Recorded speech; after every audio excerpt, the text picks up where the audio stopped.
Omnipotentem factorem Caeli et terre, visibilium omnium et invisibilium.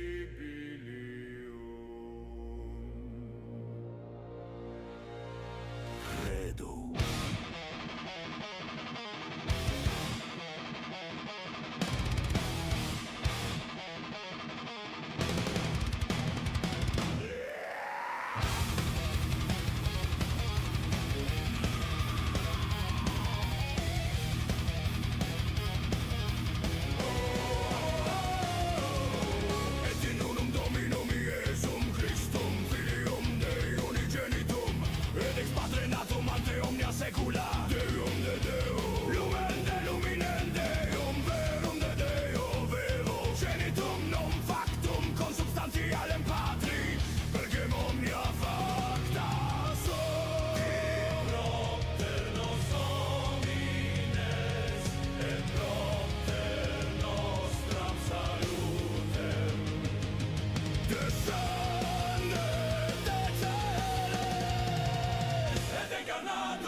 Hello, hello, everybody. Hello. I hope everybody's having a wonderful day today. Sorry for stream starting late. I woke up later than I usually do, and I wanted to eat before stream, so I was hungry. I was hungry. But today we will be playing through Resident Evil 3, and after that we will move on to Resident Evil 4. Both of them will be the remakes and not the original. I probably will do the original 3 and 4 at some point. I'm not sure though, but for now we're only sticking to the remakes. So, like I said yesterday, I'm playing through all of the Resident Evils 1 through 8. I won't do the side ones, you know, like Code Veronica, Revelations. I won't be doing 0. Or, I can't do any of the Outbreak ones because they're not on PC. Or any of the side ones. I'm just doing the main ones. 1, 2, 3, 4, 5, 6, 7, and 8. And I don't know when Requiem comes out, or if it already is, but I won't be doing Requiem until after I finished with Resident Evil 8. So, we're playing through all of them. If you want to see my playthrough of Resident Evil 1 Remaster, I have that on my gaming channel on YouTube. I don't have all of Resident Evil 2 on my gaming channel yet, but that will be going up. You know, eventually. And, along with the rest of the Resident Evils I'll be playing. So, yeah. With that being said, let me launch Resident Evil 3, and we will get right into it. So, let me get this here real quick.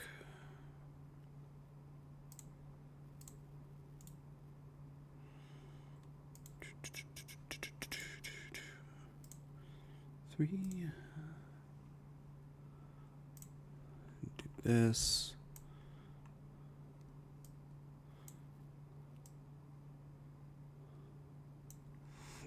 Oh, oofta. That.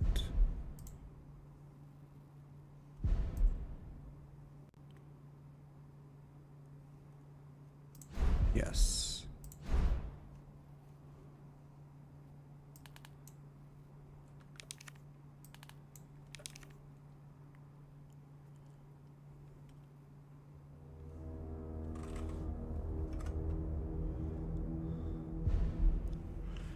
All right, hang on a second. I need to bring back up my chat boxes.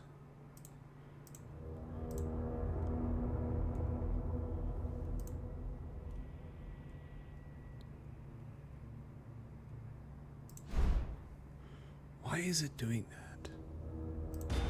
Hang on a second.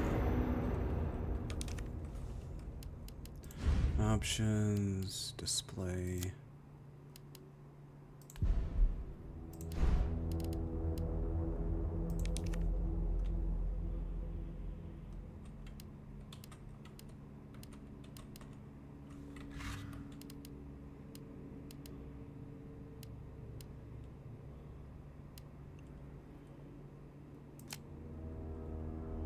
Ah, that's why.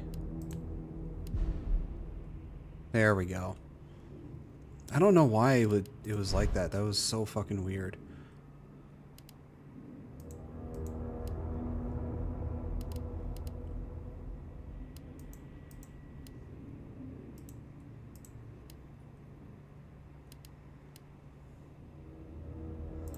Audio.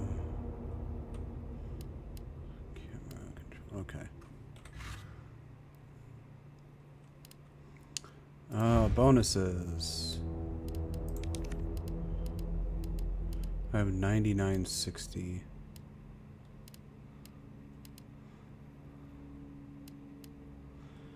Uh...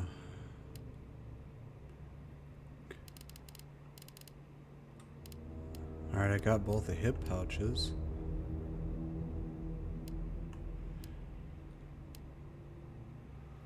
I got the infinite assault. I can't get the infinite rocket launcher yet, sadly.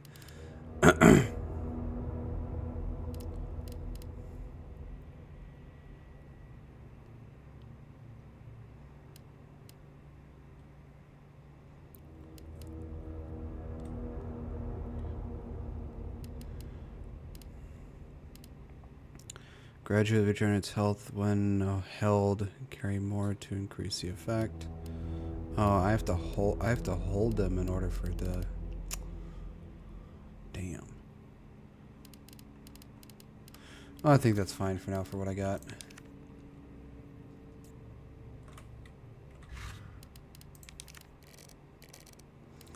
Grenadier. What is this? The grenade launcher. Okay. The mag.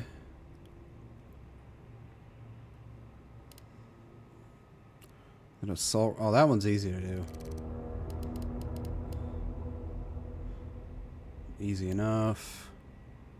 Easy enough.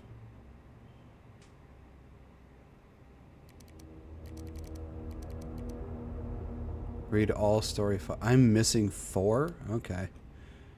Destroy all Charlie dolls. I'm missing 12.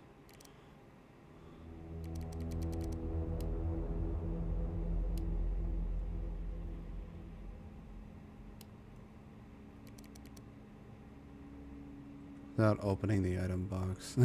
Yeah, that's not gonna happen. I kind of fucking need the item box.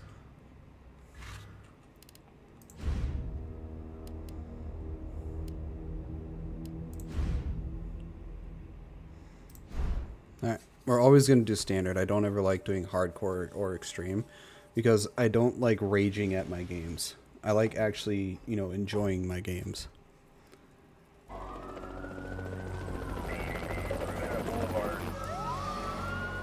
Capcom. This pandemic has spread faster than any disease in modern history. Angry mobs roam the city, burning buildings. Authorities are bracing for more rioting tonight. He was knocked unconscious. He had severe A citywide emergency has been declared. CDC has quarantined the lower Midwestern region of the U.S. Commitment, honesty, integrity, these are the core values that create the foundation for Umbrella. Yeah, fucking right.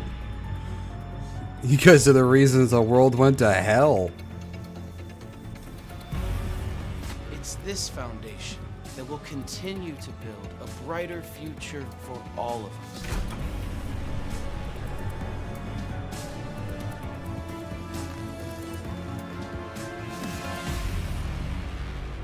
That's Nemesis.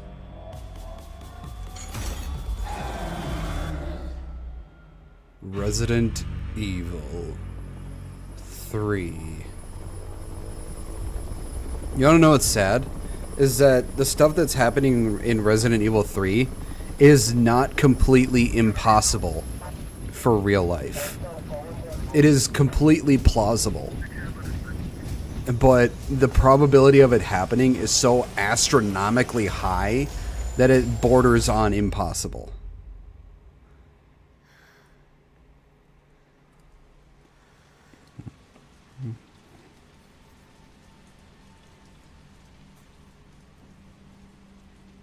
Also, for those who don't know, the events of Resident Evil 3 are basically happening at... Resident Evil 2 and 3 intersect with each other. They're not happening at the exact same time. Resident Evil 3 kind of starts before Resident Evil 2. Because, you know, the chaos that's still happening within the city. There's still people alive. But it does happen before and during Resident Evil 2.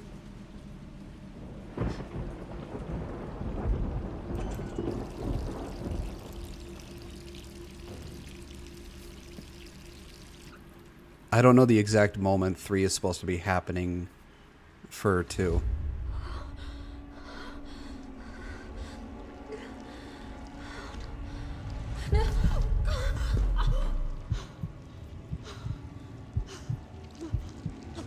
She's turning.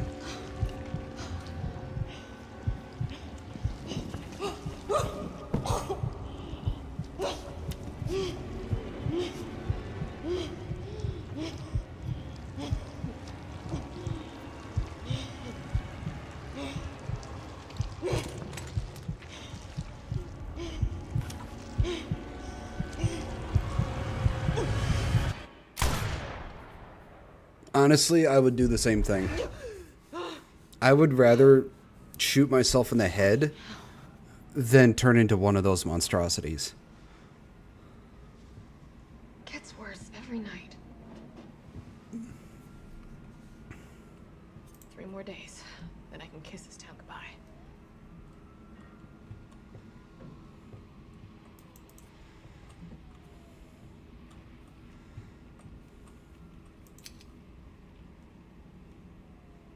Man, look at all this.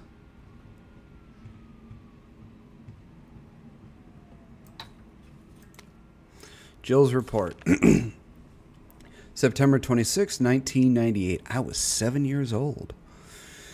It's already been 2 months since that mess with Umbrella. Thanks to the suspension, investigations hasn't progressed exactly as I'd hoped. Perhaps this written record of what I've found will prove to be my final duty as a STARS officer. I can only hope that it helps lead to the truth. The T-virus. Those infected by the virus seem to become literal zombies.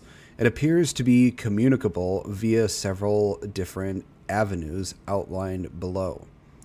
Bite from an infected individual, allowing the mixing of bodily fluids, contact with crows, which have eaten infected carrion. Due to the strength of the virus, airborne infection cannot be discounted.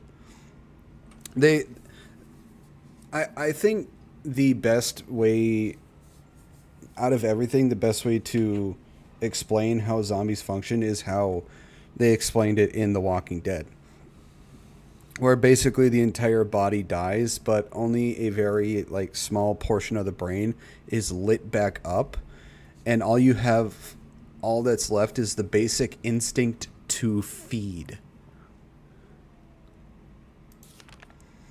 It should be noted that those who survived the incident have not yet developed symptoms.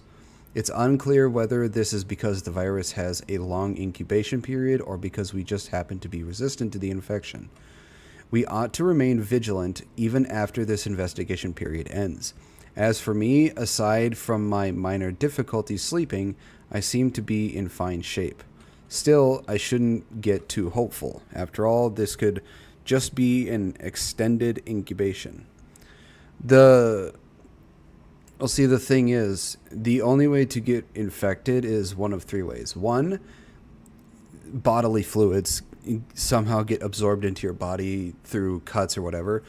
The zombies scratch you, or they bite you. Those are really the only ways you get infected in the Resident Evil universe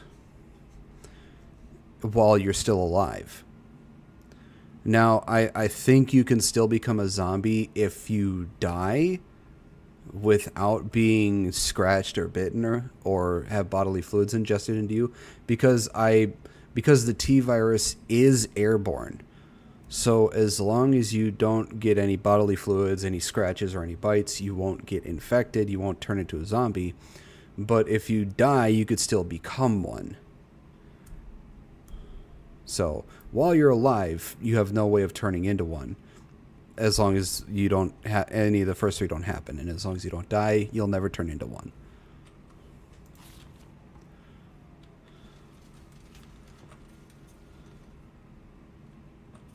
Hey, look at that. Annette. Investigation notes. Umbrella, pharmaceuticals company, industry leader in market share.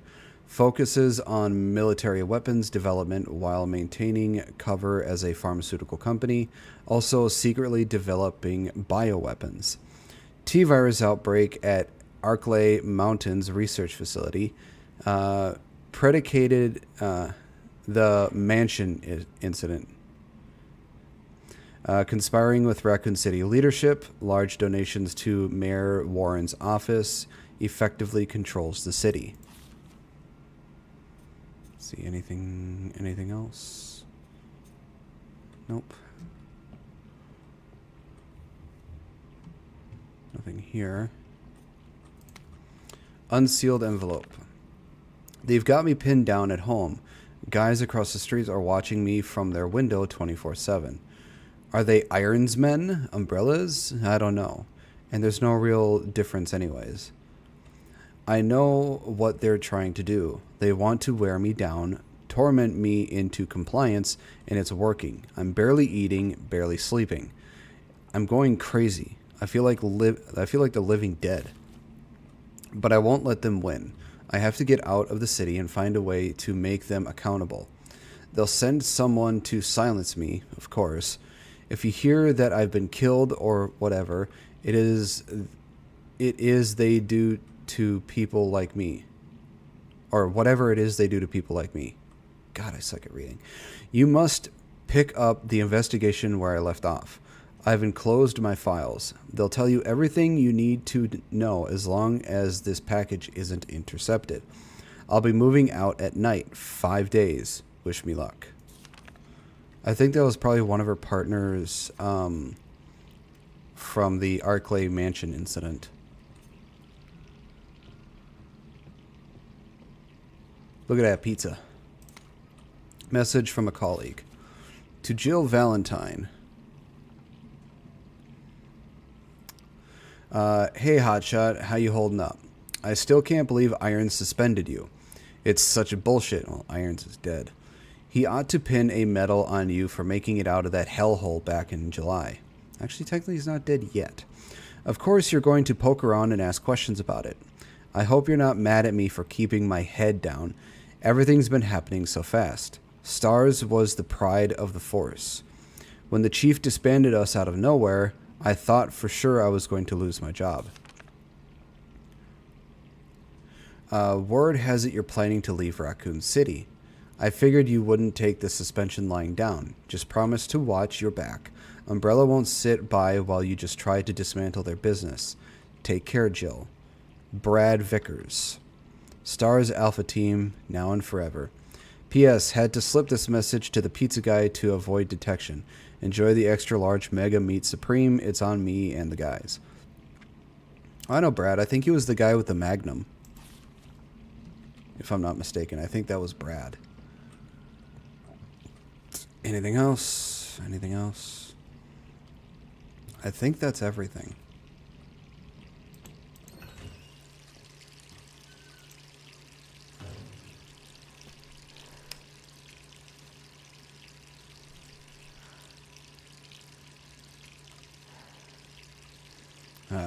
I love her original uniform from 3.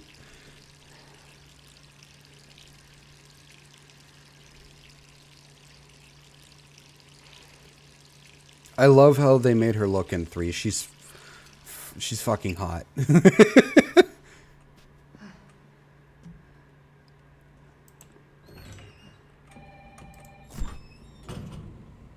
could that be? Let's see, anything.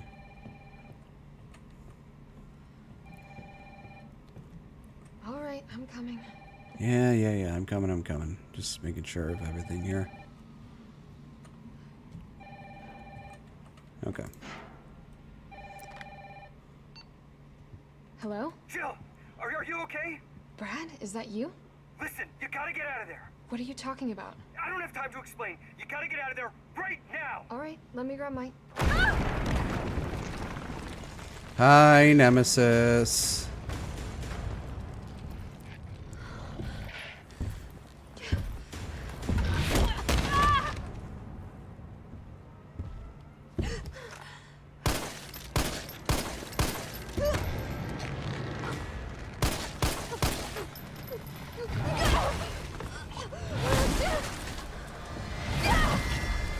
Gotta wonder how much he actually weighs, because he's a big fucking dude.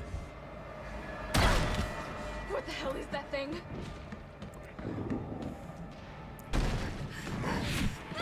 Damn! That would have taken her head off.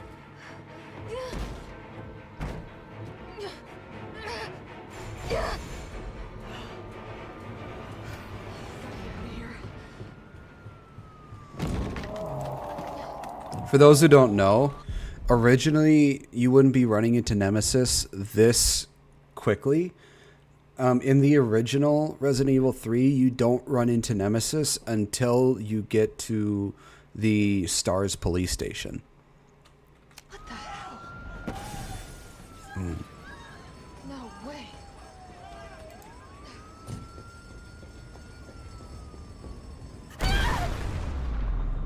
Look at that! God, I love Nemesis. The tentacle.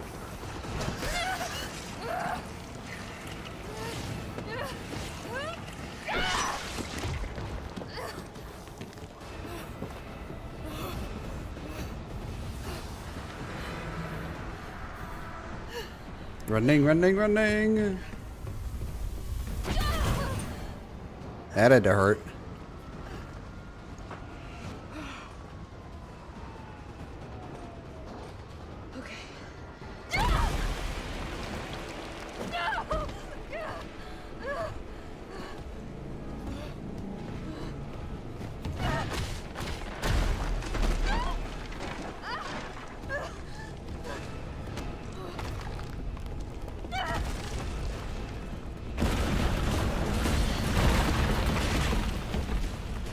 Come on, Jill, run!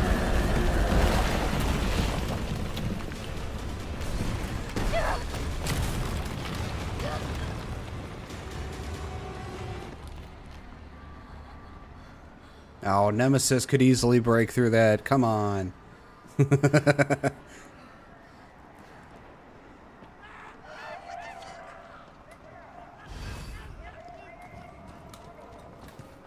Jill?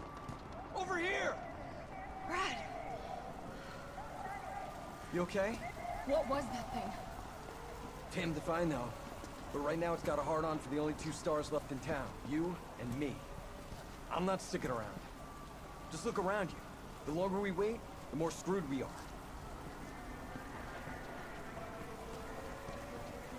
How did this all happen so fast? I don't know. One fucked up thing always leads to another. That's true. Like Arklay on steroids.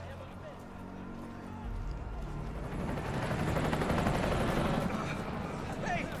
Hey, wait! Down here! Damn it! We gotta be dreaming. How could this many people be infected? Brad! Here they come! In here! There's so many.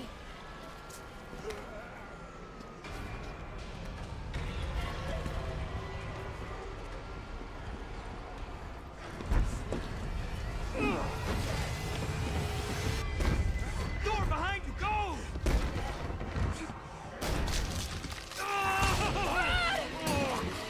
Well, now he's infected. Don't think about it. We're gonna make a run for it. Come on, Jill. We know how this ends. No, I don't. Are we still a team? Always. Then do me a favor. Don't fuck up like I did. Go!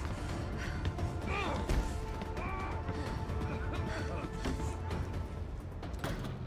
sorry, Brad.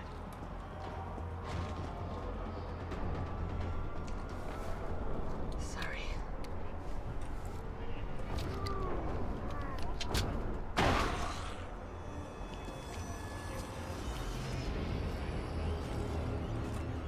I'm not gonna waste my ammo on you.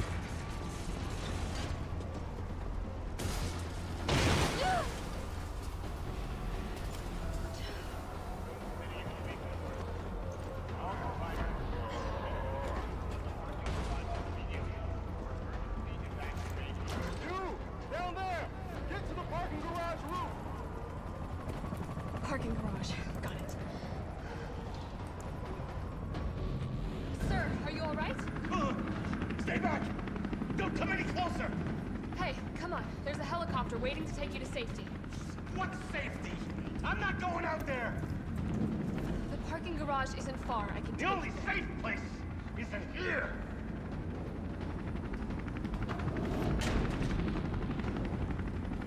Sir, what's your name? I can't just leave you behind.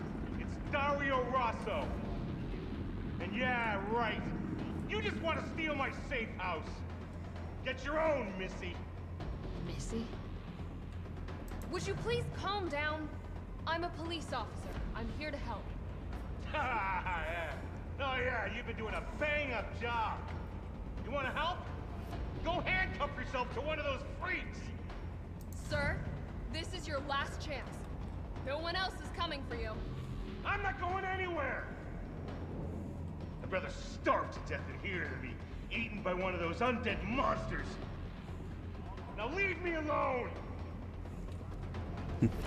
For those who don't know, in the original, when you come back to this area, he's actually dead.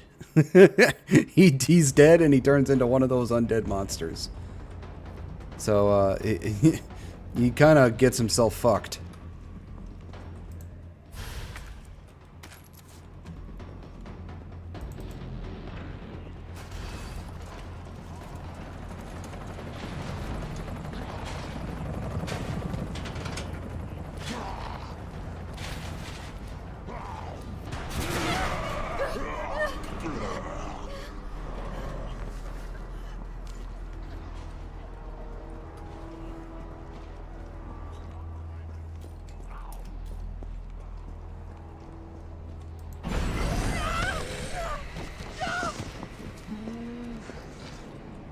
Shit!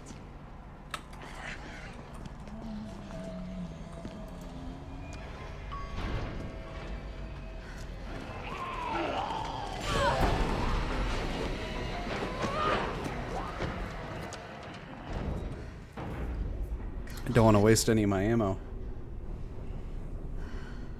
God, that kick Jill took in the beginning, that had to have broken at least one or two ribs. Because getting the giant boot from Nemesis to the chest has to really fucking hurt.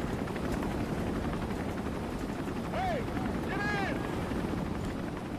I'm coming, guys.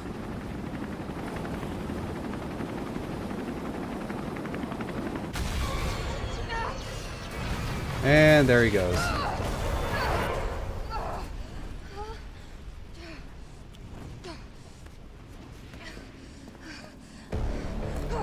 Hi, Nemesis. Sorry. Come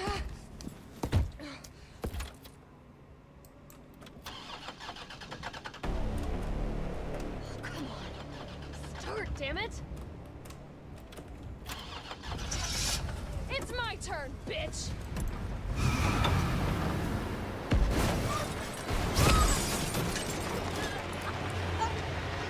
Fuck you, fuck you, fuck you, fuck you, fuck you, fuck you.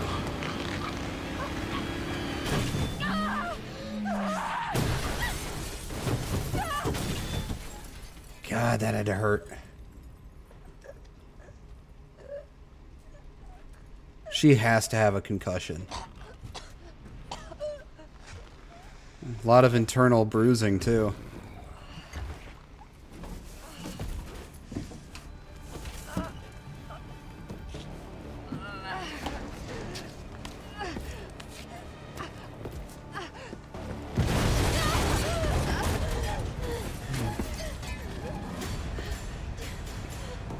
God, that's just menacing walk.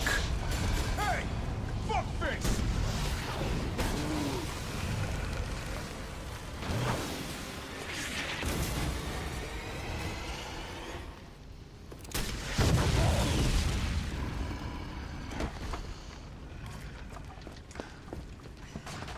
Hey, easy, lady. I got you.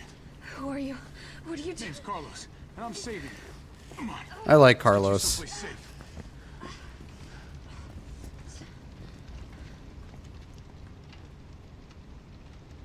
Carlos is a good guy. I like him. I think we're in the clear. Hope so. We've been bringing survivors here. Here where? My guys have converted some subway cars into a shelter. It's safe. I'm fine. Personal space. Okay, I get it. Let's go. Oh, come on. Who's the dipshit that closed this? Sorry, we're gonna have to go around. Hey, what do you know about that monster? Nothing. I've never seen anything like it. But it's no zombie. It knows what it wants and won't stop till it gets it. Don't you like that in a man? No thanks. He's all yours. Listen, I promise you're in good hands. I'm with the Umbrella Biohazard Countermeasure Service. UBCS for short. Are you kidding me? Are you fucking kidding me? You guys are the ones who caused all of this. Whoa, whoa, whoa, whoa. What are you talking about? Look, you don't have to trust me, but I'm going to the shelter. You coming? Come on, it's this way.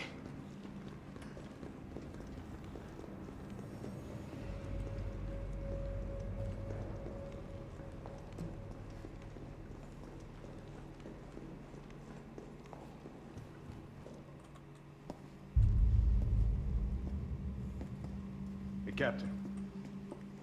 This fine young lady could use our help. Carlos, you didn't even think to ask fine young lady her name?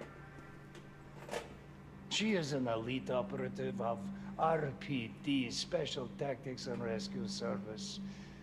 Her name is something Valentine. It's Jill. Nice to meet you, Jill. I am UBCS Platoon Leader Mikhail Victor. My team was sent here to rescue civilians. Right. How's that going for you? The city is completely cut off, isolated. Most of the 100,000 civilians will wind up dead. Correction, undead. My platoon has suffered serious losses. Just keeping them alive is more than I can manage. Well, you can thank your corporate overlords for that. Yes. Well, we are doing all we can. If we can get this subway train moving, we can evacuate some survivors. But we need help. My men cannot do this alone.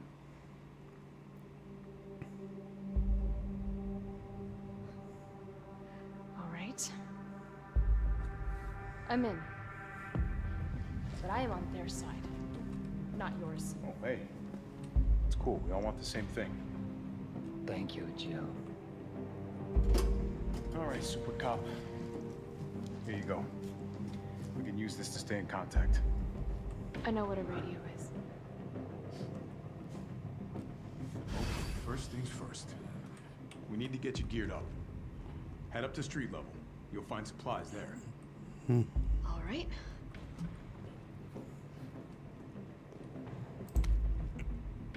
UBCS ammo crafting guide. Just way to craft ammo.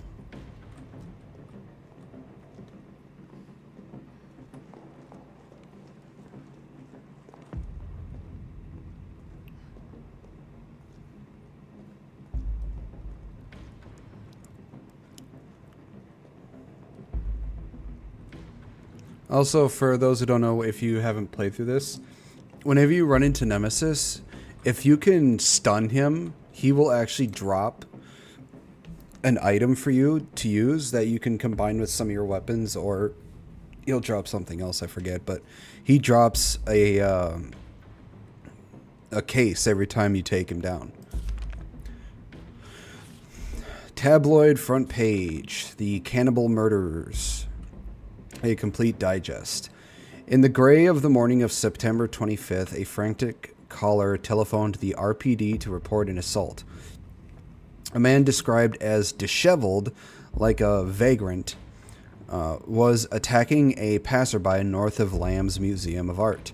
The responding officers discovered the mutilated corpse of a woman by some dumpsters nearby. Dozens of bite marks covered her body, and she had been dismembered. suggesting she had been eaten, the third known incident of its kind to occur in Raccoon City this month. So, Wood Unit, who's been munching... So, who done it? Weird. Who's been munching on man steak? Man steak.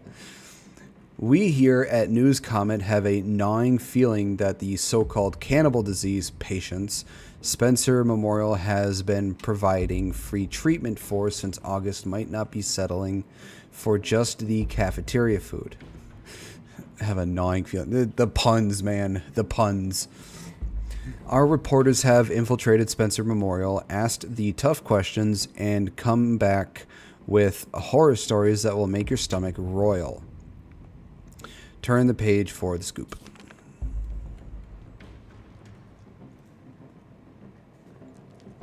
I want to try and make sure I get everything I can.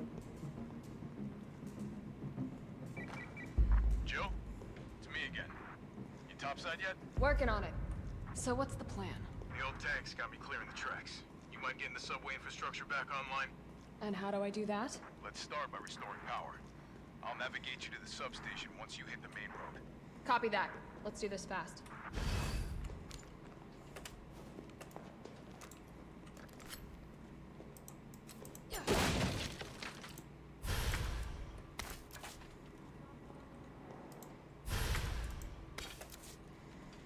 Hang on a second. There should be a couple of packs here for me. There they are. Just what I need.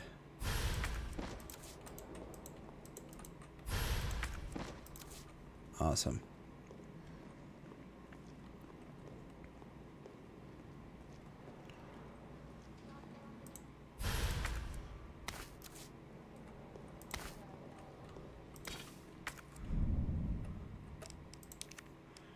Combine there.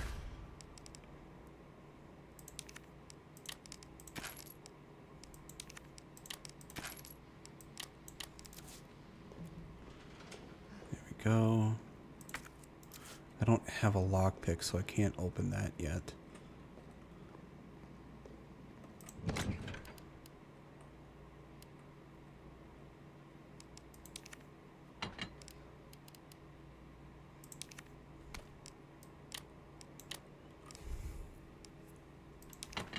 Store that.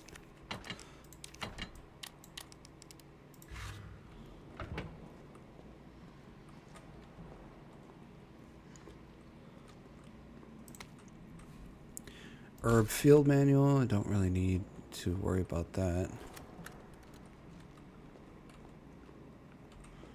Oh, okay, I think that's everything I can grab in here.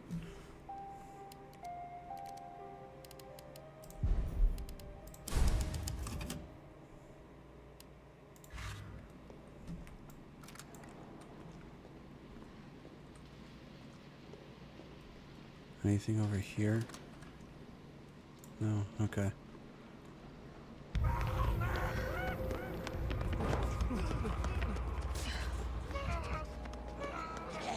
More survivors. We've got to get that train moving.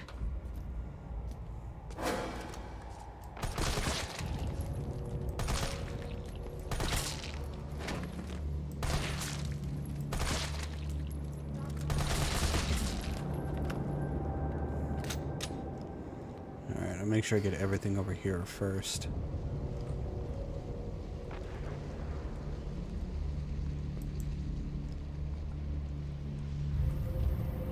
If there is anything. Oh wait, actually I want to grab those bolt cutters.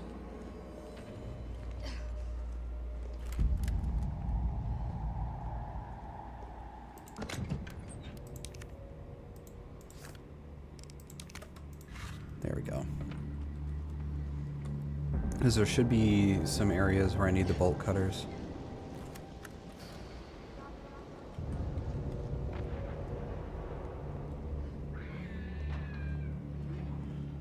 Even though I'm mainly going to be using this unlimited ammo weapon, I'm still going to try and get everything.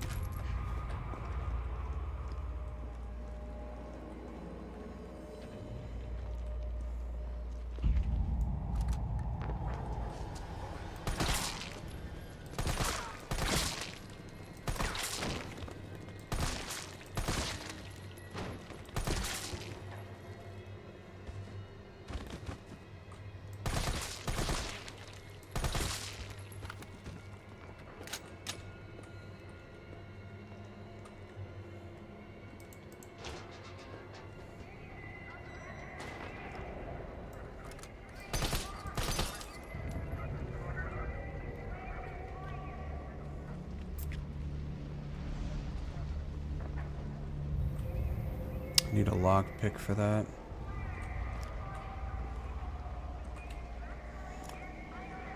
Bolt cutters here.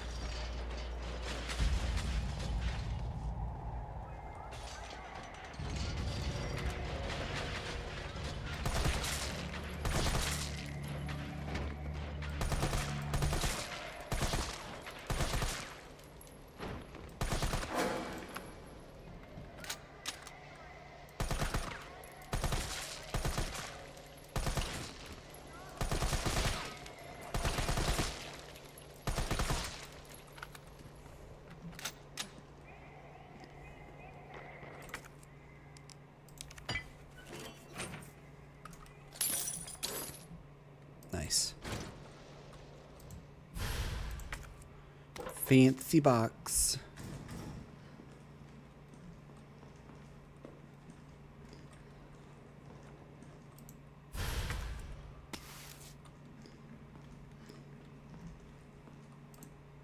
First aid spray, okay.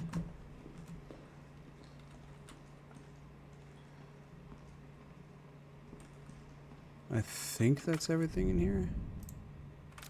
Yep, okay.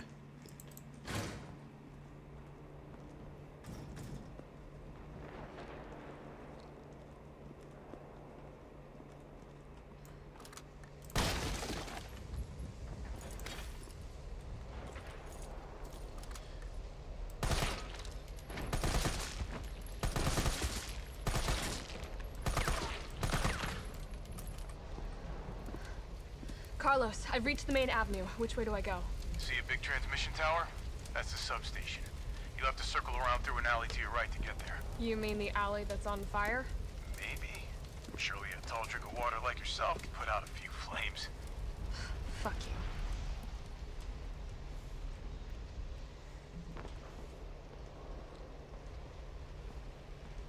Gotta put this out. Yep.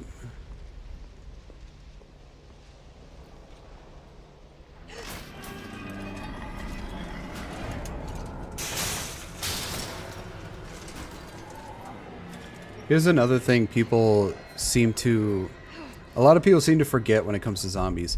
Zombies are really fucking strong.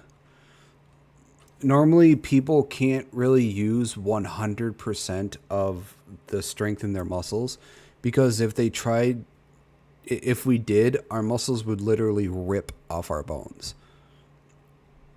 So our brains actually put limiters on our strength, whereas the undead don't have those limiters. So they're really, really fucking strong.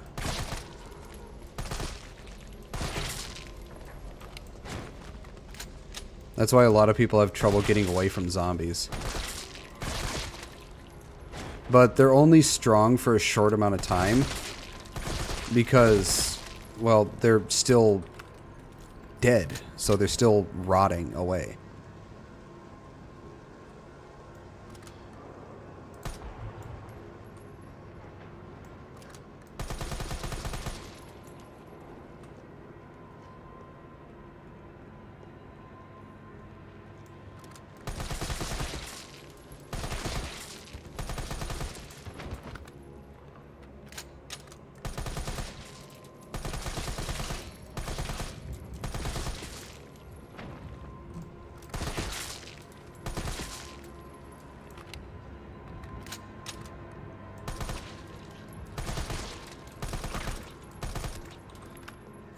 Yep.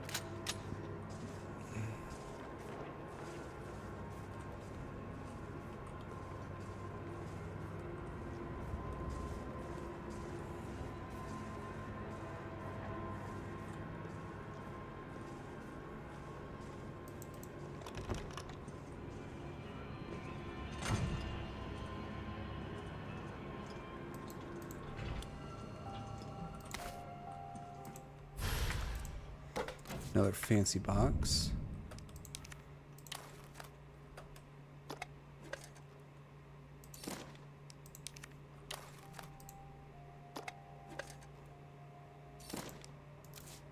Okay. We're gonna go back real quick and do the do those jewels, because there are items you can get for doing them. So we're gonna run back real quick.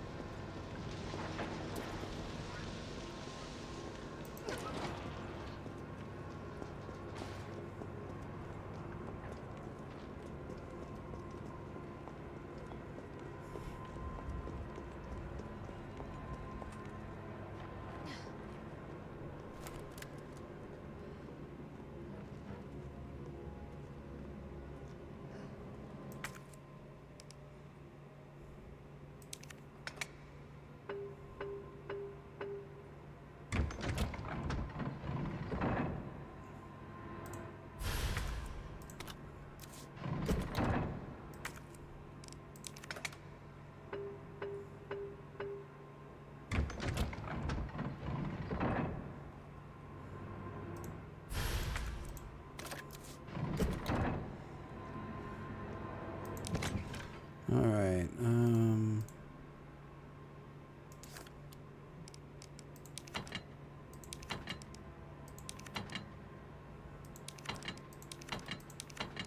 We're gonna keep that.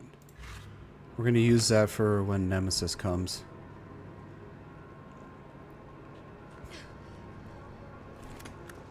There's only, I think, 1 or 2 instances you can't really do anything against Nemesis, and that's when you actually have to run away from him. Like when he has the rocket launcher or the flamethrower, you can't do anything to him, you just have to run from him. When he's just normally around, though, you can actually down him, and that's when he'll drop the cases that you can use.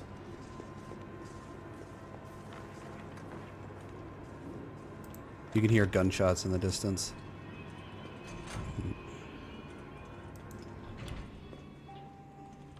Alright, we're gonna save here.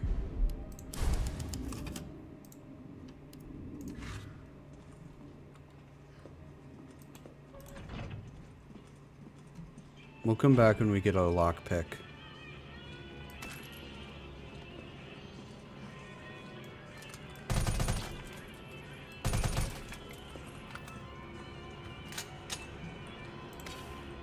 I'm kind of surprised his gun's not louder.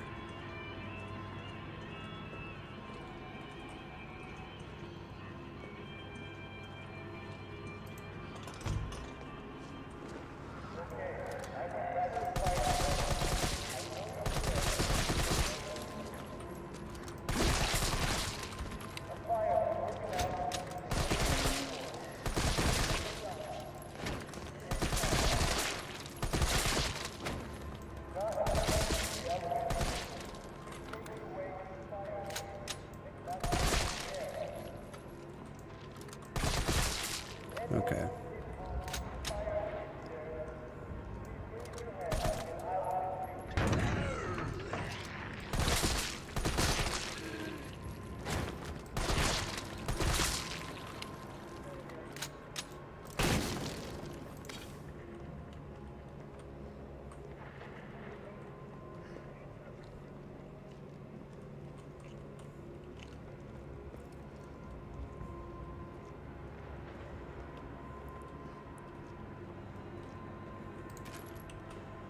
Ammo.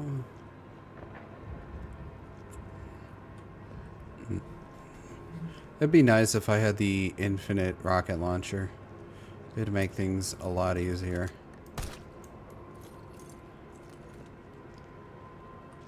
I'm not gonna go in there quite yet.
almost out of room.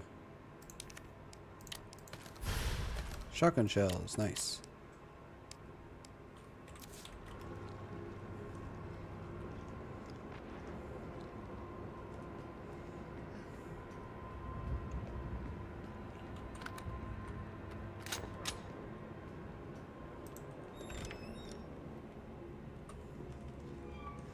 Is anything here? No, okay.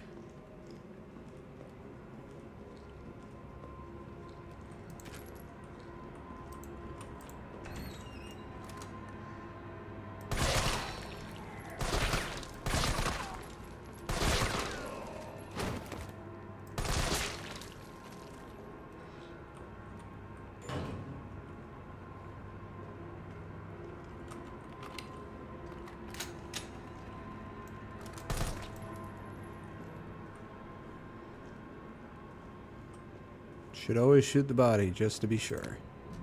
Drugstore owner manual. August 24th. This new hair tonic from Umbrella is just flying off the shelves. The stuff they make always works wonders, so it's no surprise. I was counting on this and ordered a huge shipment. My instincts are paying off. Literally. I just know sales will continue to rise as word gets out. That said, the string of violent incidents on the news has me worried. Maybe I ought to invest in a good safe to hold all the cash that's rolling in. September 2nd. The new safe is just perfect. Nobody knows the code, not even my wife. It's a secret between me and my beautiful Aqua Cure queen. And she'd never give it up for a thief.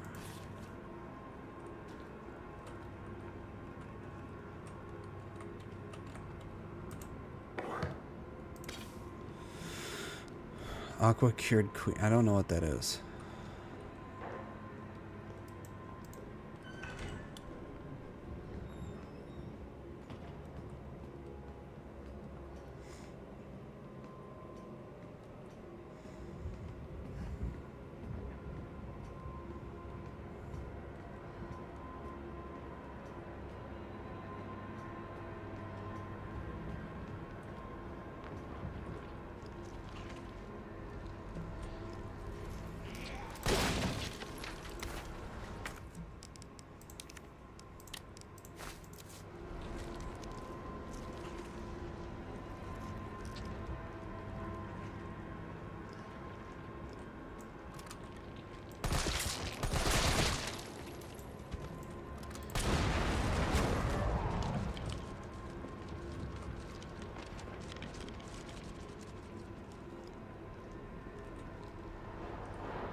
Okay.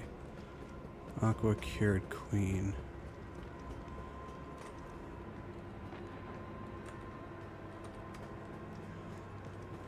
I'm gonna go back in the drugstore because I think that's where the code might be.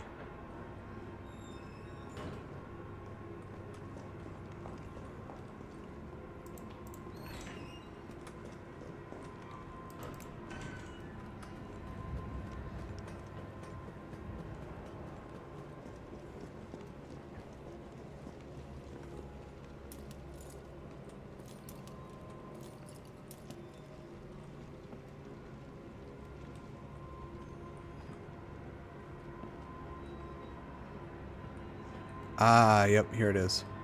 937. Okay.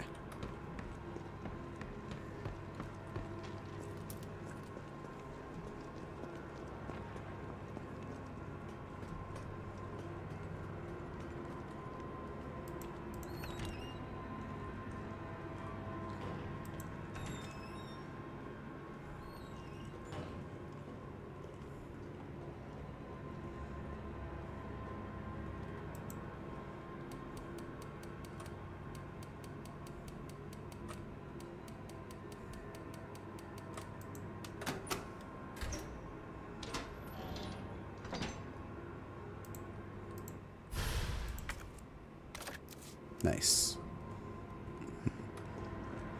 Alright, I gotta go back to the safe. Because my inventory is now full.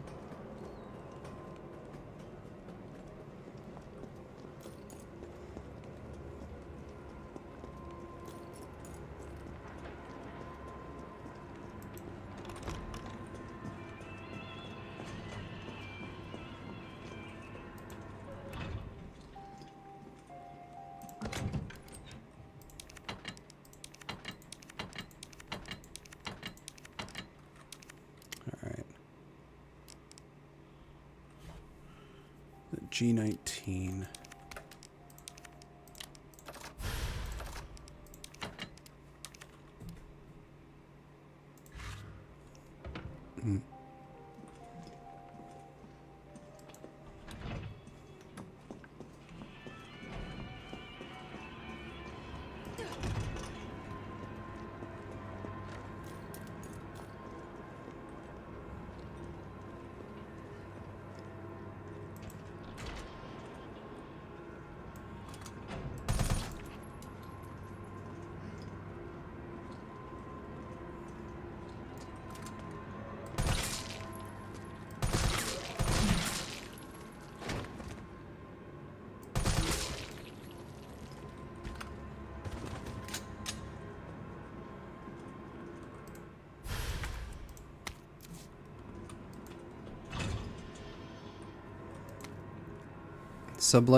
Subway employees memo.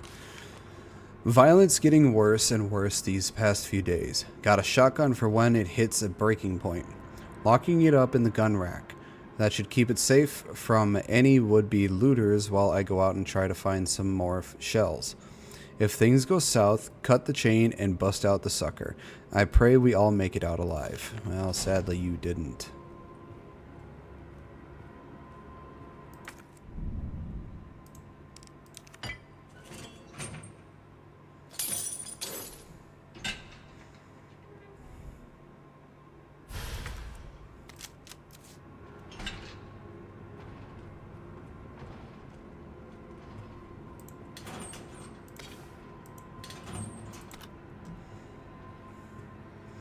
Again, sadly I don't have a lockpick.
Quite a few hand grenades.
Alright, now let's go back to that fire.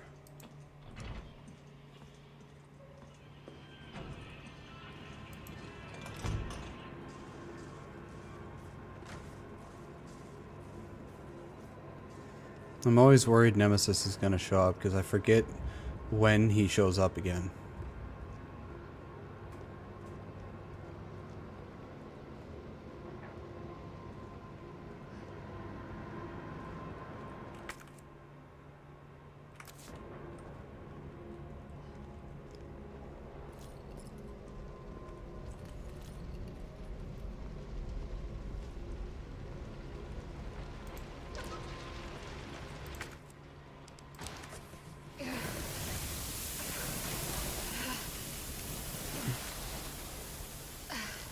There.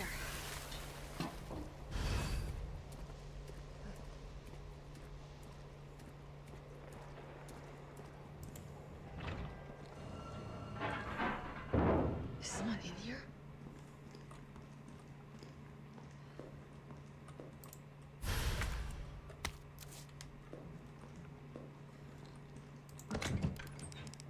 Now I have 2 bolt cutters.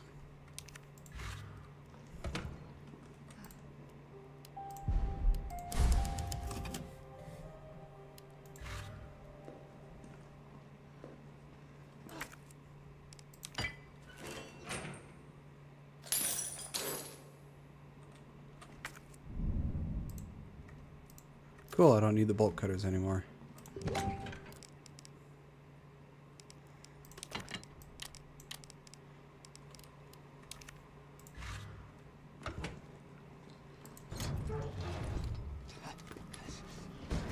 Your UBCS? Yeah, careful, careful. Come on, don't look at me like that, all right? I'm not an Okay, infected. let's take care No, of no, no, no, wait, please! What the fuck? He was infected. He might have been infected. Oh, stars, this soft. No wonder so many of you dead. And what are you, UBCS? Killing your own people? He would have turned. There's your sense of self-preservation. Go back to the subway station. We don't need a bleeding heart like you getting in the way. I really don't like that guy.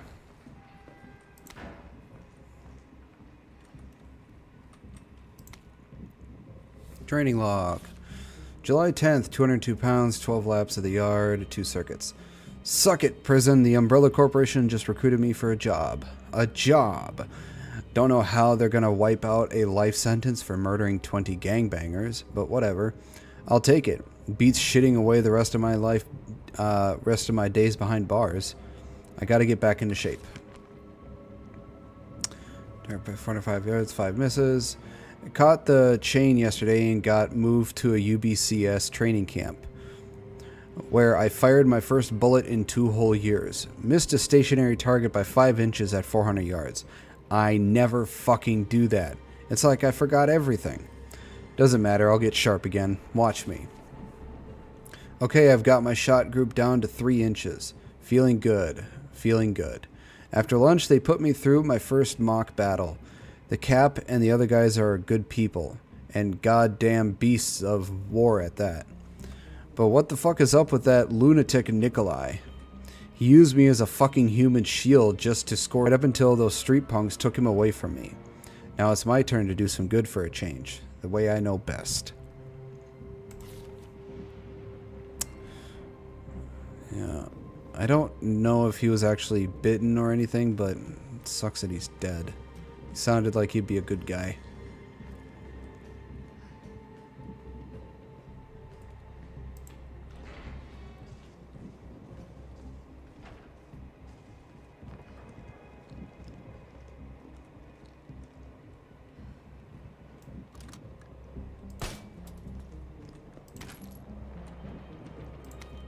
UBCS suicide note.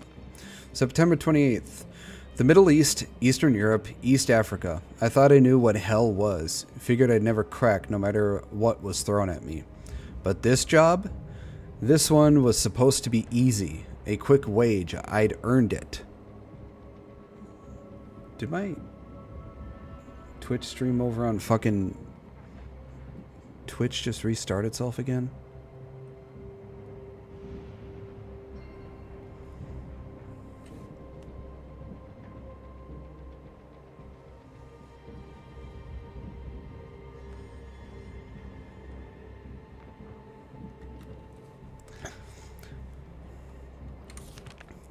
It all happened at once. There were 30 guys in our squad, all armed with state-of-the-art assault rifles, and yet we were wiped out in less than 48 hours. I've been through enough shit to know it only ever gets worse, and if that was just the beginning... Maybe I'm a coward, I don't care. This is the only way out I have left. I just hope my body doesn't get back up after I pull the trigger. As long as you shoot yourself in the head... you won't be getting back up because you have just destroyed the brain, which is the only thing that keeps these zombies moving. So as long as you destroy the brain, you'll be fine.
Fax from Substation Chief.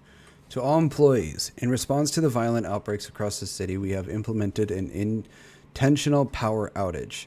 Once the situation has been brought under control, please activate the 4 breakers ASAP. Once that's done, turn on the main power switch and the control room to reactivate the power grid.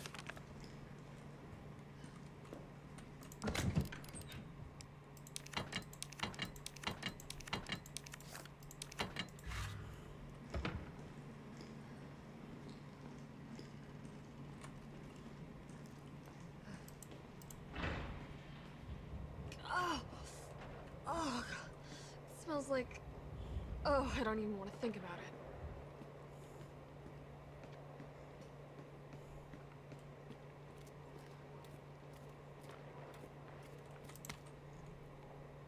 Green herbs, they work.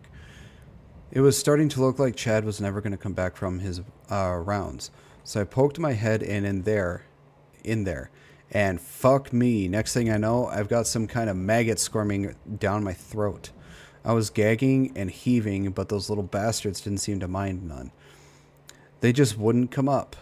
I was staggering around like a madman, and then I saw it, a green herb.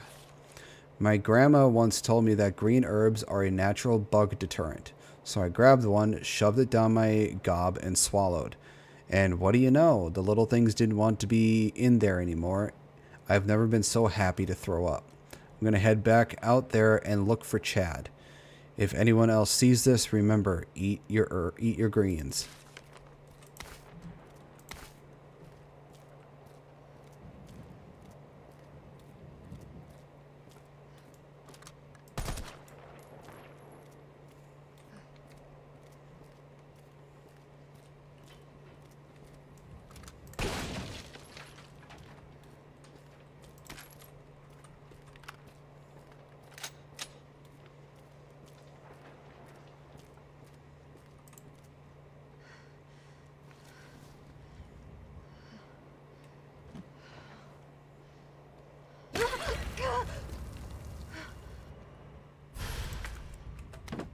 Oh my god. I really wonder what this actually smells like. It's got to smell absolutely fucking rancid.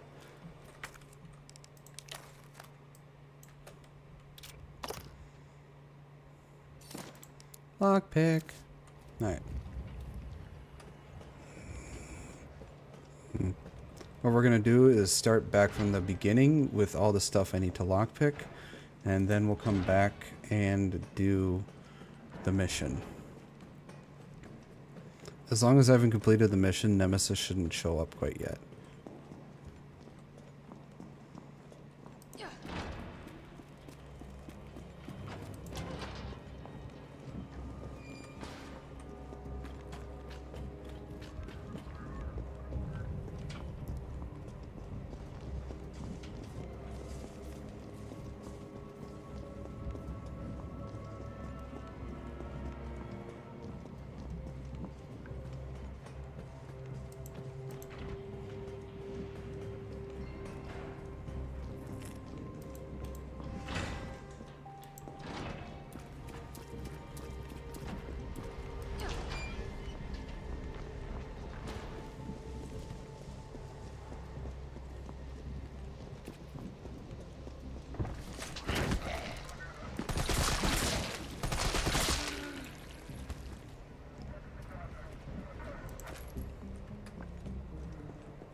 You know, honestly, while a zombie apocalypse is technically plausible, I don't think it would ever actually get too far. Considering how many zombie movies and shows there are, I think there are too many people that know how to deal with the zombies to the point where a zombie outbreak wouldn't go far at all.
And there's the last gem.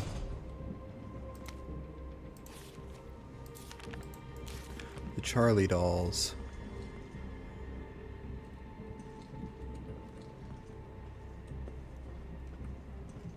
Alright, let's take care of this last gem, and then we'll move on.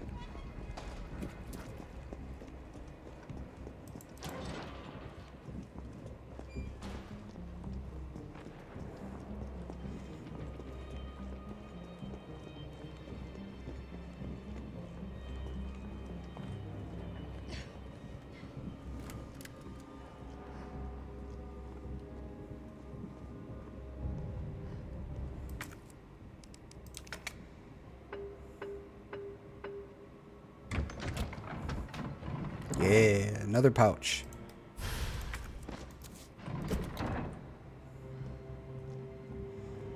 Alright, that's all 3 gems.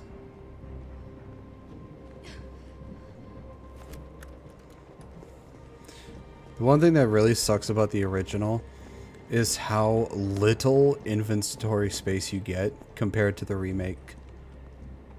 The remake you get a lot. Whereas the original, if I remember correctly, it's either 6 or 8 spaces is the only thing you get. And you don't get an increase in inventory at all. It's just 6 to 8 spaces, and that's it. That's your entire inventory space.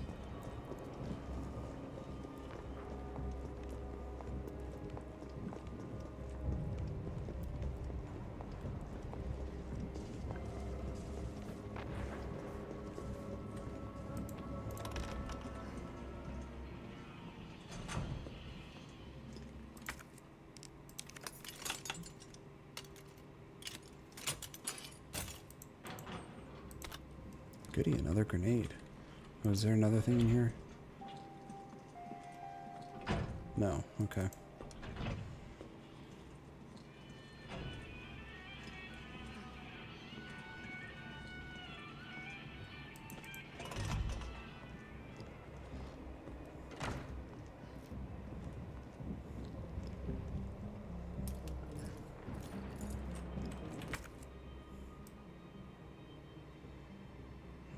Looks like I'm missing something in this area.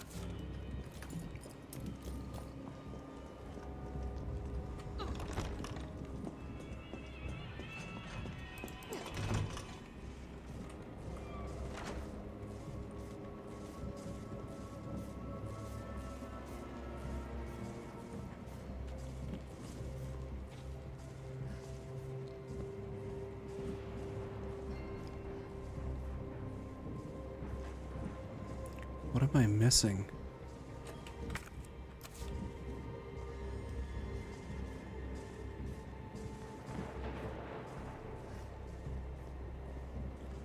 Oh, is this it?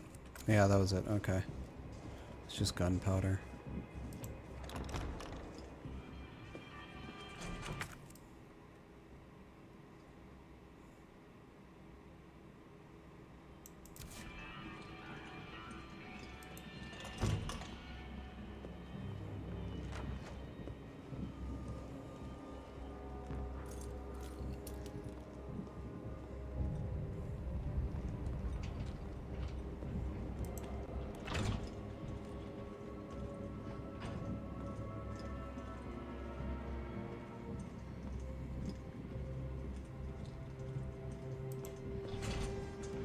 This must be the subway company's offices.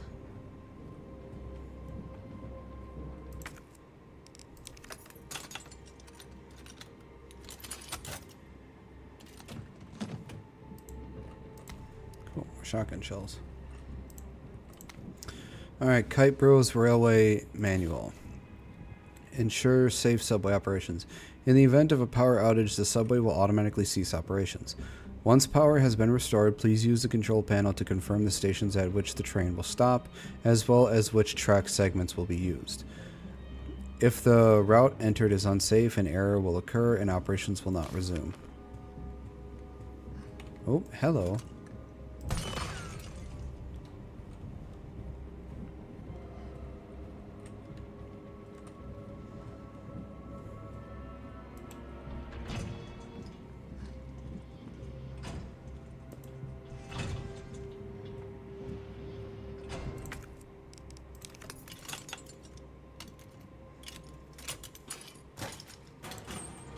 I'm glad the lockpick is not just a one-time use. That would really suck.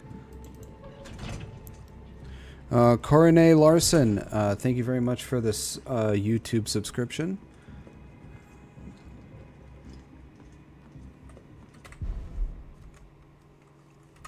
I forgot to switch the thing over to what it needs to be at. Give me a second here.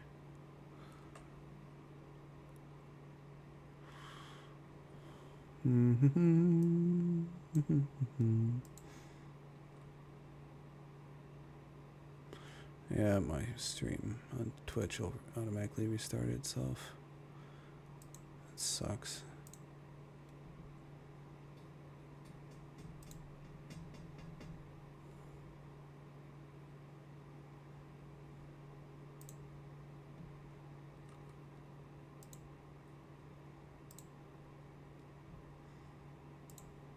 There we go.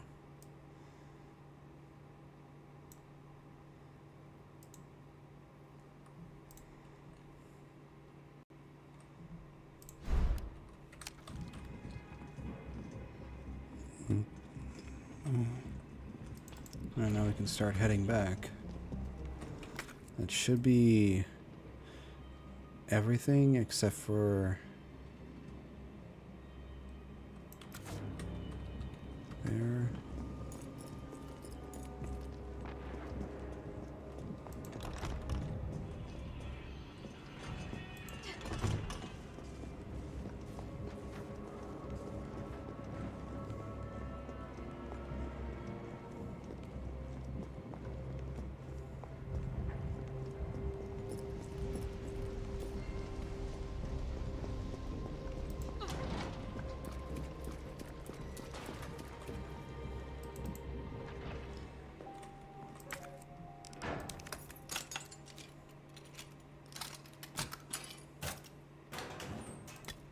Another first aid spray there.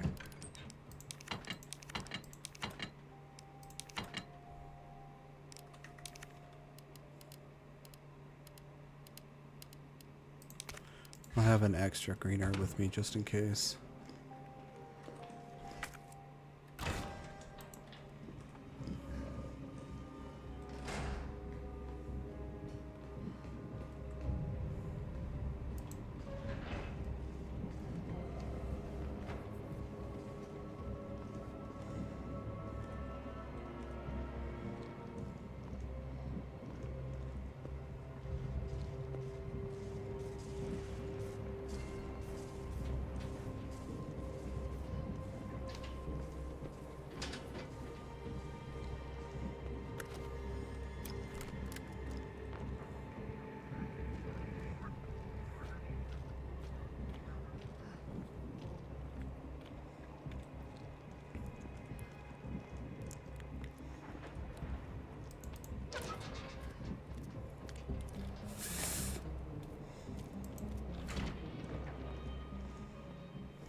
Alright, that should be everything.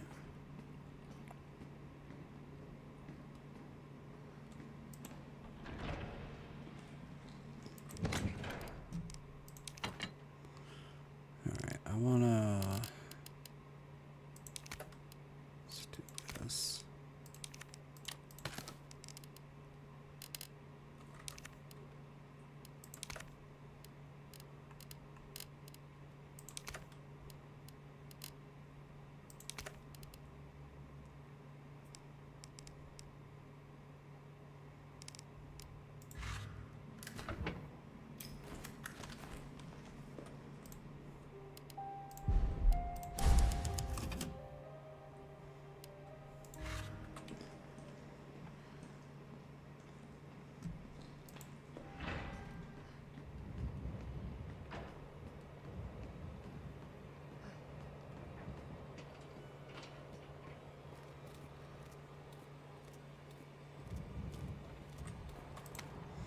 Substation internal memo. The key to the high voltage area has gone missing, and the earliest we'll be able to get a replacement is next week. In the interim, a lockpick will be provided to the senior employee on duty. We only have one lockpick and cannot afford to lose it, so please keep it in its carrying case at all times when you are using it, when you're not using it. And please, could you all check once more that you did not accidentally take the key home? If you happen to find it, please bring it to Kate in admin.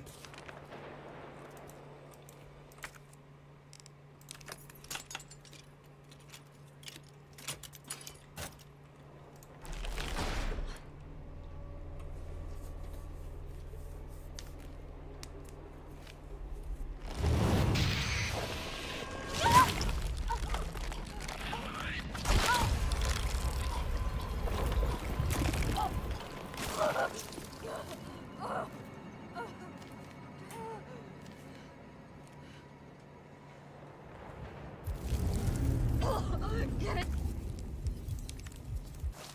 out! Fucking gross. You said it.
Here we go.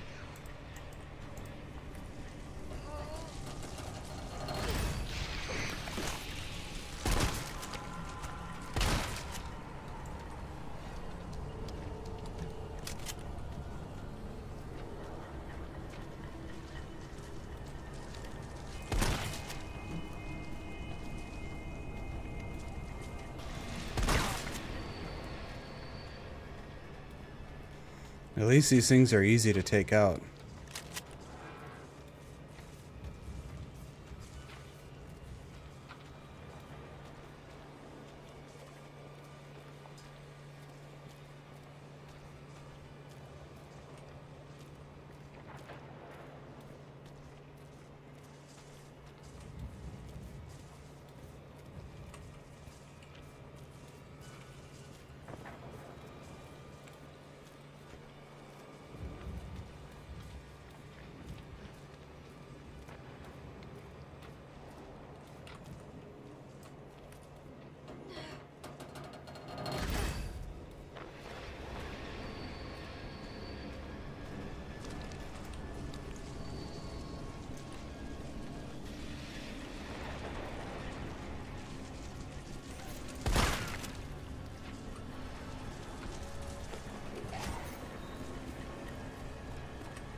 Fuck off.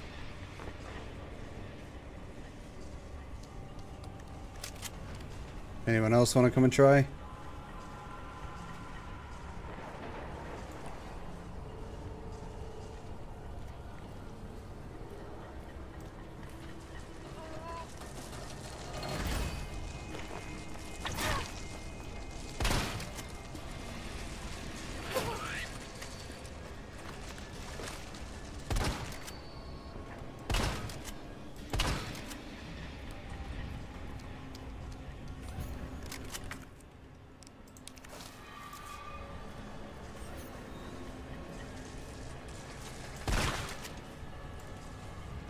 Double kill.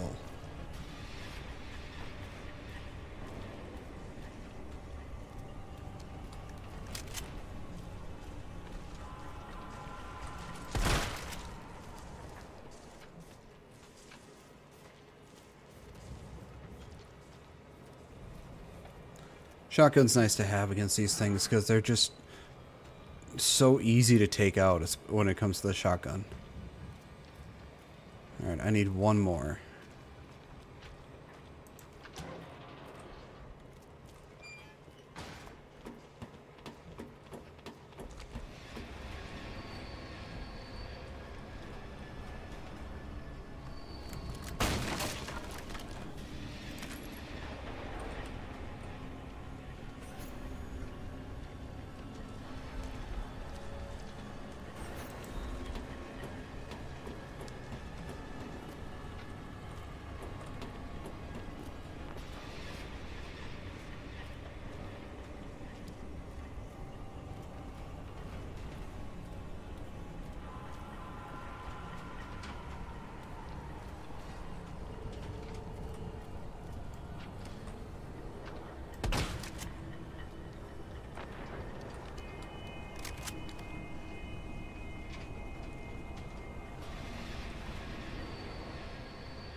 Alright, let's take care of these assholes. All that leaves is the main power switch.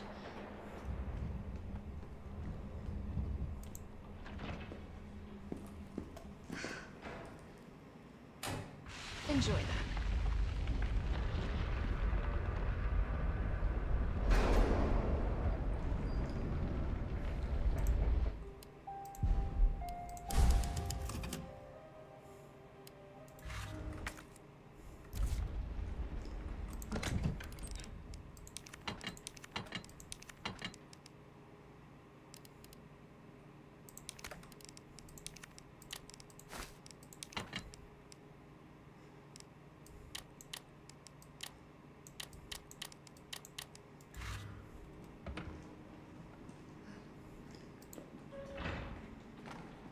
Carlos, it's Jill.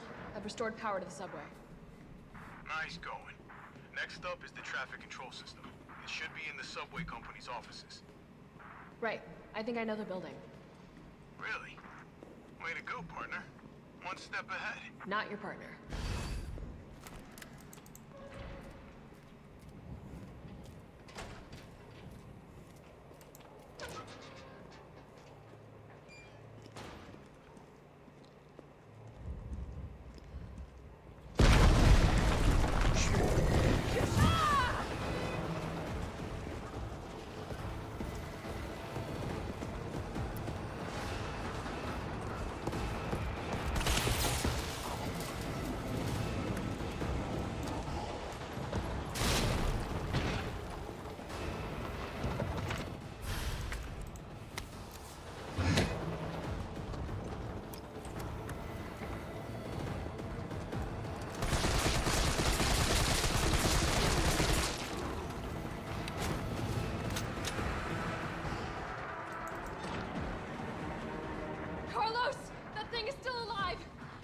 hear me?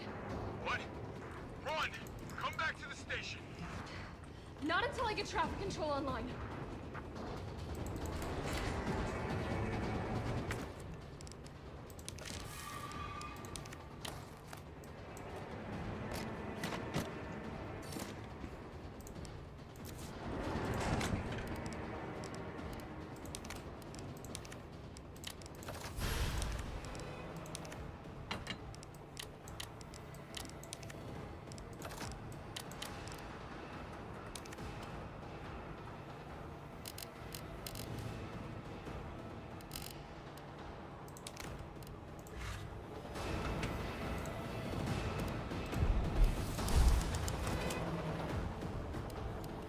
I'm back here, okay.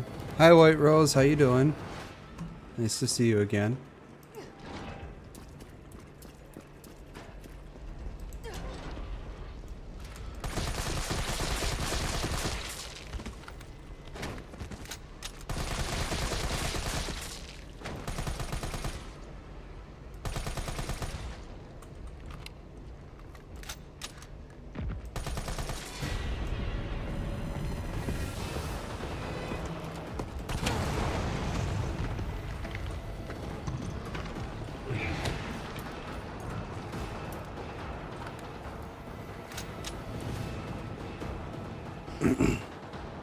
Running, running, running.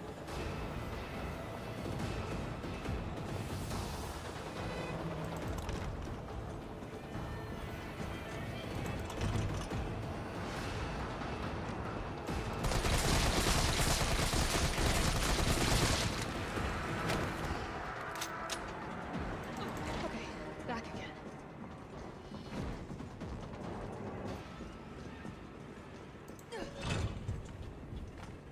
Carlos, I'm in the control room. Now what? Nice. Now you gotta plot out a route.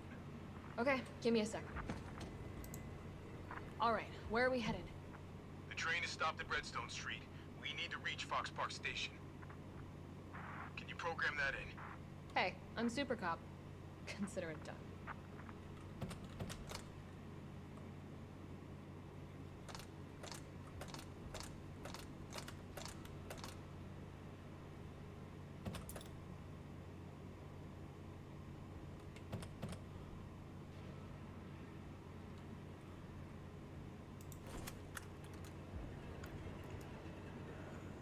FA2. RA3. Please enter our route. Whoops. FA2.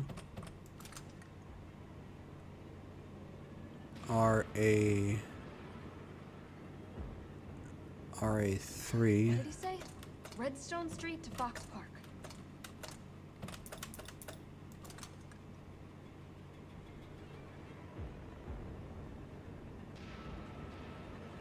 And SA2. What did he say? Redstone Street to Fox Park. Valid route confirmed. Carlos, it's me. I finished inputting the subway route. Chill, you are amazing. Tough as nails, too. Hurry back to the station. We'll make sure the subway's ready to depart. Alright, time to deal with the big fuck out there.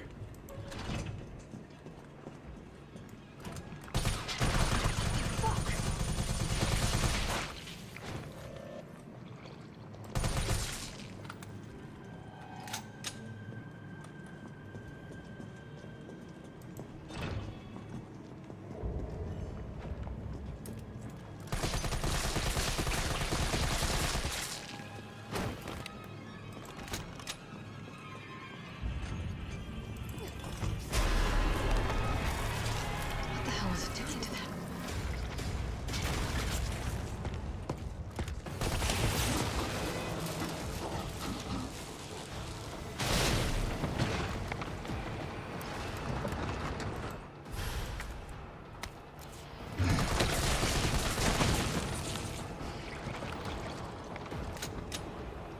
Gotta run, gotta run, gotta run, run, run.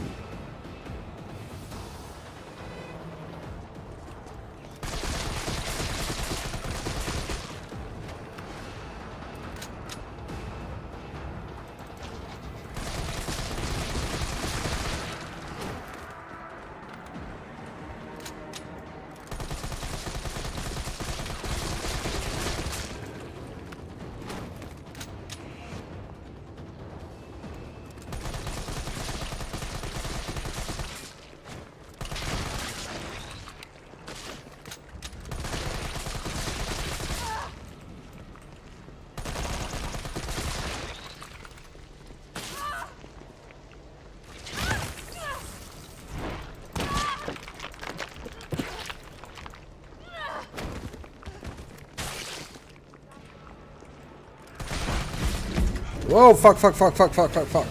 Oh, Jesus Christ, it scared the shit out of me. It scared the fuck out of me. Oh my god.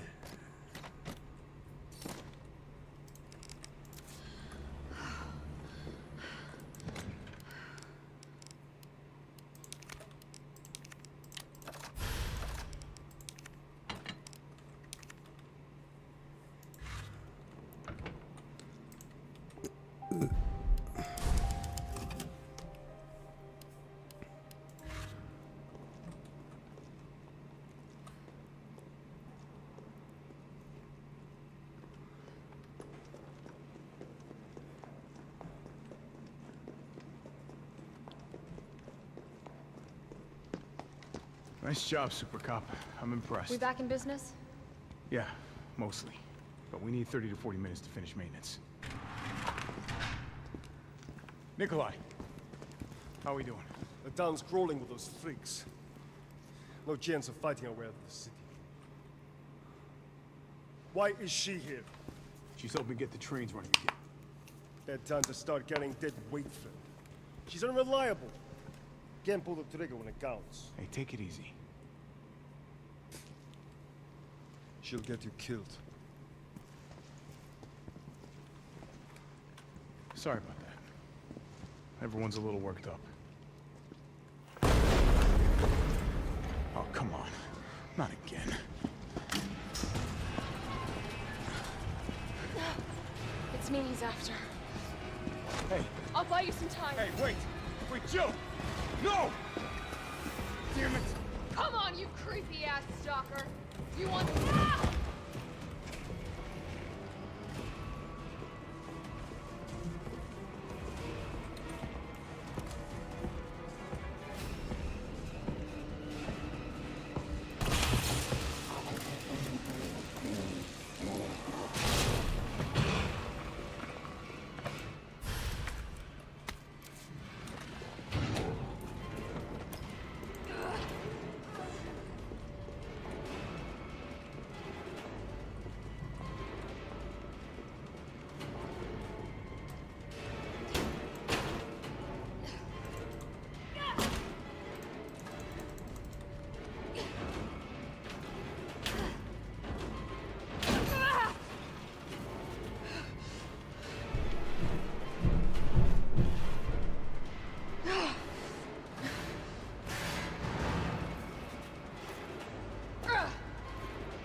Carlos, do you copy? Carlos! Oh, shit.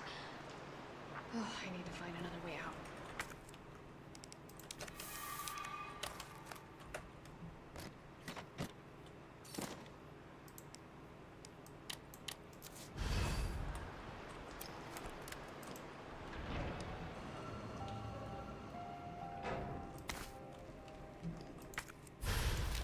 A map of the area. Perfect.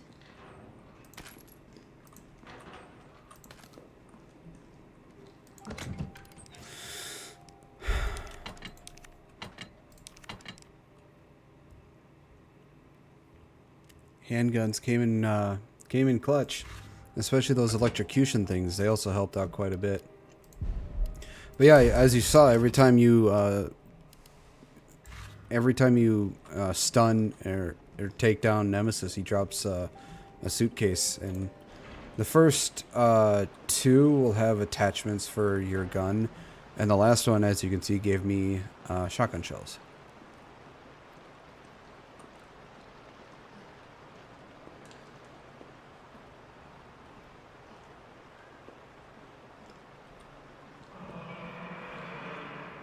Oh, what was that?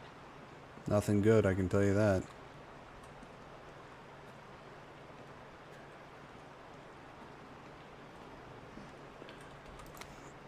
Increased sewer security. We've been receiving reports of unauthorized personnel in the control areas of the facility. In response, we are replacing the aging mechanical locks and implementing new security protocols. Unlocking the new electronic locks requires a specially made battery pack to be distributed to all employees. Please keep your personal battery pack on hand at all times when moving throughout the facility.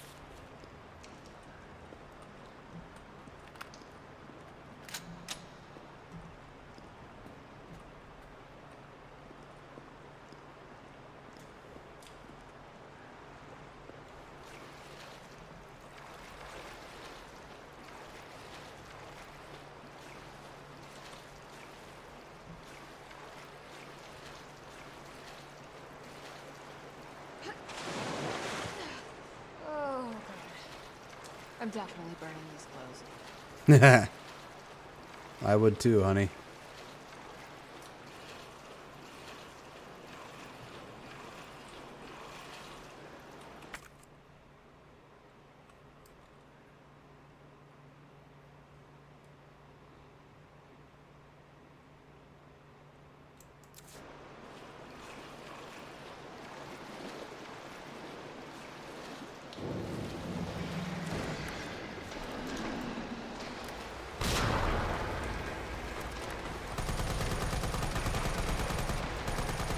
What the fuck was that?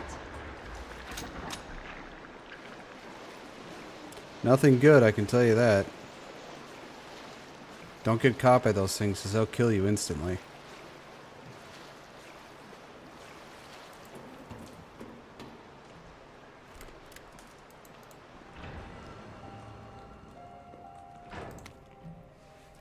Research assistance logs. March 4th, water temperature 18 degrees Celsius, pH 6.8. Gamma is released from tank for the first time. Movement sluggish, combat potential low. For those who don't know, they are called gammas. That big ass thing that I just killed. April 18th, water temp 20 degrees Celsius, pH 6.8. Experimented with additional hormones and drugs. One adjustment bore positive results with a significant rise in combat potential. Specimen is now able to move quickly and swallow prey whole. June 30th, water temp 22 degrees Celsius, pH 6.2. Umbrella has officially shut down gamma research.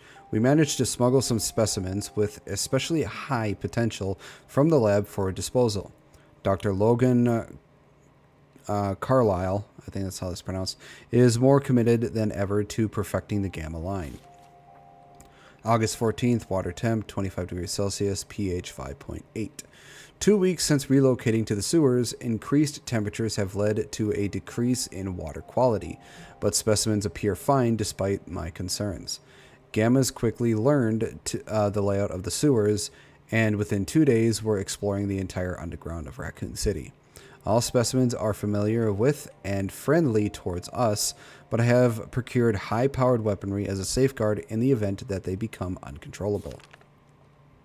September 1st, water temp 23 degrees Celsius, pH 6.1. We were lucky to secure this place by bribing the sewage department chief, but it's beginning to feel cramped due to the gamma's continued growth. We should begin to consider other possible arrangements. September 9th, water temp 21 degrees Celsius, pH 6.1. A water treatment worker found his way into the lab, but the gammas promptly eliminated him. This proves their viability for field use. I'll reach out to Umbrella's European branch tomorrow. Perhaps they will see the light. Invoice from Gun Shop Kendo. Thank you for purchasing the, whatever that is, grenade launcher. We made special adjustments to this piece to ensure compatibility with a variety of ammunition types. For optimal performance, please sure to choose the right ammo for the right situation. As we discussed at the time of purchase, this is a refurbished model and the chamber needs to be manually cycled between shots. It'll take an extra moment, but this is reflected in the price as agreed. Handwritten notes in reverse, explosive rounds, blah, blah, blah, blah, mine rounds, blah, blah.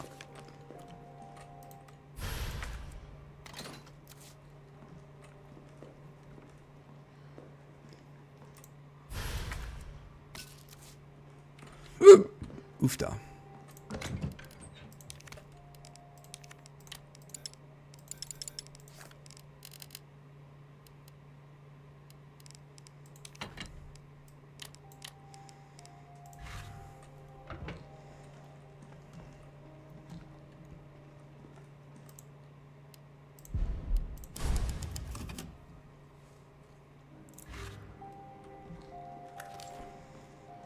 keep this out so I can deal with the gammas easily.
Ah, here's that battery pack.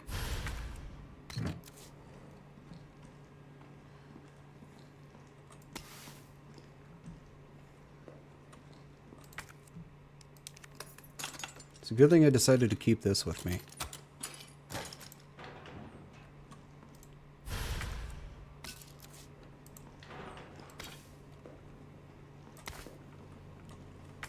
Okay, hang on.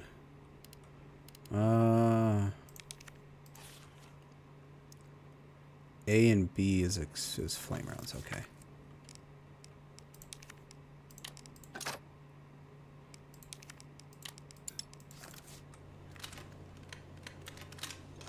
Cool. A love letter. My little darlings, it's already been 3 months since we fled here together. I found myself thinking back to the day you hatched. Your little voices made me tremble with pride. Your adorable little bodies brimming with incredible destructive power. I think it's talking about the gammas. And, of course, that voracious, insatiable appetite. You are no less than the pinnacle of the Hunter series. I hate the Hunters. And yet they ordered me to destroy you. They said you were unfit for use as weapons because of a few minor vulnerabilities. So what if you're susceptible to heat? So what if your delicate mandibles are exposed when you feed? Haven't they ever heard of character flaws? It is those very flaws that make you so very, very precious to me. But we'll show them yet. Down here, we'll continue to walk the evolutionary path together.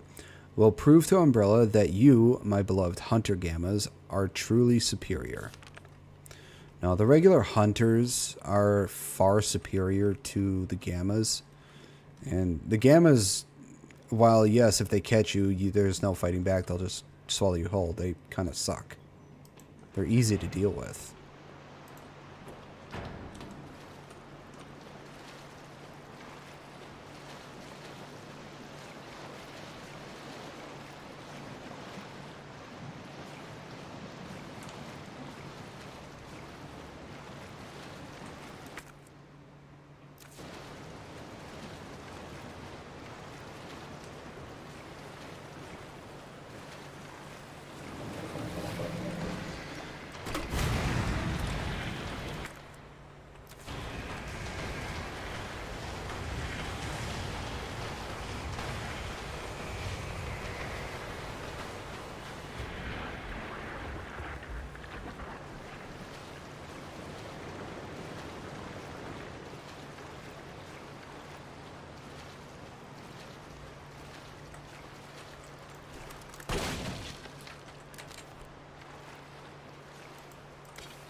Sewer workers note.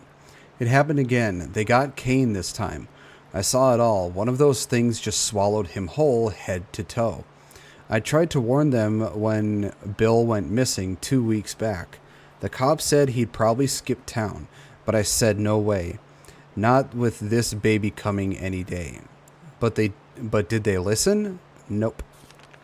This is bullshit. Fucking puke-breathing, toad-faced motherfuckers.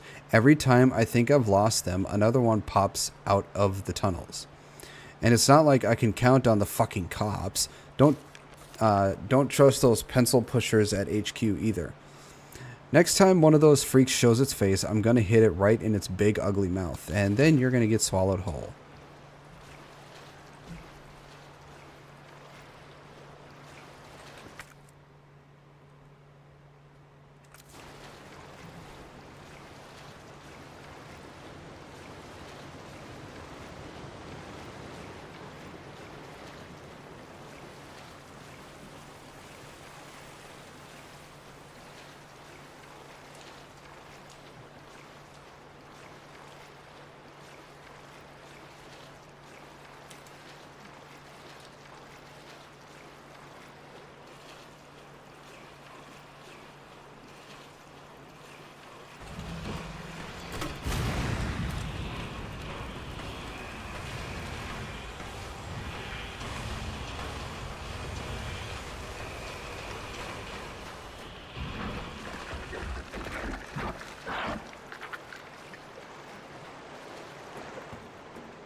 I got 2 rounds left.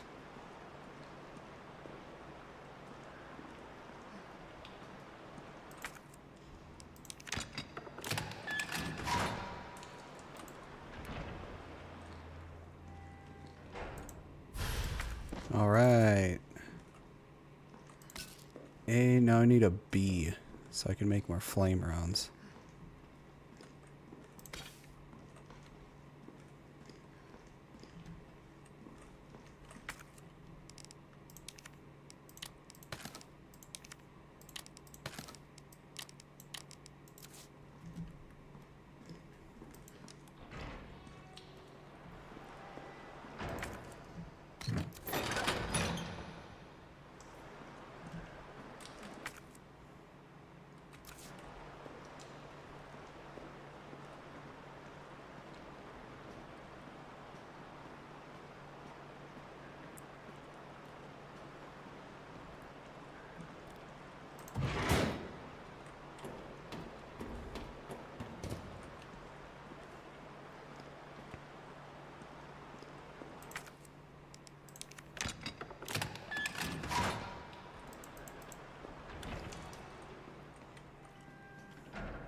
Carlos, can you hear me now?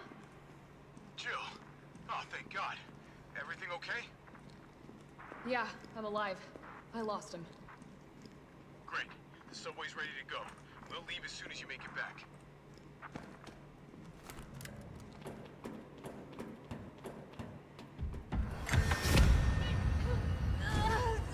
Hi, Nemesis. Good to see you again.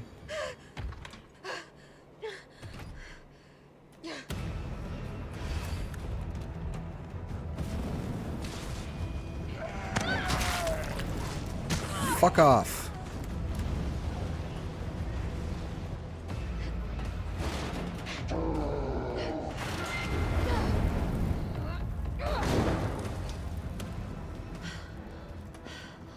It can use weapons?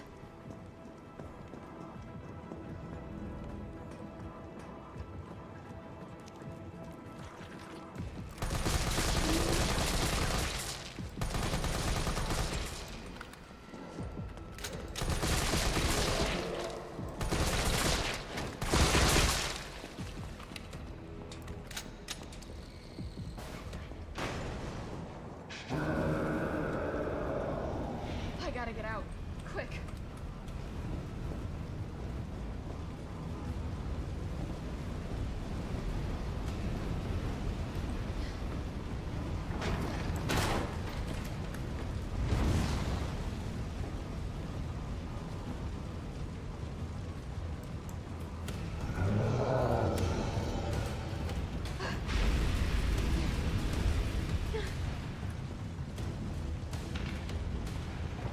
Damn you, Nemesis!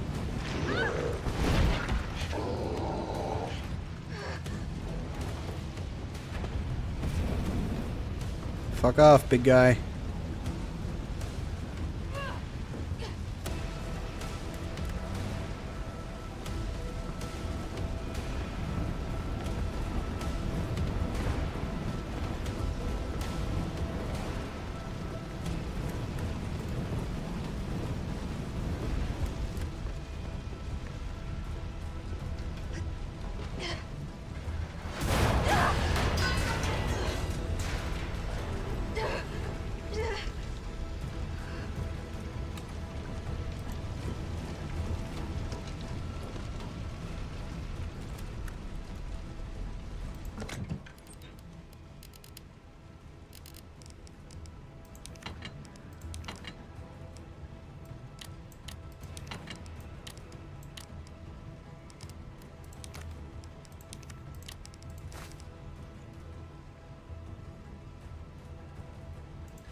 Notice of demolition delay. We have decided to delay the Barnaby office building demolition in response to ongoing public unrest. For safety reasons, all electrical equipment, including generators, have been moved to the roof for safekeeping. Entry to the premises is prohibited until the current unrest has subsided. All employees are to stay at home and await further instructions.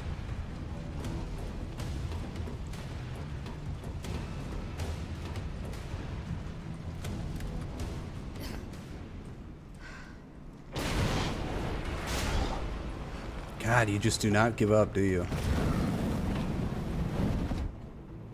All right, let's do this.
was one.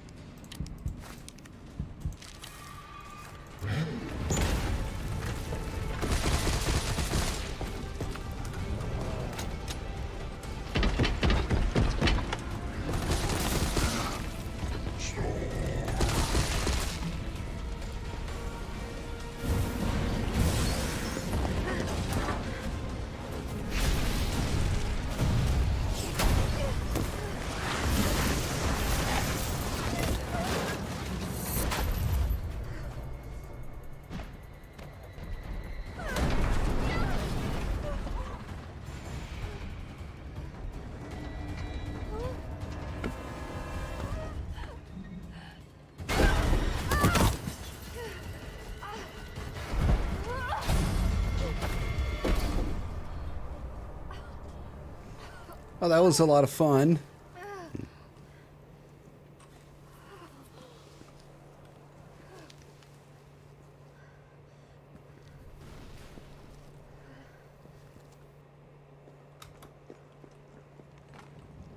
Carlos, it's Jill. Do you read me?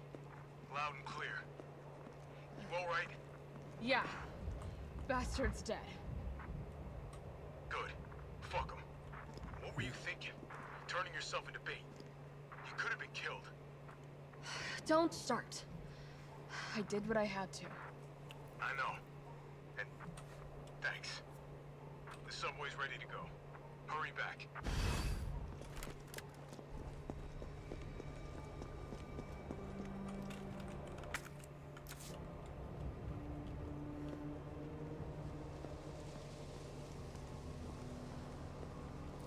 I want to make sure I get everything from here first.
Shit, Jill.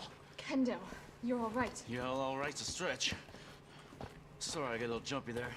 Didn't know quite what to expect. No shit. Look, we're using the subway to get people out of town. You in? Subway. Well, that's good thinking. When we get out, there's gonna be a lot to do. We could use a man of your skill set. What's wrong? Nothing. Just bad timing is all. Yeah. Look, don't worry about me. I'm gonna make other arrangements, okay? You better. You're the best gunsmith around. Oh, no. Don't do anything stupid. Oh, that's your job, right? Take care, Jill.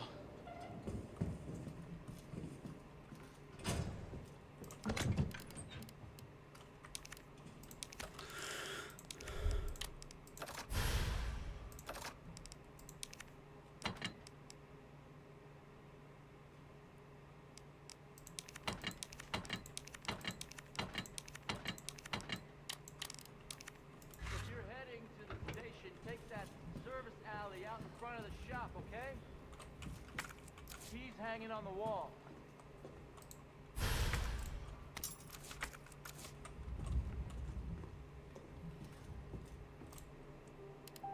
He eventually dies too, sadly.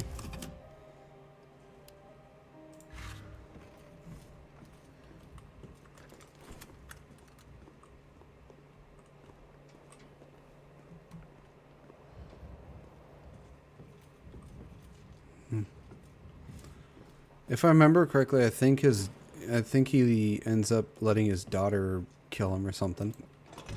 Or I can't remember if he shoots his own daughter.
Raccoon Times Readers Column. Dear editor, I'm writing to you because I'm troubled. Deeply troubled. Anyone who's been a parent knows that Crystal Promenade is the place to take your kids for a trip downtown on Saturdays. And there's no store more popular or harder on a parent's wallet than Toy Uncle. However, I've noticed that on windy days, the big statue above the entrance wobbles like the only thing holding it up is a couple of screws. If that statue's head tumbles loose on a busy day, children will be badly hurt. I've complained to the manager 3 times now, but he just isn't willing to rectify the situation. Are we supposed to wait for a terrible accident to happen before taking action? No. If heads are going to roll, then let it be the managers take that death trap down.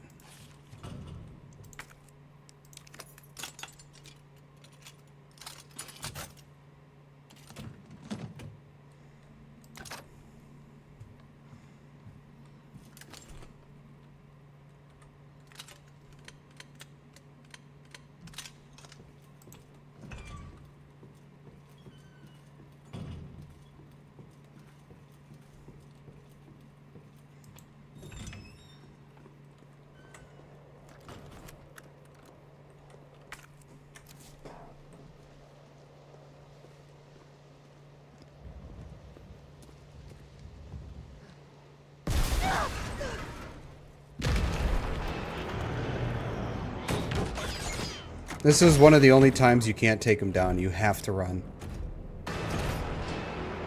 Rocket launcher? Really?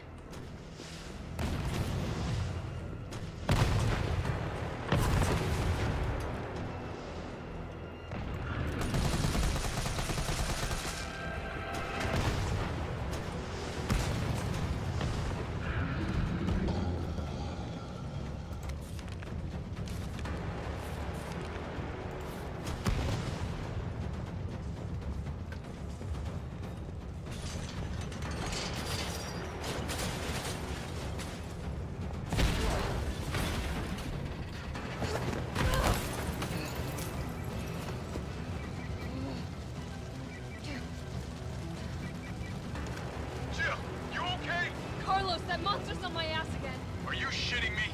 I thought you killed it. Me too.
down.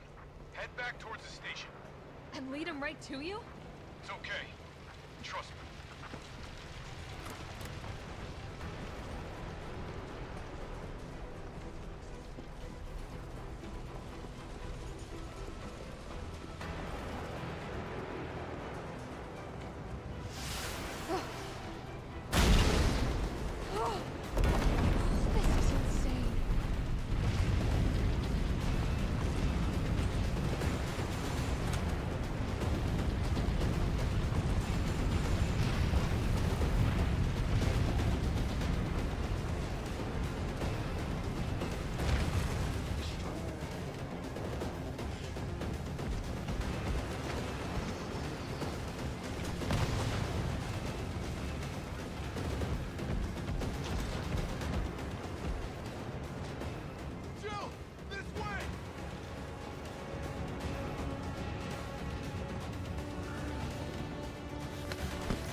of here.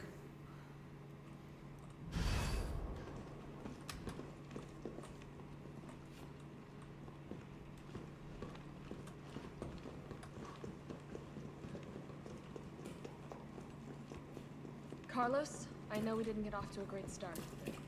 Thanks for the save. Hey, you saved my ass first.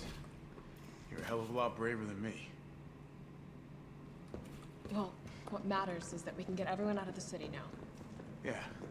Hey, you'll be safe.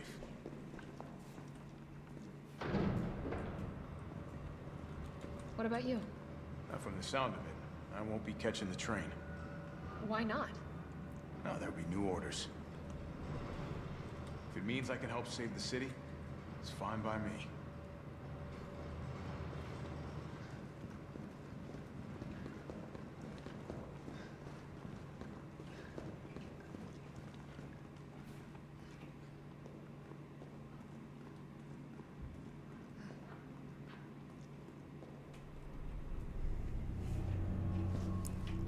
Good work.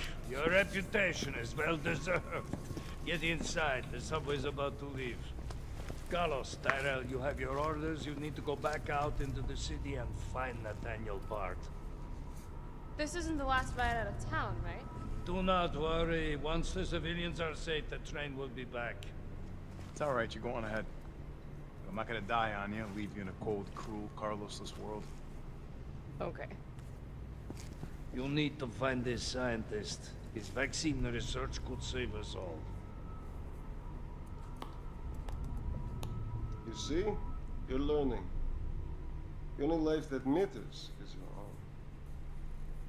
Good luck. Let's go.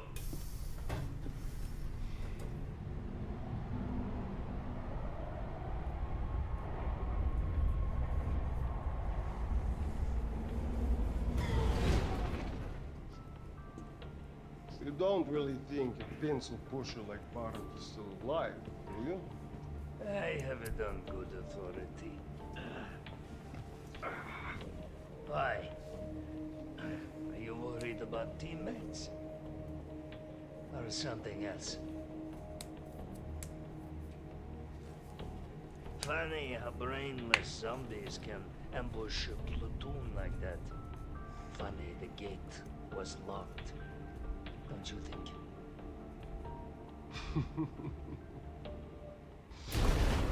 What was that?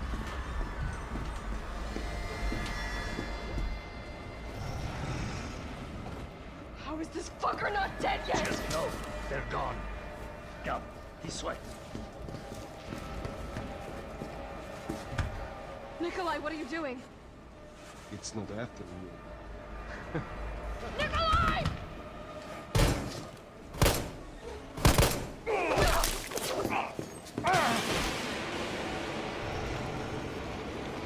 Get off my train. Shit, bird!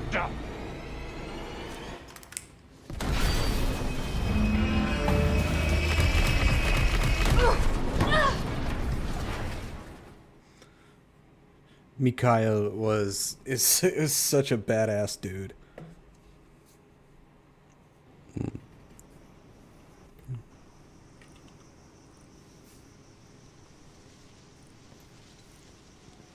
Oh, it's been a while. Subway's got to be clear of the city by now. Along with your hot date? Nah, she's not like that. Hell, she's not like anybody.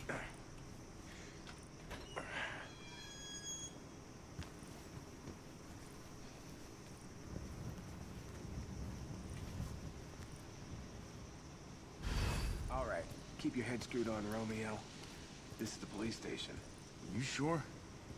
It looks like a cemetery to me.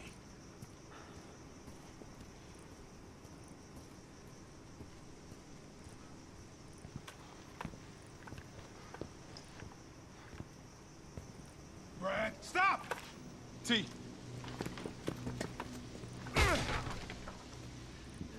Come on, man. Not you too. Sorry. Sorry.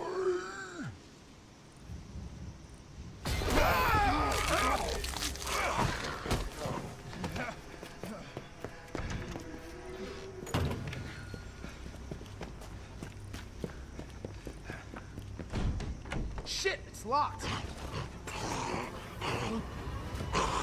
You stay on the door. I got this fucker. Come get some.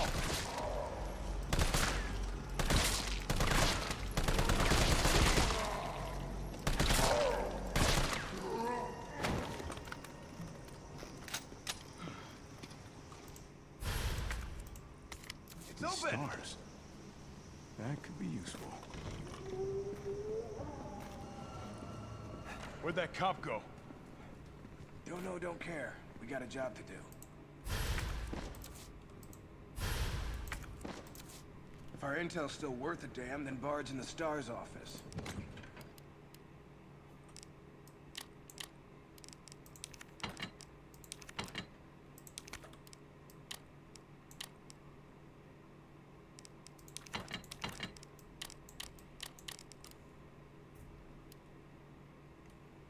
Let's find him and take him into custody. Custody? I thought this was a rescue. Carlos, take a look at this. I've located the STARS office. Remember, Bard had access to Umbrella's darkest secrets. He knows we'll try to keep him under our thumbs. So this search and rescue mission is really more like find and detain. Right. Good to know. I'll open the shutter so you can get through.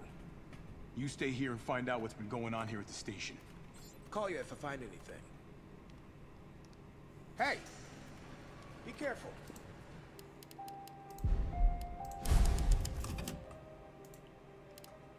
Yeah. You too, man.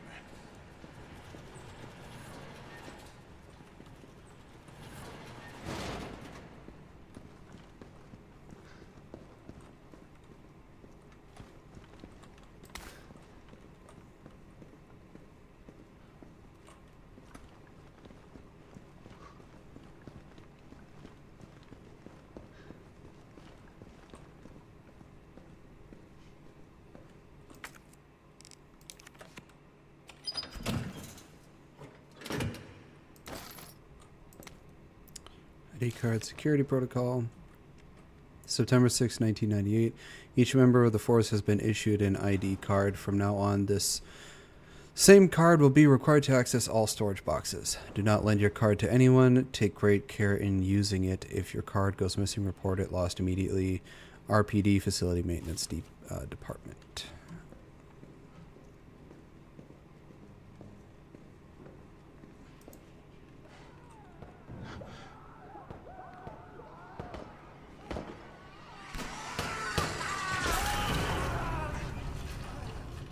What the hell was that thing? A liquor. They aren't very nice. Couldn't have been a zombie.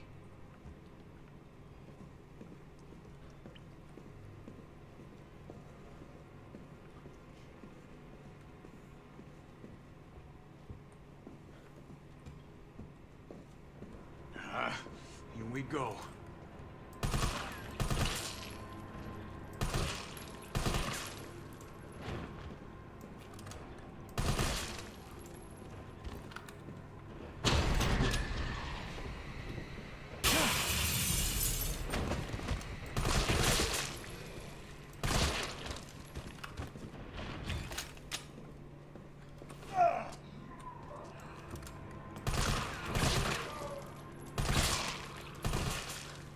Right. Big, warm RPD welcome.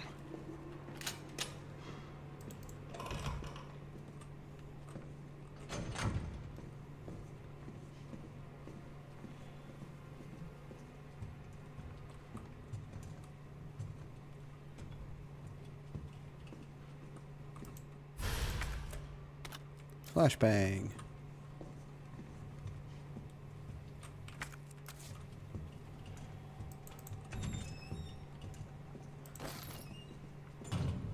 T, you copy? There's something real nasty in here. I don't know what it is. Something nasty. All right. I'll take a look with the cameras. Watch your six.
Yeah, well, you kind of have no choice considering they're all undead.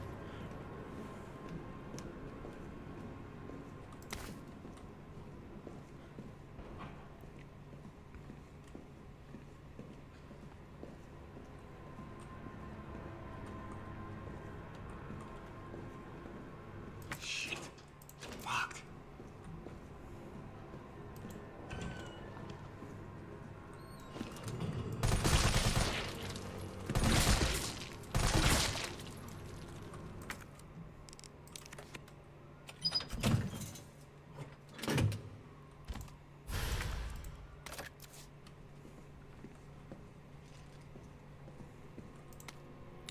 Arrest report.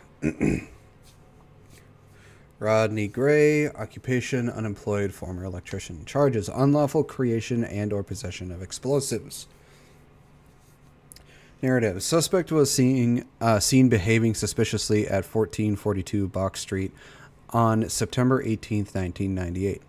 Suspect's person was searched, producing a small explosive and a timed detonator from inside his pocket, leading to arrest on the charges listed above.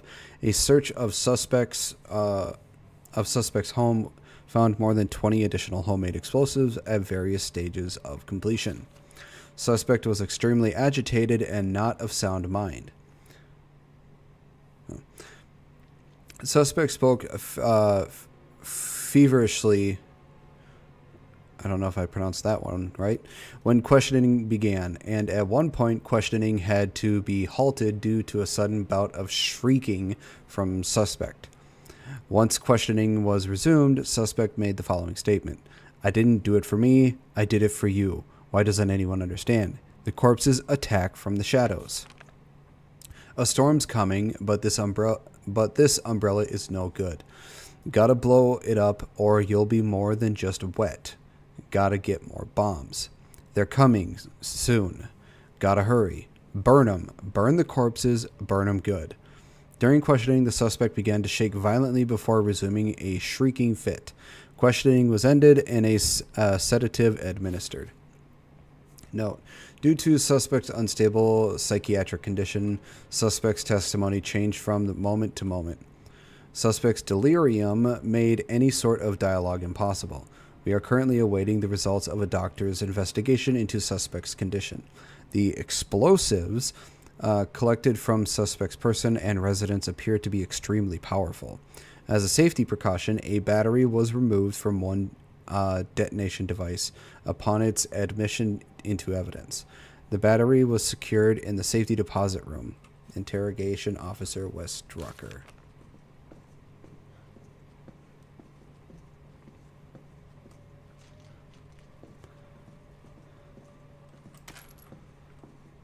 Oh, I forget what the combination was for that. We'll have to come back to that later.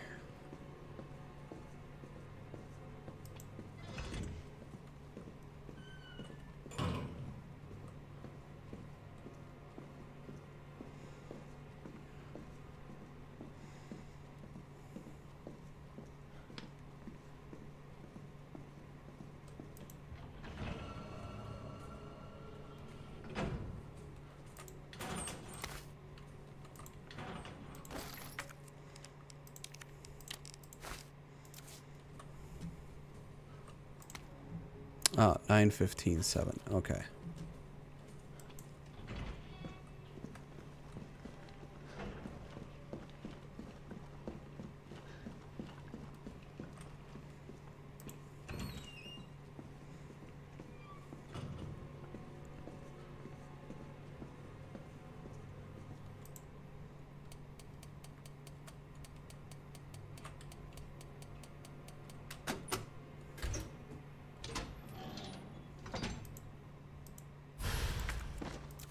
Nice.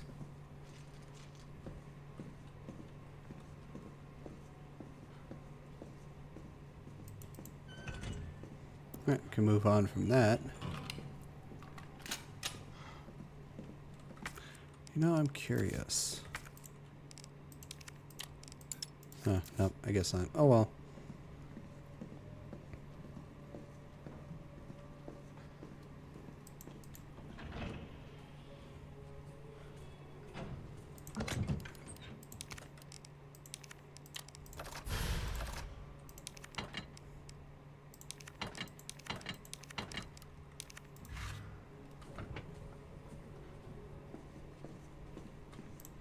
cameras killed those things, I'd be set.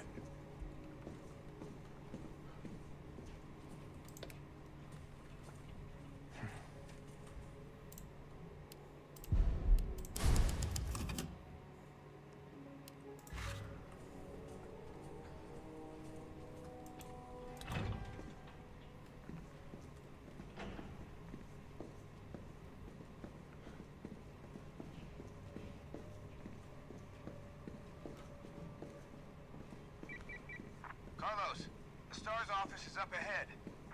Copy that.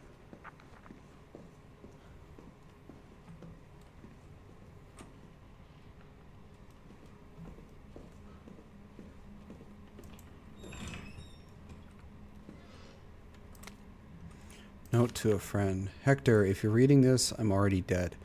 If you hear any noises coming from the locker, do not open it, please.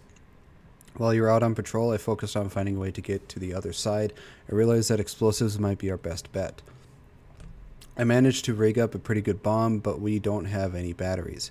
For the detonator, I'm pretty sure I sent one to the safety deposit room during intake last week. We need that battery if we're going to knock this wall down.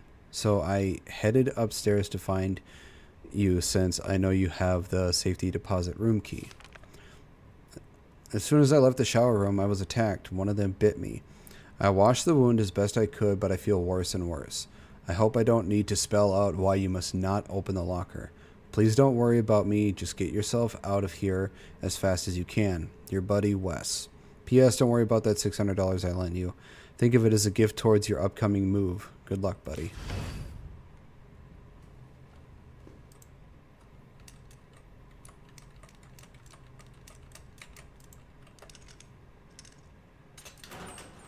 I already know which locker it is, and I'm not going to open it.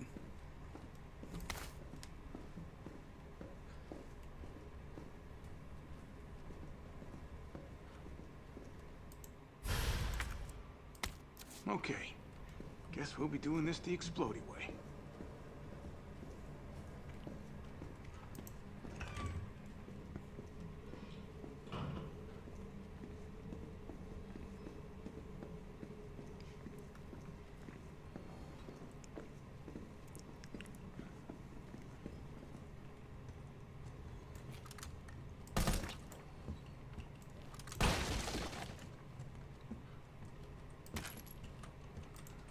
I think it was DCM.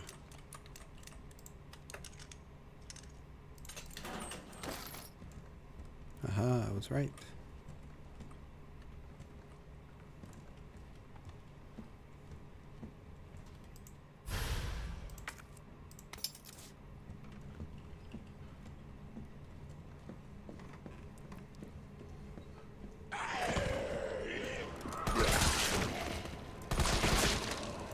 Where the fuck did you come from?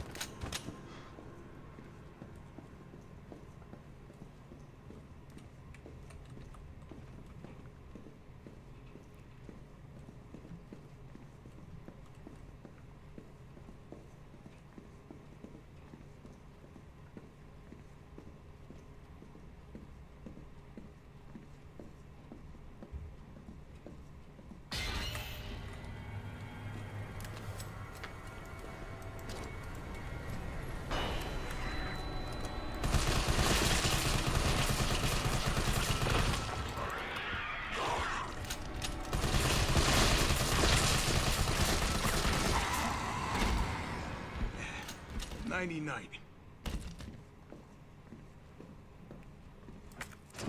Liquors are a pain in the ass to deal with.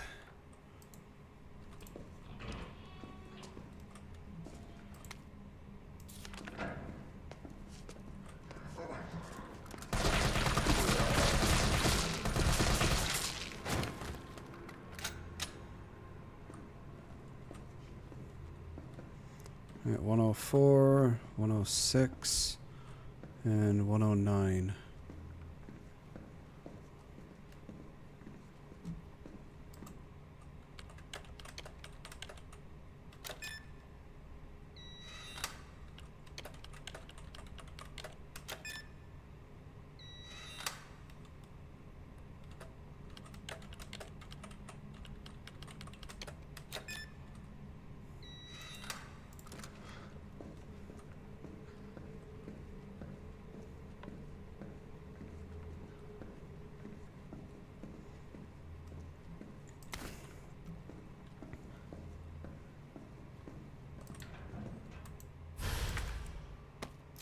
mine now.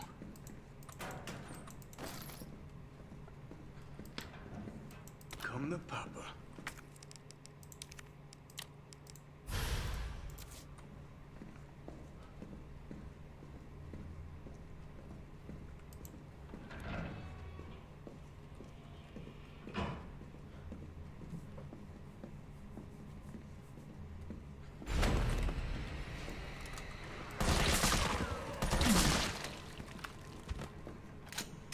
They just pop up out of nowhere.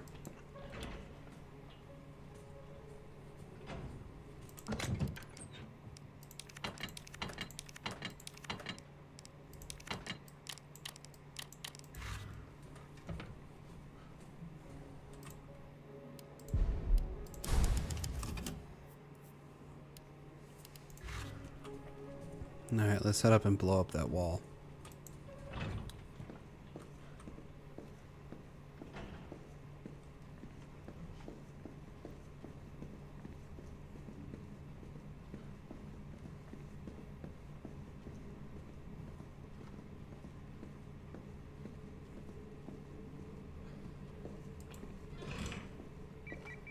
Carlos, I've hit a dead end with the terminal here. Gotta head your way.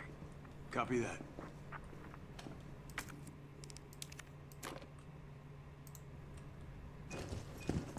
Gotta move.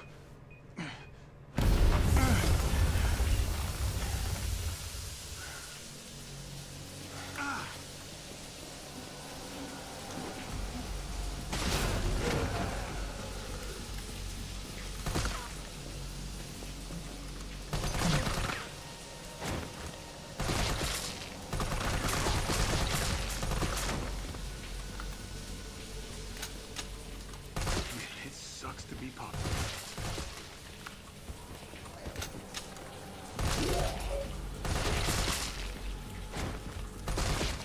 One at a time, take a number.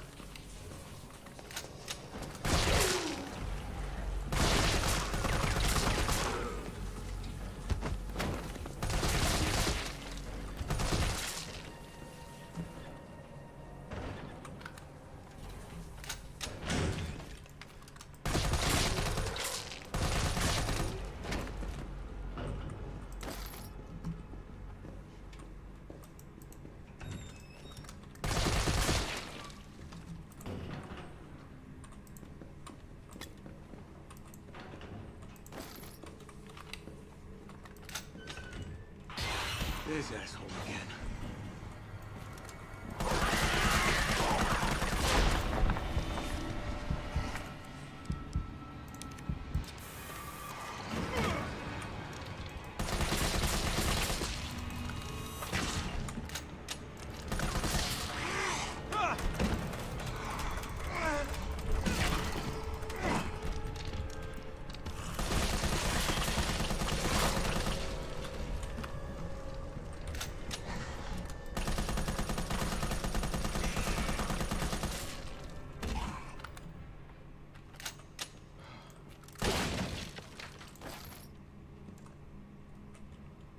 That was a pain in the ass.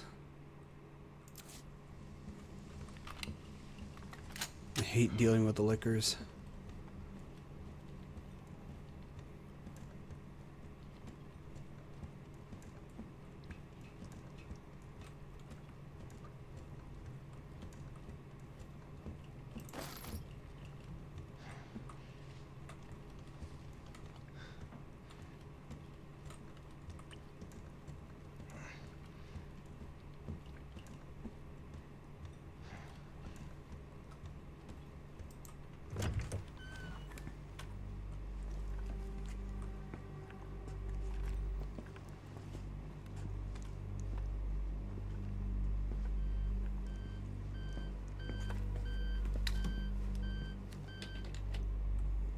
Dr. Bard. Oh, thank God. Do you know how long I've been trying to reach somebody? Don't worry, we're gonna get you out of there. Just tell me where you are. I'm trapped in a goddamn hospital, surrounded by every kind of abomination. Look, just send in stars. They're gonna know what to do. No, negative. RPD's overrun too. Then figure it out! Umbrella's gone crazy. They're killing all the researchers. I am the only one who knows how to make the vaccine to stop the zombies. So you can either sit there with your dick in your hand or send somebody who's capable of getting me the hell out of here. I like him already.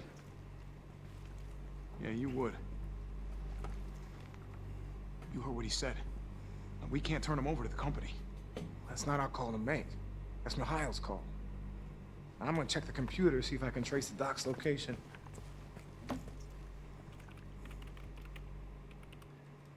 This'll take some time. Look around, see if you can find anything useful.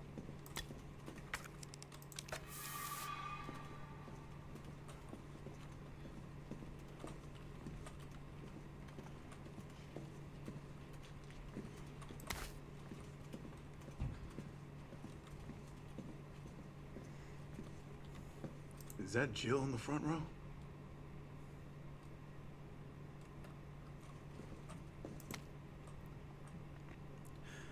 Mansion incident. This bizarre incident occurred in a mansion owned by the Umbrella Corporation located in the Arclay Mountains. On July 23rd, STAR's Bravo team was dispatched to the Arclay Mountains to investigate a series of mysterious and grisly murders and went unexpectedly radio silent. On July 24th, Alpha Team was dispatched as well and became entangled in the events at the nearby mansion. The incident culminated in the destruction of the mansion. Casualties were numerous. The only survivors were the 5 of STAR's members that caused the cause of the incident was the illegal bioweapon experiments being carried out in a secret Umbrella lab beneath the mansion. The T-virus being used in these experiments escaped the facility and is presumed to be the root cause of all that occurred. However, all evidence was destroyed along with the mansion, so further investigation has proven to be extremely difficult.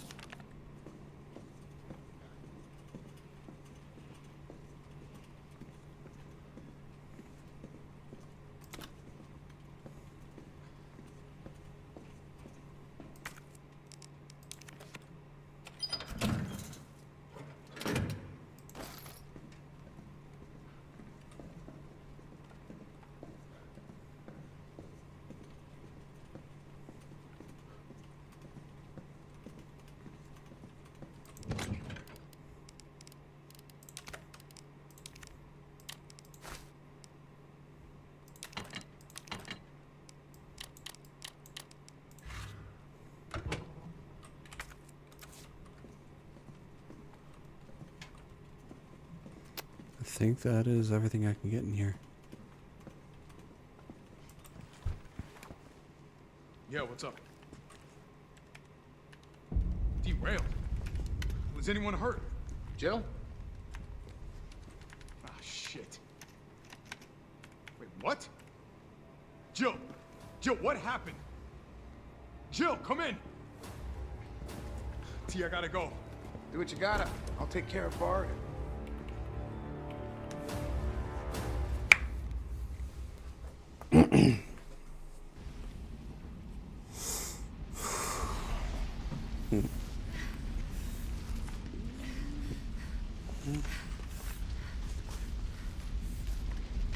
Alright, back at Jill.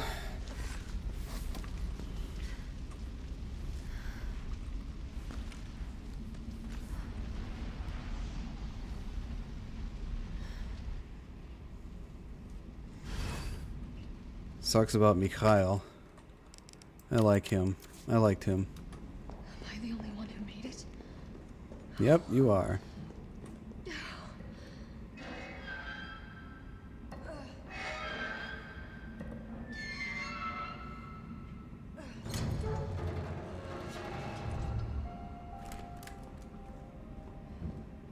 Honestly, I would have closed the door behind me. Carlos? Come in. Carlos? Damn it. I guess I'm out of range. UBCS new weaponry notice. Good news, limp dicks. I've got some new weaponry for you that's guaranteed to put the brass back in your sacks. They're called mine rounds. These babies were developed by Umbrella's military R&D, and they will light your fires even hotter than the lover you left back at home. Jesus, this guy. They're tough to find and tricky to handle, but trust me, they're worth it. Alright, let's take a look at the specs. Mine rounds are designed for standard issue grenade launchers. Don't get cute and try to load them in anything else. Fire them at walls or the ground and they'll stay right where you put them. The sensor in the mine will detect approaching enemies and detonate when they get within range. So basically just toss them in any enemy's path and you've got yourself a landmine. There's no such thing as unfair when you're taking on those giant freaks, so get out there and fight dirty. Mine rounds. Yippee.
Still alive. I can't stay here.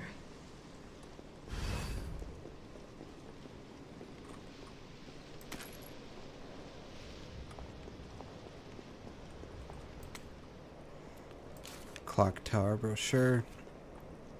That's one of the areas that was cut from the game, was the clock tower, which really sucks. Like I think it's like 50 or so percent was cut from the game for the remake, which I think was really, I think it was a really bad idea.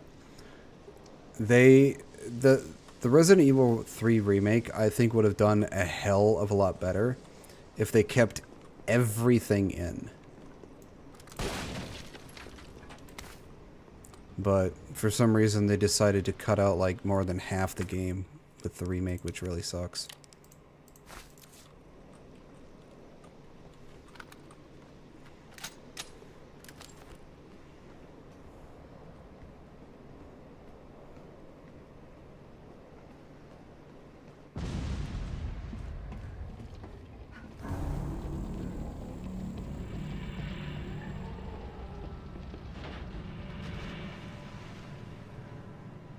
Bitch can't even swim. Carlos, respond. Yeah, what's up? We didn't make it. The train derailed. Derailed? Was anyone hurt? No, everybody's dead. Mikhail, everybody. Ah, shit. Nikolai left us to die. Wait, what? What the fuck? It's back! Jill! Jill, what happened?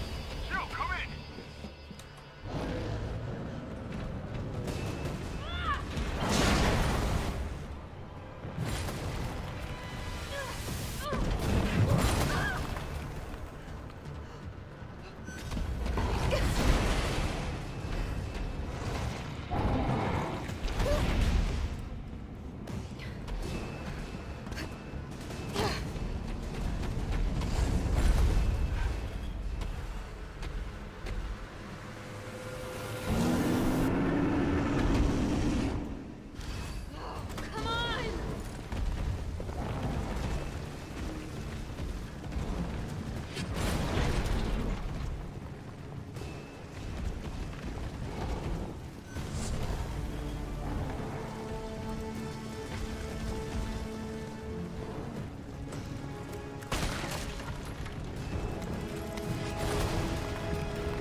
it in its tracks.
There we go. Got him. Right? Let's do this. Suck it!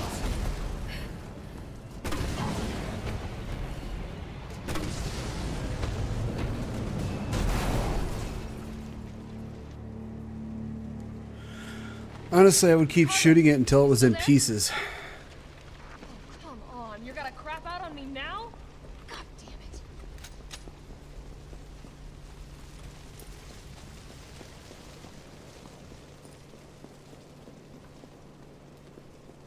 The reason why I'd keep shooting it is because things like that tend to keep coming back and... Well...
Interesting. You've done me a big favor, miss.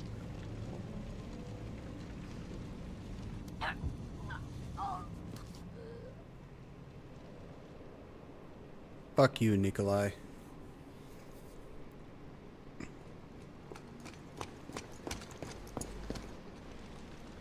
Jill! Hey, answer me.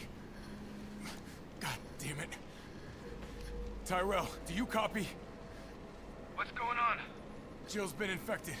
I'm taking her to the hospital. Maybe Dr. Bard can save her. All right, I'll meet you there.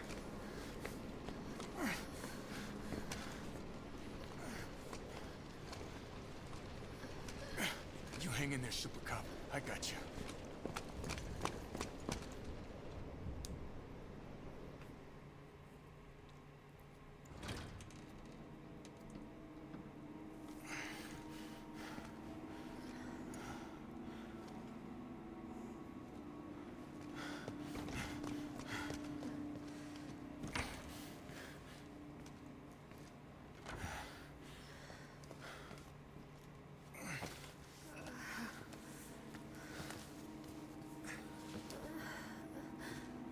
Fight it, Jill.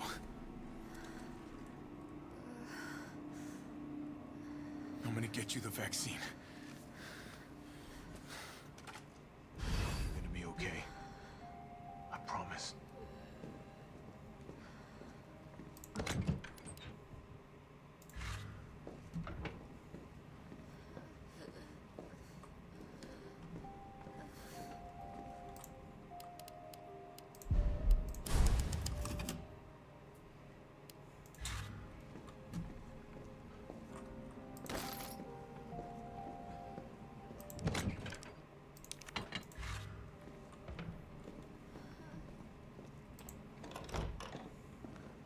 Tyrell, where's Bard now?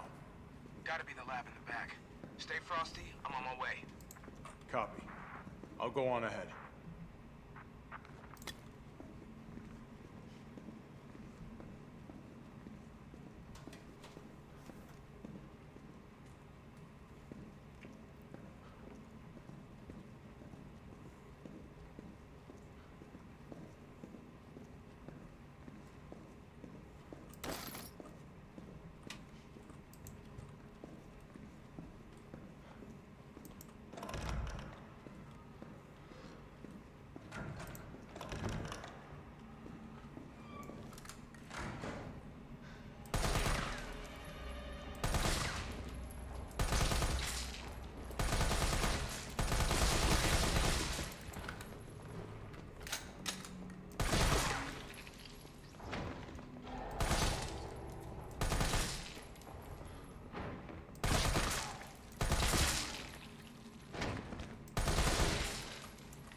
Got time for this!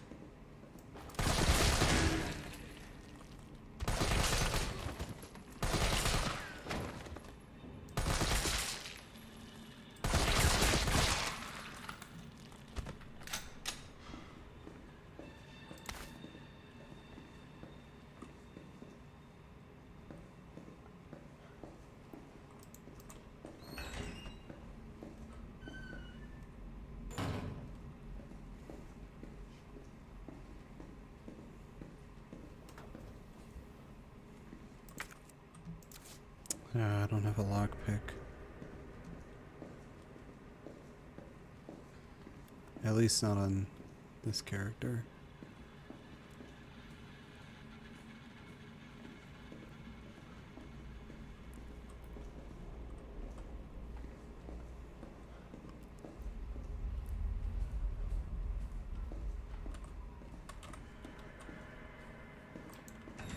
Welcome to the office of Dr. Nathaniel Bard. Please state your business clearly into the intercom.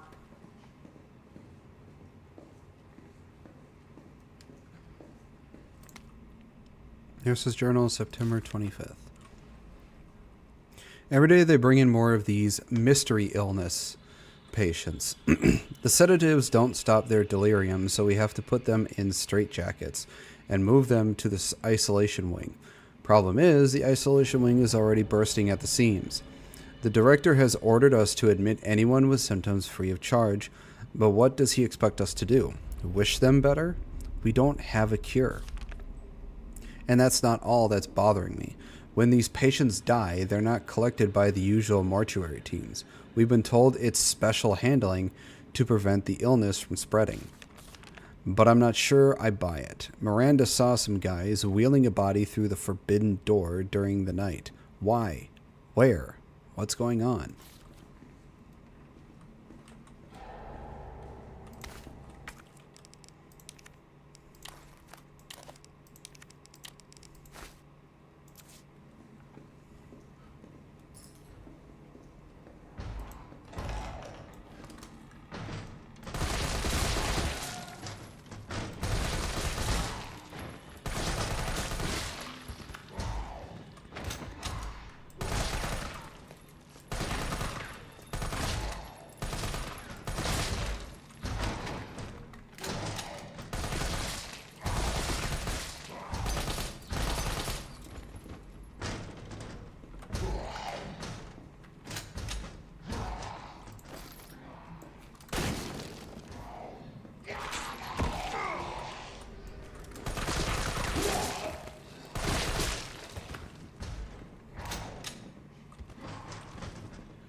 Let's look at all the blood.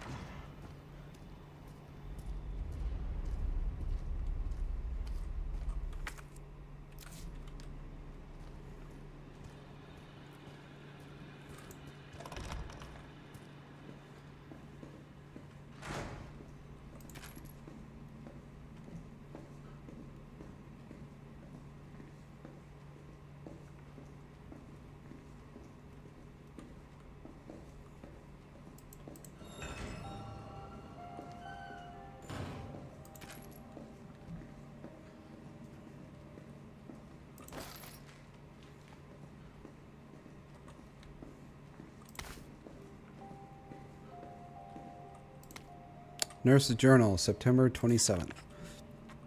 Admitted over 20 mystery illness patients. Patients in the isolation wing exhibit severe limb necrosis, fever, muttering delirium, and signs of hyperphagia. I forget what that is. Possible infection? Tried every antiseptic. Still no blood work back from the research wing. Ask again. Dr. Young was bitten while treating one of the patients. We've disinfected the wound, but his fever won't go down. Nothing works.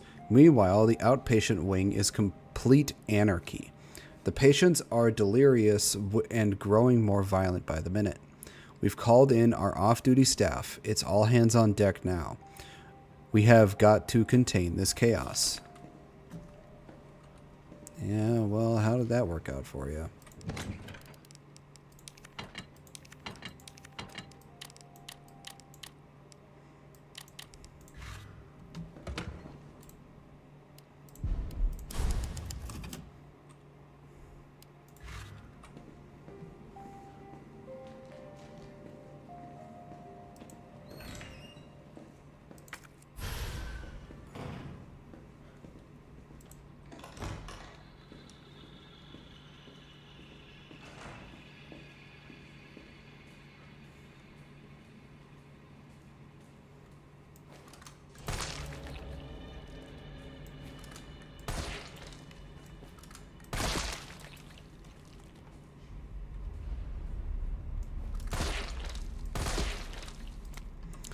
September 29th.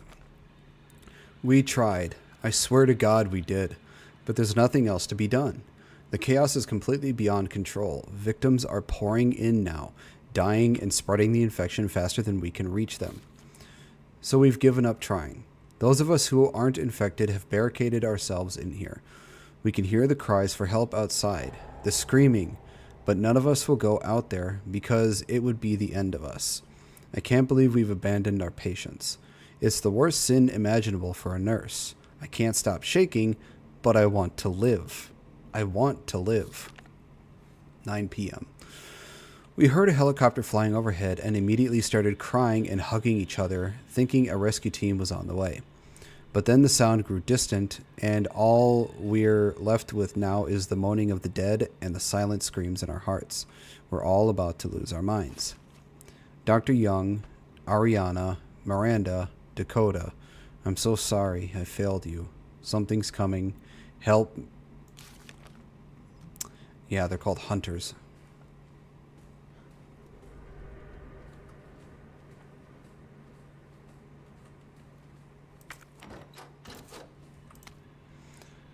For administration, ID card rules. Your cards are not to be taken off hospital grounds under any circumstances. As per our security measures, all employees must store their ID cards in their own personal lockers before returning home for the day. Thank you, administration. Yeah. Lost locker room key. The key to the locker room has gone missing. The last person to have it may have dropped it somewhere in the courtyard. Until it is recovered, we will keep a spare key here in the office. Please stop by administration at the end of your shift to borrow it.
There's the key.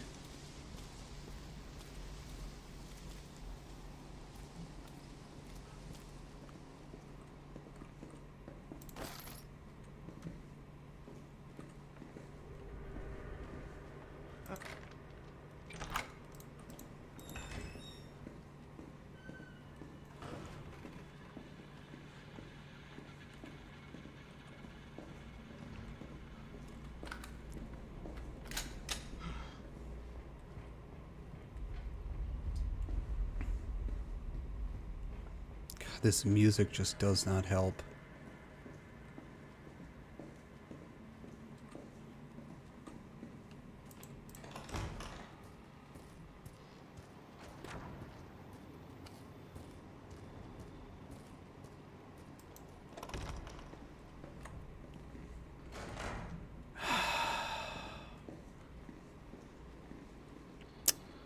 That was a hunter.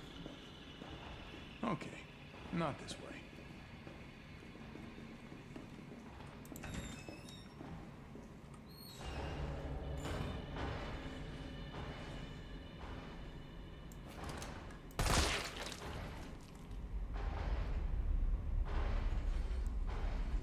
You know, just to get it out of the way.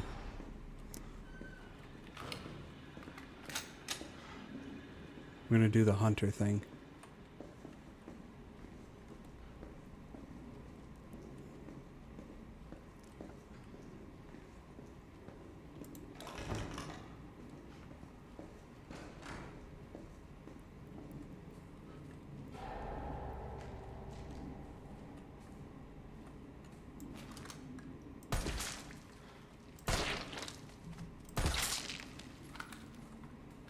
Just need to make sure they stay down.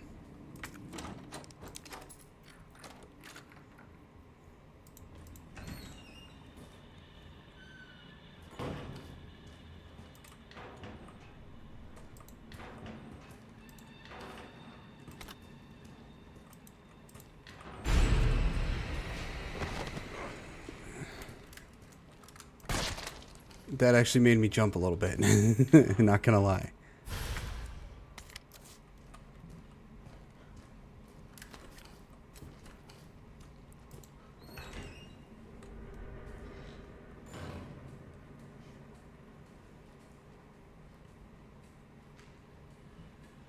All right, here it comes.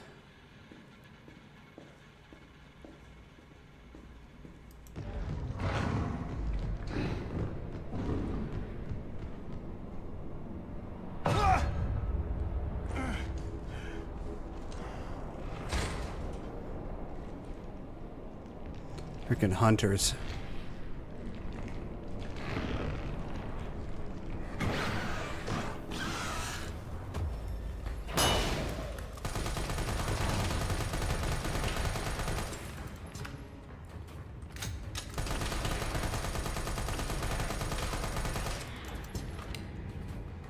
Jesus Christ. Yeah, these guys are a real pain in the ass to deal with.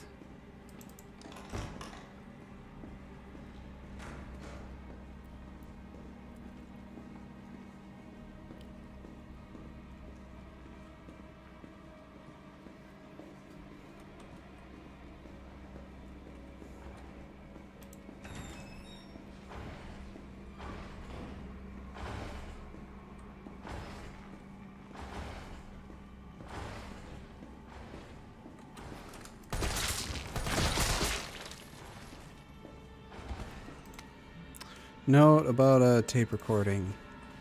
Dakota, I think I know what happened to the missing tape of Dr. B. His research assistant took it. One of my patients saw Abbott remove something from a locker in the nurse's station and walk toward the treatment room. I'll try to sneak in and look during the night shift. You just stay cool and keep doing your job. I don't care how important Dr. B is to the medical community. That kind of harassment is not okay. I promise I won't let them destroy the evidence. He's a pig and an asshole and will get his day in court. Stay brave, stay strong, a friend.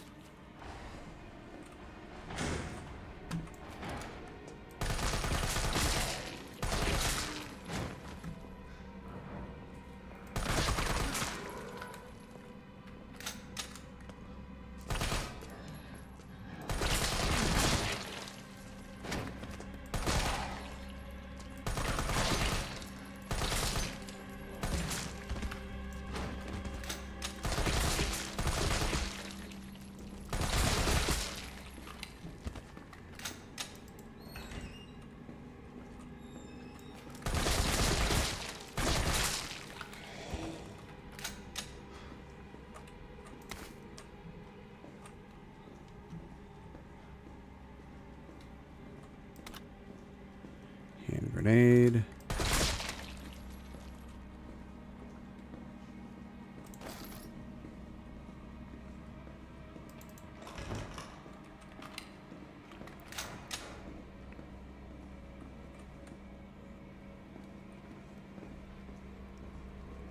I don't know the combination.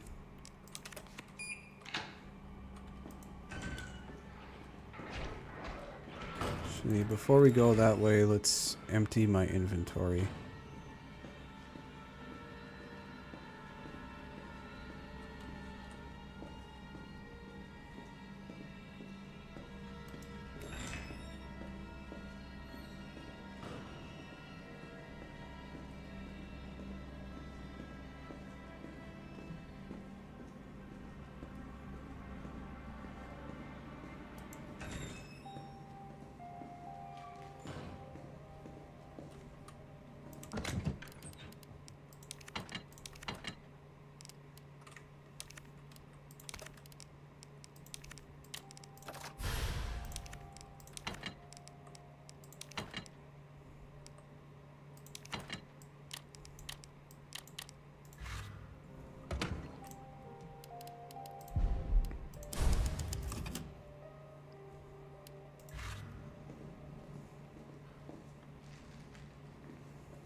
Alright, now we gotta go take care of those two hunters.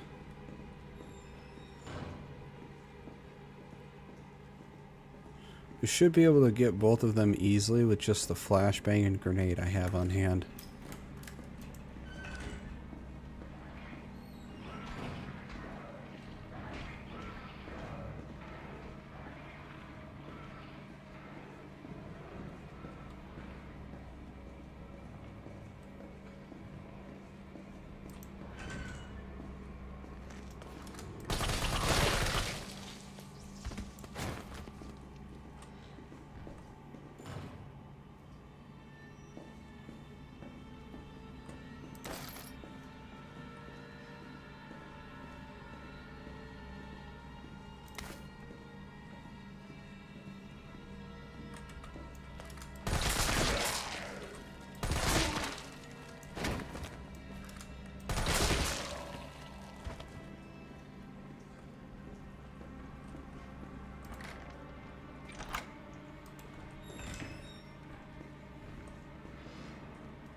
Well, that didn't go exactly how I planned, but it went better than expected.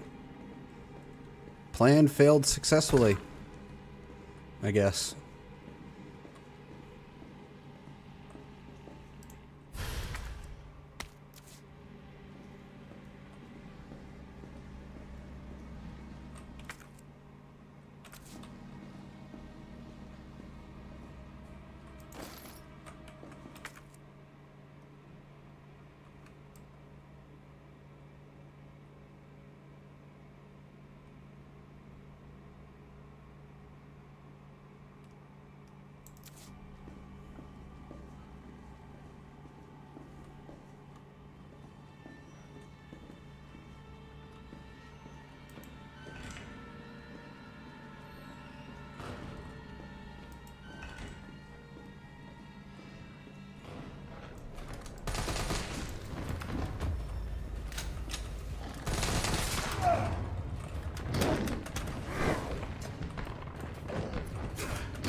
That went better than expected.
What am I missing from here?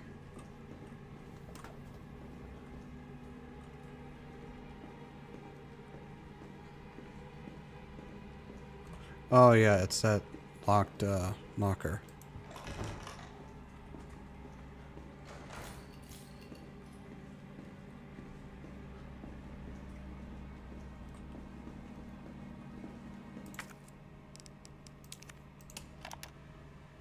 All I wanted to know was what the documents were doing in your office in the first place.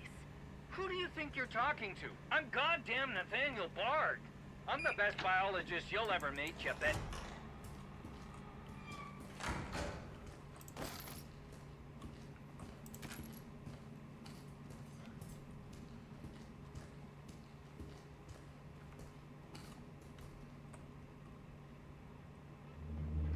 Bard. Tyrell. Bard's dead. He's been shot. Shit. And the vaccine? I'm looking. Well, look harder. There's gotta be a computer, right? Banquet invitation. Dear Dr. Bard, it is my pleasure to cordially invite you to a banquet on September 10th at the Central Hotel, where we will be exchanging viewpoints on Raccoon City's new Special Medical Zone, SMZ. Attending will be Mayor Michael Warren, Chief of Police Brian Irons, and the other distinguished members of our community. Thursday, September 10th, 1998, 6 p.m. The Orient Restaurant, the Central Hotel, 2nd floor. We would be honored if you joined us. Sincerely, Greg Tester, United States Senator. Handwritten note. Nate, I'll be introducing the bill for that new drug of yours in mid-August. Bring the cash. We've booked a suite for the usual after party.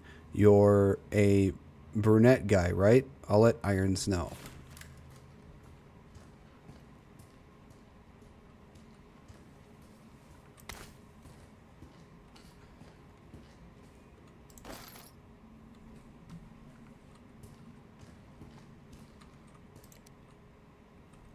Email from Nathaniel Bard. To Greg Tester, reply immediately. Greg, I know you're watching the news. This virus is going to devour the whole country. The dead will wash over Capitol Hill like a tidal wave. You are not safe. However, you've always been a good friend to me, so I'd like to offer you a way out. I have in my possession 1 dose of a vaccine for the virus, the Holy Grail. And it's not for my family, not for my ladies on the side. No, Greg, I'm saving it for you.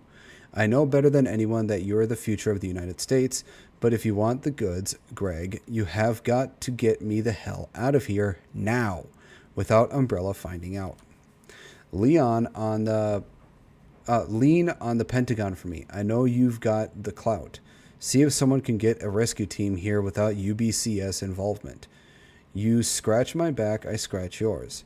Which should sound pretty chaste after the parties we've been to. Hurry, my time is running out. Nate. This is VRC Chief Nathaniel Bard, September 29, 11 p.m. I am acutely aware that my time's running out. And I hope and pray, by making this recording and bringing the truth to light, that I can restore some small shred of honor to my name. All of Raccoon City's suffering began with the release of a biological weapon known as the T-virus. My employer, the Umbrella Corporation, engineered this virus, and they ordered my team to develop a vaccine, which we did.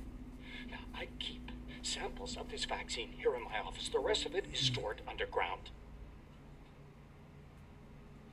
But those sons of bitches at the board, they want to destroy it. They don't want the world to know what they've done. So they're trying to erase all evidence that the virus ever existed. Now, I'm not a fool. I know they don't want me to...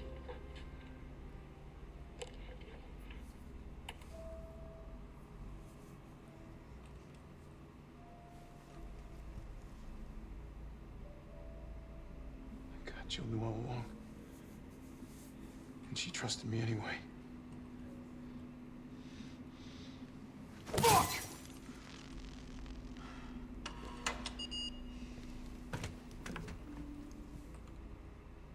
Is it here?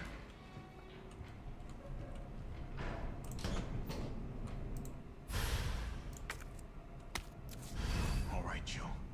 Hang tight. T, I got it. Good. I'm headed your way. Be careful.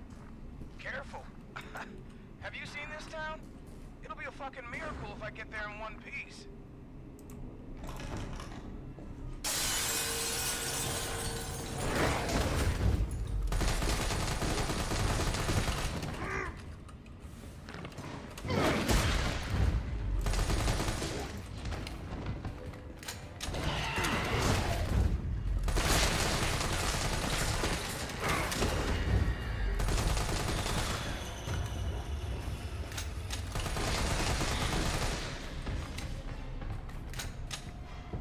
God, that shoulder charge and punch really helps a lot.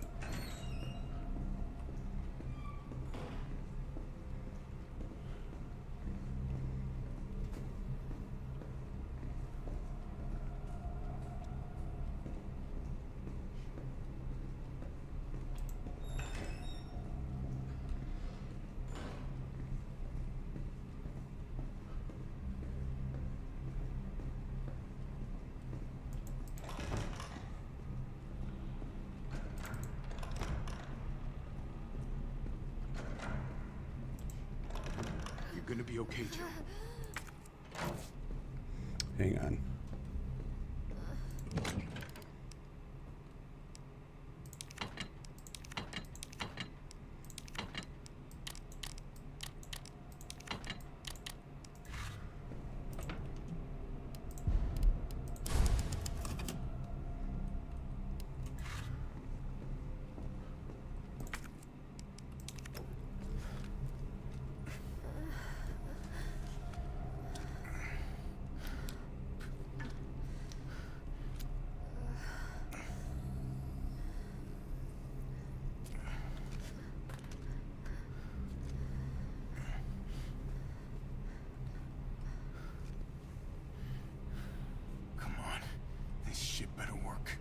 It will. Don't worry.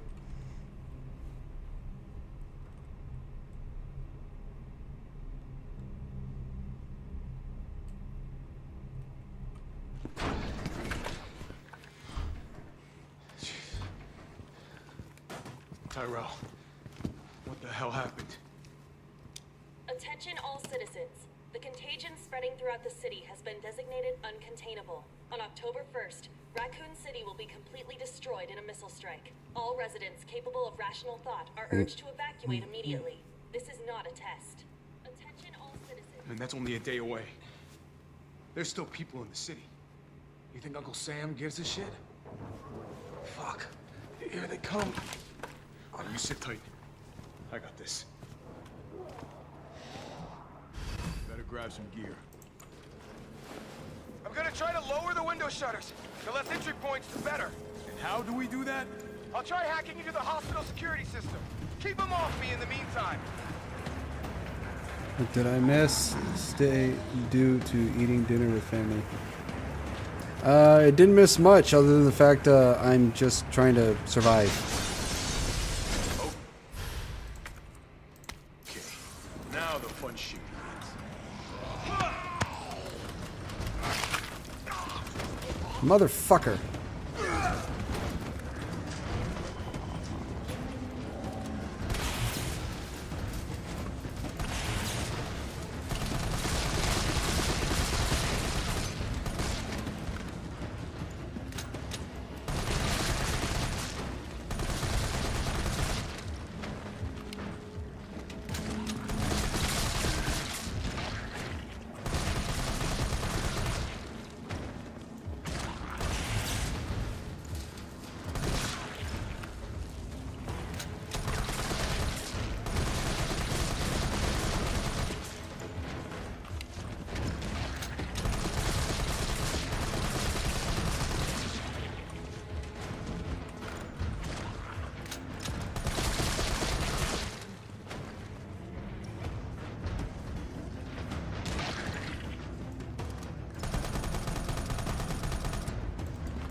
It's a good thing I have unlimited ammo.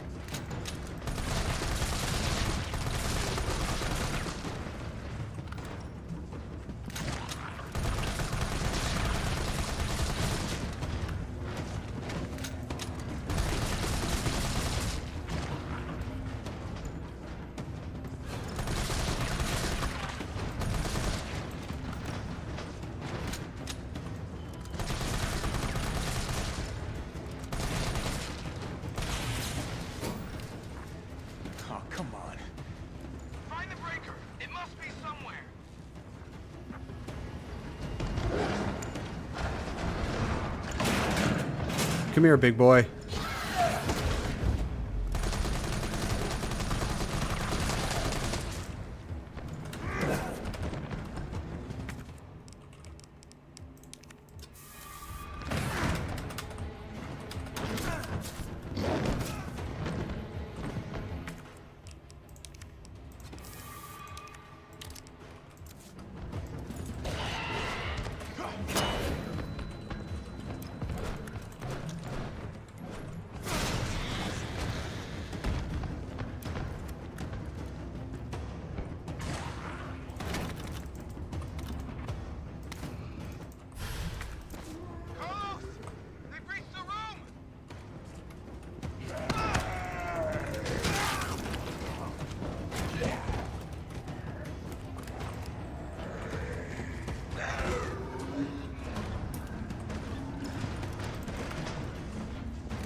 Damn it! Get the fuck off of me.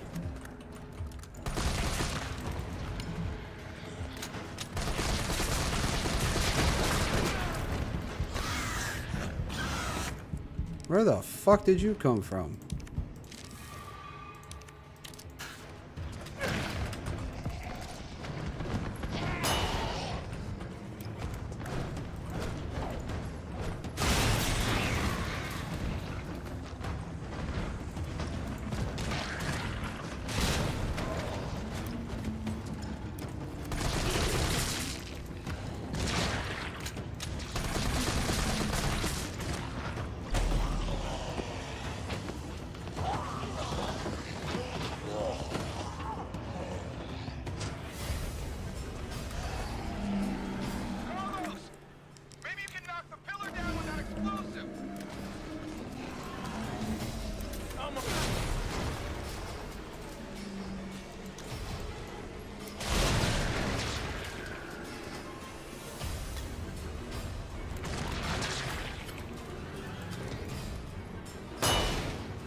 Not even close. But at least it's over. I'm coming back.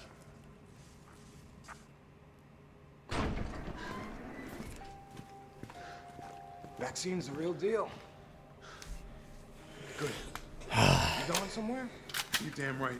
What do you think you're gonna do? Whole city's about to be microwaved. Come on, man. Call the government. Tell them we found a cure. You stall for time. Ballsy motherfucker. Having a lot of fun here, White Rose. I hope you're having a good day so far. Well, not so far, but I hope you've had a good day.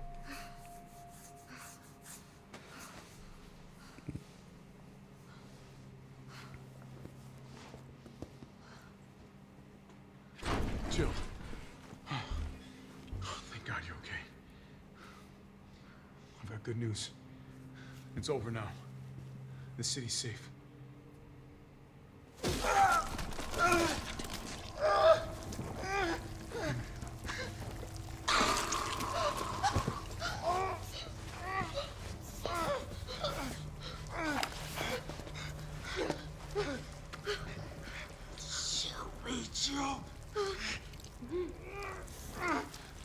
It's the only way.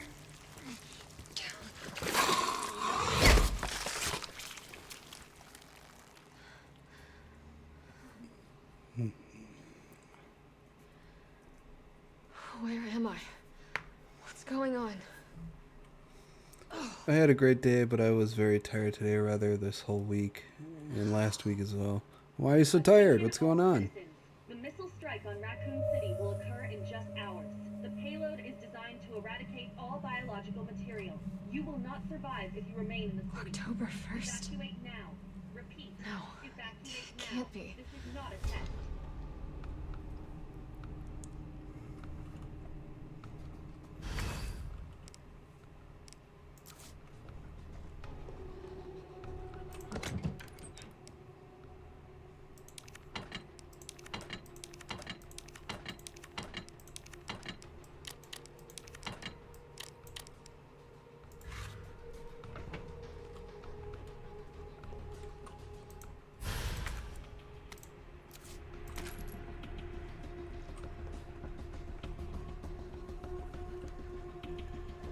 Very bad weekend. A single word.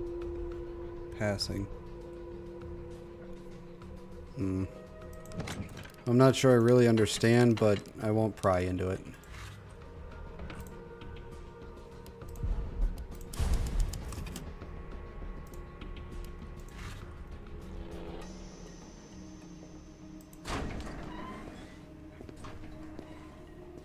fine, sunshine.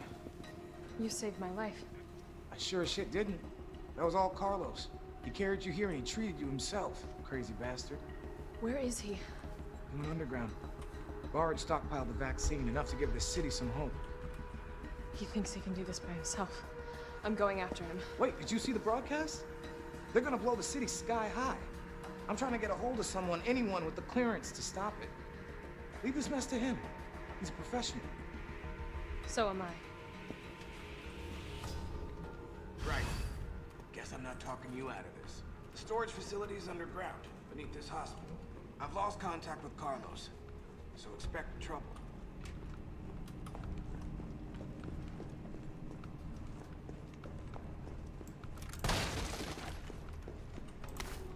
I'm gonna go through and make sure I get everything from the hospital first before I go down.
Damn it.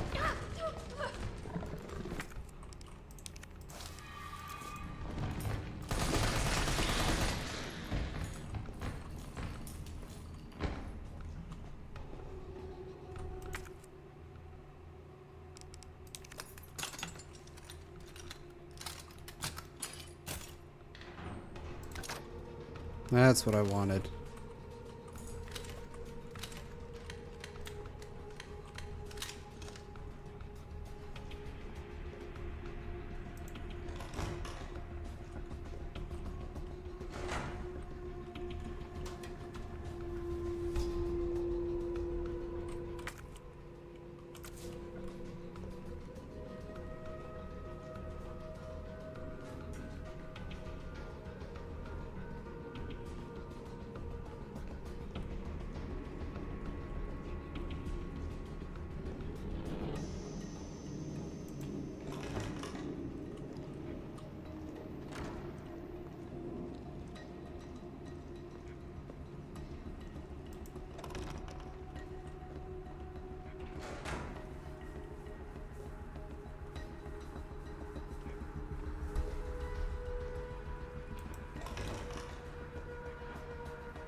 think I can squeeze by.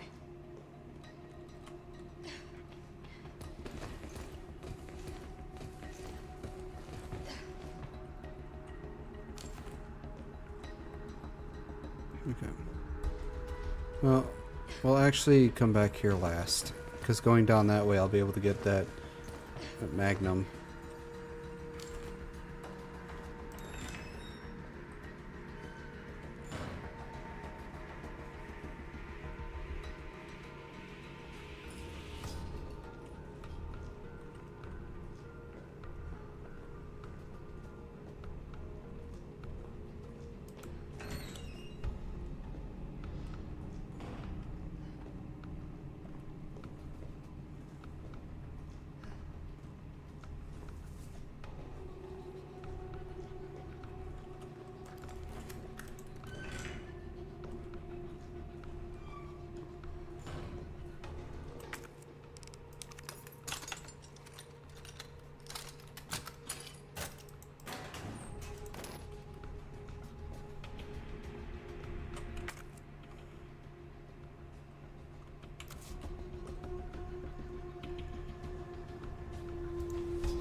Guaranteed to give you a headache.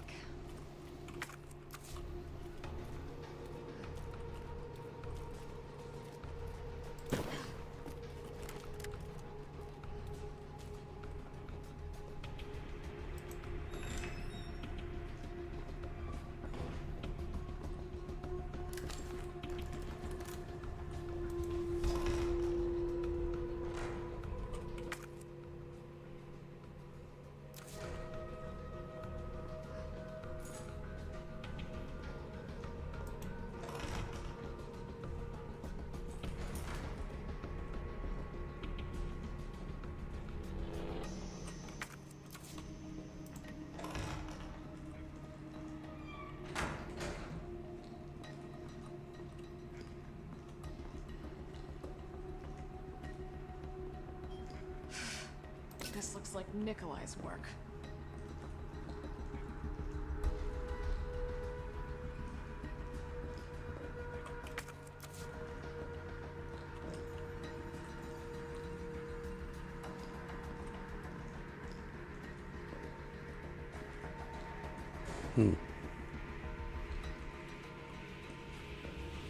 That is Nikolai's work, so...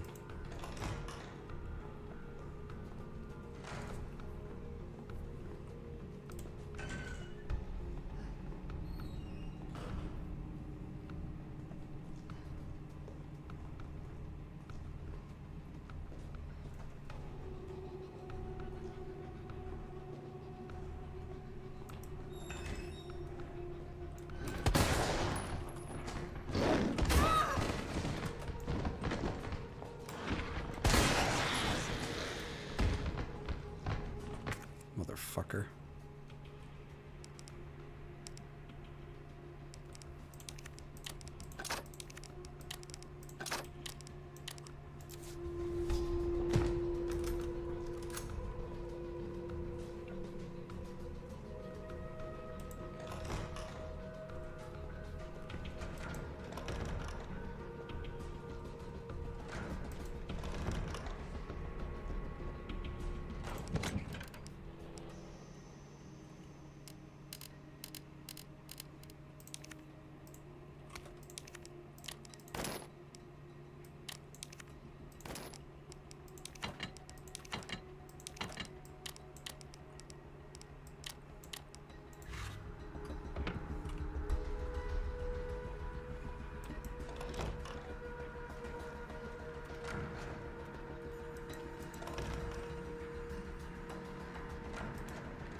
Looks like I no longer need the lock picking.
This must be the way underground.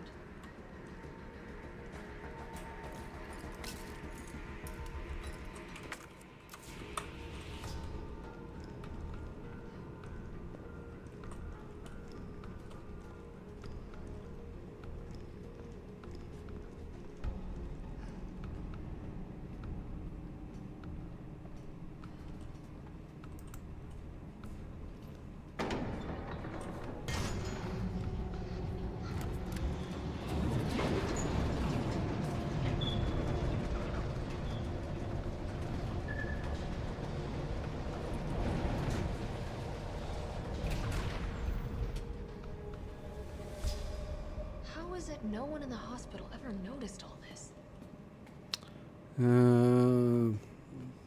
Because they didn't want them to know.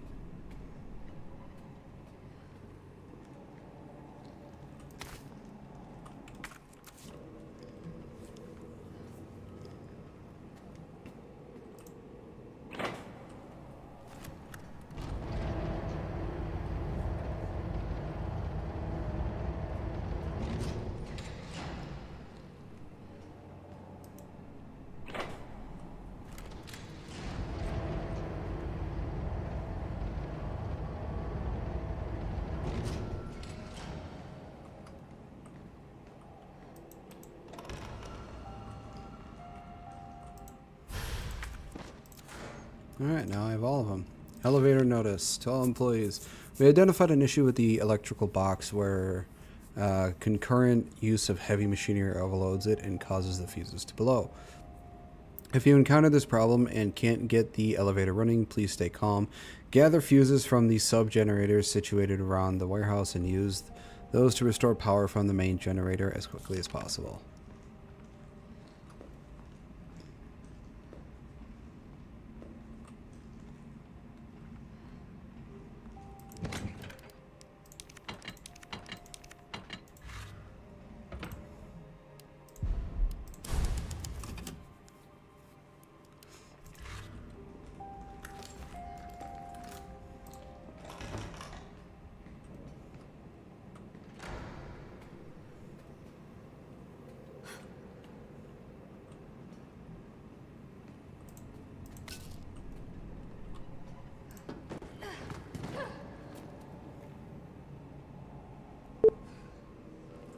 Weird.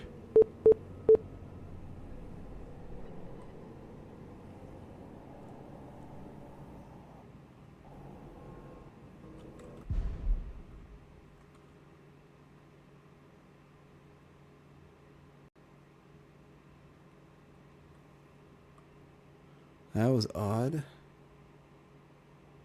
Well, things still seem to be doing all right.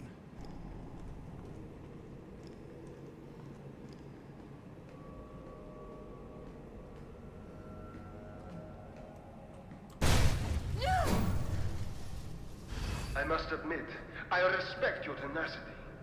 But I'm afraid our games end here. You think this is over?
Freaking dogs.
Fucking hunters. Made me waste a shot, you bitch.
Alright, here goes.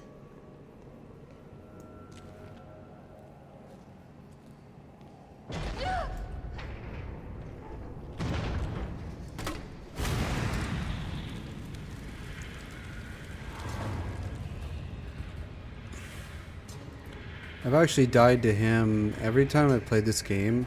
I think out of all the times I've played this game overall, I think I've died to him maybe once or twice. I think it was probably once because I was stupid enough to get too close to his dumb ass.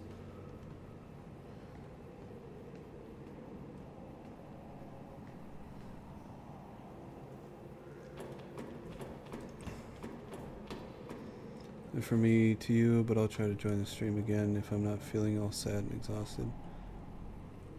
So for me, you have to. Well, I hope things get better for you, White Rose.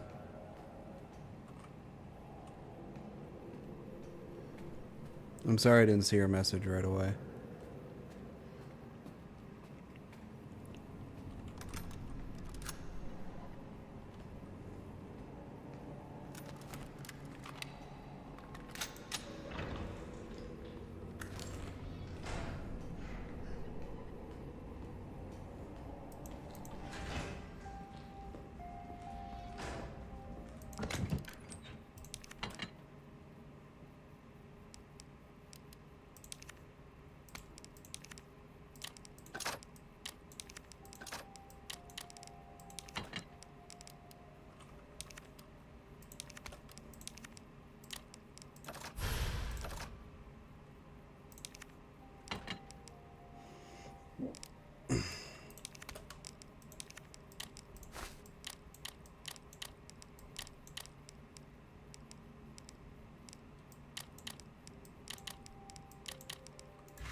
Nah.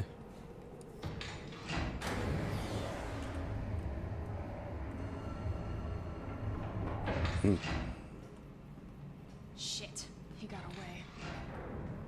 What was he doing in here?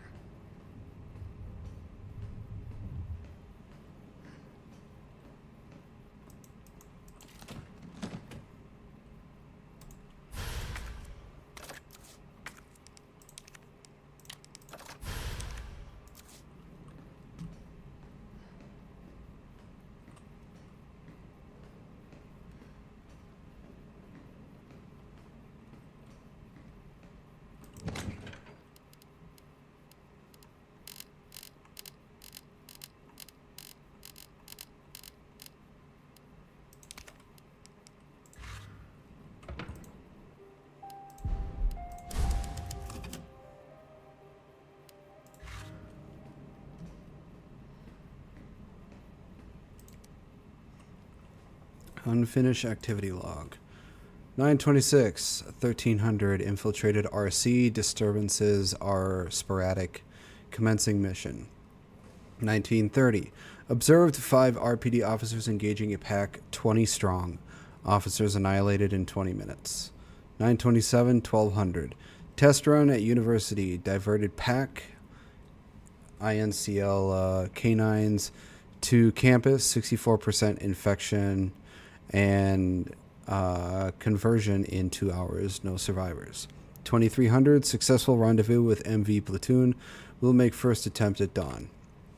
928, 0430, diverted pack toward command post. Result, night skirmish in confined area with large number of combatants, video attached.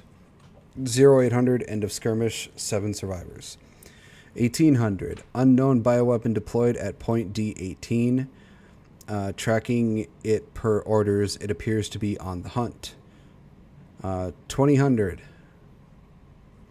Got eyes on 2 stars, a male infected and female. A bioweapon is pursuing the female. 929. 000. Female JV has made contact with MV platoon. Bioweapons appearance and behavior are consistent with Project N investigating. 0400.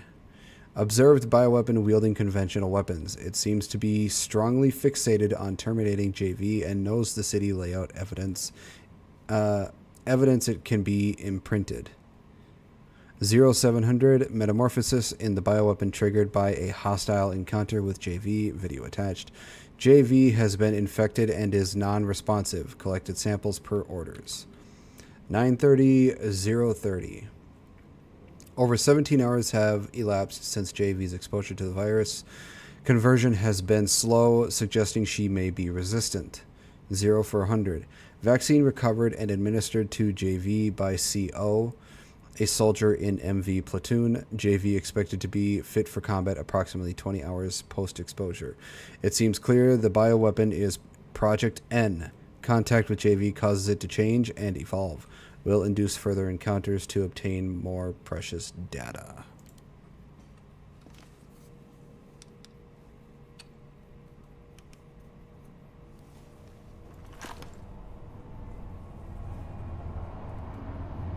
Joe. Tyrell. I got through. They're willing to negotiate. Ah. They'll call off the strike if, and this is one big-ass if, we can deliver the vaccine to them before they launch. How long do we have? Hours, maybe. Then let's not waste one more second. This way.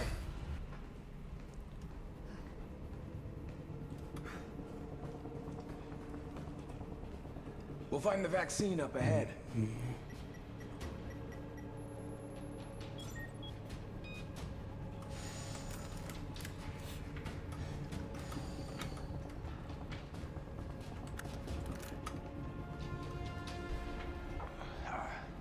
Sure you don't need to stop? Stop and do what? I got your back. All right, let's get this done.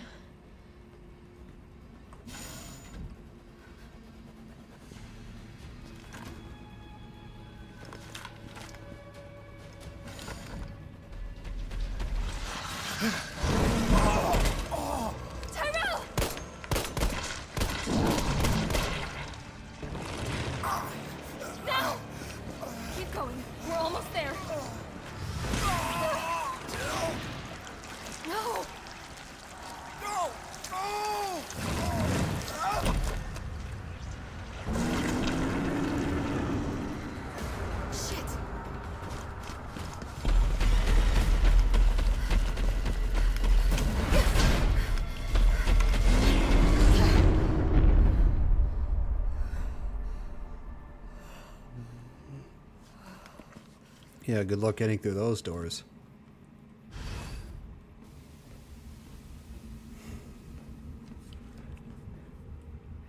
Even for Nemesis, that door is too damn thick to get through.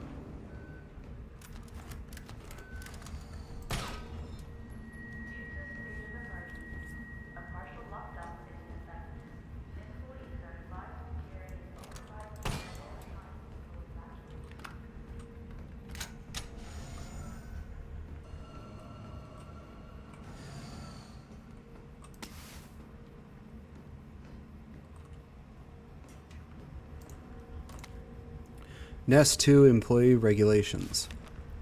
Attention Nest 2 employees. The objective of the T-Virus research facility differ from those of Umbrella's main Nest facility. Here we focus on real-world use cases which arise as new bioweapons are created and introduced, such as the need for T-Virus vaccines and new weaponry capable of suppressing bioweapons. Some aspects of our work here can be dangerous, so it is imperative that all employees adhere to workplace regulations without fail.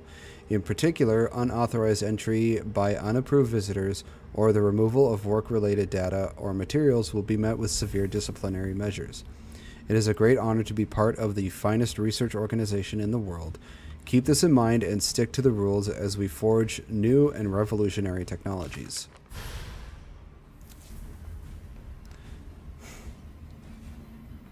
I think this is the problem with a lot of people with power. It's just they think they can do whatever the fuck they want. And it fucks up the world.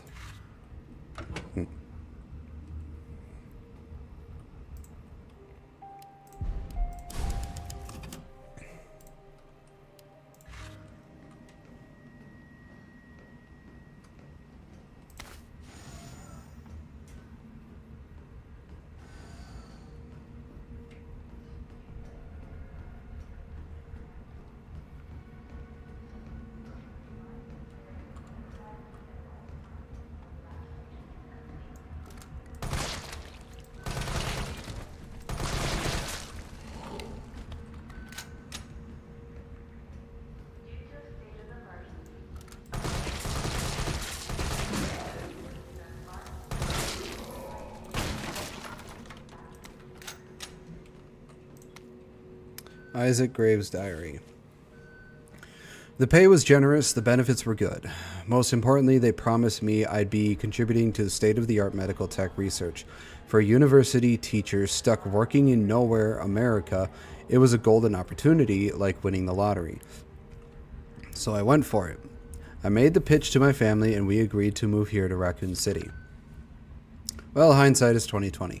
Because this lab is a den of monsters who conduct cruel and barbaric experiments for the sole purpose of taking human life in the most sickening way possible. It's messed up. The world needs to know, but every time I work up enough courage to blow the whistle, I think of Penny and Casey and immediately chicken out. Umbrella owns this town. There was this guy they caught trying to smuggle out company secrets. They essentially fed him to one of the betas. Fed him. I saw the whole thing. I got my wife and daughter into this. I just need to do my job, do as I'm told, for their sake, but let this be a testament to that I do have a conscience and that I've learned my lesson. Yeah. It's really horrible to work for people like this. They think they can rule the world.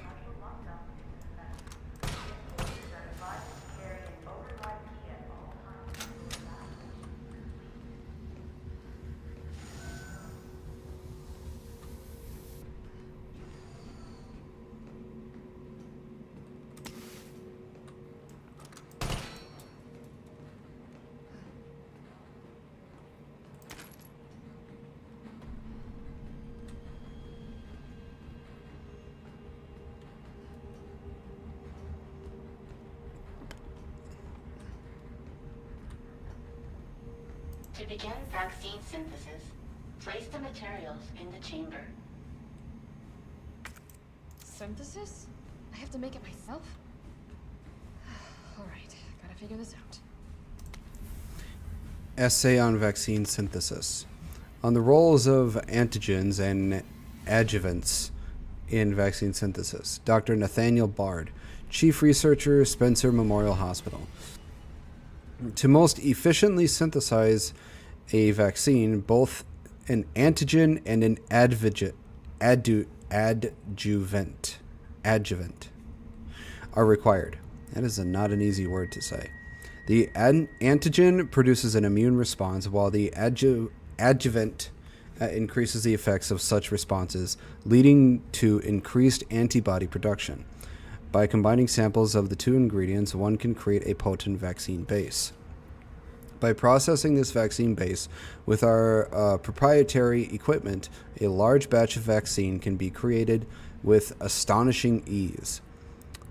What's more, my latest antigen and adjuvant samples yield unprecedented rates of antibody production. Production more than 1,000 times the yield of traditional materials. This not only makes it an efficient vaccine, but also a potential way to eliminate existing infections.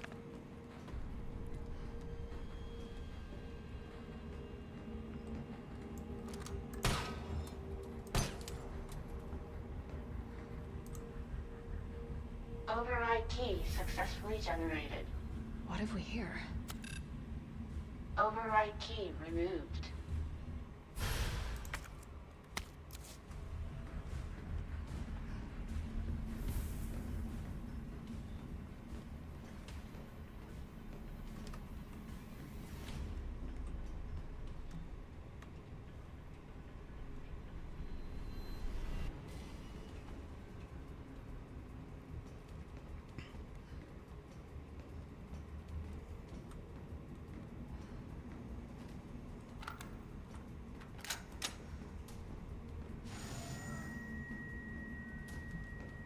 Alright, we gotta go back down now.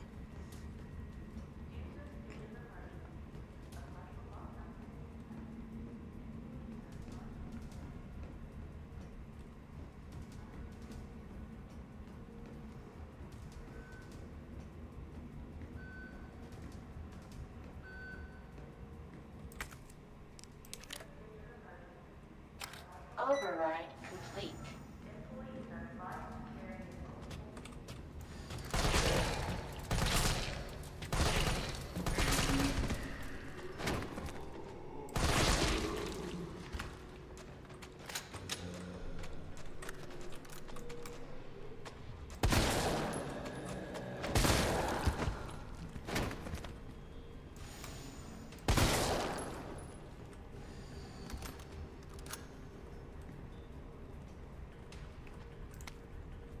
Shipping notice.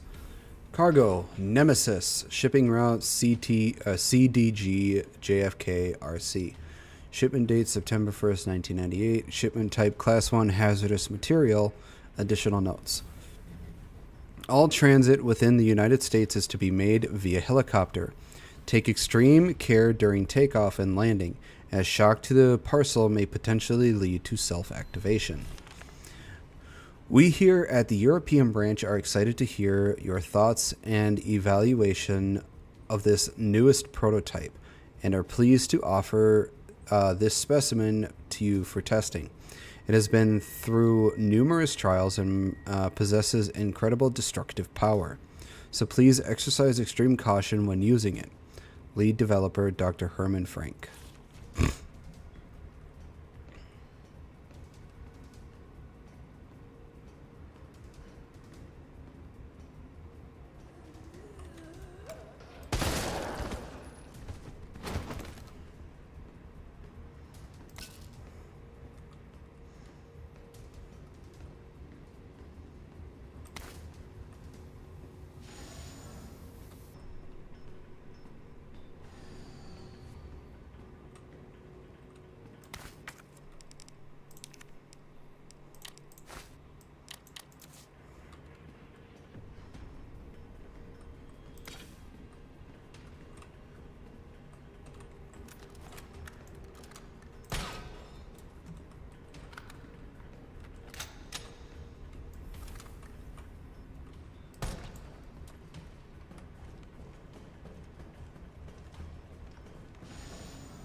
Scientist dying message. It's happened. Our worst case scenario. The T-virus has somehow leaked. Under orders from Dr. Brad, I'm to manufacture mass quantities of the vaccine. I've prepared a culture of the T-virus antigen. Now I just need to combine it with an adjuvant to enhance its effects, and I should be able to produce enough vaccine to save all the surviving citizens. The adjuvant samples are stored in the incubation lab. Test subjects are already wandering the halls. But I'd better find a way to get some samples while this culture is maturing. If I don't make it back, please complete the synthesis process. Try to find a way to stop this outbreak. It's the least we can do after setting these horrifying events in motion.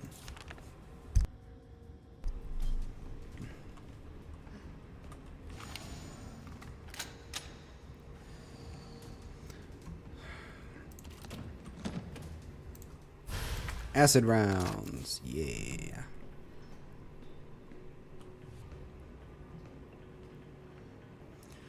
Yeah, I've always said that if the world is going to come to an end, I think the highest probability of what ends it is scientists, because the reason being they're researching into something that should not have been researched into. It's like you're messing with forces that just should not be messed with. Why are you doing it? It's like you're a fucking idiot.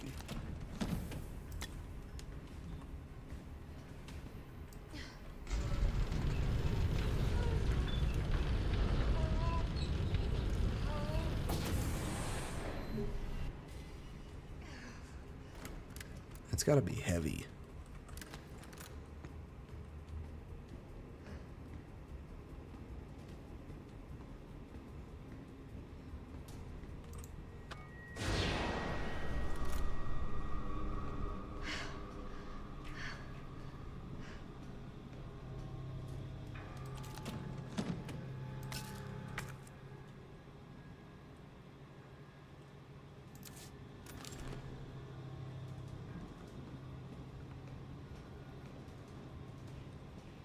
I just know a hunter is going to pop out once I come back through here.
I hate those fuckers. Where the fuck did you come from?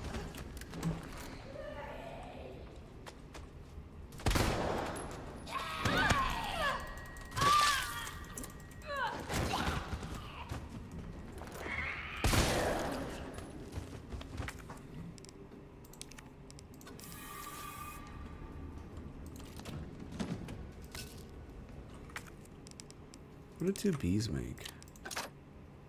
Oh, more acid rounds. Cool.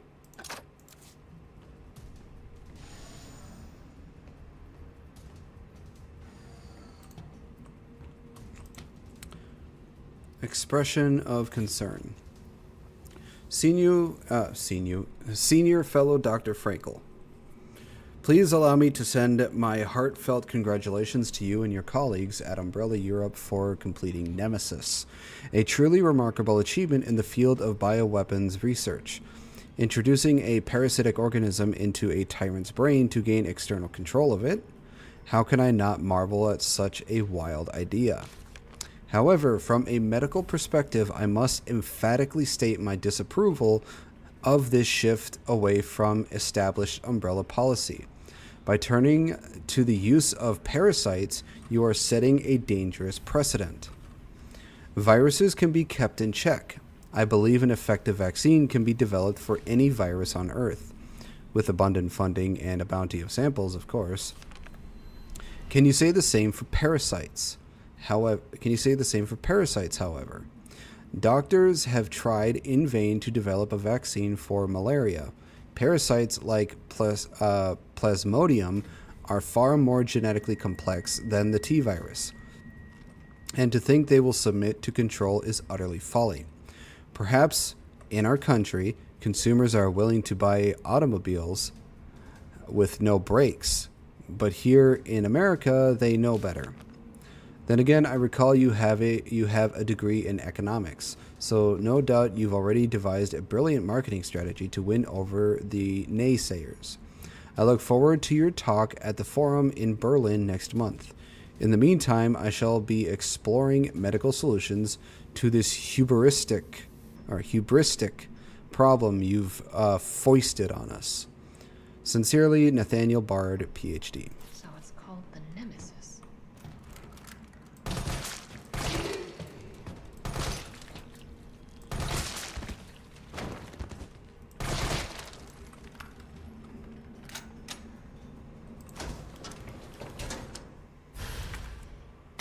An adjuvant sample. These are combined with antigens to increase immune system response.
Yep, I knew that was going to happen.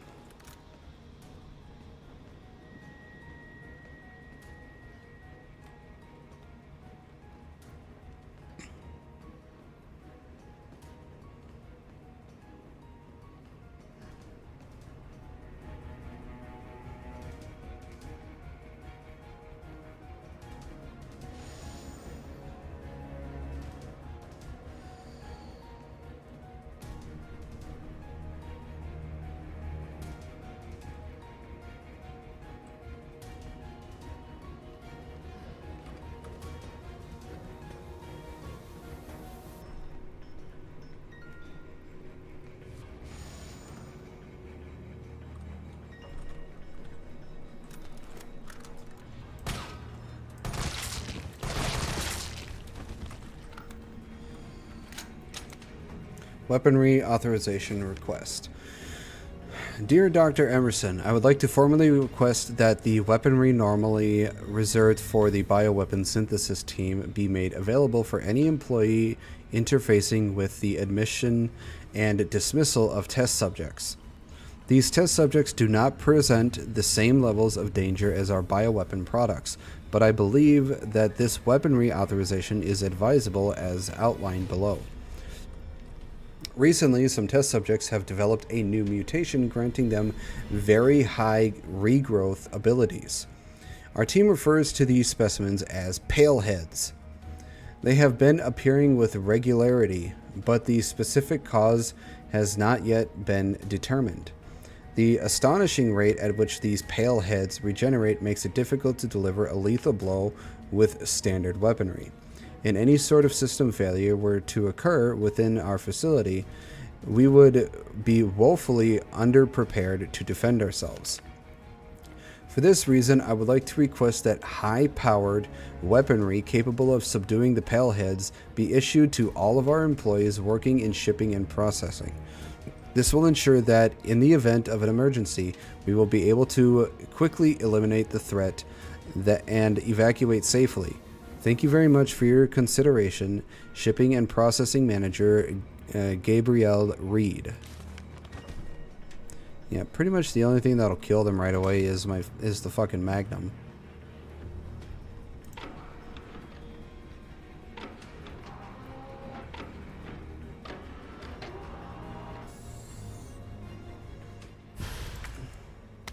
Oh, an antigen sample. I'll definitely need this for the vaccine.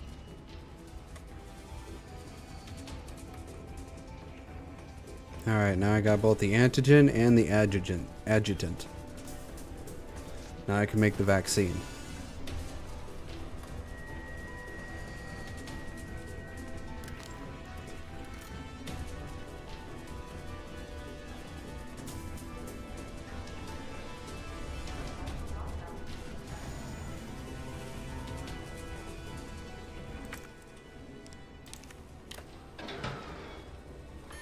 Unauthorized materials detected. Either I've got this wrong. Or I'm missing a step.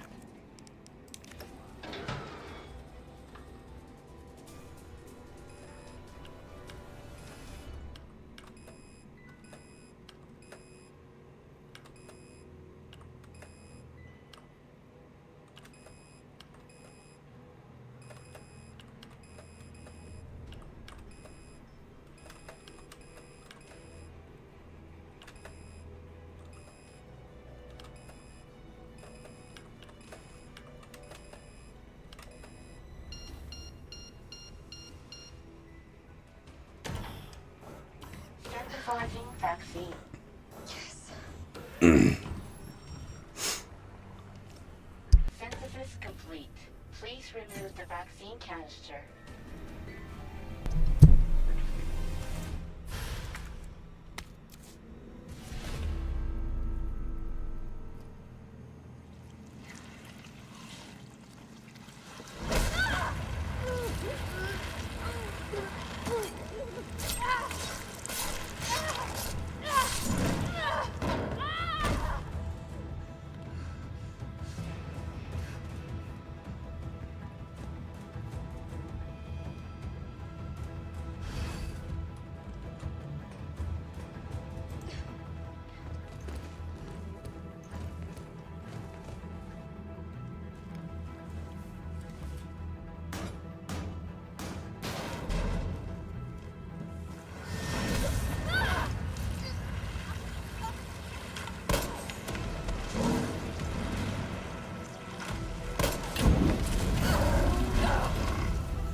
Disposal Center. Disposal Center protocols. This facility is to be used for the dissolution and disposal of test subjects used in Nest 2 experiments. The potent solvents used will ensure that any biological matter within the vat, living or dead, is completely dissolved and ready for disposal. Please follow all safety protocols when using the disposal center. Always confirm that no employees are in the chamber before beginning the dissolution process. Always use the regulated amount of solvent, regardless of the volume or mass being disposed of. If a test subject reacts violently, do not halt the disposal process. Leave the chamber filled for at least 12 hours. Then check for complete dissolution before draining. What in God's name is this place? A hellhole, that's what the place is.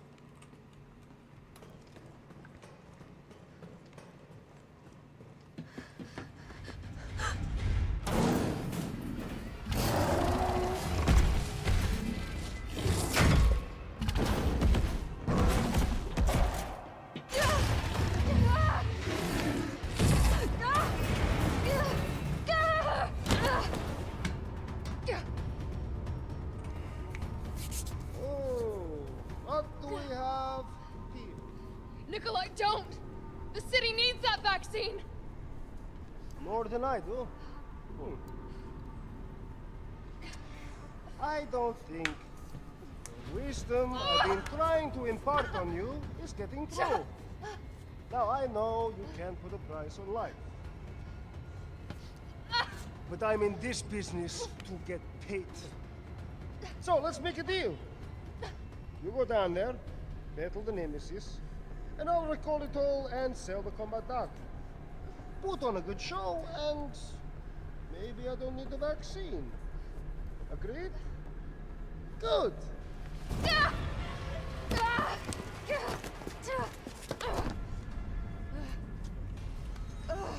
God, I want to shoot him so bad.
Jill, is that you? Carlos?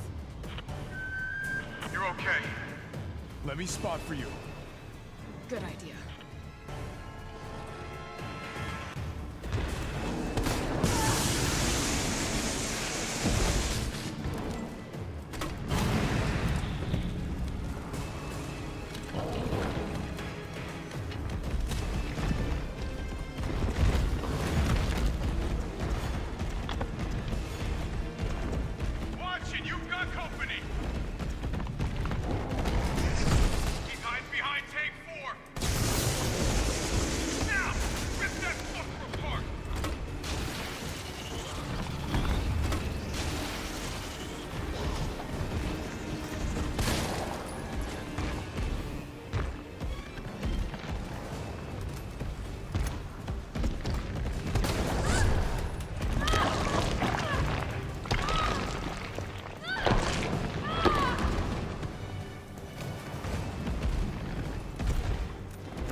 Now get on!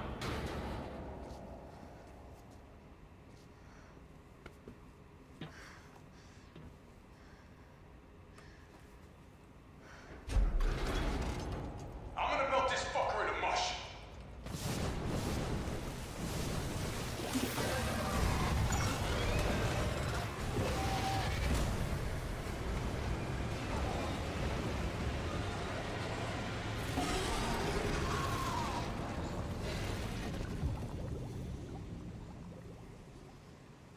Okay, I'll meet you up ahead.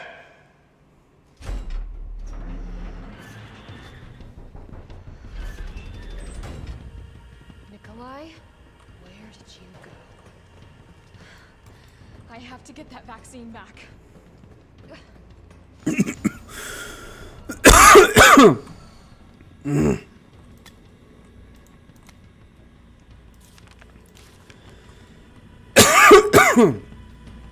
Oofta.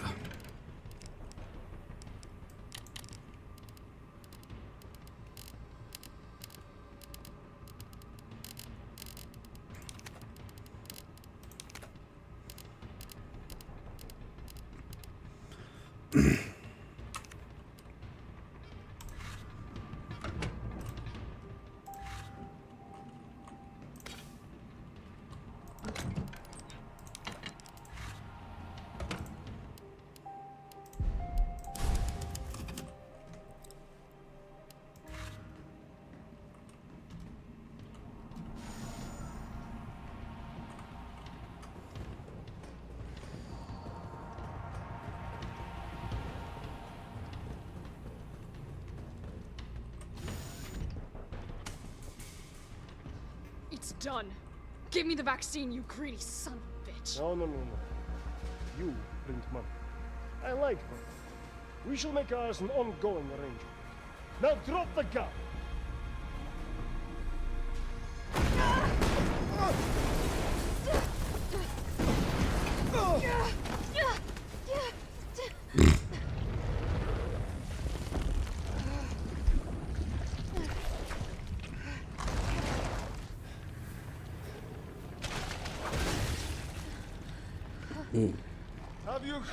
Have you ever seen anything so incredible?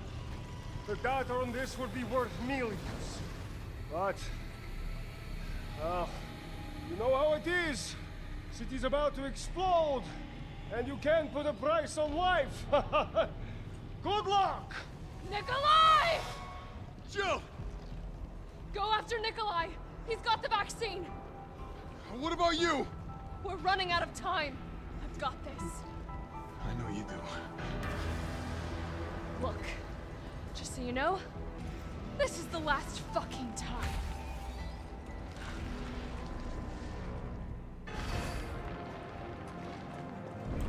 Opening compartment. Now we're talking.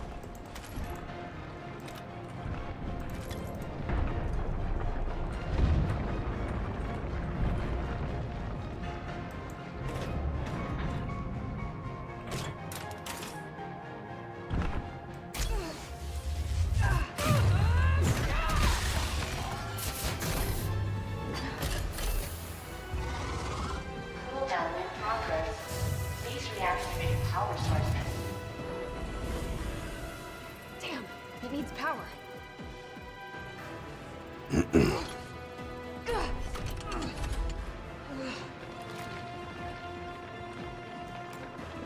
Felt that, did you? How about that?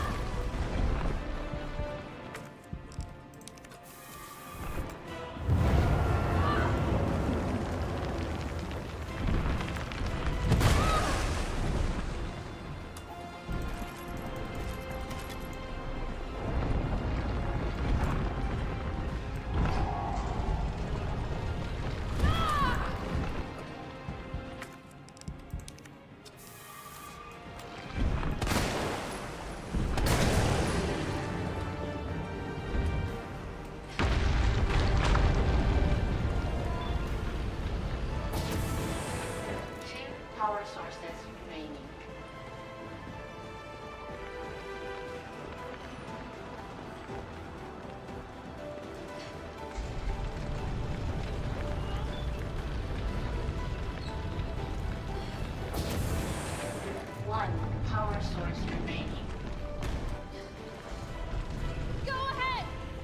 put you right back on your ass.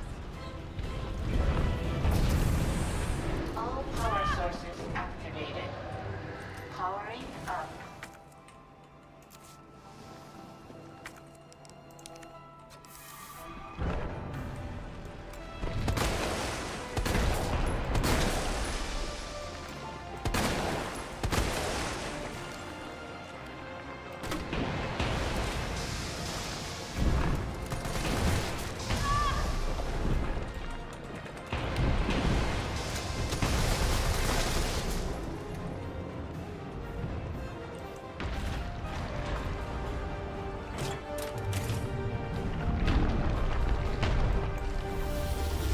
You think I don't know how to fuck you up?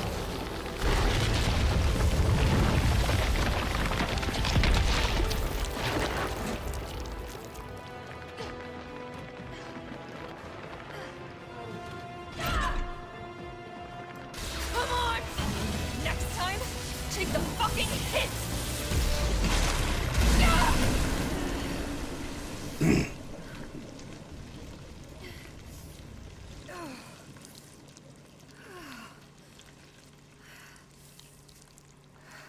Good riddance.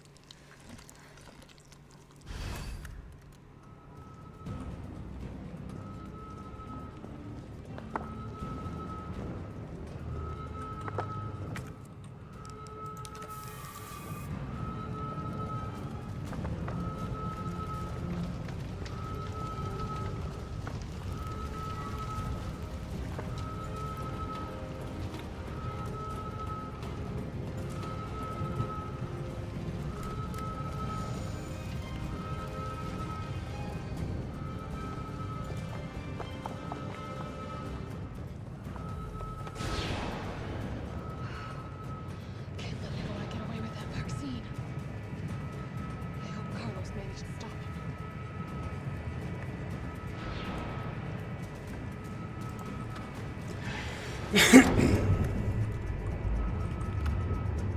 I can still catch him.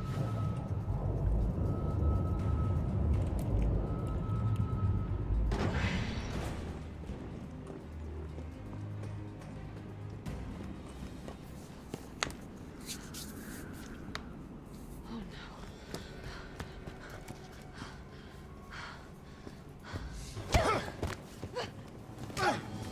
You're not going to stop. Promised you this, didn't I? No! Do you have any idea what you've just done? No, don't care. My client ordered me to reduce Umbrella to rub. 10 minutes until missile Ah. impact. The missile has launched. And that is my cue. Goodbye, Miss Valentine. Shame you didn't listen to me when you had the chance.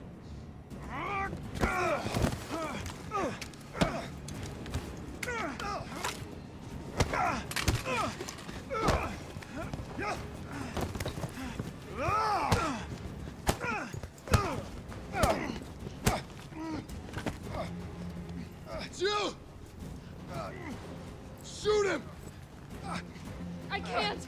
I'll hit you! Do it! You have to! There's no other way. Carlos! Hey, I told you I couldn't leave you in a Carlos's world. That would just be too cruel.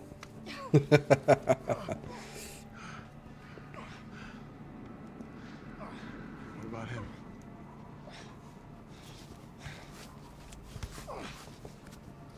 Why'd you do it?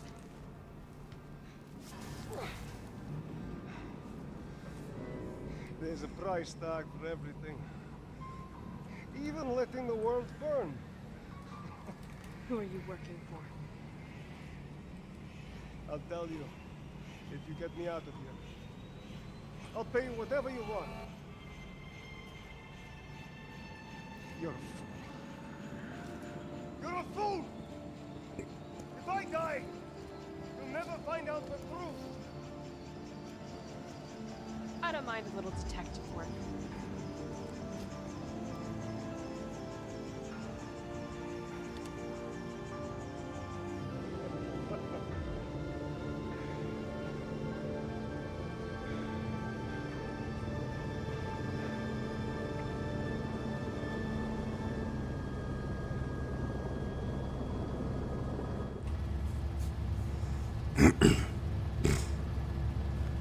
Jill, you all right?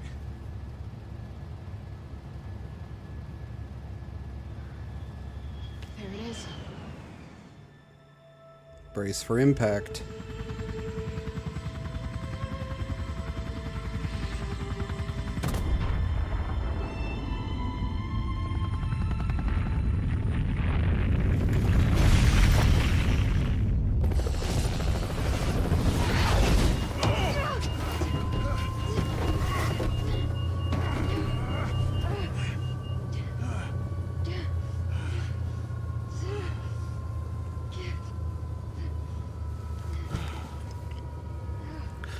Now this took me 5 hours and 20 minutes. It's finally over. No, it's not. So long, RC. You know, I've always wondered what happened to Carlos after the events I of felt empty Resident and Evil cold 3. as the heat from the blast washed over us. All this death wasn't caused by a monster-making virus. It was greed. Human greed. I decided then and there, the ashes of Raccoon City would be Umbrella's ashes too. I would end them, once and for all.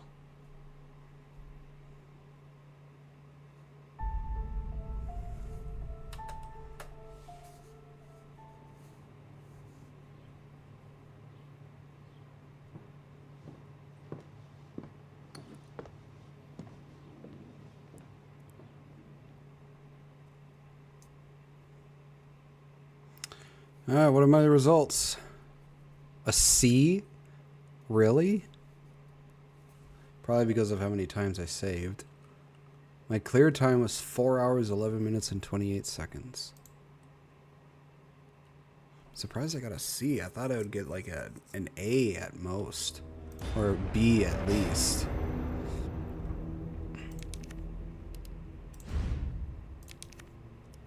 $28,000.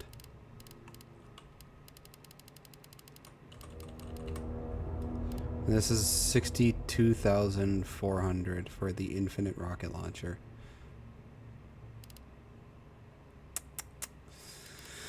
Oh well. Well, that was Resident Evil 3. And that took only... Well, I'm streaming for over 5 hours, so... Oh...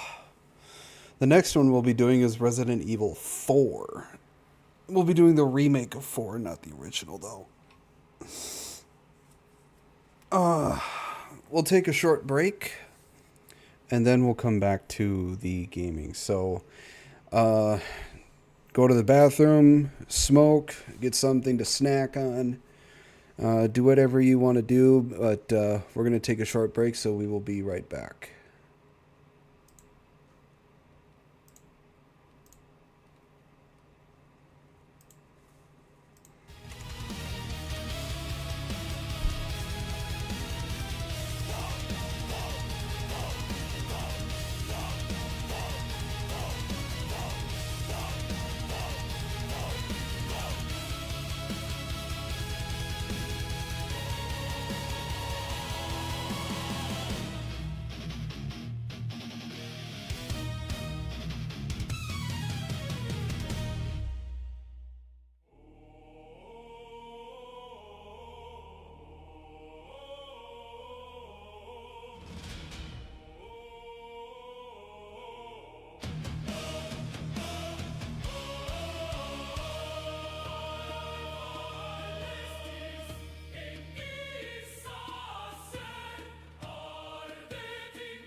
corde ardenti non cedent ante ostem umbrarum Deus vult vox tonat et lux percutit noctem.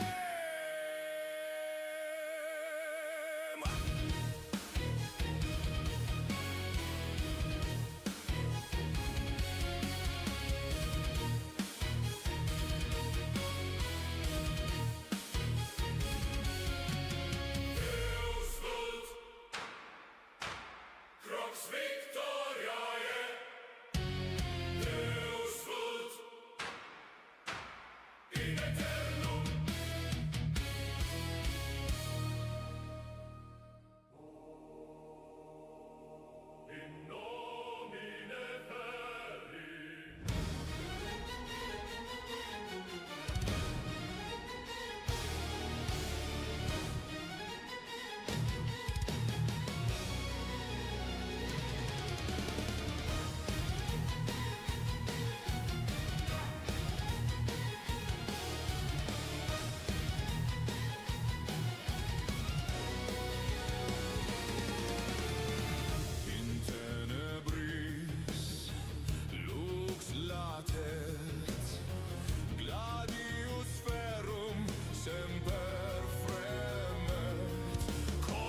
lux fugit, umbra regnat.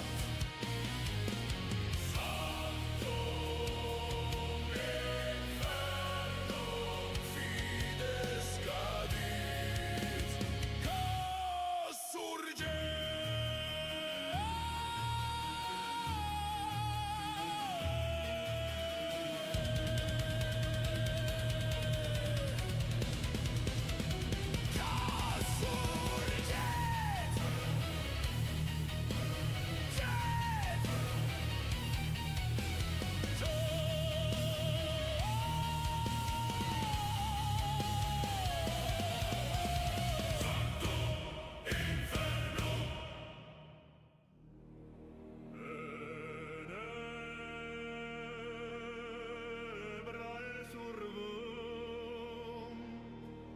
Umbrae cadunt, sanguis fervet, ignis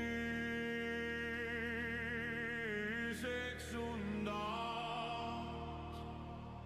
gladius lucet, fulgur in nocte, mors clamavit, resonat vox forte.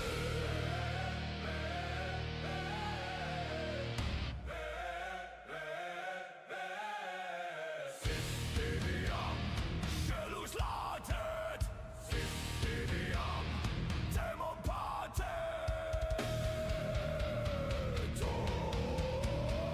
Dominus bellator, ad infernum properat, Dominus bellator, nulla salus, nulla spes, Dominus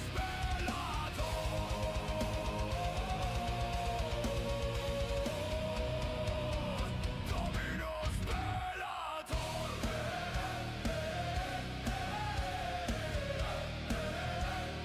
Dominus bellator.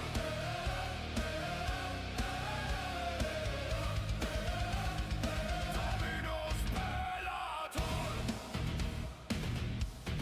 Ferrum fractum. Ossa sonat. Mors ridet. Corda clamat. Terra clamat. Celum torquet. Umbre regnant. Lux deflet. Crucem tolite. Animam tradite. Demon fugite. Crucem tolite. Dominus bellator. Ad infernum proporat. Dominus bellator. Nulla salus, nulla spes. Dominus bellator.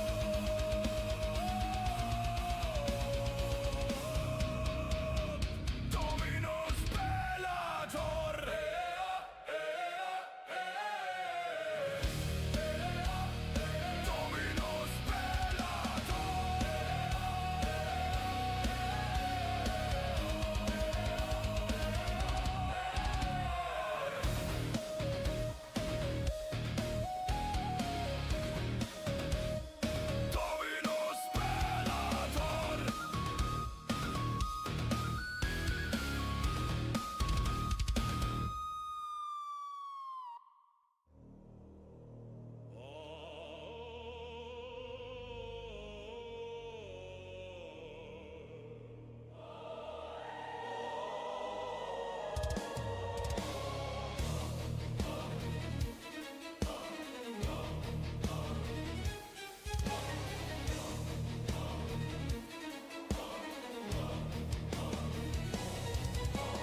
Laus in ecstasis, laus in furia, hostis infideli, lauses gloria, laus in inferno, rex et imperator, laus in pace Dei, crucis amator, requiem aeternam in te Deum, Spiritus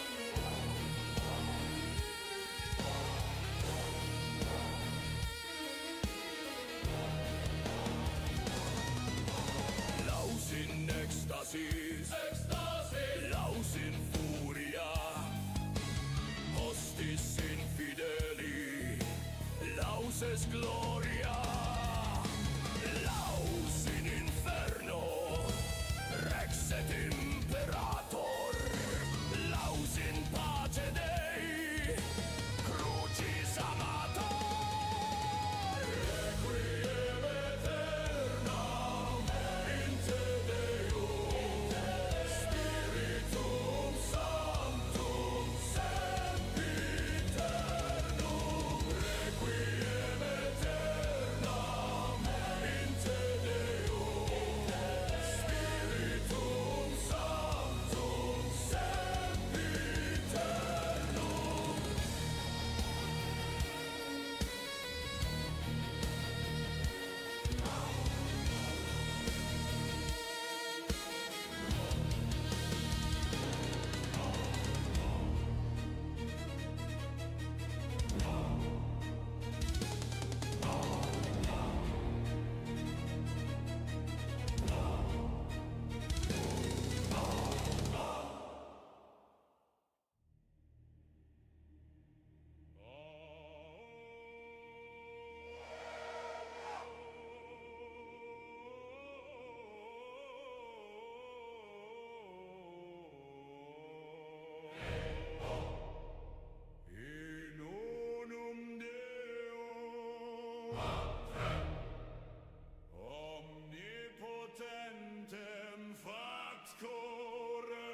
Okay. I think that's long enough of a break.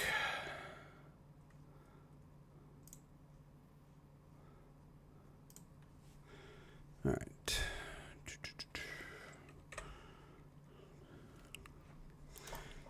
All right. We're going to launch Resident Evil 4.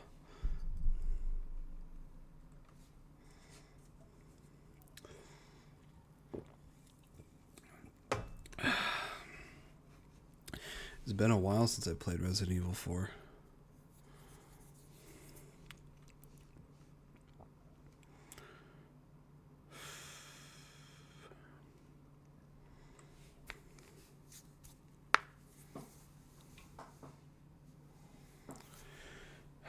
After I'm done streaming, I'm gonna make some sloppy joes.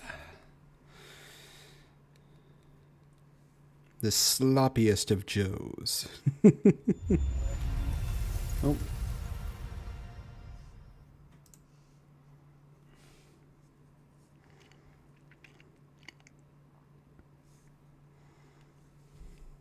Okay, do this. Properties. Resident Evil 4.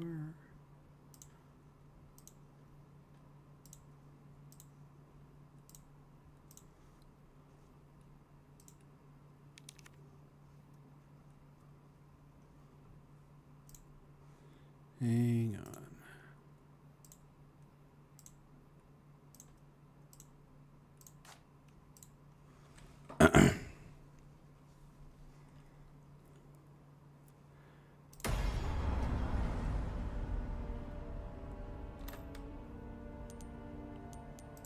Bonuses. Extra content shop.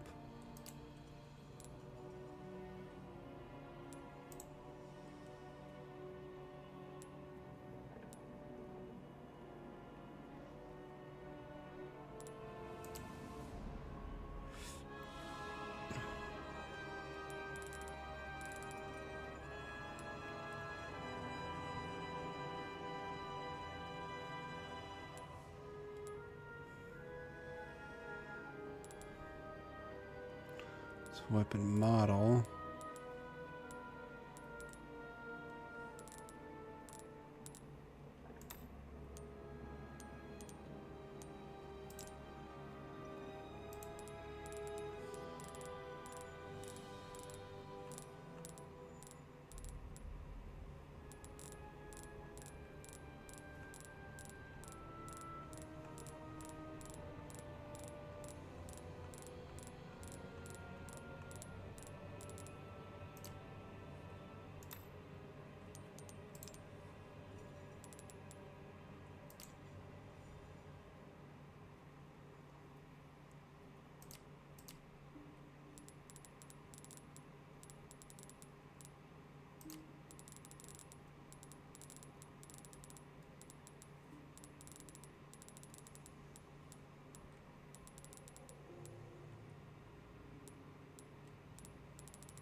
September 30th, 1998.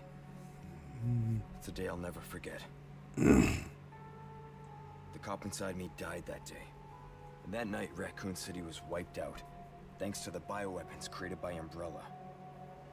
Somehow I made it out, but too many others weren't so lucky. I was asked later to join a top-secret government program. Not that I had a choice. The training, punishing missions, nearly killed me. But at least I kept my mind off everything. If I could just forget what happened that night. The pain. Even for a second. This time, it can be different. It has to.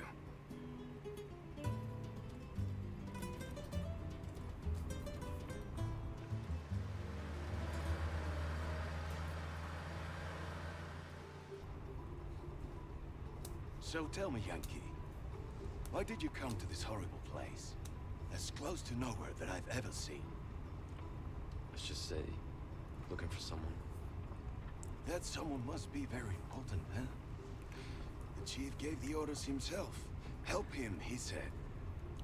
I'm sure your boys didn't come all the way out here to roast marshmallows. Maybe you did. You have a strange sense of humor. I'm gonna let you in on a little secret.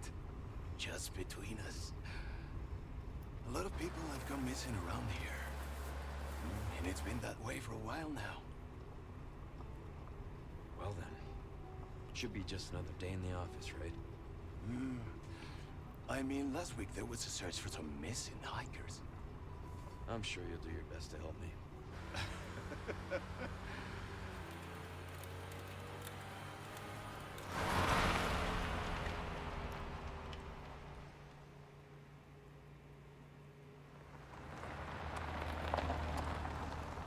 I think this is it. Nature calls, huh? I'll be right back.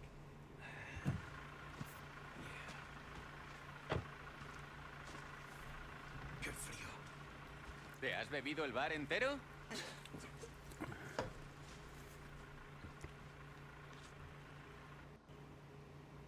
You smoke?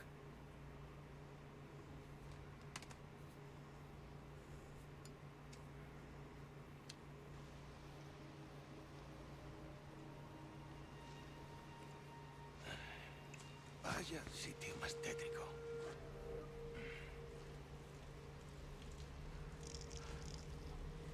¡Eh! ¿Hay alguien ahí?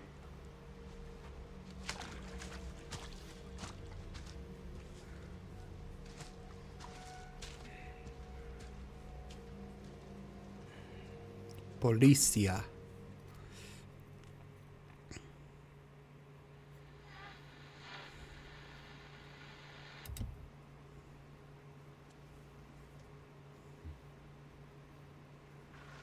He sure is taking his time. Did he fall in? Maybe you better go and take a look.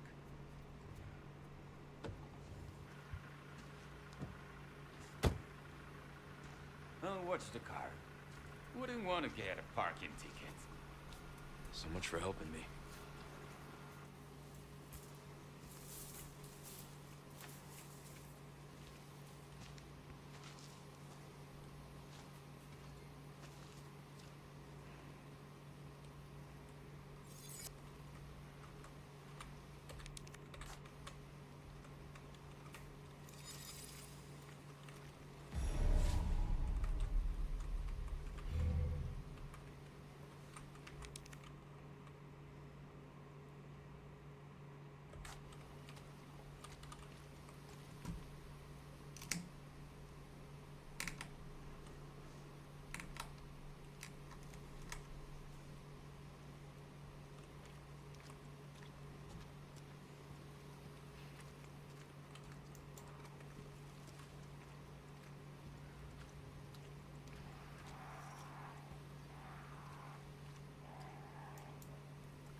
could he have gone?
Anyone home?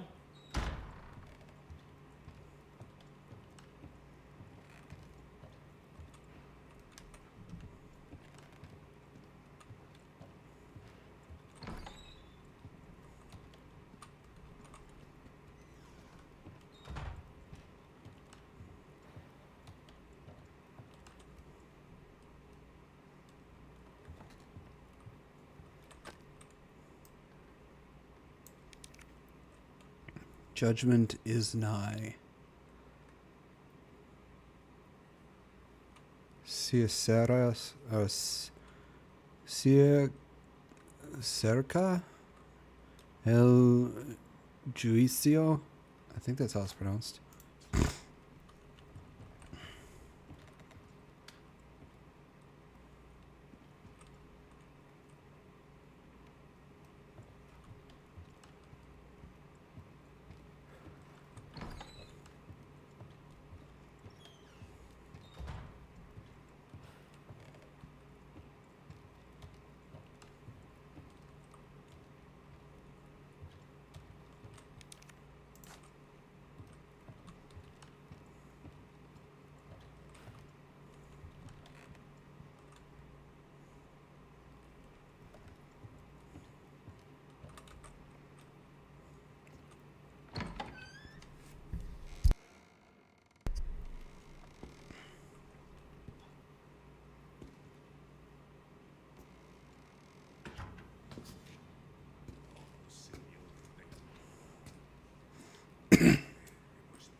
Sorry to barge in like this.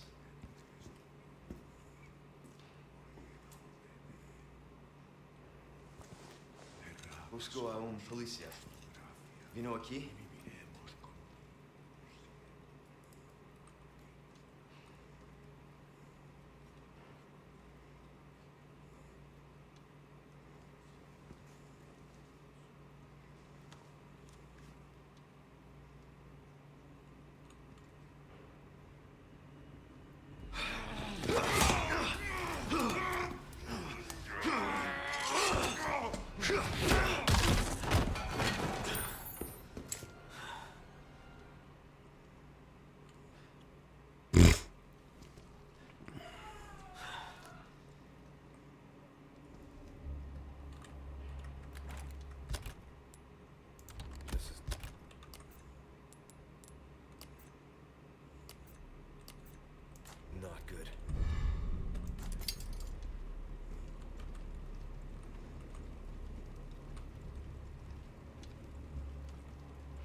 National Police Corps, Mario Fernandez Castaño, police officer.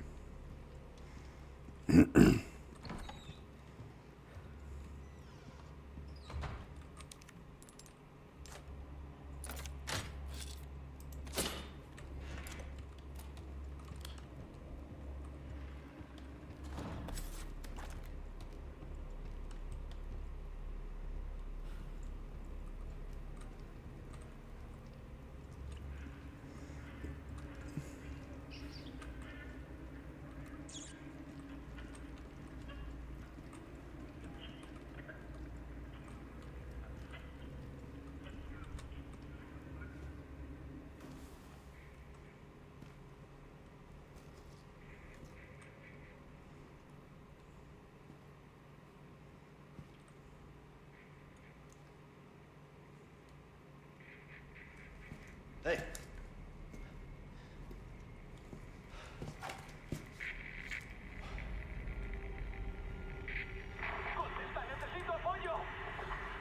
I read you. What's your situation? Fucked is what his situation is.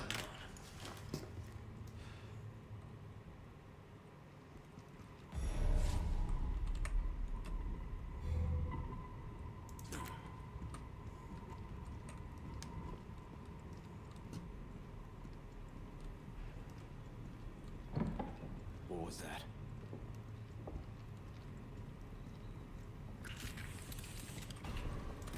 No fucking way.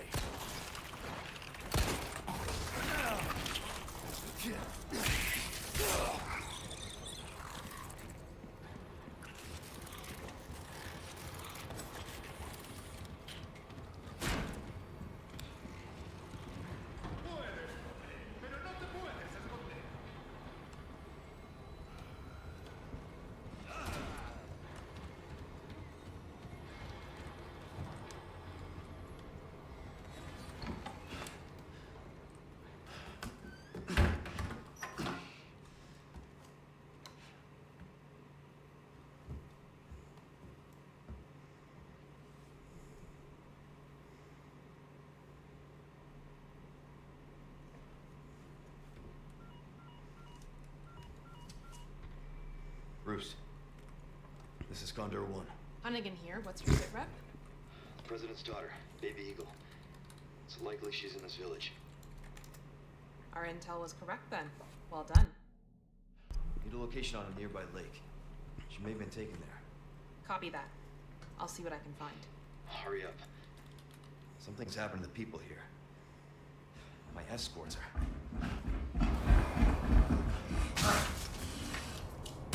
Gotta go. Talk later.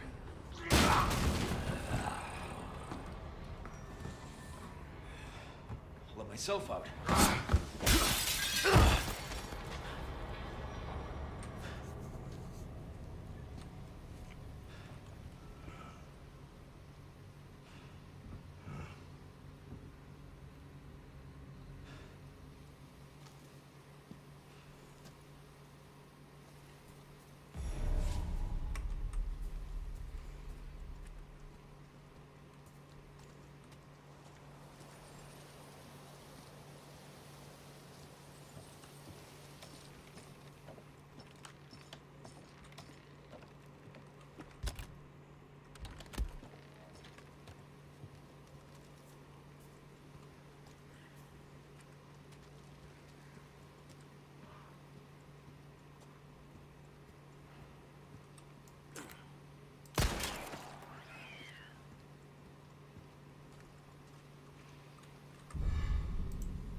I want to check something really quick.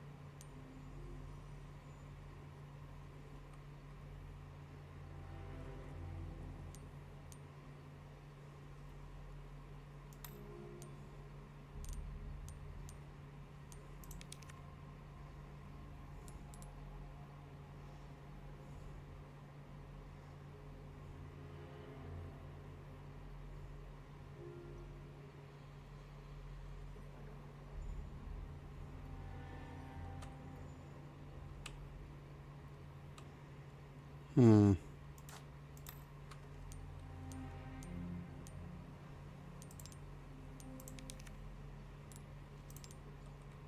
Oh well. Hmm.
¡Ahí está! ¡Bien! ¿Qué coño?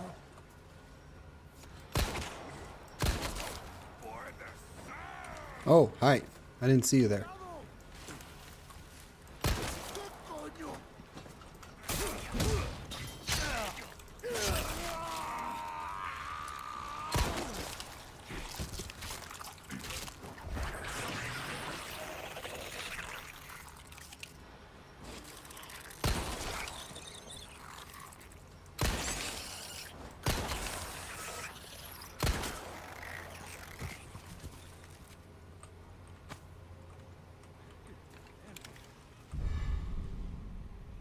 Pesetas.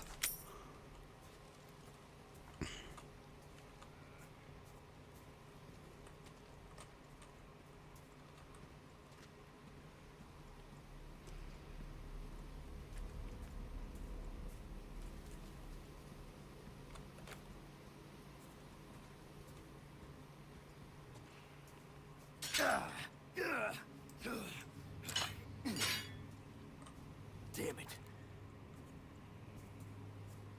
Gotta watch out for traps too, damn it.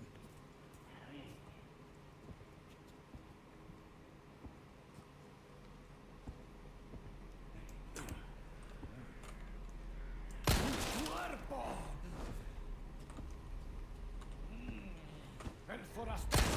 ¿Qué coño?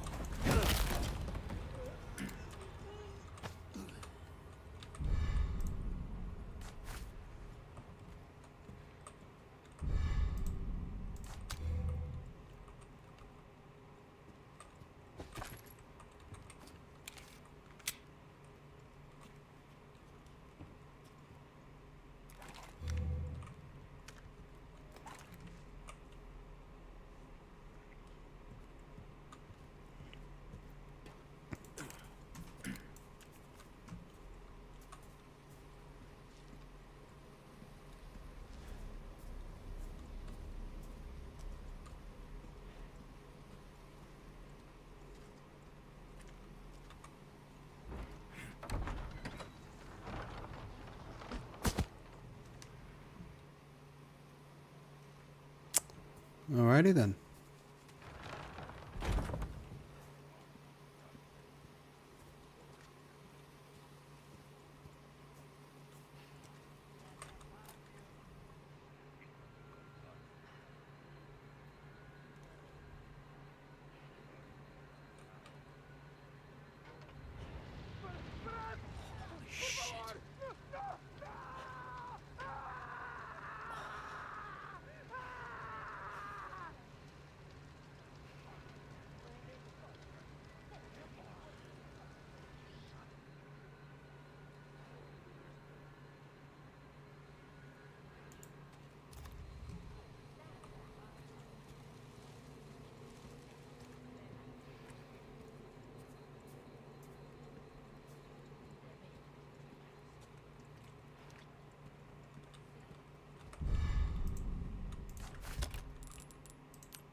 I need a yellow herb.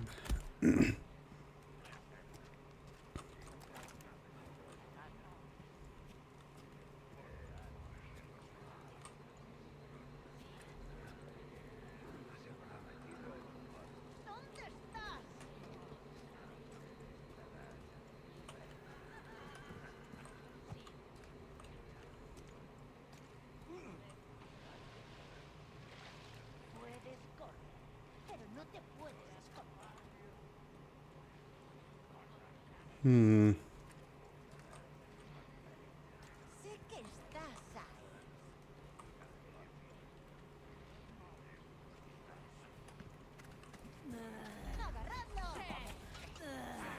Here we go.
Oh, you gotta be kidding me.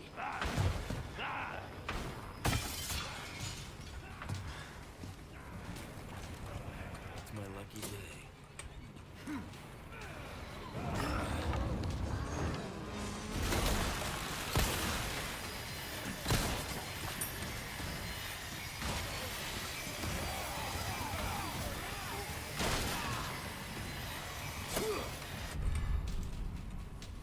Oh, nice.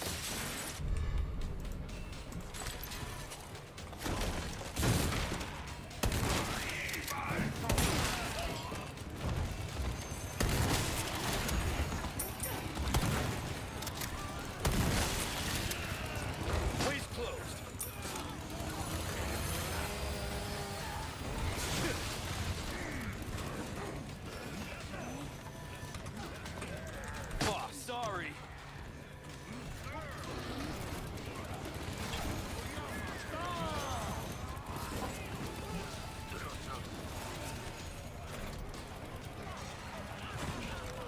something for you.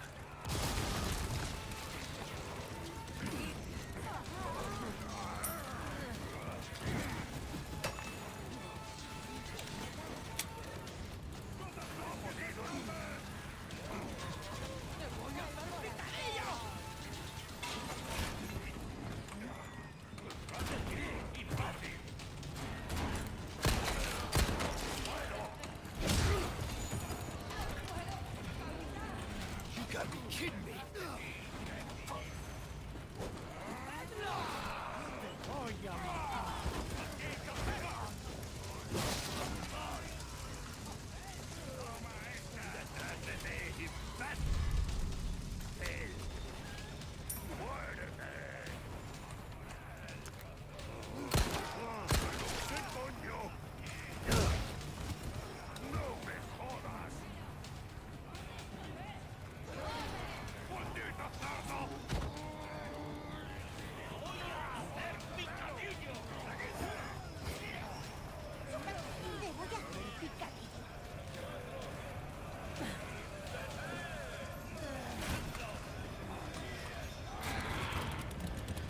Oh, fuck, you gotta be kidding me.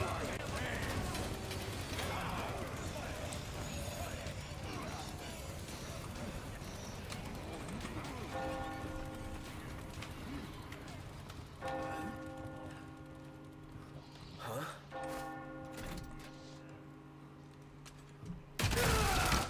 La campana.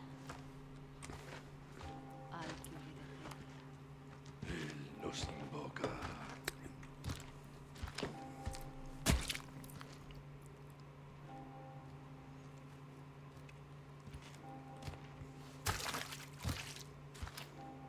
Tenemos que servir.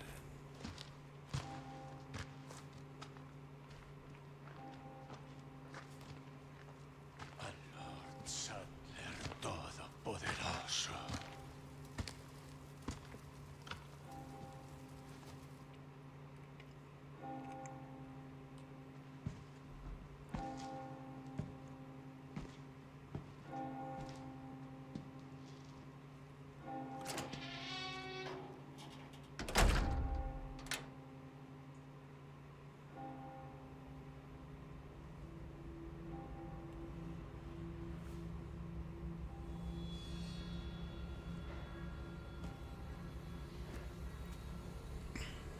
Where's everyone going?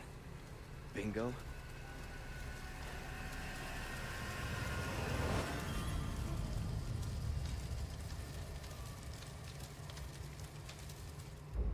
And poor Policia.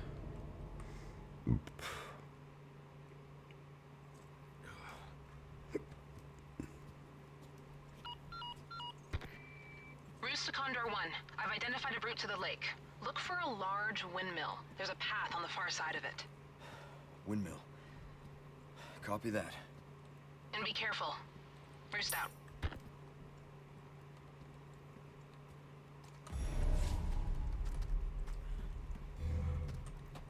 I would have had an easier time if I was able to do the New Game Plus, but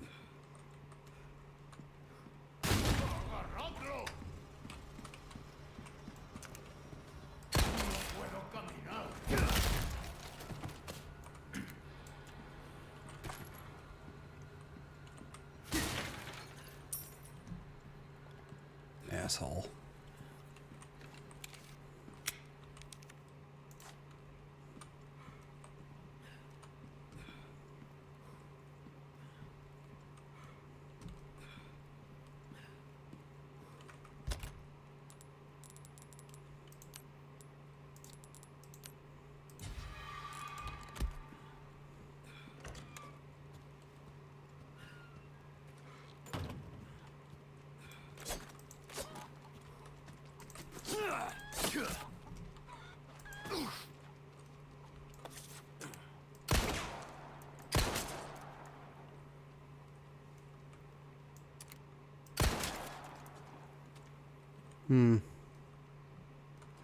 None of them dropped eggs.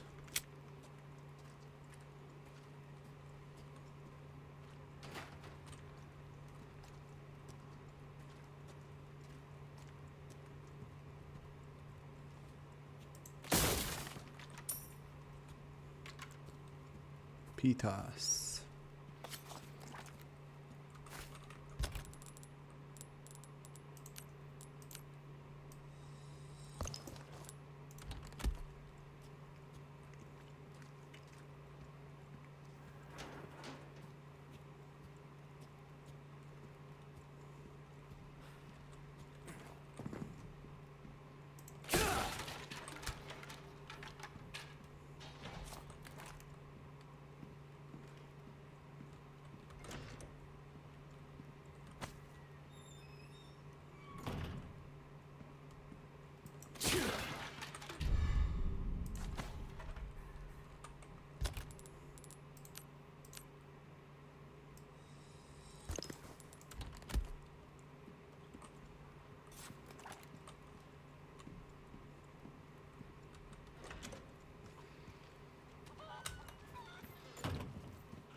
Oh, first aid spray, nice.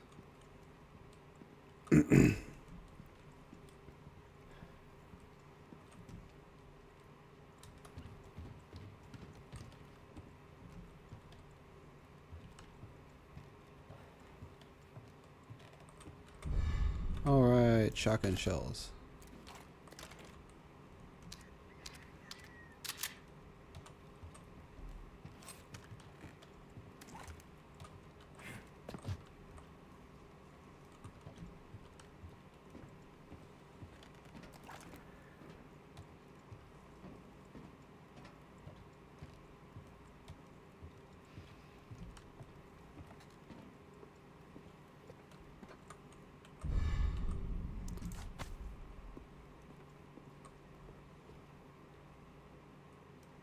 Is there anything?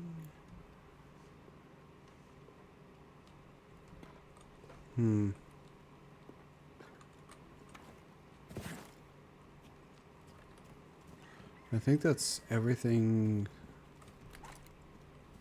out here.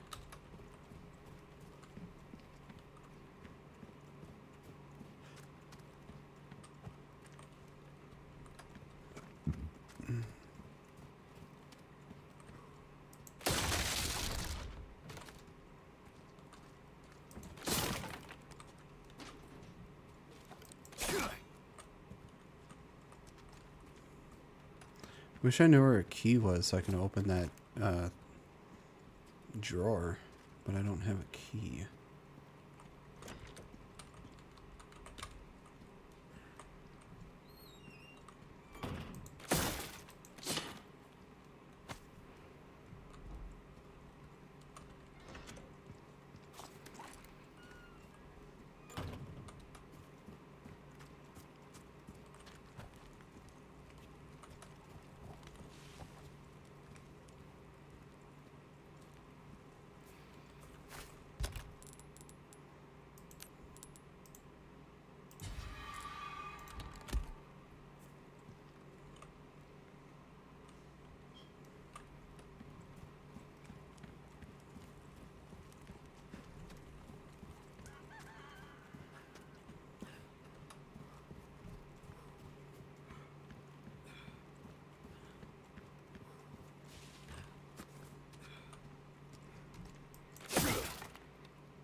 Pitas. Okay, I think that's everything here.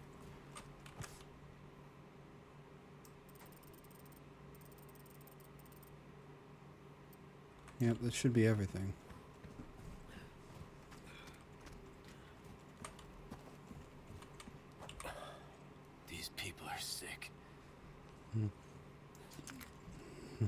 Poor dude.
There it is.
It's locked.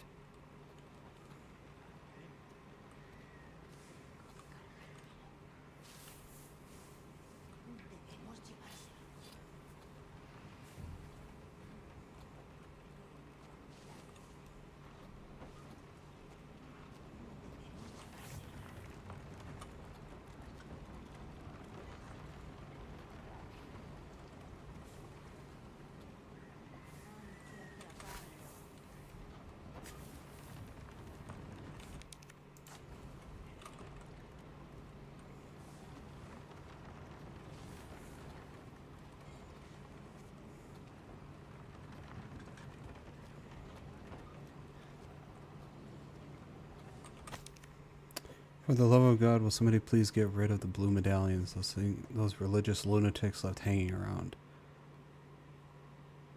Arm.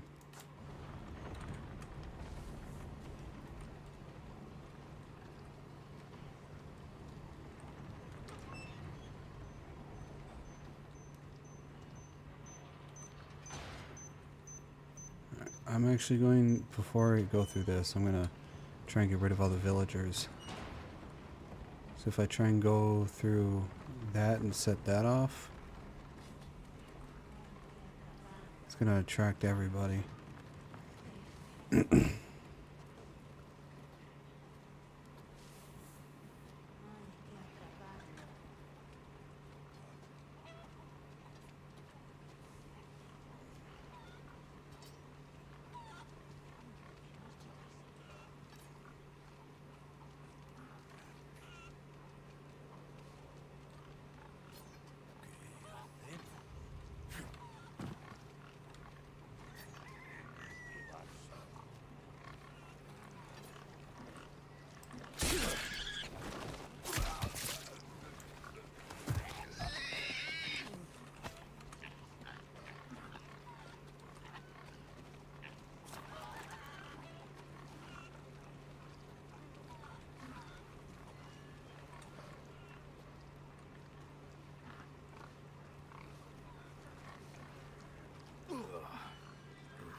Well, I got rid of the two outside. I think the only one left is the one inside.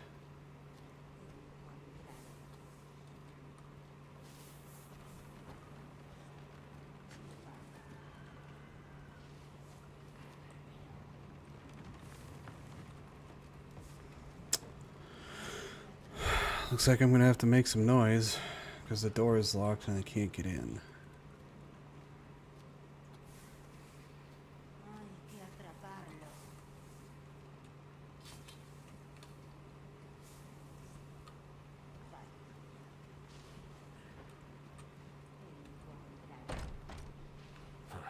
Won't open.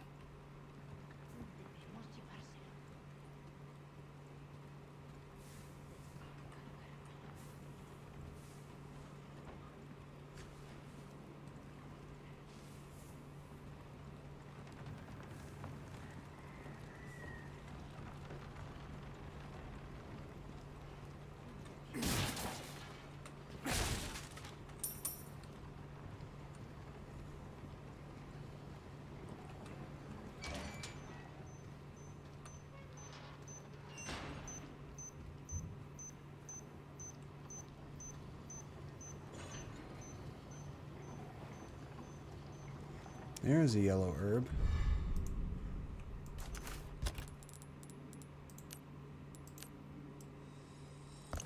Yay!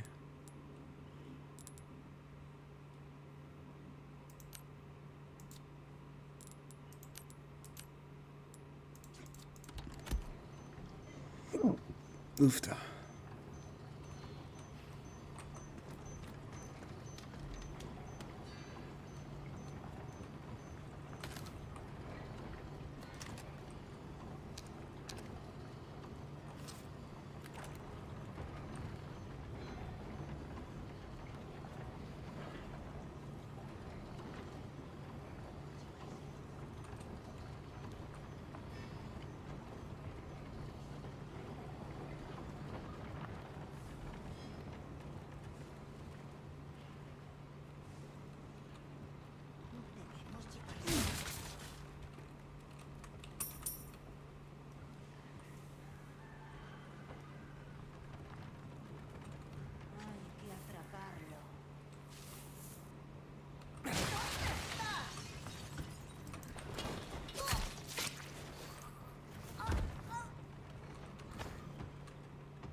Sorry.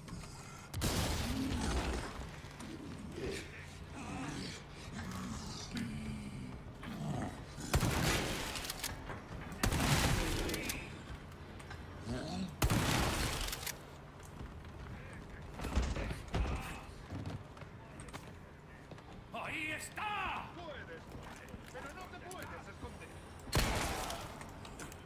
¿Puedo caminar? ¡Ahí está! Pero no te puedes. ¡Seguidle! ¡Ahí va! ¡Eso! Miss me, you bitch.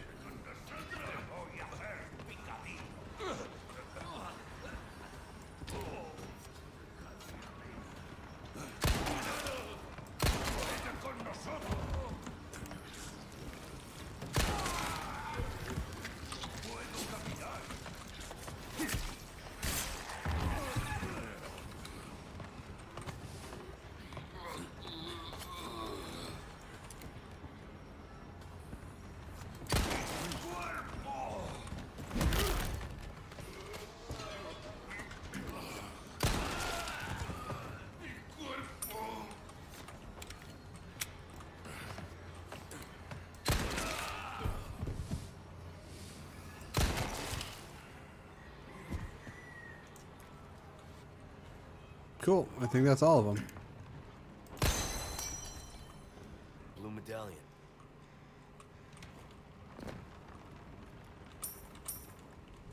Oh, I think I forgot one up there.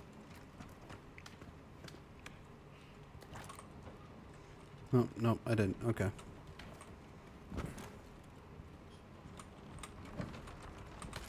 Cool, more shotgun shells.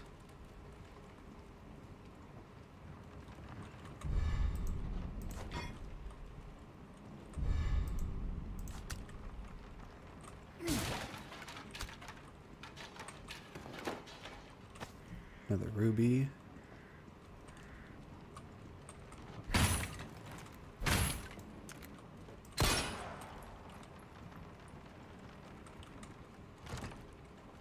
No good.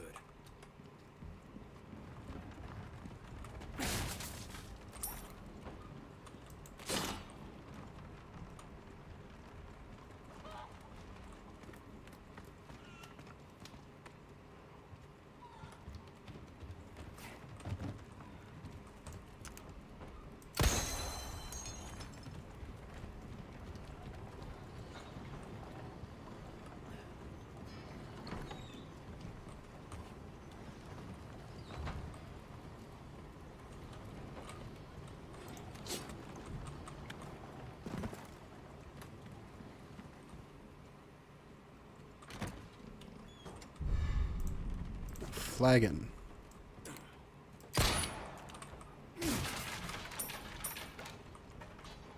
It's a lot of PTOS. Alright, let's go take care of the rest of the medallions.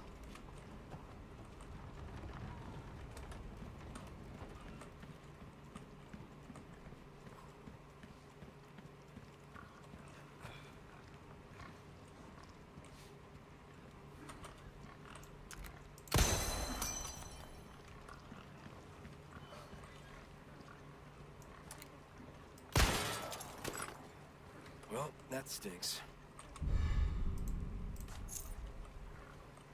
Alright, medallion.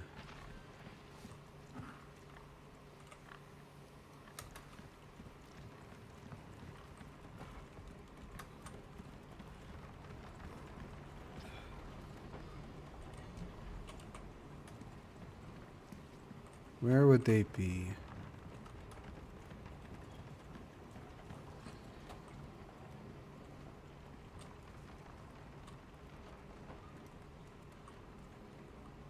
I think there was one on the windmill.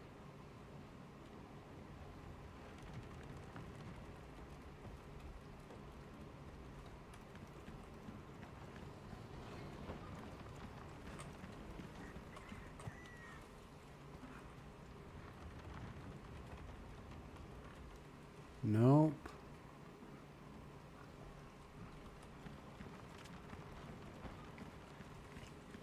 I got 3 out of 5. Where were the other ones? Oh, here's one. 4. I need a 5th one now. And where would that 5th one be?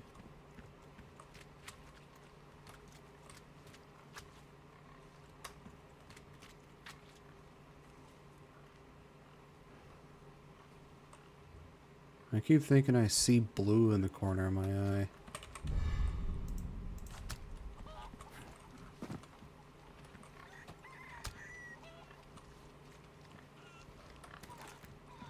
Is it in here?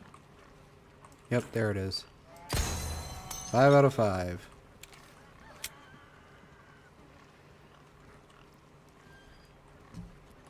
Okay, I think I can move on now.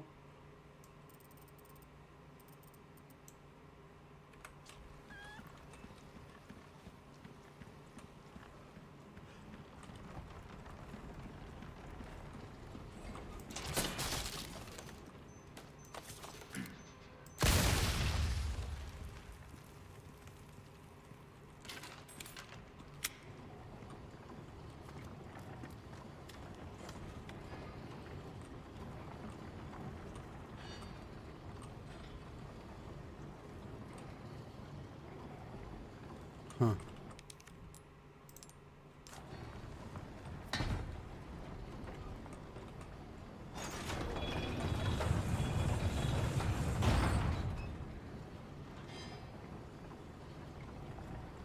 What is that noise I keep hearing?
Okay, let's not go that way yet.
There's supposed to be a way in here.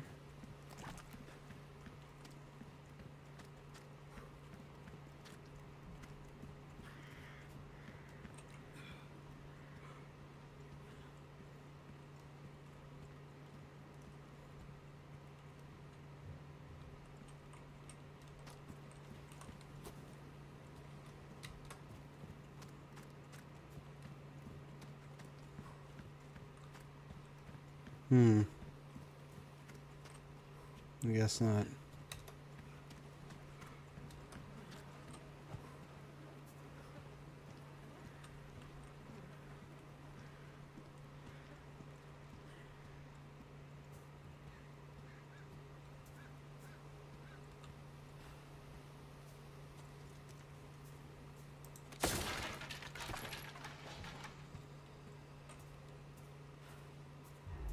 ¡Agarradlo!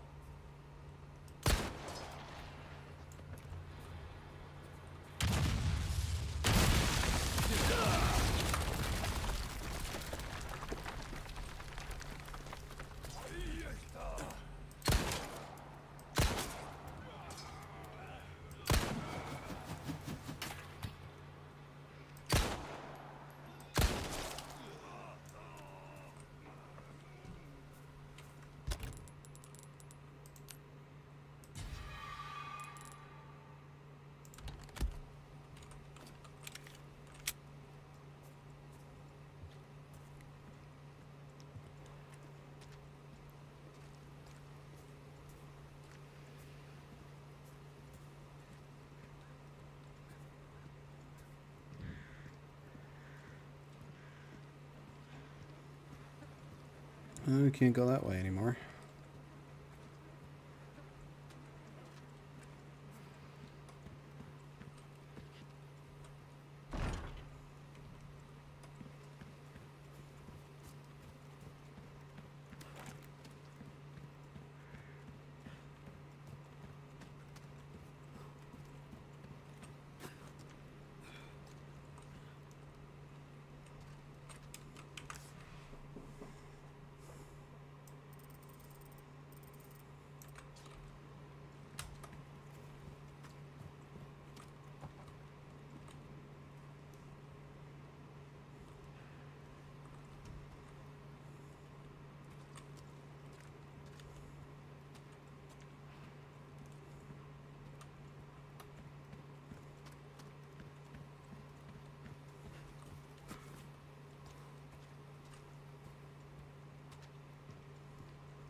I forget what I'm supposed to do.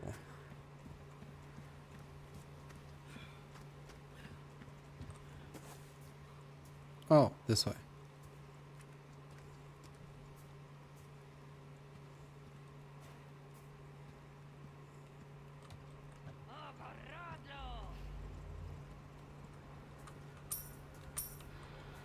¡No dejéis que se escape! ¡No puede ser! Bitch.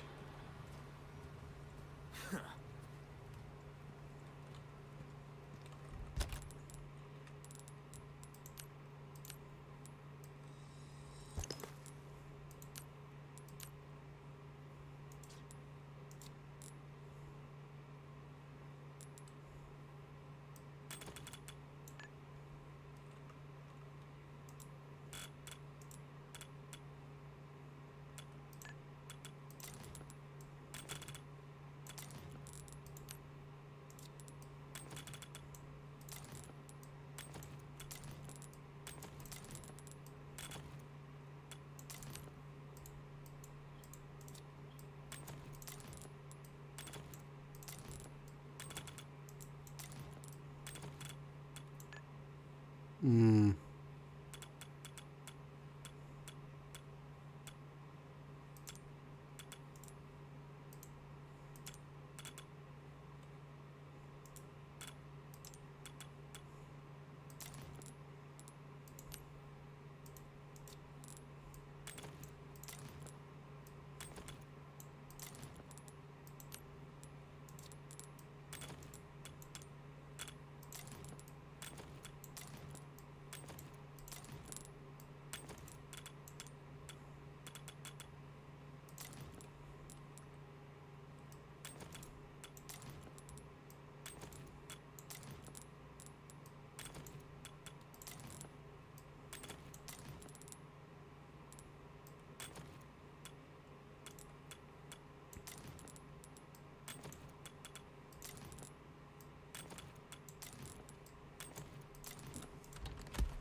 Hmm.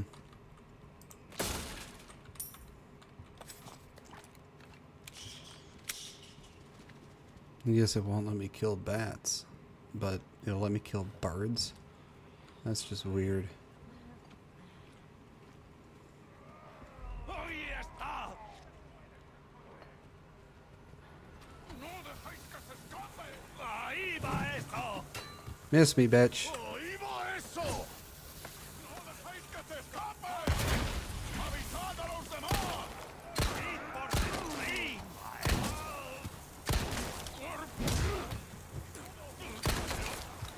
¡Ahí va!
guess the place.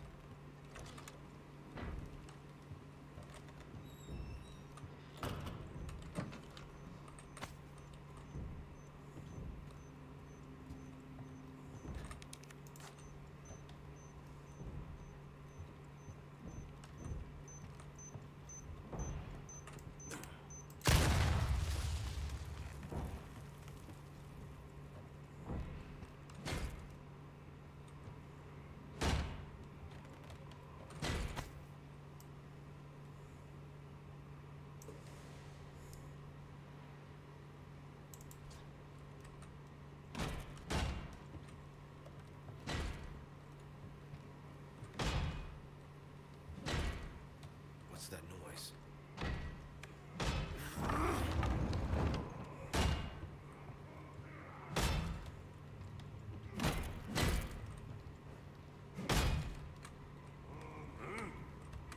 Oh, I was hoping I could sneak up on him.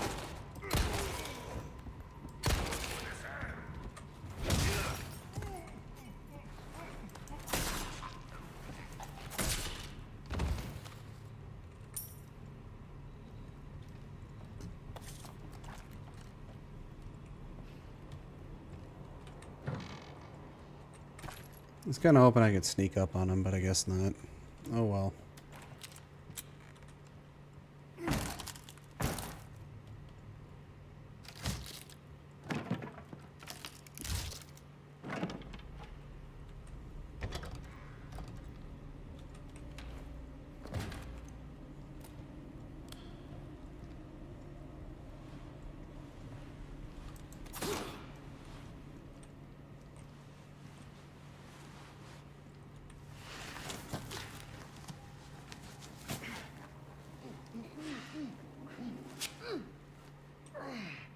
That hurts, you know?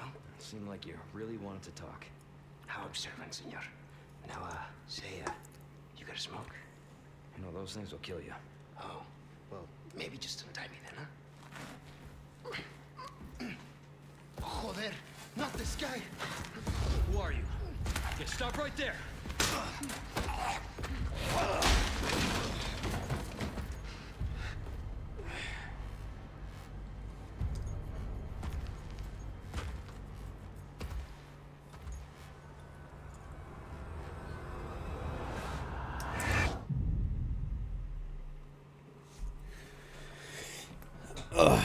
Chapter end.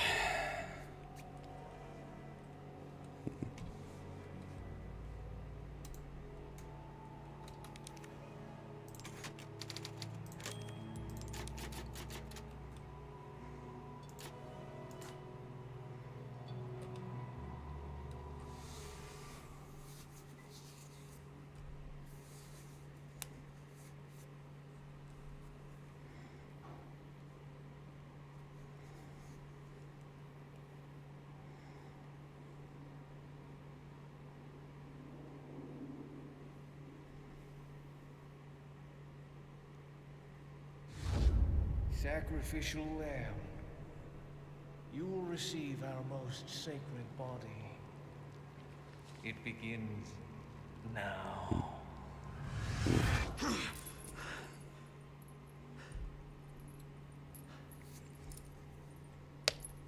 Oh, what the fuck? Hey, stop it. Hey, Yankee. Got a name? Leon. Quiet type, eh? I'm Luis Serra. Guess you, me, picked the wrong spot to vacation, eh? Hey! Stop it! You move, I move. And I'm beat up enough as it is. I can see you're thinking. Bet you've been in spots like this before, huh? I guess you're here looking for someone. One more guess. Maybe some missing señorita? Young girl. Talk. Now. All right. See, heard chatter about moving a señorita. Moving her. Where? Who knows? But later, saw some men dragging someone to the old church. Hanging with you, not helping.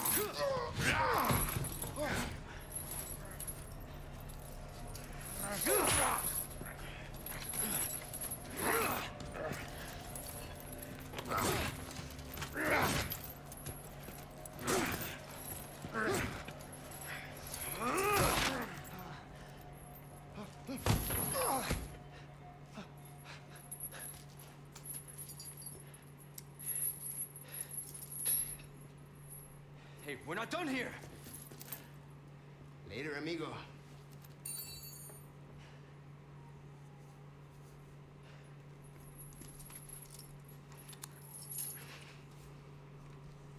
Shit, they took my gear.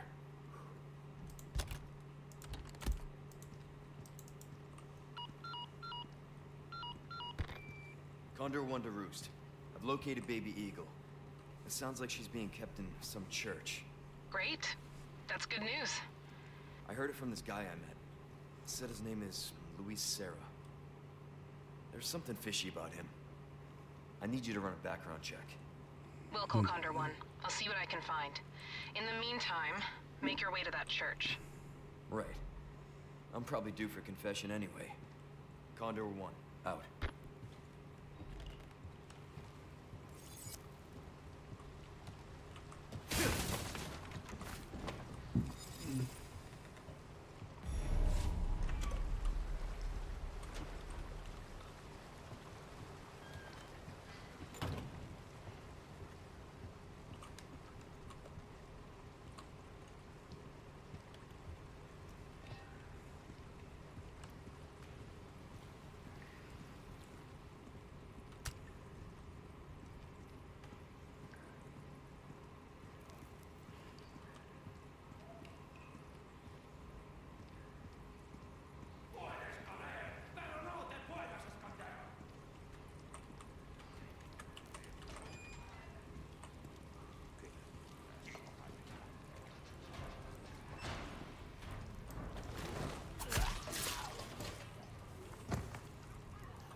Hey, that's my gear.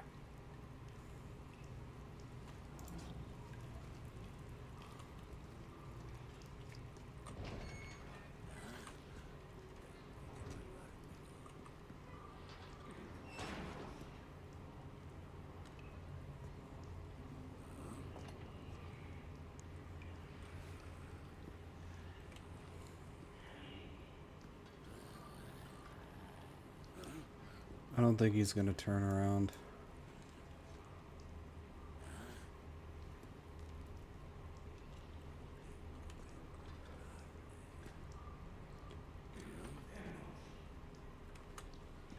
¡Un forastero!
probably taking these back.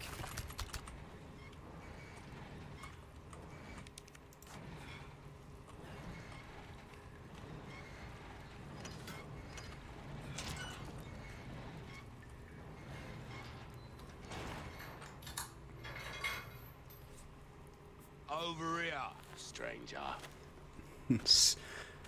What you buying? What are you selling? Thank you. Let's do some Rats. Okay.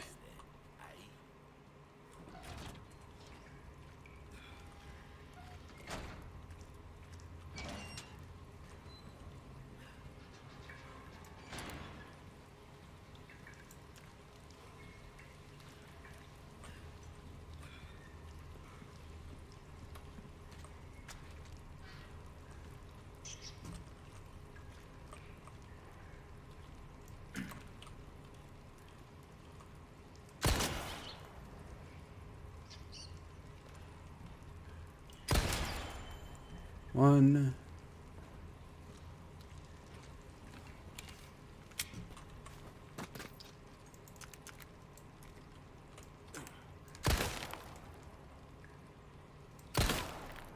Fuck. Fuck. Damn it.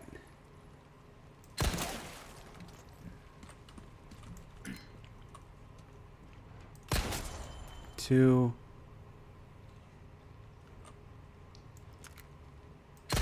Three.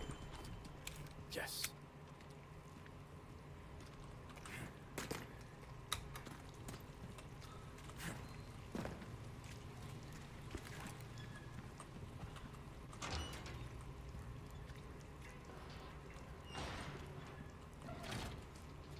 Took care of her request, did ya?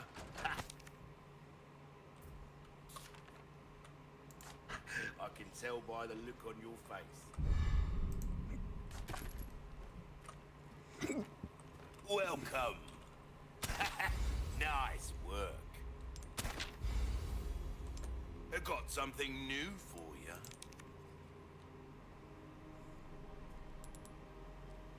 We like our herbs, we do. Heal a man, kill a man, they do it all. I'll buy almost anything.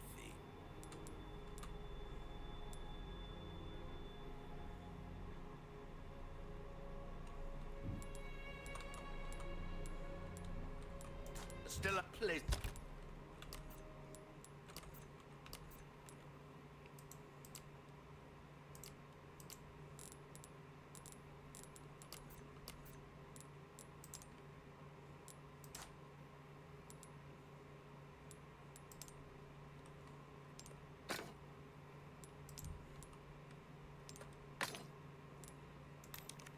And travel. Welcome.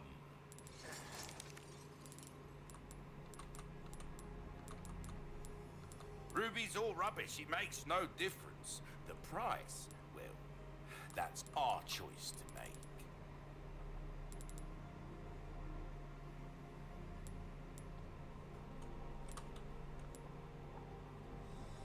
Thank you. Came into some other bits and bobs too, mate. I don't care much for the bolt thrower. Why not try your hand at a new gun, stranger? Might save your life. A bit more space never hurt anyone. Perfect size for you, stranger.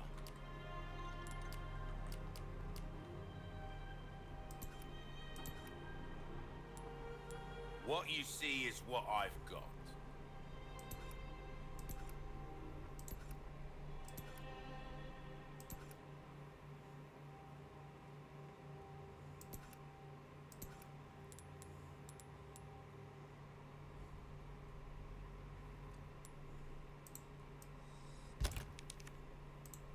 Let us know when you've made some room.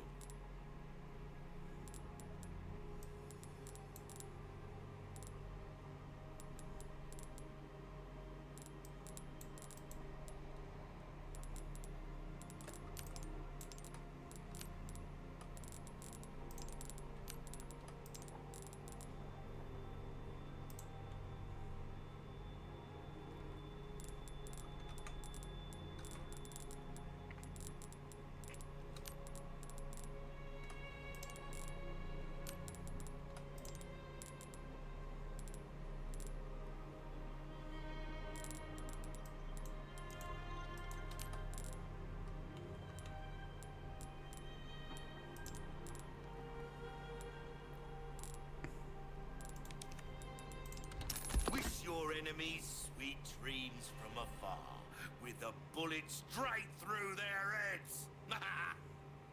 Go on, take this as well, free of charge. You're a man of good taste.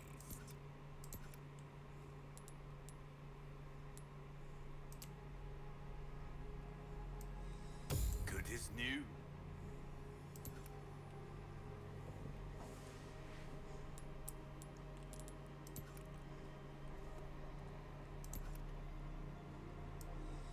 This kind of work is about finesse, stranger. Little bit goes a long way. You'll see. Anything else I can help you with? What's that? How have we procured these curiosities? You don't want to know, mate. No, I probably don't.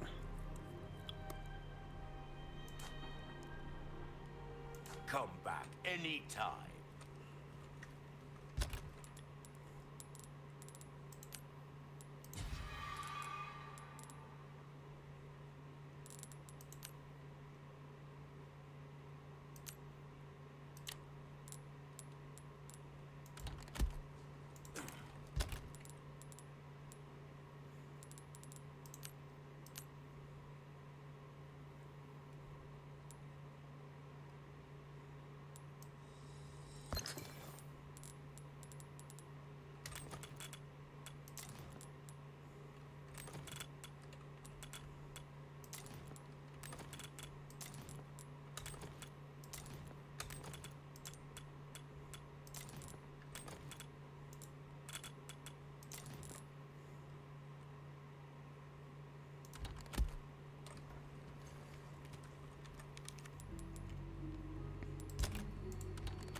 Hell am I?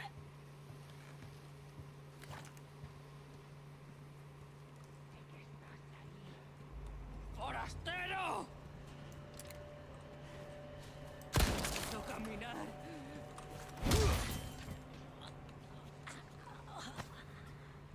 Bitch.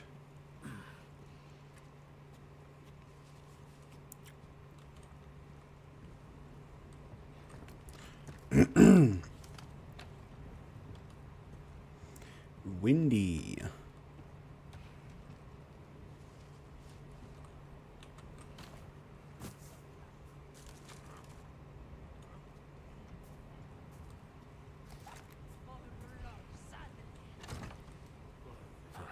Won't open.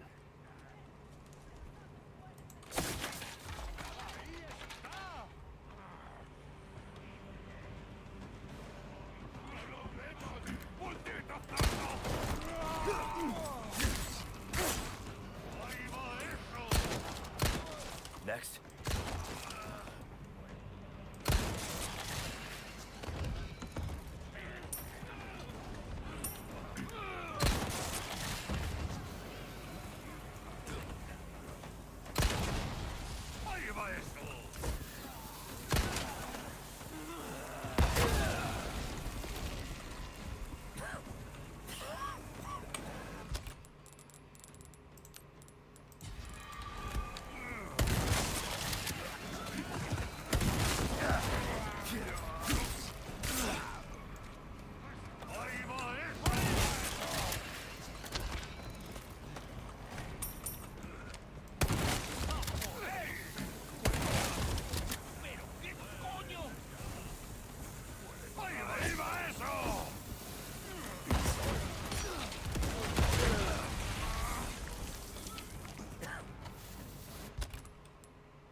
Made me waste a healing thing I didn't want to use.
Oh.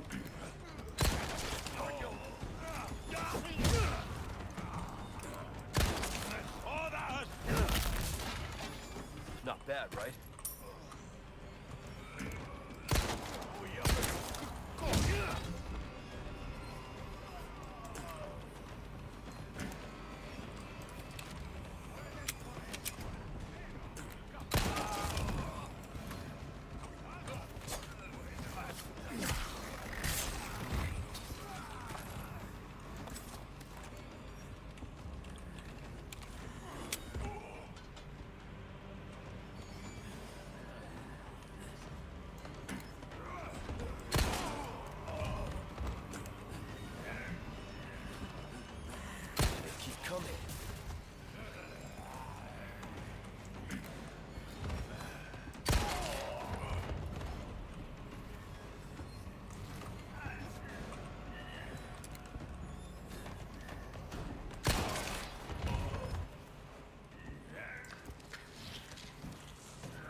locked.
Ah.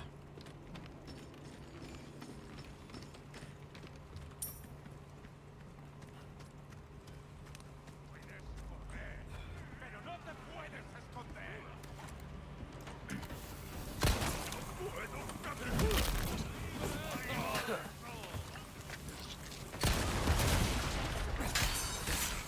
Come on.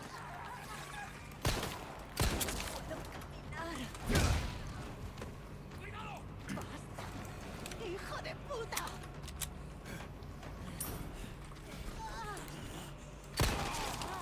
¡No puede ser!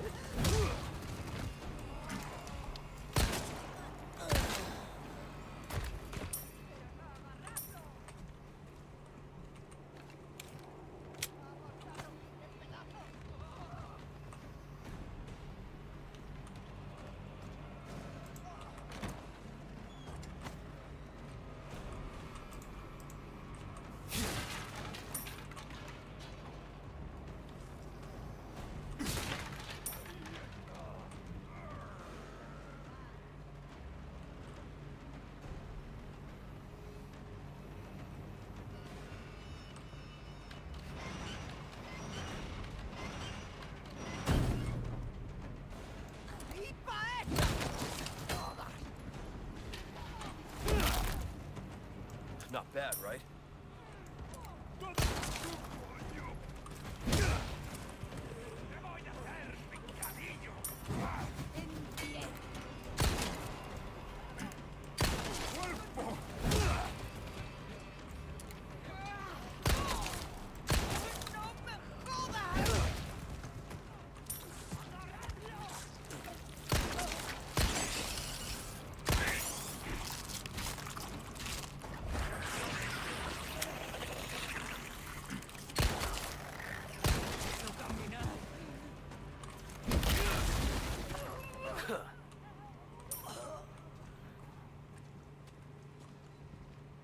Stupid bitches.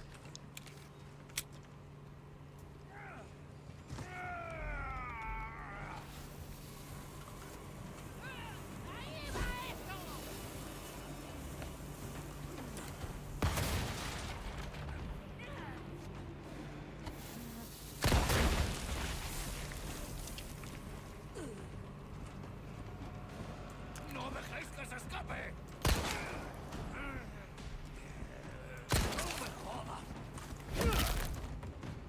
Not bad, right?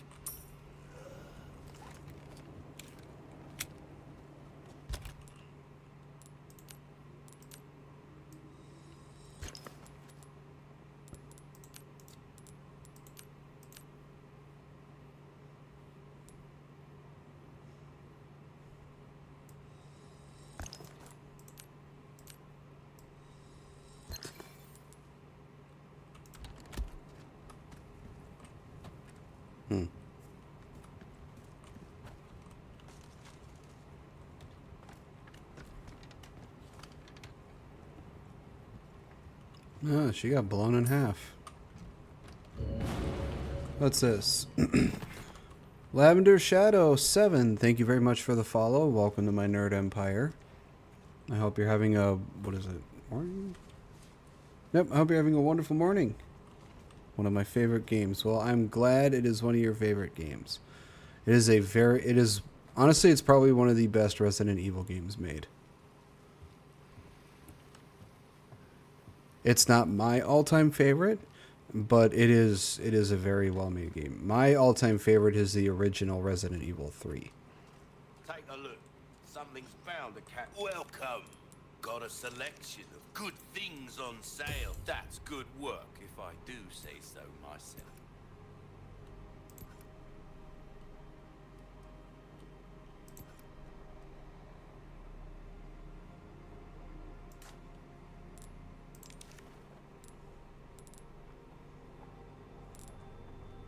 Your valuables won't do you much good in the grave. Pleasant travels.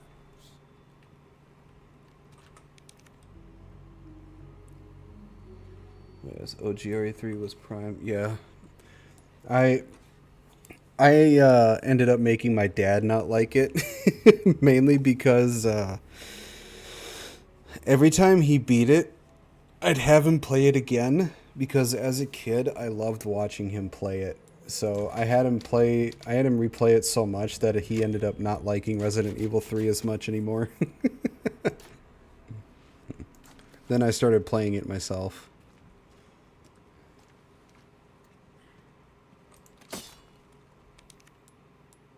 Oh, yeah, I forgot. I'm going to go use the key. Nothing but the finest way.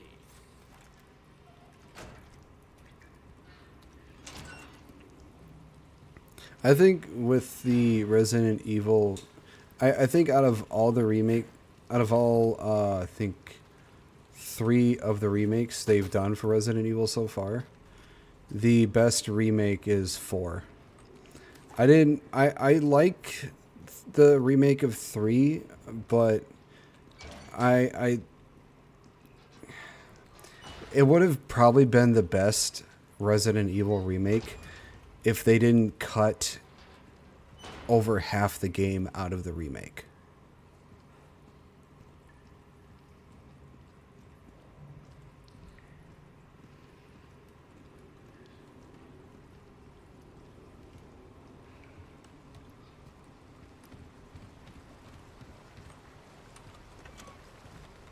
All right, where is that? Was it in here? No.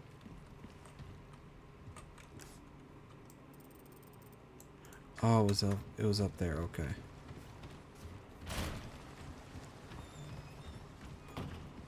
I think they did a good job with Resident Evil 2, but I can't really say much because I never really played the original Resident Evil 2.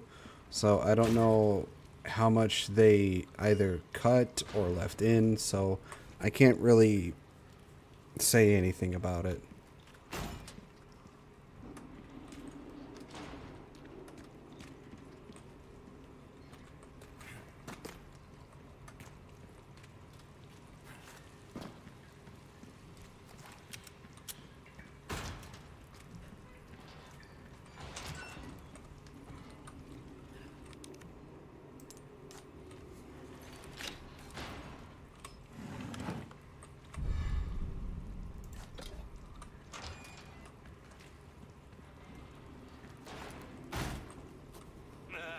Gun rhymes with welcome. What can I interest you in? Good instinct.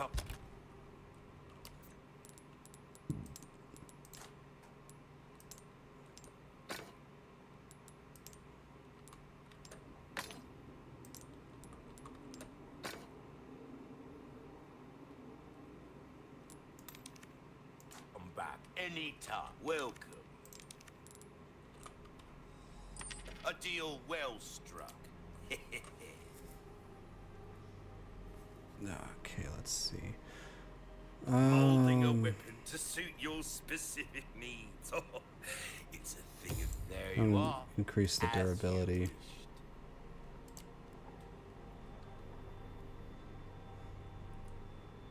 A well-tuned weapon can make up for a lack of skill, friend.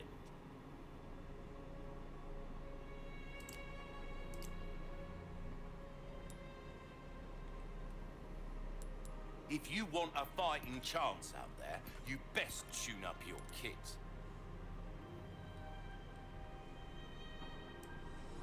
See how I'll do that. feels, mate. Pleasant travels.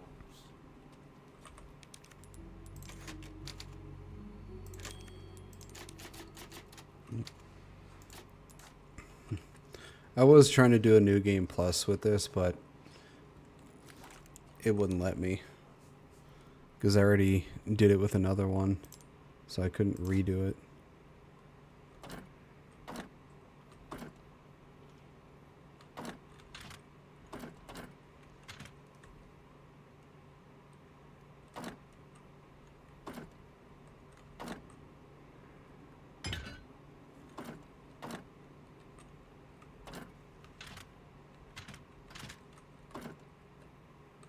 Ah, there we go. Yeah. Yeah, because I was on, I think, chapter 6 or 7 with my second playthrough. So I couldn't just load into that one and restart from the beginning with that. So I was just like, I don't mind, I'll start fresh, I guess.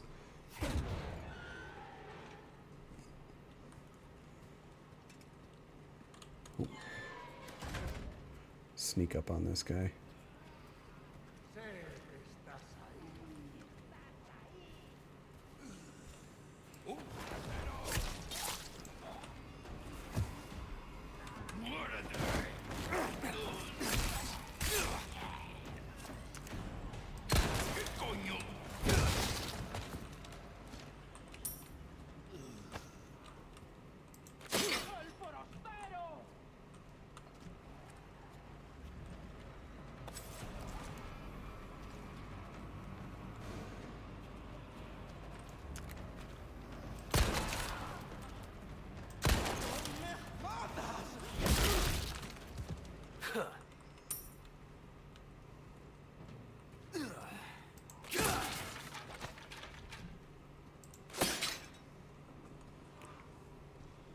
Yeah, I would say it's a good idea to revisit this game. It's a good game to revisit. I'm mainly going through the Resident Evils 1 through 8 because of Requiem that's coming out soon. So I want to play through all the Resident Evils before I do Requiem.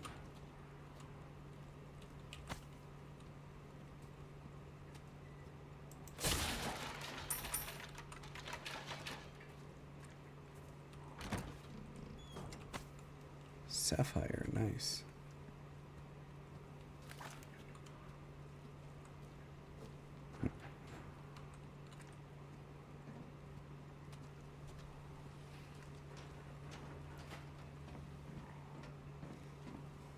Understandable. I would do the same. Yep. I already played through the 1 remaster, 2 remake, and 3 remake. So now I'm doing 4 remake. I'm not sure if I'll do the original 3 and 4. I might, but I'm not exactly sure if I will or not. So for now, I'm mainly just sticking to the remakes.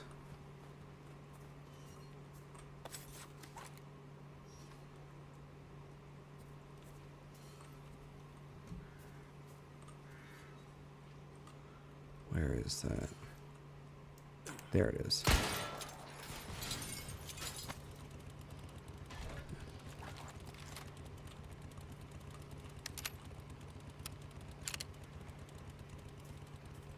I hear him. Where are you, big guy? I hear you.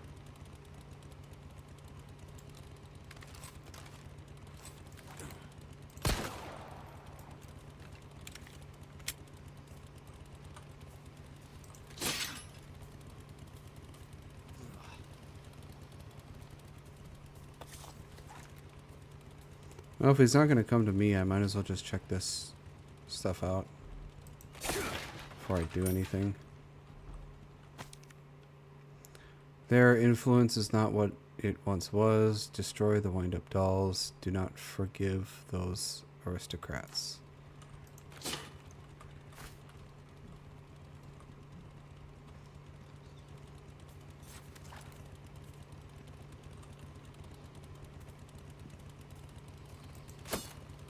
Nothing. Okay.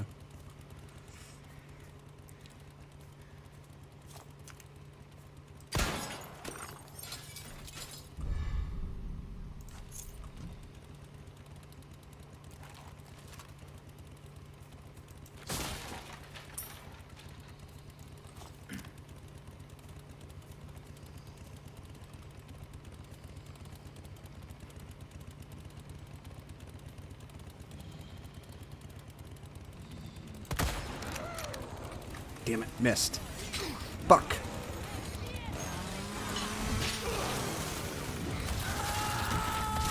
I was trying to go through this game without dying. I didn't even see that trap.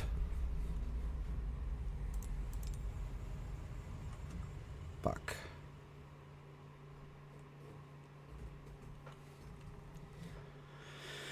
Son of a bitch. Well, I guess going through this without dying is not going to happen.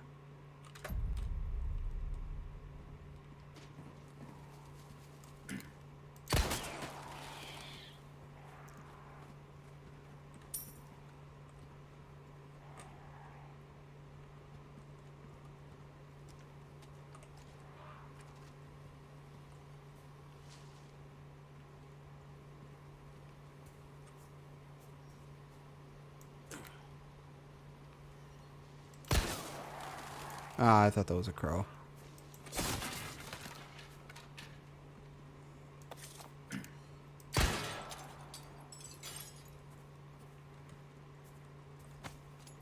Sapphire.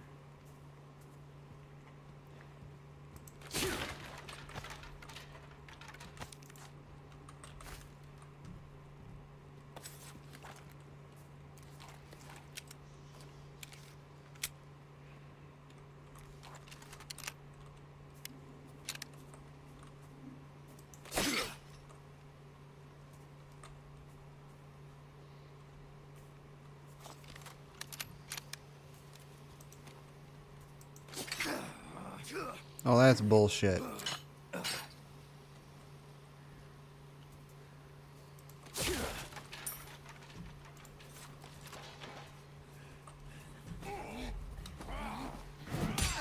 Oh, you motherfucker.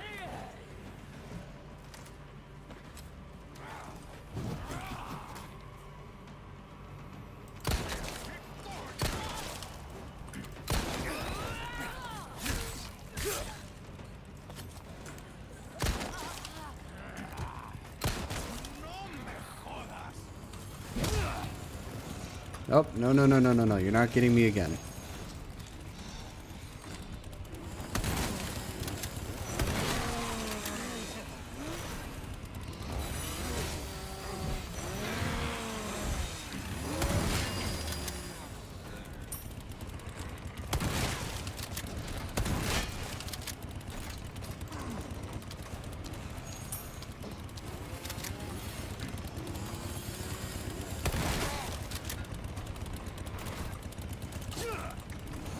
Nope, that didn't work.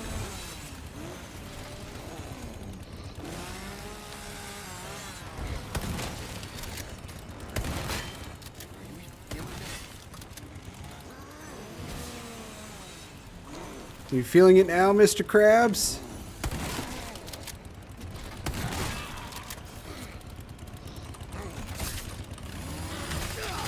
Oh. Ugh. He recovers too fucking quickly.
That was not easy. Fucking A.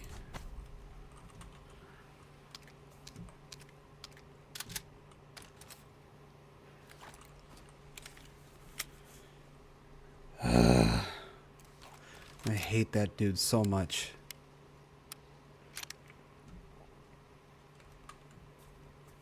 Like, for you to go up and melee him, he recovers too fucking quickly.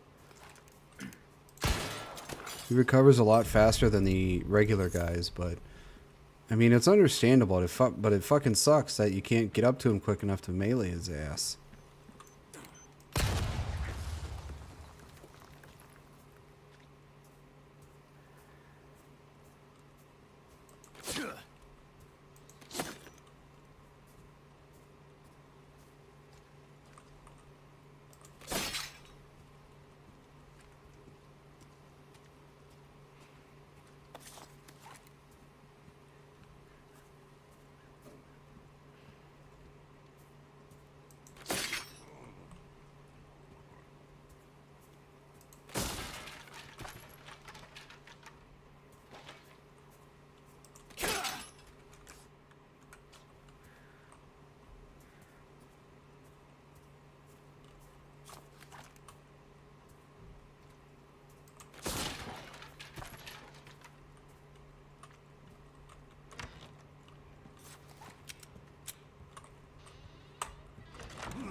Sorry, was that bothering you while you were taking a shit?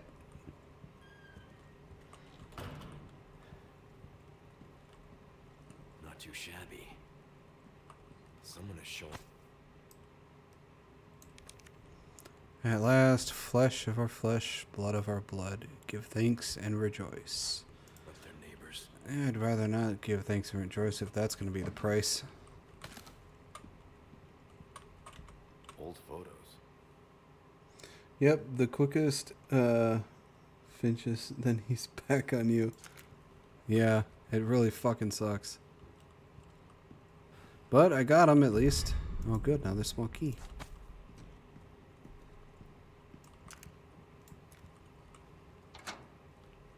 There, unlocked.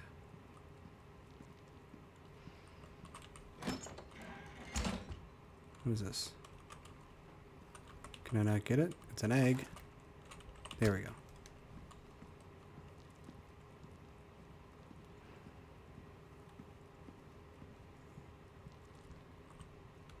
Oh, goody. Hand grenade. Pitas. No, I need to find the thing for that. Unless... Nope. Oh. Doesn't show there. Okay.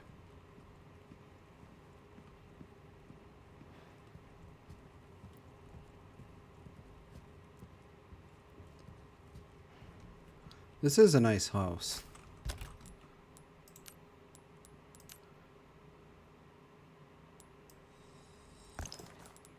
Green, red, yellow.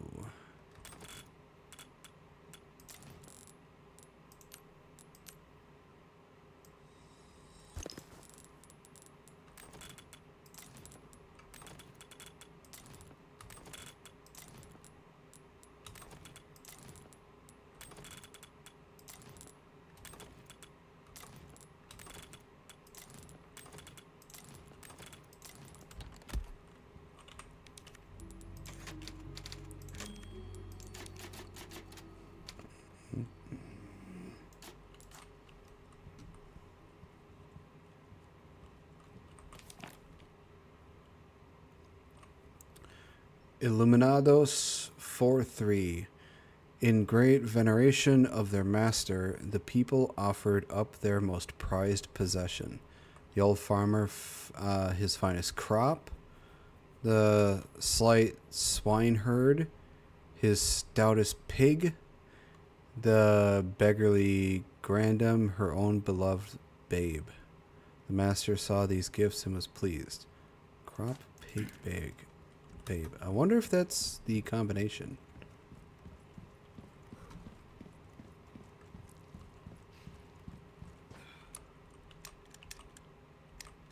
Prop. Pig. Ah. Aha. Crystal marble. Nice.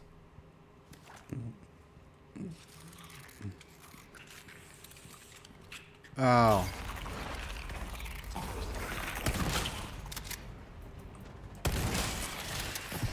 You're supposed to be dead, you bastard.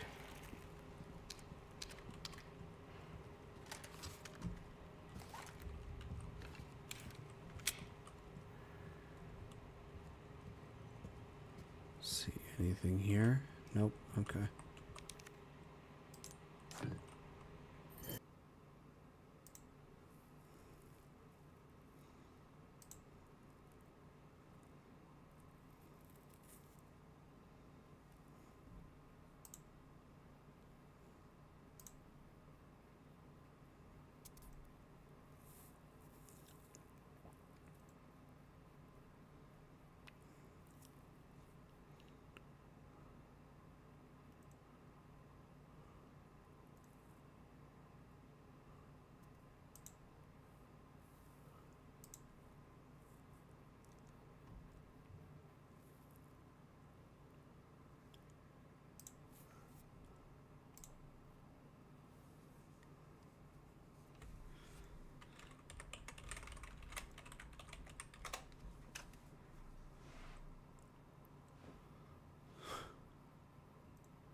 My God.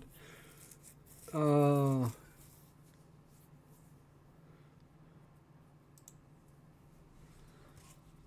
Well, if you could still hear me, pretty much almost everything crashed.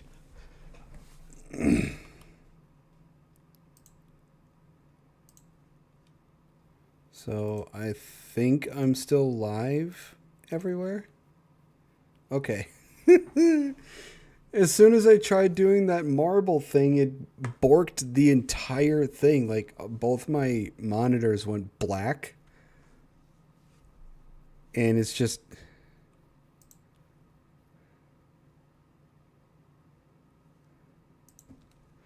I don't know what the hell happened.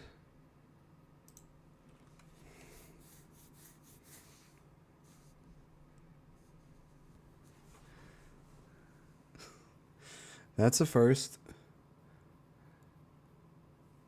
I thought my computer crashed. Like, I thought it just restarted itself. No, but no, it's just, yeah.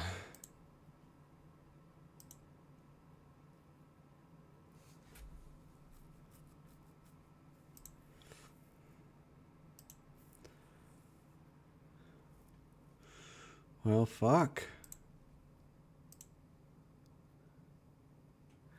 Alright, well, give me a moment. Let me bring my avatar back up. I mean, it seems that my stream didn't crash everywhere. It just... it was a big hiccup.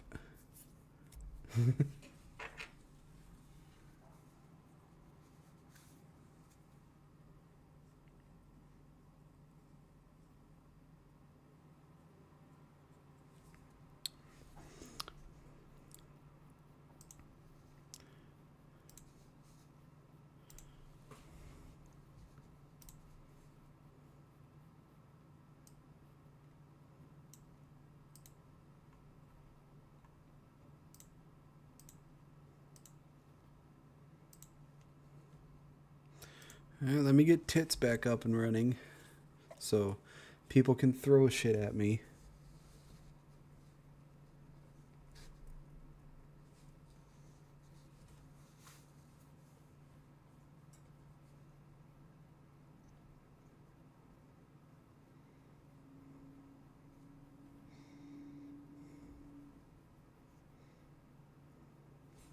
There we go. Wait, did it actually throw something? Hang on. Okay, it actually did. Throw a microphone at me.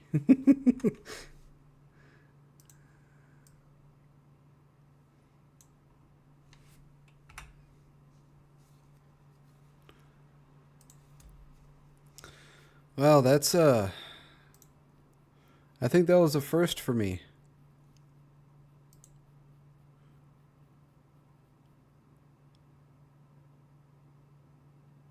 Oh, you came from a reaction video of mine. I see you commented on my on the video of the put them in a box.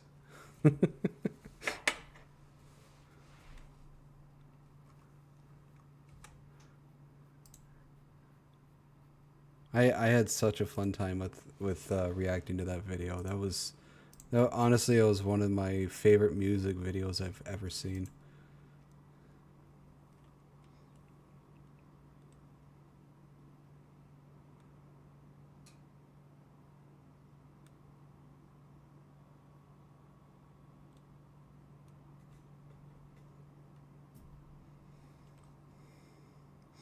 I love that video. Leaflet did such a great job.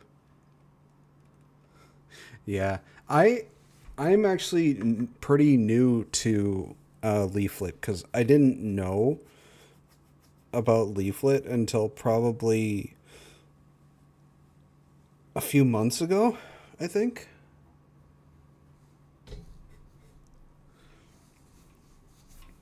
So, yeah, I'm still pretty new to her.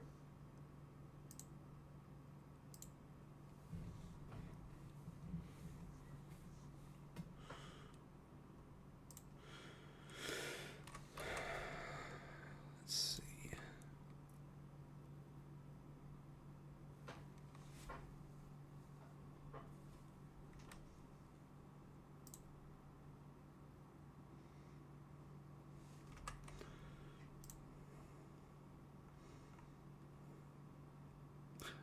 There's over 1K views now.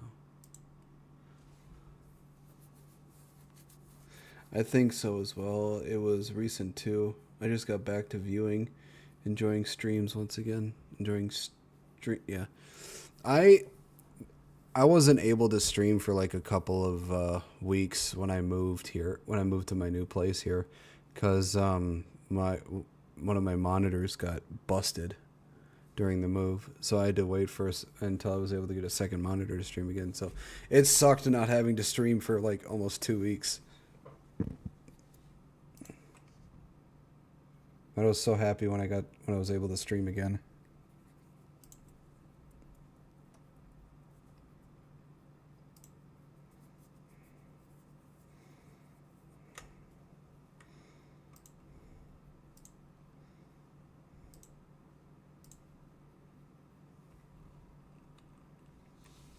Yeah. Because, even I've said this before, I understand that. I lost my stuff in a fire last year, and a month without anything was... Damn! That sucks. But I've said this many times before, but I've told people that I don't care if I never get well known enough, or if this never takes off to the point where I could do this full time. I stream because I genuinely enjoy it. It's something that I love doing because of I fucking love doing it.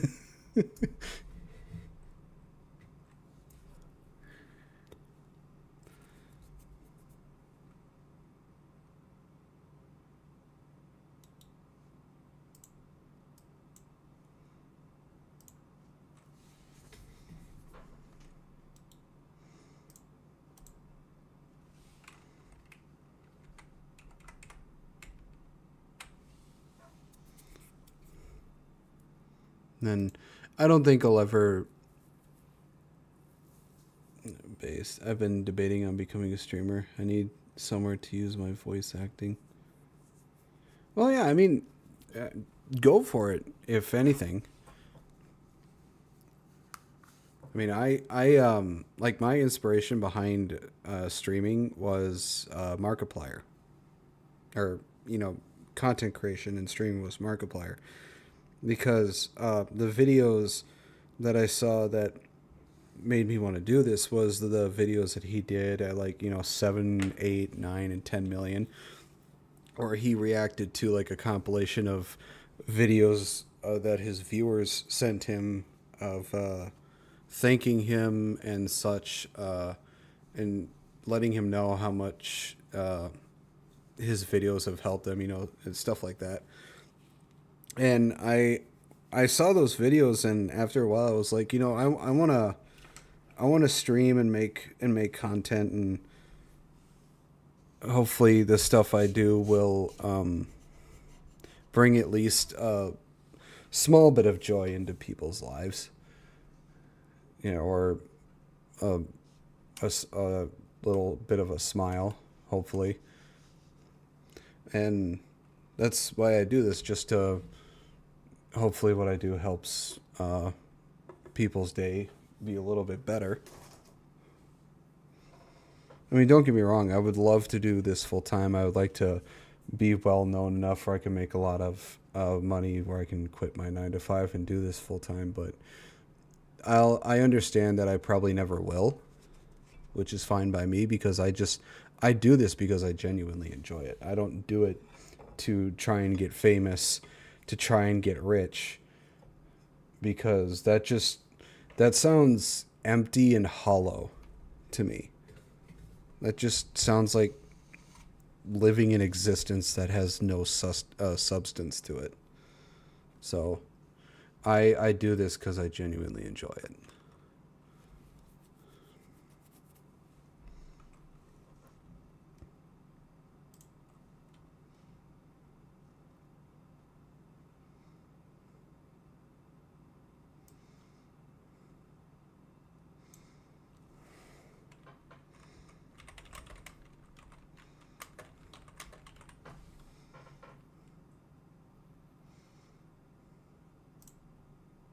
But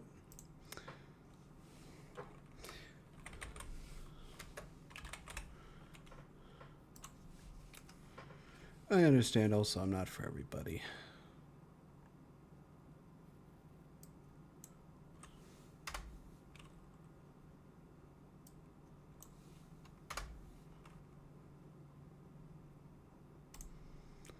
That's awesome, and yeah, doing it how you love it is the best thing. I wouldn't care to be paid doing what I love. It's the joy of getting a smile from it, which is rewarding enough. Yeah. But like I said, don't get me wrong, I would love to get paid for this, but I mainly do it because I enjoy it. It's like I get... because of how much I love doing this, during the times, like, if I go long periods of time without doing this, without creating content or streaming, I start to get a little lonely or depressed or sad. I don't know how to describe it. I start to feel empty, I guess, because of how much I love doing this and how much I love doing that for my community and for the people who decide to come by every now and then. But I don't know how to describe the feeling. Like, during the time I wasn't able to stream, I just felt sort of like something was missing. I don't know how else to describe it. It just felt like something was missing.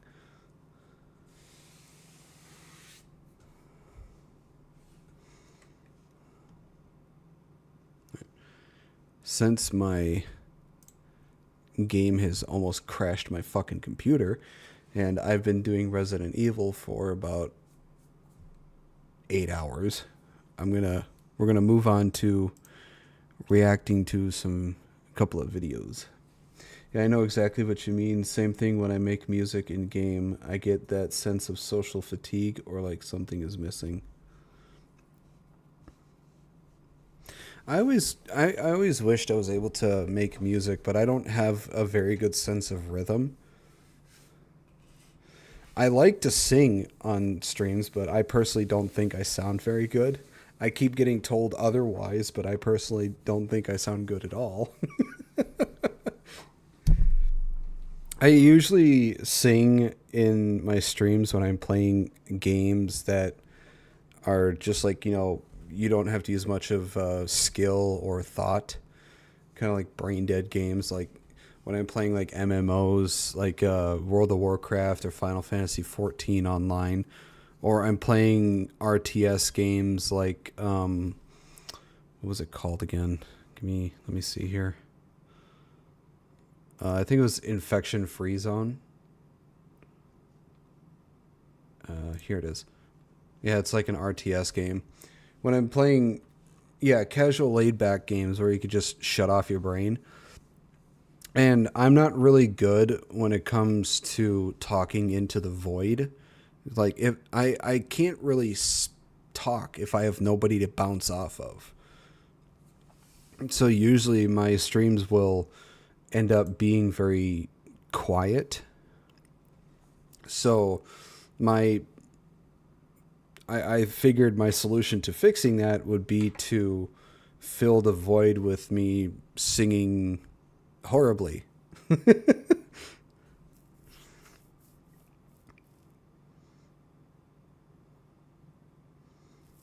So it's, yeah.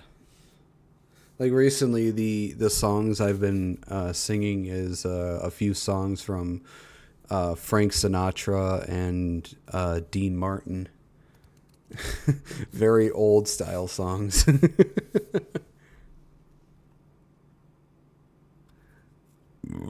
Oh, oofda.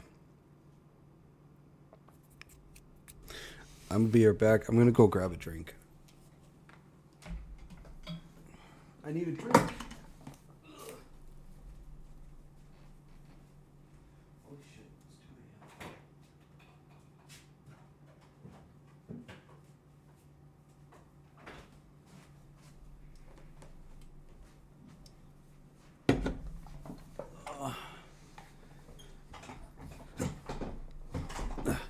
I didn't realize what time it was. Good God, it's 2:17 in the morning for me. I was having so much fun with Resident Evil that I didn't realize what time it was.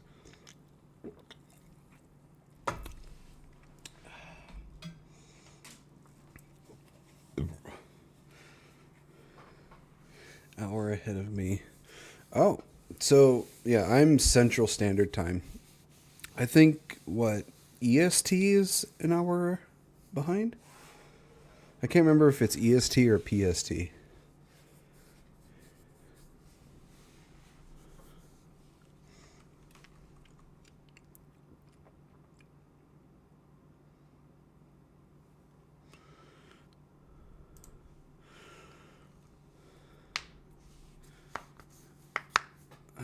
I'm AZ time, so it's bipolar at times. I gotta bring up my other chat boxes. Whoops. That's not what I wanted to do. Well, I'm glad that little hiccup didn't disconnect me from any of the other multi-streams that I'm doing. I'm streaming on like 4 different platforms right now. I'm going on Twitch, YouTube, Twitter, and TikTok. TikTok doesn't really like it when I do reaction stuff because sometimes the stuff I say it doesn't like. It's too sensitive. It's very snowflakey.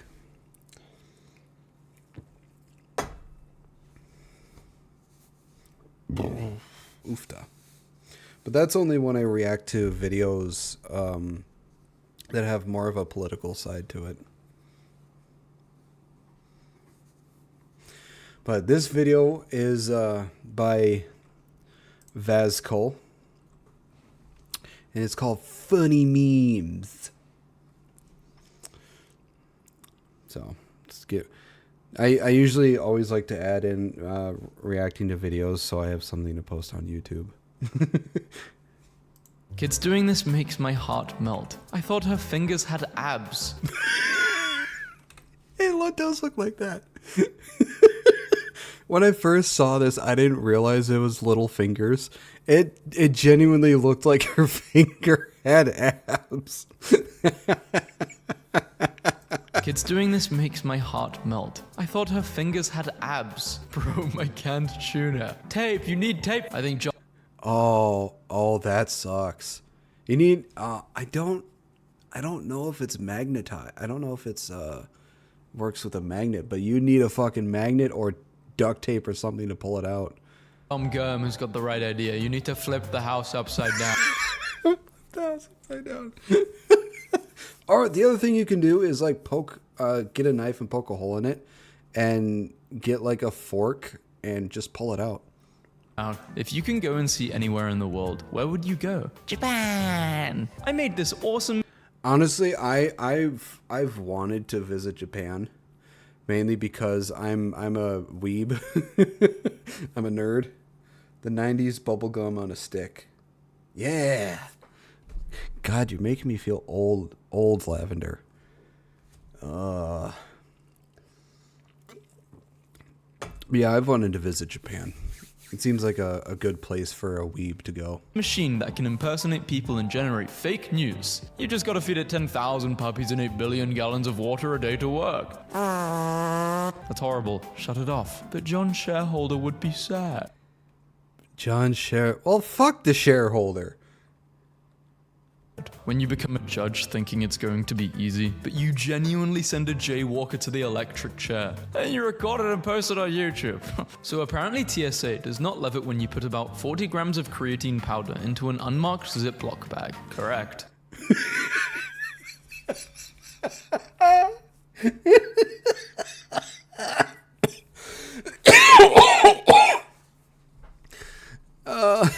Well, yeah, it looks like crack.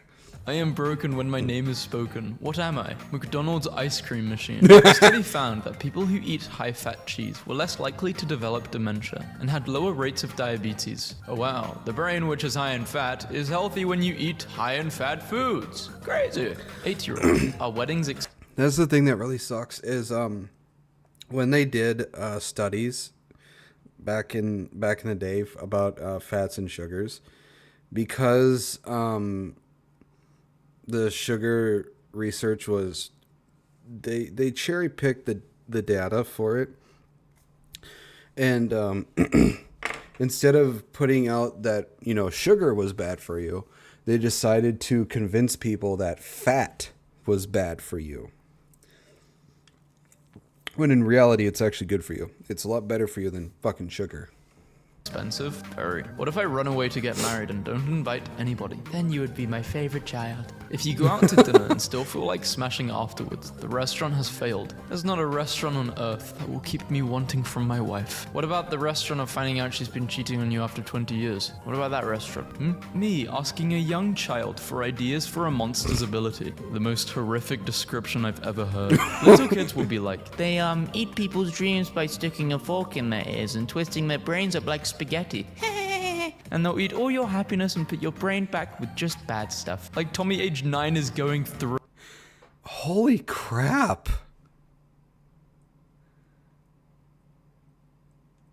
Dude, that's diabolical. It, math teachers, when you decide to not use their 900-step formula to calculate 3 plus 2. Show you're working! I never understood that whole thing. It's like, why do I need to show my work? It's not like anything out in the real world cares if I show my work. They just want the fucking answer. I don't remember ordering this item with my 2-topping medium pizza. Bro got a restaurant-grade pizza cutter for free, and it's still got an attitude about it. I'll take it. Frost on my car window looks like a sketch. Dude, that looks awesome. It does look like a sketch. It looks like a fucking valley with a cliff, trees. Kind of looks like a monster is coming out, but yeah, like the forest is back here. The grasslands right here. There's the cliff, the trees.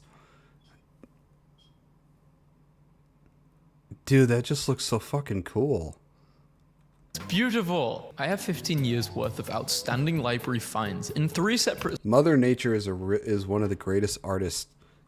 cities, and it's my hope that eventually a bounty hunter librarian will come to collect and we'll get into a bar fight and fall in love. As a person, I think this is funny, but as a librarian, this really annoys me. Hang on. I need to read that again. I have 15 years worth of outstanding library finds in 3 separate cities, and it's my hope that eventually a bounty hunter librarian will come to collect and we'll get in a bar fight. And fall in love. As a person, I think this is funny, but as a librarian, this really annoys me. Dude, that sounds like the plot to a fucking manga. Or some, rom-com. Lugia chewing undersea cables. This is the kind of stuff I imagine Pokemon champions get called in to handle. Like, yeah, we got a legendary Pokemon here that keeps messing up our infrastructure. Can you come do something about it? I wish that it was socially acceptable to remain mute and stare off into space during every social interaction. Thank God there's no chat. Yeah, you kind of seen as crazy if you do that for some reason. GPT rapped, "You declined in cognitive ability by 19 years. This guy literally dressed like his dead mum to get her $61,000 pension per year. I'm sorry, but he definitely would have fooled my hair." That's actually really well done.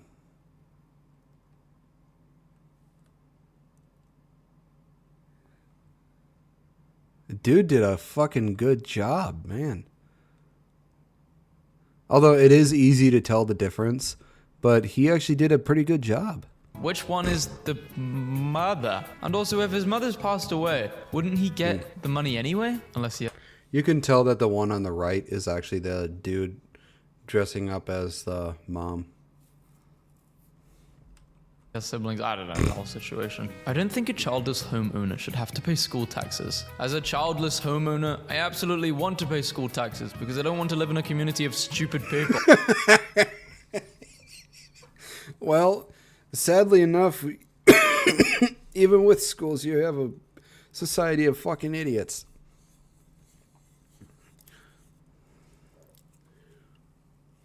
So-called live streamers, and not a single one of them is currently fishing for bass. Pookie, I think you're at the wrong category on Twitch. What the hell is Twitch? I asked my 8-year-old if he liked my sleeveless blouse, and he said, "The color's fine, but I don't like public armpits." Public armpits. It's going straight to Goodwill.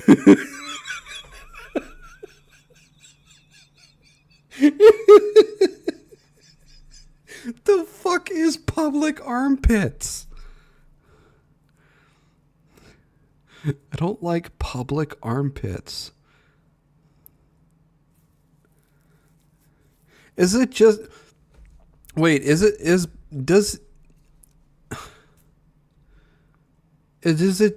public... Does he mean like shirts and dresses and blouses that basically just have it so your armpits are just shown whenever you lift your arms or whatever? Public armpits. That is a new one. That's fucking hilarious. Me, successfully convincing the firefighter that I won't die from this fire because I'm in the living room. Me, realizing... Oh my god. Because I'm in the living room. Convincing the firefighter that I won't die from this fire because I'm in the living room. Dude, that is dad joke level humor. That is a dad joke right there. Me, realizing I can pretend to be a 13-year-old girl to kidnap 200 predators and make my own Squid Game. Nothing is stopping me from doing... Oh my god. Me realizing I can pretend to be a 13-year-old girl to kidnap 200 predators and make my own... Oh. I don't know how I feel about this.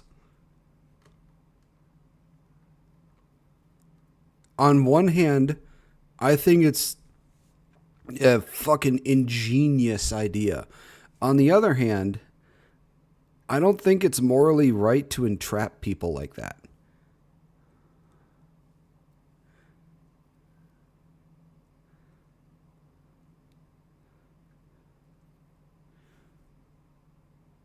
I'm conflicted.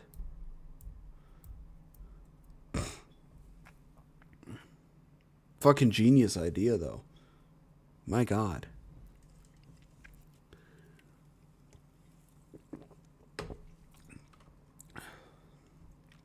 Yeah, it does seem like a lot of work and a lot of money. This. Guys, I'm gonna do this, but the only way you'll ever know if I'm doing this is if you're a predator, so don't try and find out if I'm doing Matthew Lillard had no idea who William Afton was and thought he had auditioned for the purple guy sprite. I thought I was gonna be purple. Jury duty is such a wild concept. The government says, call off work, champ. We need you to help solve a murder. Here's $15.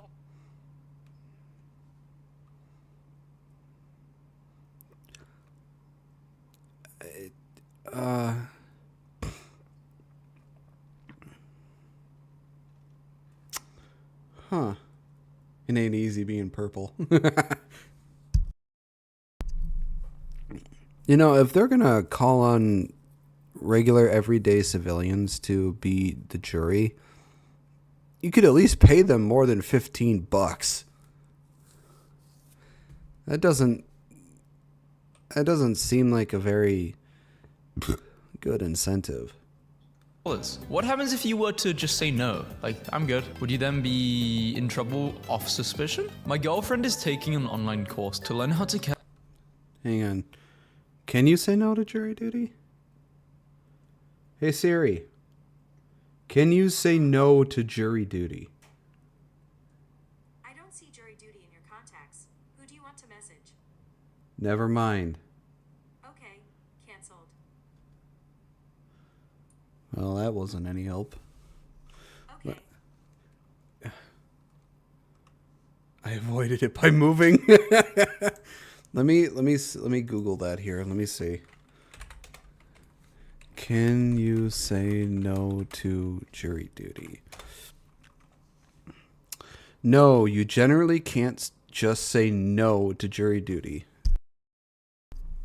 It's a civic duty with potential penalties for failure to appear, but you can request an exemption or postponement for specific valid reasons like medical issues, significant financial hardship, primary caregiver responsibilities, being over a certain age, or recent jury service requiring you to formally contact the court with documentation. Simply not showing up is a misdemeanor and can lead to fines or jail time, so you must follow the court's procedures to be excused or deferred. Huh. Interesting.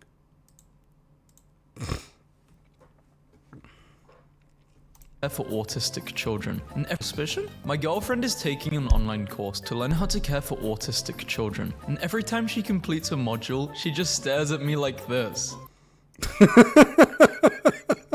Uh-oh. The girl said she knew a spot for our first date, and she took me to Costco. She took you to an exclusive members-only restaurant with a limited menu. Some people pay top dollar for that. Dude, that pizza looked good.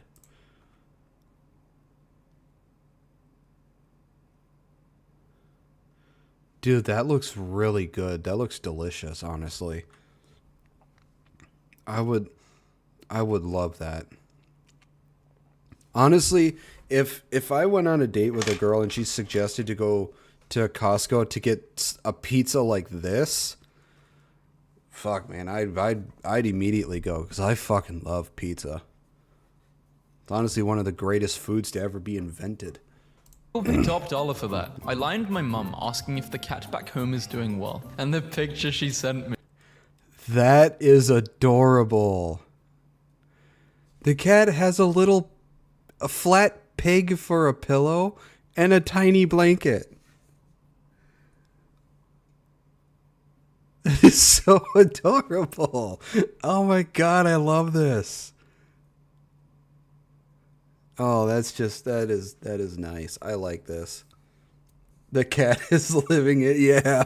The cat is doing so well. 7-year-old me looking at a random window miles away to make it clear to the sniper he isn't slick. Yeah, I see that glare. I see that sniper glare in the, in the corner of my eye. I see it. Jim Henson's original sketch of Kermit, 1955. Got it in one. No workshopping, no nothing. A perfect little man. First try. For the amount of meat you can get out of a clam, I feel like we should just leave them alone. He looks so sad. Did you yell at him? Please don't yell on him. He's my baby. Horses are a great pet for anyone who's ever wished their bicycle could make bad choices. Screw you!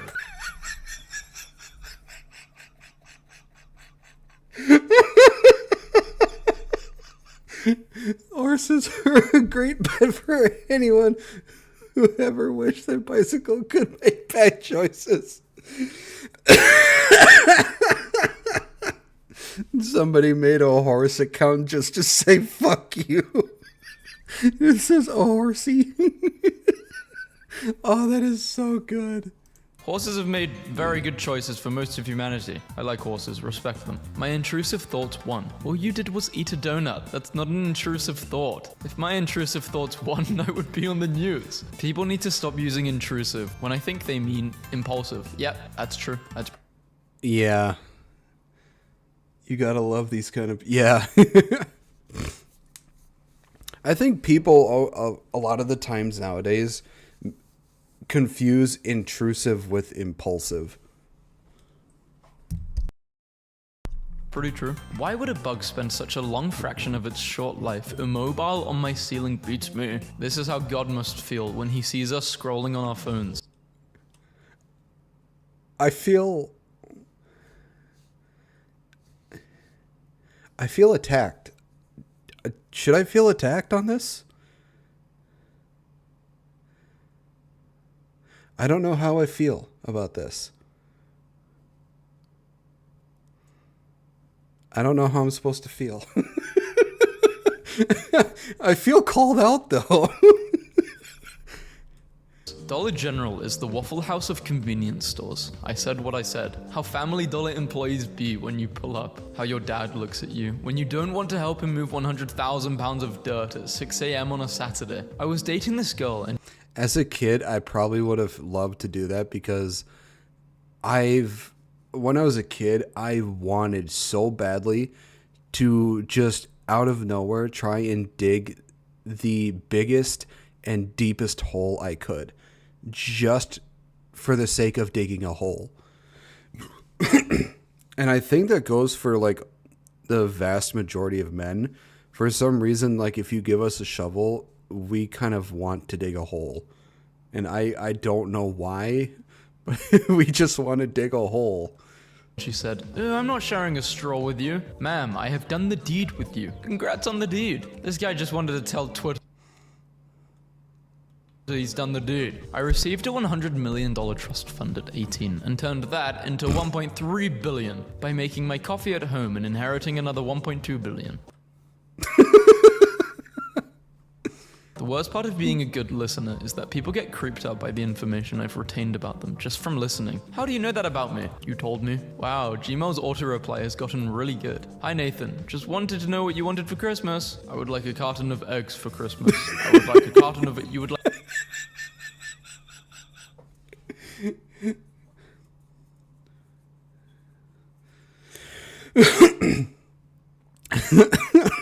I would like a carton of eggs. What the hell? Why would I want eggs for Christmas? I just tell my mom, my dad, my grandma, just give me money. That's it. Just give me money, because it's just anything I want to get, I already get it for myself. So just give me a card and money in the card. That's it. You don't need to get me anything. Just give me money and I'll get it myself. Like 2 cartons of eggs. My son is fine. Your son is completely unfazed by life or death situations, but panics like he's being hunted for sport when someone merely flirts with him. It's because we're not used to being flirted with, so we panic. A lot of us guys have no idea what to do when we find out someone's flirting with us, so we end up panicking because we're not used to it.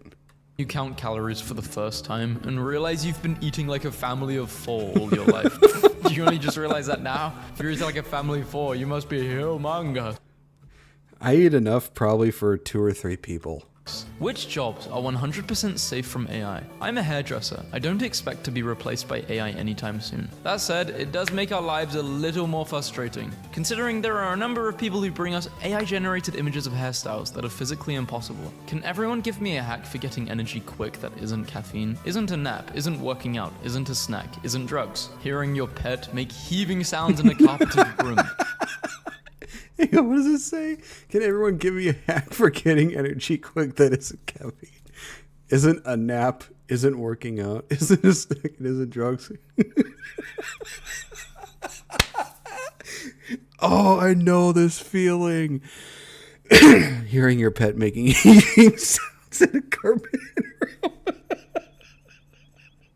I have a cat. I know this feeling. It fucking sucks. It's easier when she throws up in the kitchen because it's basically it's not carpet, so it's easy to clean up. This is also why I keep my bedroom door closed so she doesn't go in there and throw up on my fucking bed.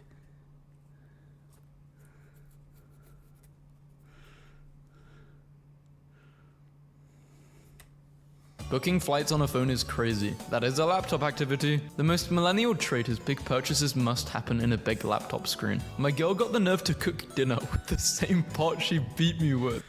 What the fuck? Waking up at 4 in the morning to that. Oh god, that sucks. What part of the body was she beating you with the pot for it to dent like that?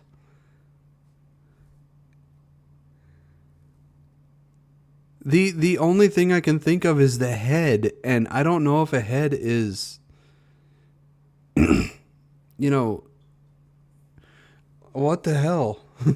This is a cartoon relationship. She must have hit you quite hard. Got the job market right where I want it. Hi Thomas. Your experience as a CEO and customer service representative could serve well in this bartender role. Does it bother you that I call you mum? If it does, I can stop anytime. I definitely prefer mum to dad or daddy. Can I call you Aunt Margaret? I'm cool with that. A Tic Tac for breakfast, a Tic Tac for lunch, and 3,000 calories for dinner minutes before bed.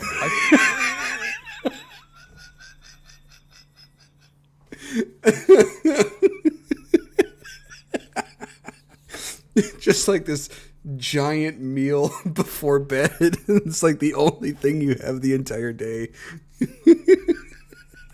Plugged 3 consoles into 1 AV port for maximum gaming. Oh my god. In the game dome. I have absolutely no idea who this dude is. Just wandered in, choosing to read this from the POV of the cat. My dad summed up in... It was the cat distribution system. He is now the owner of the cat. One exchange. The stew your mum is making for dinner tonight is concerning. Can you surprise us with some tacos on your way home from work? Mission accomplished. My dad acting surprised. He's a very good actor. We should get him a show. The stew your mom is making for dinner tonight is concerning.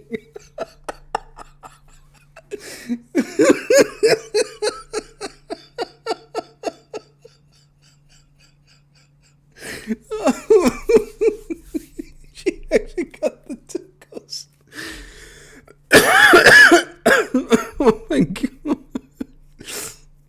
How concerning is the stew the mother is making that the father has to ask their kid to bring in fast food?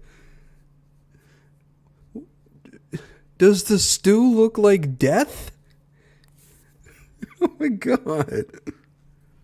The skinwalker, pretending to be my dog, watching me douse my meat. Unemployed people are so puppy-coded. Like, oh, you slept all day while I was at work, and now you're happy I'm home to play games with you? Okay. My Mexican mum said... That sounds like a golden retriever, dude. They probably swapped me with some Russian woman's kid at the hospital. Somewhere out there in Siberia is a brown kid who wants nothing more than to eat a quesadilla. Doesn't baby swaps happen quite often, or... I think, how often is baby... I think it's like... You know, I'm going to Google that. I'm curious.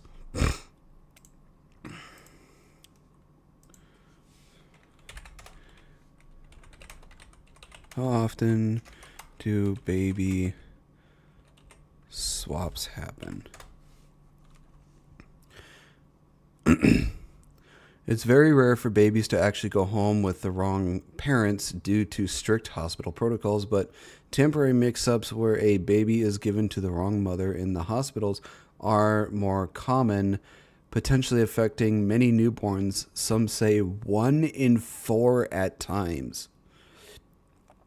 Though precise numbers are hard to get as incidents aren't always reported, while some sources suggest thousands of misidentifications happen annually, confirmed instances of long-term swaps are extremely rare, with few documented cases.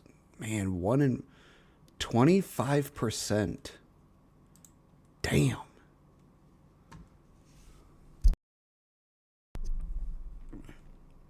That really sucks. Not often, but too much. Was going through some of my health records. Yeah, just one time is one too many. And some doctor put dresses oddly next to my psychotic symptoms. Hey, screw you, man. Symptoms, no drip. My wife eats nerds. One no drip. Little nerd at a time. That's insane. I eat nerds the correct way by pouring the whole box into my mouth and nearly choking to death. I've done. I haven't poured the entire box in my mouth before, but I've poured like maybe a third, if not half of it, into my mouth at a time. Nerds are delicious, but my God, do they get into your teeth so fucking easily. The phrase, no amount of skill will protect you from the sheer luck of a chronic idiot, popped into my head, and if that ain't a big mood, I don't know what is. Dungeons and Dragons, a summary. Yeah. The huge sugar crunch, pretty much. No amount of skill will protect you from the sheer luck of a chronic dumbass. Oh my, okay, I have to send this to my brother because he's a DM for his group for D&D. And this is just fucking perfect. I had to take a picture of it because I have to send this to my brother. This is too good not to send to him.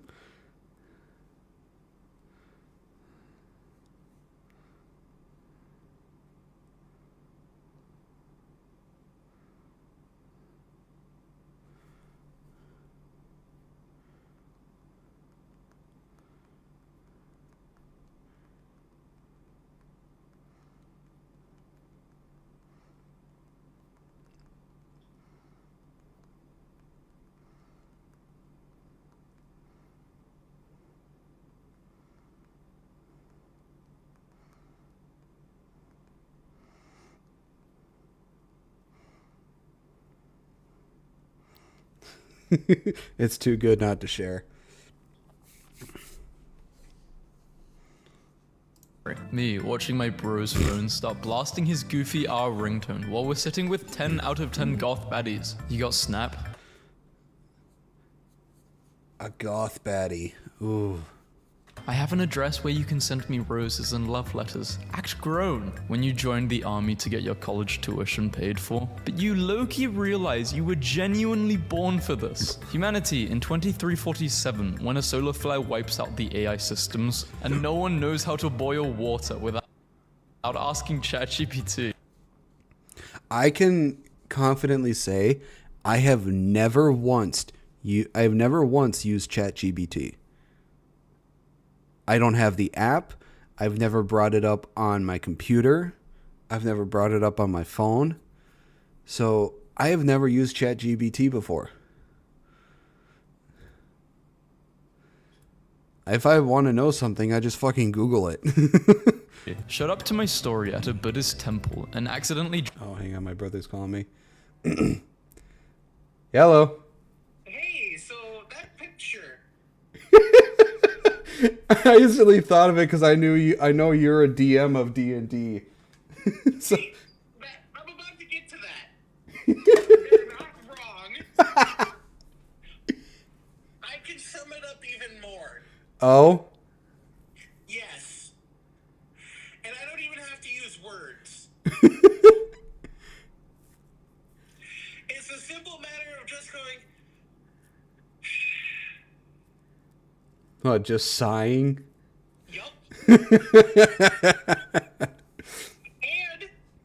because of a culmination of people, even including you, I've gotten so good at facial expressions that I can visualize my frustration simply by looking at somebody. I've legitimately figured out how to sigh with my own eyeballs. Yeah, I'm currently streaming right now and I'm reacting to a video I saw that pop up. It's just like instantly when it said D&D a summary, I was like instantly thought of you, and I was like, this is too good not to take a picture of and send it to you. Cause I figured you'd get a kick out of that. Yup. So I was like, I have to pause, I have to take a picture of it, and I have to send it to my brother. Did you include that in your reaction by saying, "Hang on, folks, I gotta pause this for a minute to send this to my brother"? Oh yeah, and they're my stream can actually hear you because you're on speaker. Oh, lovely. Yeah, I know. That's what I want to know. Are you at work? No, you sent the message just as I pulled into my driveway. Oh, okay. All right. Well, I'm gonna get back to my stream. Then. Hey, folks! I found this D&D picture. It's great. Give me a moment. My brother deals with dumbasses. I want his response. All right. You just go to sleep or go eat or do your homework or whatever. Hey, you want to do my homework for No, I'm never doing your fucking homework for you. Why not? All you gotta do is you just gotta I am not. No. 15 different Excel fucking spreadsheets, write a 6 to 8 page paper, and have it all due by the 31st. No, I'm not doing that. That's your work. No, I'm gonna go eat steak, ramen noodles, and go to bed. All right. Well, you go and do that. I'm gonna get back to my stream. All right, learn to sigh better. Fucking idiot for a brother, I swear to God. He's a giant smart ass. I love him, but he's a giant smart ass.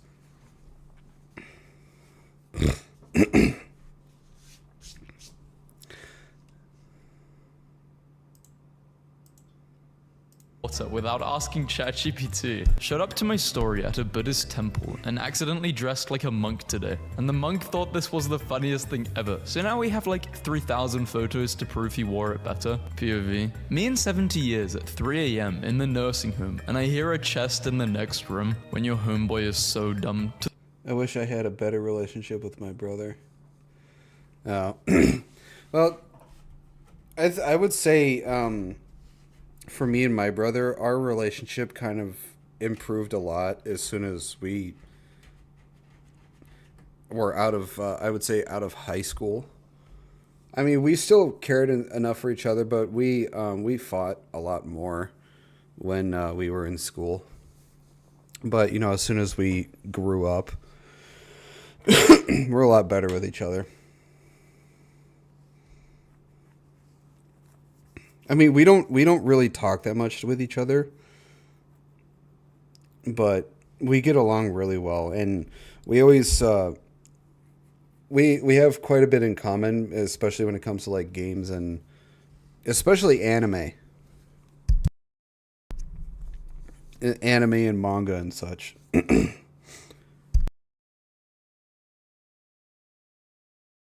Like he'll update me on stuff that's going on with like One Piece, and if he wants to know stuff about that time I got reincarnated as a slime, he asked me about it because I've listened to the audiobooks for the light novels. But yeah, we get along really well.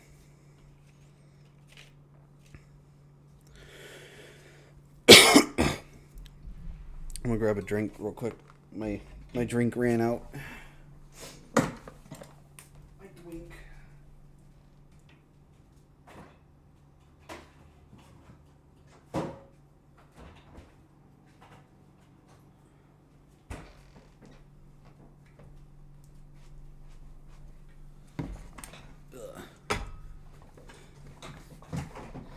If I were Goku, my brother would be Vegeta. He wasn't to be better than me always. I just wanted to be a goofball.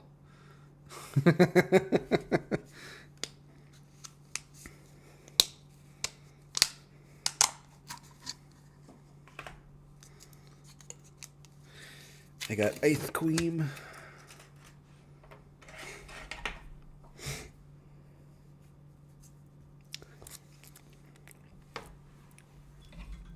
Okay, we get back to the video now. I'm in the nursing home, and I hear a chest in the next room when your homeboy is so dumb to the point you physically can't put your anger into words. I've never had this, because I've never really, I would say I've never really had any true friends. So, I've never had a homeboy. So I wouldn't know about this. How it feels to watch YouTube on the TV and play with your nuts for an hour instead of gaming or scrolling on the phone. I mean, you're much more productive doing. I'm not commenting on this one. No comment. I wouldn't wish this on my worst enemy. You don't have enough hate in your heart, brother. How I feel at college after the only conversation I've had for a month with someone was them asking, "Is this seat taken?" Me resisting. They calling you out. The urge to say, "I ate it." Whenever someone asks me about something they lost, if you're a guy and you're struggling right now, just remember nobody cares, and it does get worse. We care. Come on.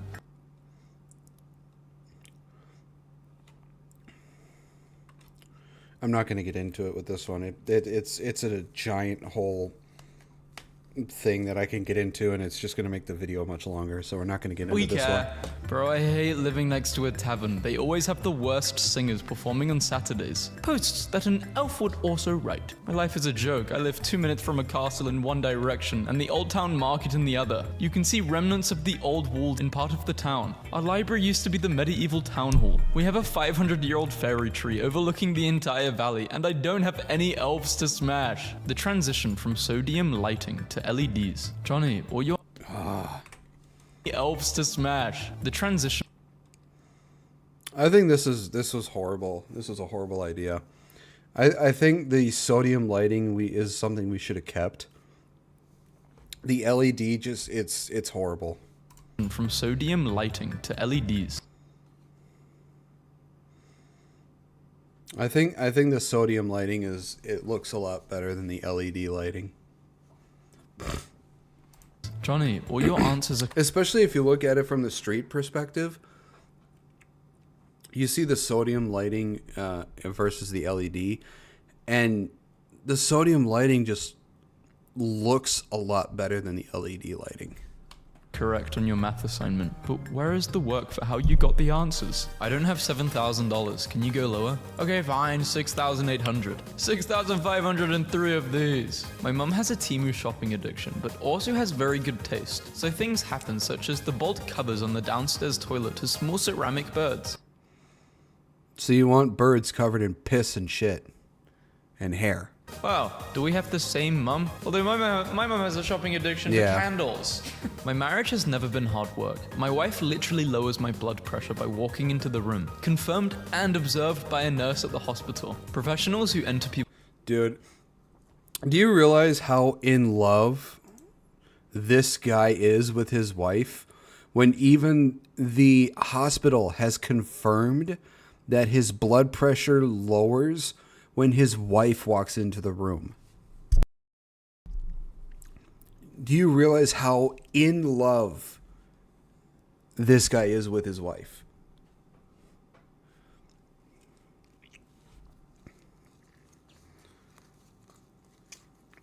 See, I want this when I marry somebody. I want even my blood pressure to go down because I am so in love with the woman that I decided to marry. The hospital. Professionals who enter people's homes. Plumbers, electricians, cleaners. What is something the condition of a house tells you about the owner that they don't realize they're revealing? People who have the least are the ones who offer you a drink or food. A man walks into his bedroom and sees his wife packing a suitcase. He asks, "What are you doing?" She replies, "I'm off to New York. I read that women there get paid $400. I want that too tenfold. Yeah. For doing what I do to you for free." Later on her way out, the wife walks into the bedroom and sees her husband packing his suitcase. "Where are you going?" she asks. "I'm coming with you. I want to see how you live on $800 a year." Inside you, there are two cinephiles. The film lacked theatric nuance and didn't challenge me as a viewer. Wow, that was fun. My dad told me to quickly switch on the TV so my cat can watch Zootopia. My cat is all alone watching Zootopia. I hate it here. Boy, I hope my PTO got approved. When my family is laughing at me at dinner, but my sister with a secret boyfriend is laughing a little too hard. This is when I start saying, "Don't you have something to say? Doctor, could there be anything causing your chronic back pain?" Me, every night in my bed. Oh God, yep. You have to go in weird positions just for your pet.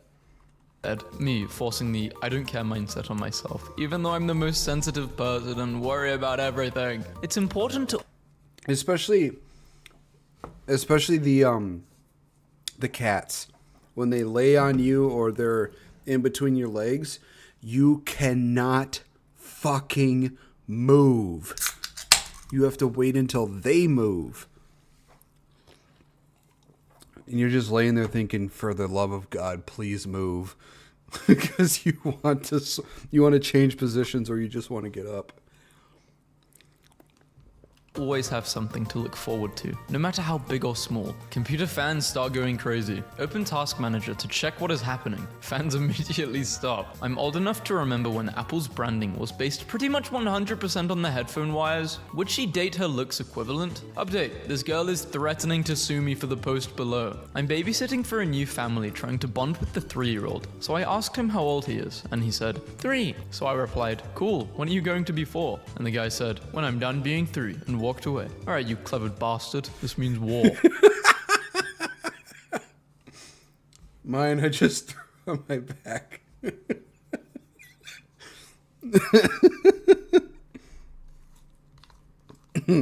It's little kids are funny because they're like little drunks. They can't help but say what's on their mind, and because they have no fucking filter. So if you want to know the truth, ask a little kid because they're gonna fucking tell you. I had a really messed up dream. P and F related. Sorry, but Phineas and Ferb were not in it. When I was a teen, I went to the doctor for my crooked spine. He said, you have scoliosis, but I'm not going to put scoliosis on your chart because then legally you can't be a policeman, firefighter, or astronaut. I don't want to do any of that. Well, you never know. Real talk. Spending 365 days without seeing yourself in the hospital, prison, or cemetery is something to thank God for. Being in my 20s is weird. I don't think it's something to thank God for. I think it's just you having fucking common sense. I feel 17, but then I meet someone who is 17 and realize I'm definitely not 17 anymore. The funniest thing to do as an older sibling is to add S onto stuff your younger sibling plays. Oh, you're booting up Pokemons? You're booting up Fortnites on the Switch? Skyrims? Because it's the closest thing humans have to a rage spell. OP, you are missing the power of the, as in the Pokemon, or the Fortnite. Hell, I just say the Costco and everyone around me loses their mind. So we've been going out for a while, and he did this before picking me up. It's like an old person thing when you're doing that. You playing on the Pokemans, on the Fortnites. It's like an old boomer saying shit because they don't understand what the fuck it is. Up today. He gave you an option of polling. You need 5 minutes, you're ready, you're going as fast as you can, leave me alone, you hate me. My unpopular opinion. I actually do not desire to see technology advance any further. That's a pretty... Honestly, I would love to see flying cars like in The Fifth Element. But at the same time, I would also be terrified of having flying cars because there are idiots who don't even know how to drive when they're on the fucking ground. I can't imagine how horrible of a driver they're going to be when they're flying in the fucking air. Hot take, yeah. I want to see humans get better, improve things. Would STIs be eliminated if everyone stopped doing the deed for 100 years? Humans would be eliminated. My boss denied me a raise before my shift today. What's some music you have never wanted to hear in a coffee shop? I don't know, just make sure to play the same thing over and over and over again. Maybe the McDonald's beeping noise? Babysitting, and the 4-year-old asked me why I'm getting married. I told... Play the song Friday for the entire day that the shop is open for 1 week straight.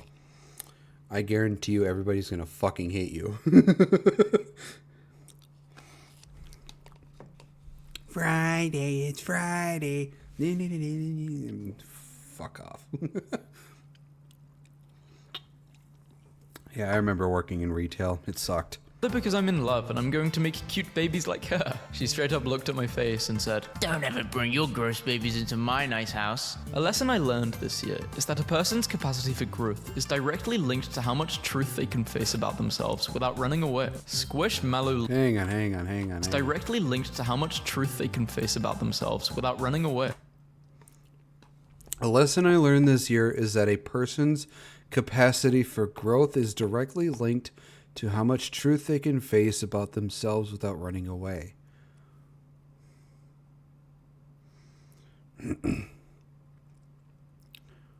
Huh. I've never thought of that. But yeah, that actually makes a lot of sense.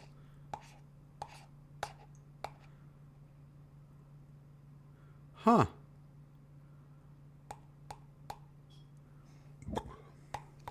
Damn. That really got me thinking. Squishmallow law is wild. What do you mean this avocado is a defense attorney? Southwest emails. Want to get away for $49? Search results. That'll be $691, big dog. It's the same with airlines.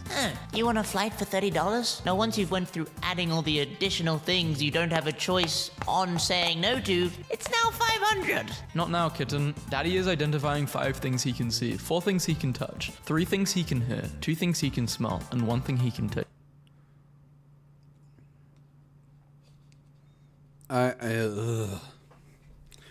It made a shiver go down my spine by him just saying "not now, kitten." Daddy is whatever. It's just no, thank you.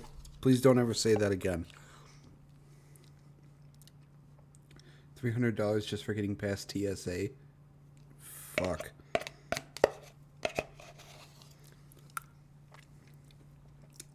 I've never been on a plane, so I don't know any of this. I've never flown anywhere.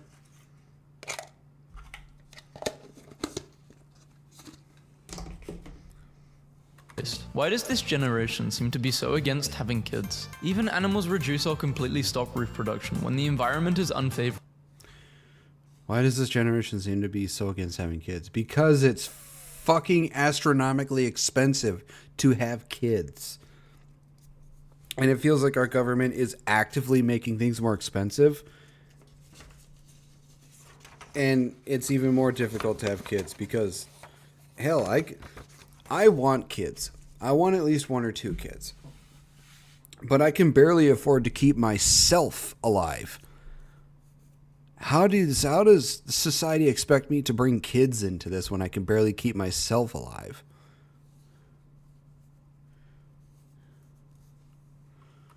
My dad's newest girlfriend introduced herself as Cinnamon with an S, and I've been calling her Cinnamons all afternoon, and she will not correct me. You snooze, you lose. Anti-nap propaganda, changing it to you snooze, yay, yippee. Evilest guy I knew was 6'4", and he would go around at parties telling women with boyfriends that he was 6 foot. Hang on, evilest guy I knew was 6'4" and would go around at parties telling women with boyfriends that he was 6 foot. That is evil. Dude, that is diabolical. Oh my god. That is an evil thing to do. I mean, come on. You can't do that to people who are actually 6 foot.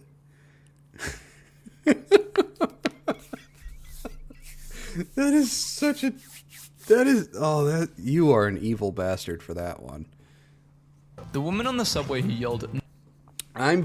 I am not 6 foot. I wish I was, but I'm not. And that is fucking evil.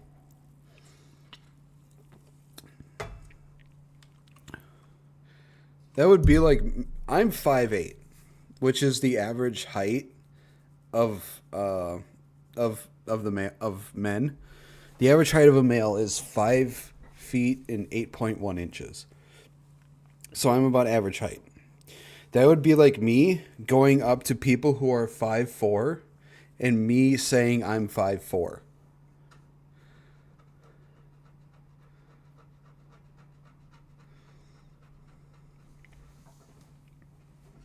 That is fucking horrible. That is evil. None of this is real. None of us exist. When you touch an unaware cat and it goes meep. Tinkerbell doesn't make this noise, and I only found out cats do this 3 years ago. Tinkerbell never makes this noise. Is it because she's just hyper aware? But it was when I went on holiday and I was stroking a few cats. I realized, why is this cat making the meep noise every time I touch it? I had to look it up. I was wondering what's wrong. Guess who turned 30? That's right, the world's oldest documented cat. Her name is Flossie. She was born as stray in Liverpool in late 90s. Holy fuck. That is an old ass cat. Cat's probably thinking, just kill me. 1995. My Italian grandfather barely speaks English, but I can tell he's upset that I won't come over and have a beer with him. I already told you, I'm doing dry January. What is it again? I'm not drinking alcohol for the entire month of January. I know, understand. January already miserable. Why you make it worse? Your grandpa is...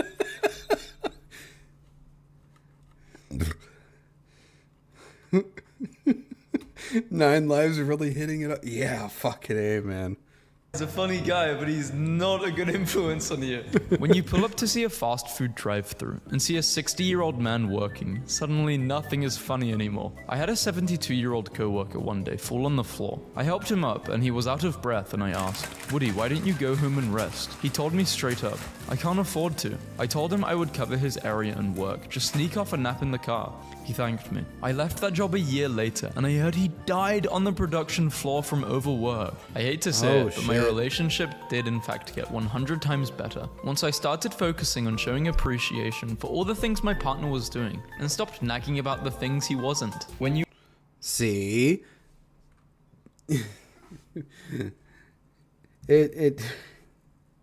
Yeah, don't nag at people. Don't nag at people for the things they don't or can't do. You ask God for a sign, and she brings you to this restaurant.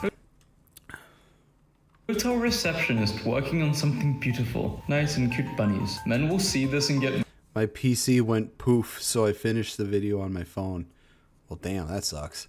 Motivated. After Gen Z overthrew the government, Nepal elects its new prime minister via a Discord vote. Via a Discord vote?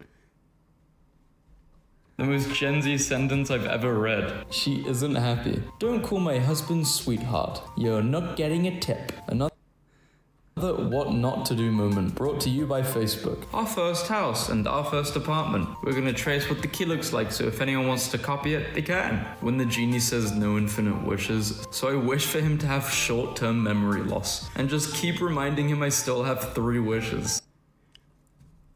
Dude, that is a 5-head move.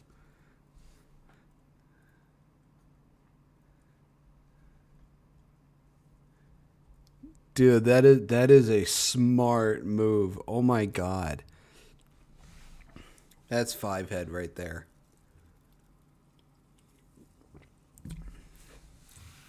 I honestly would have never thought to make that kind of wish.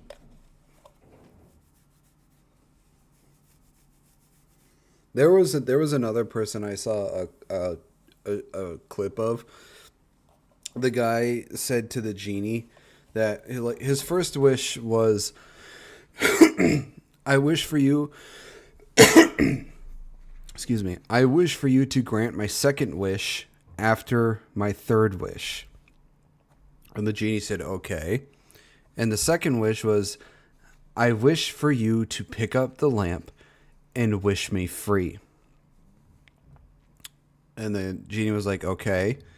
And the third wish was, I wish to be an all-powerful genie. And when he did that, I was like, damn. That is fucking... That is more than 5 head. That is a hell of a way to grant wishes.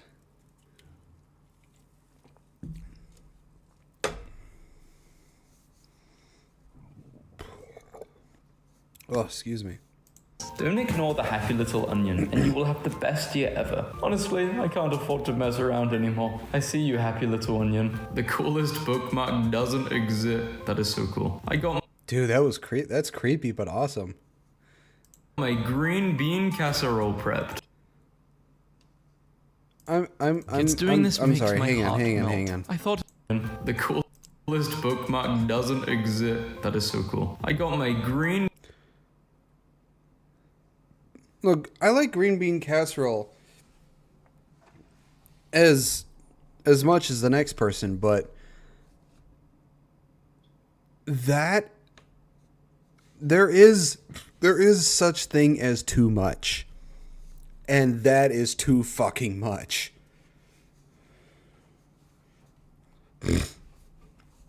Jesus Christ. That is a lot.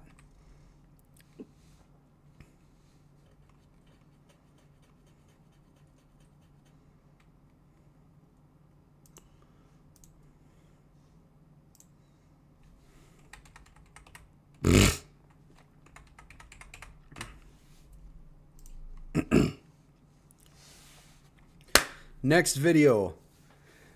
And this is from one of my all-time favorite channels. This is Nuke's Top 5 20 Scariest Videos of 2025.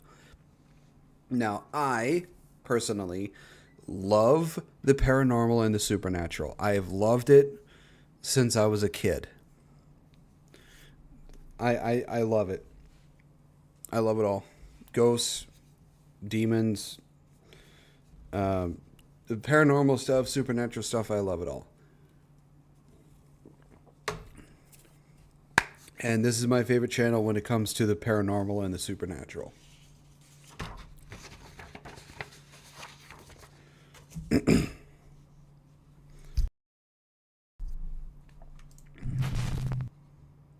Always been a big fan, yep. And then I recommend this channel to you, my guy. A woman named Jessica says that she has recently purchased a fun playhouse for her daughter that looks very similar to their own house, complete with its own motion-sensing doorbell camera. For a house tour of Emma's playhouse. And I'm gonna show them the door, okay? She really wanted it to have a doorbell camera like our front door. But since then, things around their house have gotten a little spooky. Jessica's daughter says that she sometimes sees a quote-unquote scary guy in their house. What guy? The guy. The guy is at the door. A lot of things people don't really know. Animals like cats and dogs and kids, little kids, they all seem to be very, very sensitive and observant of the paranormal. They seem to sense and or see things that are there that we as adults just cannot see. I don't know at what age we start to lose that sensitivity and that sense of being able to either sense that the whatever paranormal shit is there or being able to see it. I don't know at what age it starts to fade away. But a lot of the times when kids tend to have like imaginary friends or imaginary companions, a lot of the times it's an entity. Now, it could be just like a regular spirit or ghost, but sometimes it can also be something not so nice. But yeah, little kids tend to be very sensitive to the paranormal and can sense when something's there. Hi. Can we go together? Yeah. Do you want to open the door or you want mommy to open it? I want mommy to open it. Okay. He's in there. The guy? Yeah. He's scary. He's scary. I'm scared. It's okay. No. Jessica's daughter claims that the scary guy is in her room, but Jess doesn't see anyone or anything. Yes, I had an entity which I figured was my birth mom saying hi to me in my ear. Damn.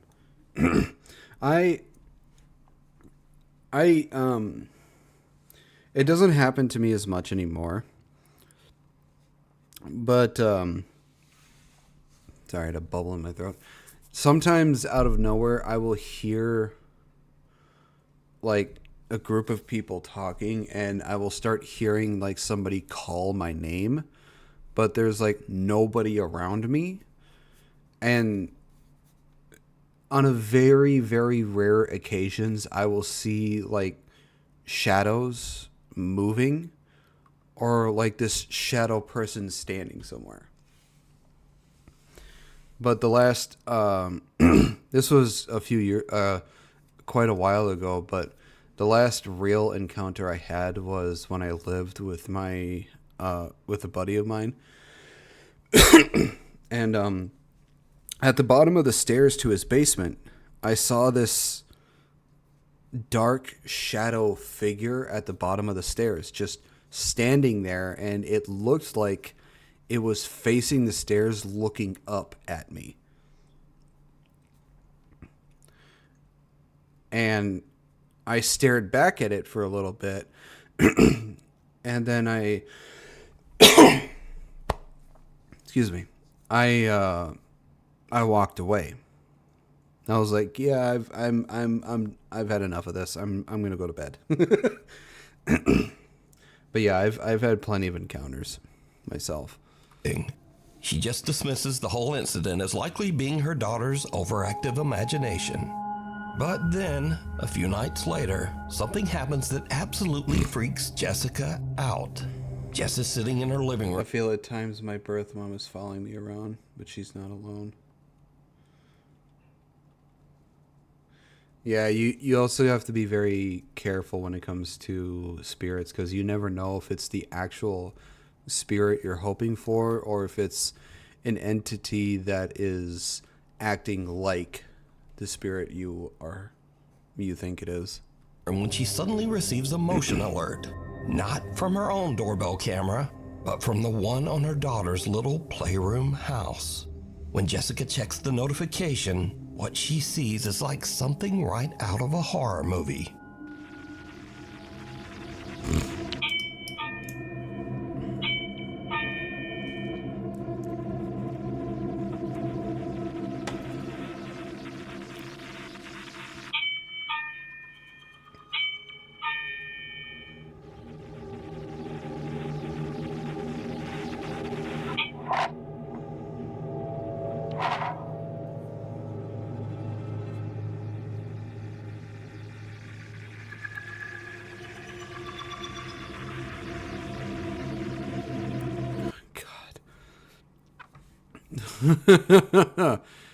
Oh, that wig freaked me out a little bit.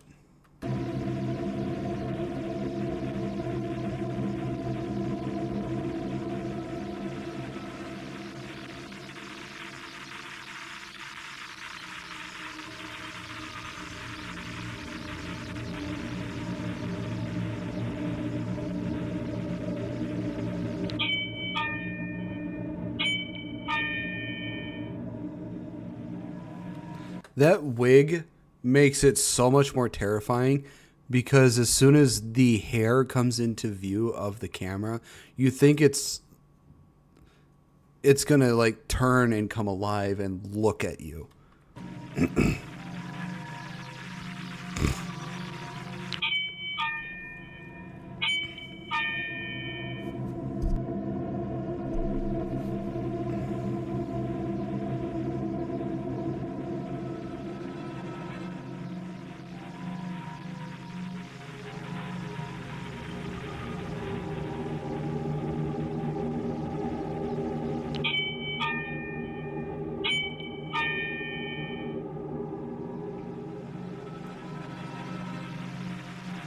That wig, man.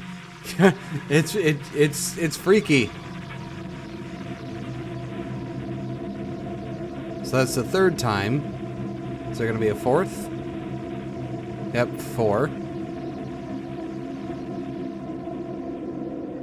Okay. Yep, there it is. The wig, the hair moved. You getting chicken skin? Alright, that's 4. Will there be a 5th? Yep, 5th.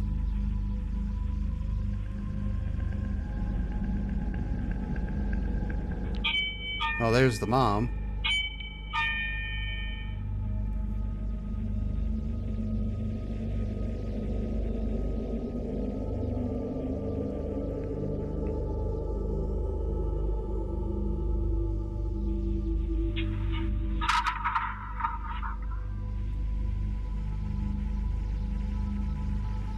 Now a note on this clip.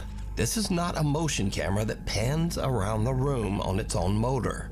This camera is actually attached to the playhouse door. So this back and forth motion means that the playhouse door is actually opening and closing.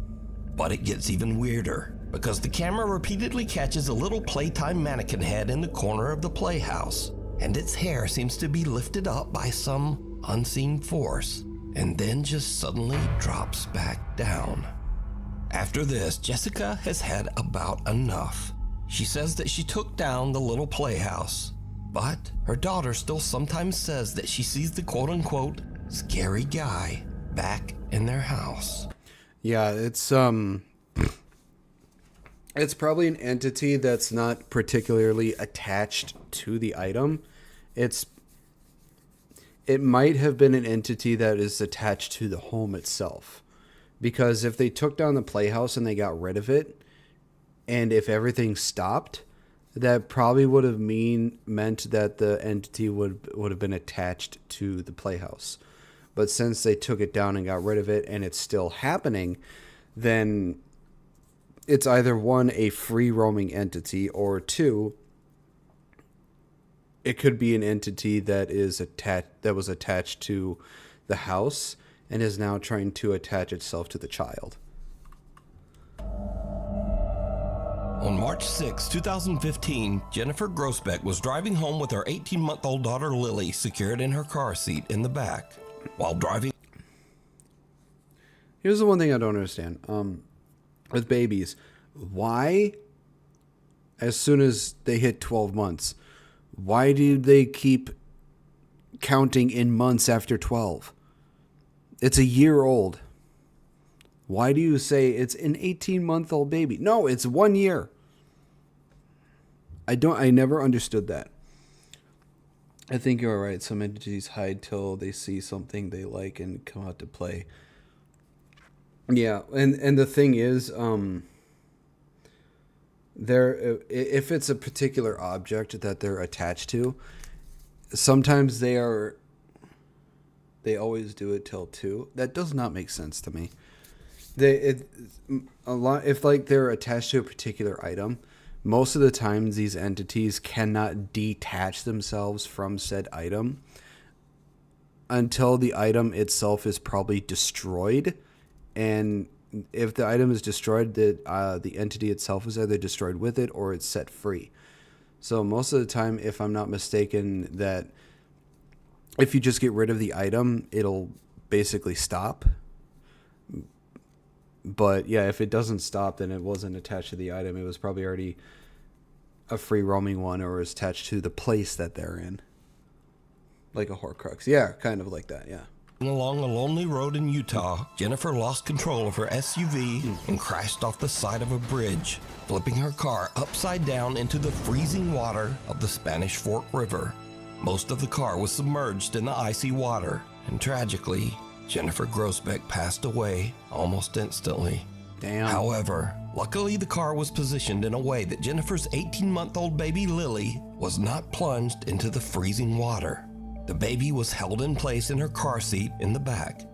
Many hours later, the car is spotted in the river, and emergency first responders arrive on the scene. Go ahead.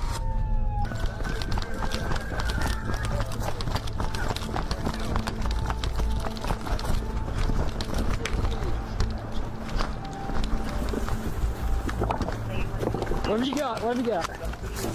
But as the police and firemen approached the car, they heard something that they really can't explain. We heard something saying, help us inside. And so it was at that point that we, said we have to get in that car now. And we all, the four of us, were able to push the car on its side. And that's when I looked inside and was able to see the child infant strapped in the back seat. Anybody hear us? Hello? Oh, God, there's a baby. Oh, fuck. There's a baby. Brian. Pass her up, pass her up. Pass her up. Here, right here, right here. Go.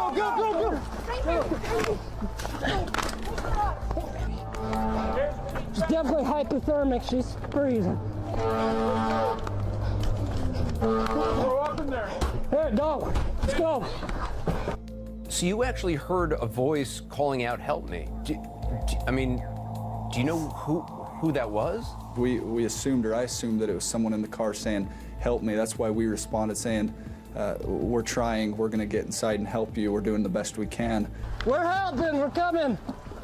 It wasn't until after we flipped it that we saw the mother, who we know now was deceased at the time, and the child was in the back seat. Even stranger.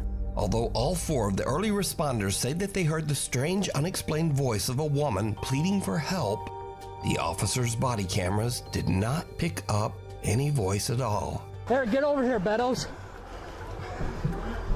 We're helping, we're coming. To me, it was plain as day, because I remember hearing a voice. It didn't sound like a child. Just saying, help me. Jennifer Grosbeck's family believes that it was the voice of Jennifer's spirit, calling out from the great beyond to try to urge the emergency workers to hurry to save her baby daughter, Lily. She was just a very compassionate and caring person.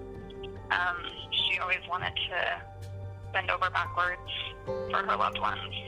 She loved Lily with all her heart. She was the love of her life.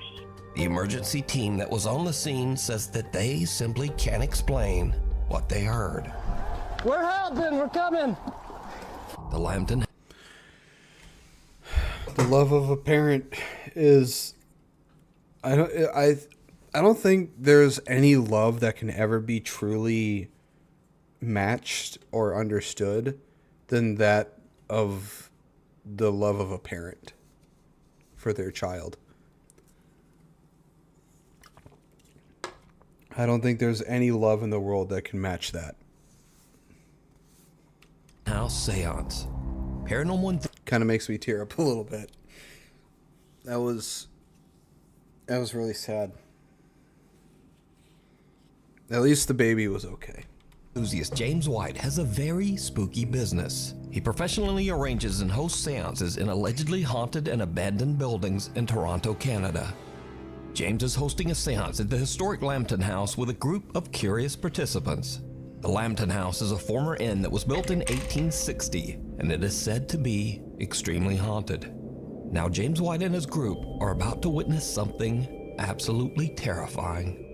No, she's great hand right now. It's the Domino's one. Okay. So Norman, someone in this room is trying to harm you? Is it a person? If so, give me a sign. Are they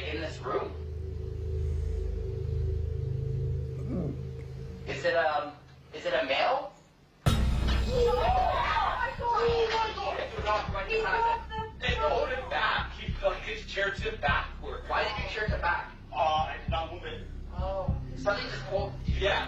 Keep your hands together. Keep your hands together. We grabbed him as soon as he fell back. Do not break in case it. Okay, really? Yeah, you can actually tell when some people are faking it, but from what it looked like he was genuinely yanked back. Break when he fell though. He went that far back. Okay, so did somebody actually pull your chair? Yeah, like he fell backwards. Somebody pulled your chair. Yes. While in the middle of a seance, one participant is forcefully yanked backwards out of his chair by an unseen force. Is it a male? The door behind me was open, and I had my partner sitting beside me, and we had the door, like the door was open behind us, and we thought we heard something back there, but nothing was there. So we turned, and I looked, and I saw nothing. So I turned my head back towards the group, like the circle, and we're all holding hands. And then all of a sudden, I just felt like this force just come and pull me back, and it was like aggressive. It wasn't like calm, it was aggressive, like it was trying to kill me or something. I don't even know. My feet were like flat on the ground. I wasn't moving. I was holding hands with the people beside me, and it just pulled me. And it like felt like someone was coming up behind me, like standing up behind me as I'm sitting in the chair, and like taking my shoulders and like pulling me towards the mirror. It was crazy. Fellow participants and eyewitnesses from the seance took to Instagram to share their stories about the incident. One seance witness had this to say about the strange event. I sat across from him when this happened, and it was fantastic to see. Another witness says, I was there. Another epic seance with @JamesWhite Seance. So did James White capture evidence of an unknown entity aggressively grabbing an innocent visitor at the Lambton house? I can understand I can understand people being skeptical, but there are also people who say that straight up like ghosts and shit just don't exist, which there is too much evidence. There's like a century's worth of evidence proving that this shit exists. So for people to think that it just does not exist, I don't know how people can think that. I can understand skeptics, but I can't understand people that just straight up deny its complete existence. I leave it up to you to decide. Is it a male?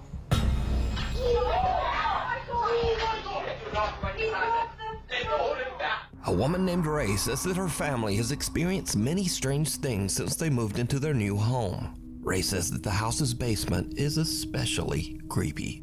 She says that even on warm days, the temperature down there is always... There's so much lore going back to the Mayans too, witch doctors, cultists, Satanists. There's so much. Yeah, I mean, there are millennia's worth of undocumented evidence, but I'd say for actual documented evidence, I would say there's probably about a century's worth.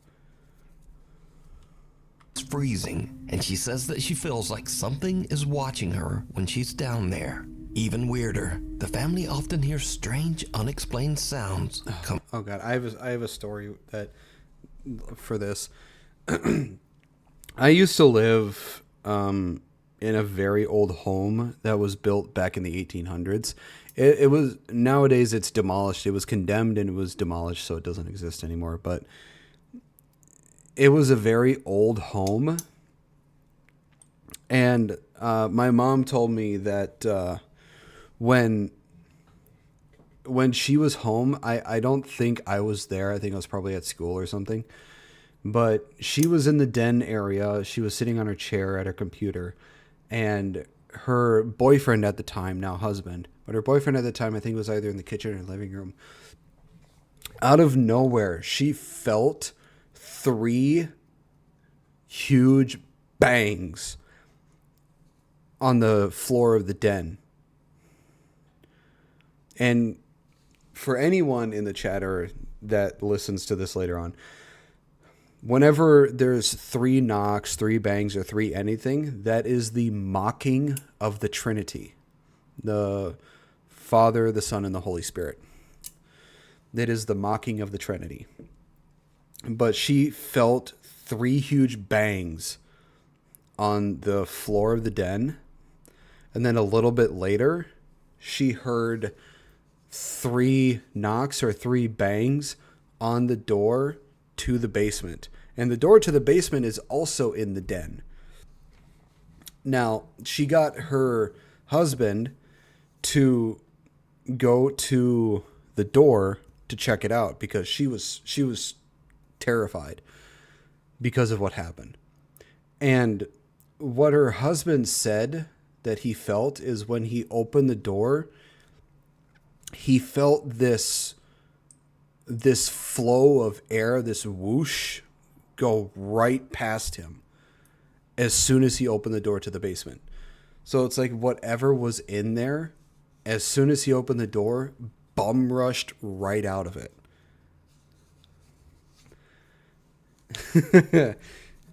So whatever it was, it frightened the hell out of my mom, and it rushed past her husband as soon as he opened the door to the basement.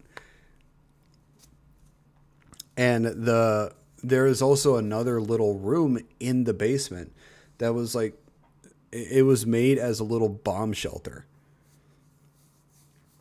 And as a kid, I was terrified of the basement because it was scary. Even thinking back on it now, it's still kind of scary. But yeah, it was that my mom told me that, and I was like, "Oh my God, that's insane." Just feeling 3 bangs coming from the floor, and then hearing it again on the door to the basement, and then her husband saying that he felt a force rush past him as soon as he opened the door to the basement. That's insane. But yeah, years later, the house was condemned and it got demolished because it was old and it was falling apart. But yeah, that house had a lot of spirits in it. A lot of spirits, had a lot of entities, had a lot of things in it because it was really old. Coming from the basement.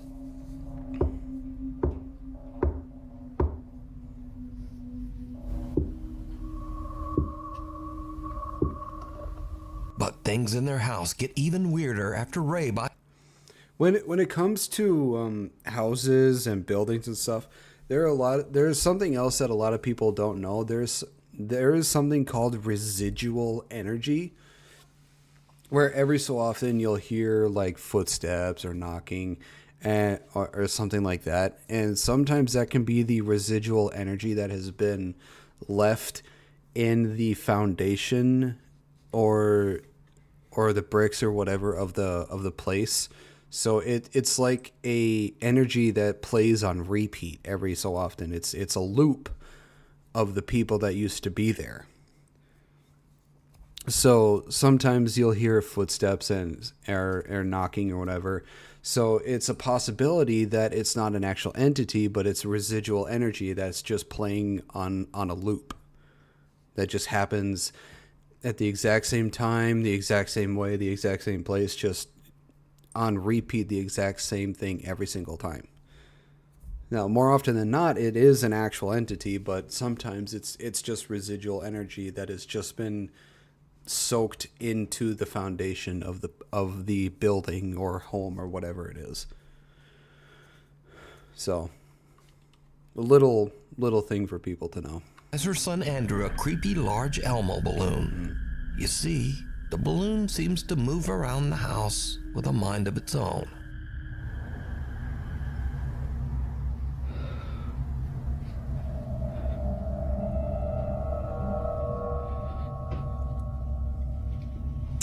Yeah, this is creepy. Come here.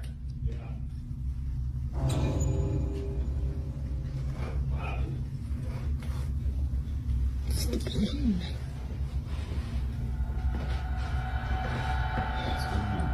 It's just like keeps going down to the basement. Inexplicably, the balloon often just seems to head directly toward their basement door. Literally stopped at the basement door again. Weirdly, Ray says that the balloon will only enter the basement door if her son follows after it. Yeah, that's not creepy at all. No. Just no.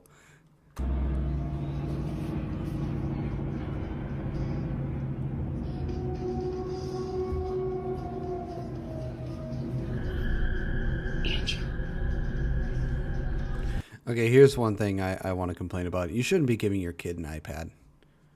You should never be giving your kid an iPad. Make your kid go outside and play. I mean, if they want to have an iPad, let them use it for like an hour or two a day, but actually have them go outside and play.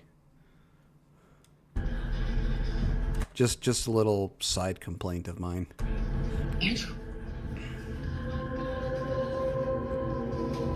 So the obvious thought here is... Yeah, I'm sorry. If I had a balloon like this that just kept going to creeping to the basement and stopping at the door, and it would only go down if my kid followed it, I'd be like, you know what? He's never allowed to go into the basement. I would open the door and say, fuck you, my kid's not going down there. And then just close the door. I've told people this before, that if I had a place and shit kept on happening, like it was haunted or something, I would just say this into the void to let the spirit know. It's like, I don't mind that you're here. You could stay here if you want. But the moment you start fucking with anything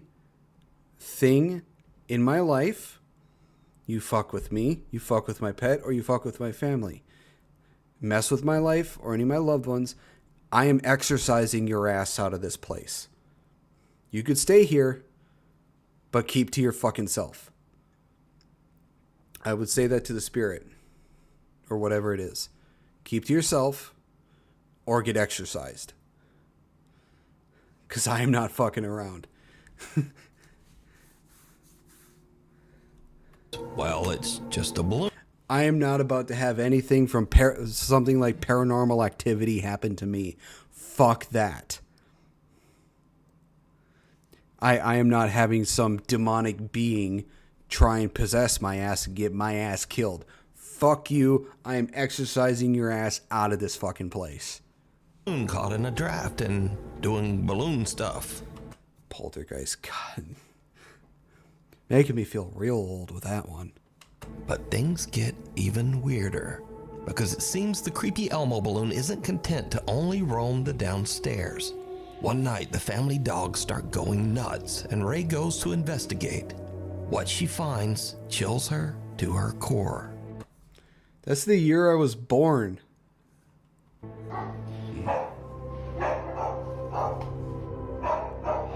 Oh, now it wants to come upstairs.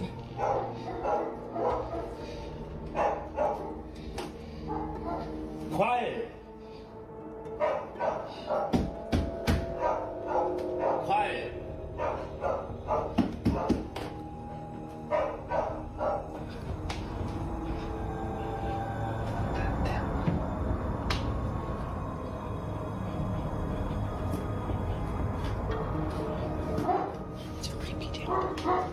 Dude, the way the legs are moving, it's like it's acting like it's going up step by step. Look, aside from... Whoops. Fuck, where was that? Right here. Aside from keeping the balloon because of content reasons, besides that, why the fuck are you keeping the goddamn balloon? I would immediately fucking get rid of it.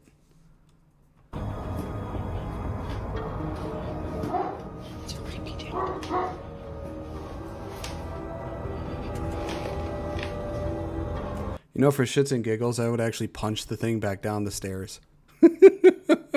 You're like, fuck you, get back down there.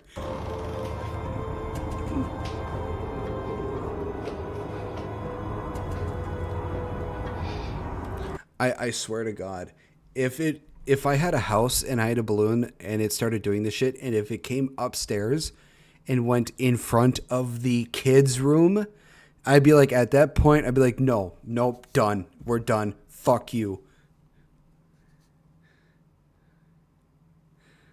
If it went to the kids' room and stood in front of the kids' door, I'd be like, that's it. That's a line you do not cross. We're done. I would pop it, and then I would tell the person that I would immediately get a priest. Show him the evidence of this and tell him, bless the fucking house. I am done with this shit.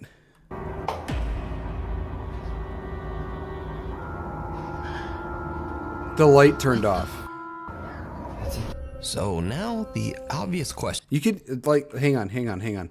Listen, I think I heard a pop.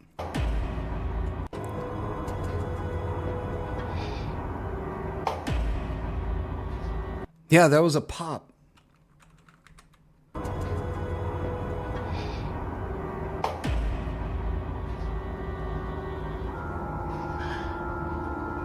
It just stops at the top of the stairs. So now the obvious question is, why doesn't she just pop the balloon, throw it in the trash, and be done? But Ray says that her son is very attached to the balloon and refuses to let them take it away. So the creepy Elmo balloon stays. But no, fuck that. Nope. I don't care how attached my kid would be to the balloon. If it starts doing this shit, the balloon is done. It's done. But Ray will soon seriously regret this decision.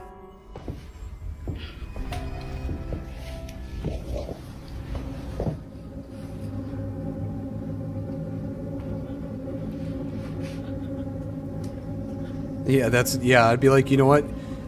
It's either the iPad or the balloon. You better choose the fucking iPad because I'm popping that balloon.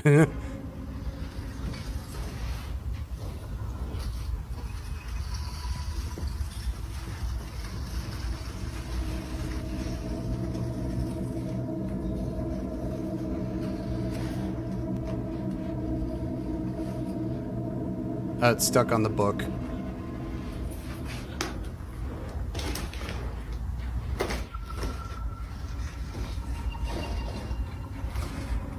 Oh, they actually left the door open to the basement.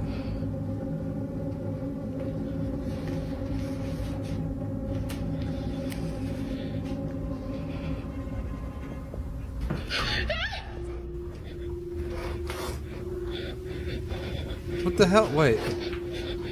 What?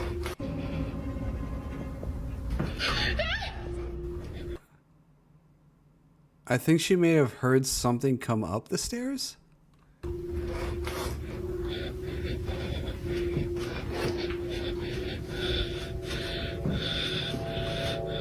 Oh, no. Fuck that.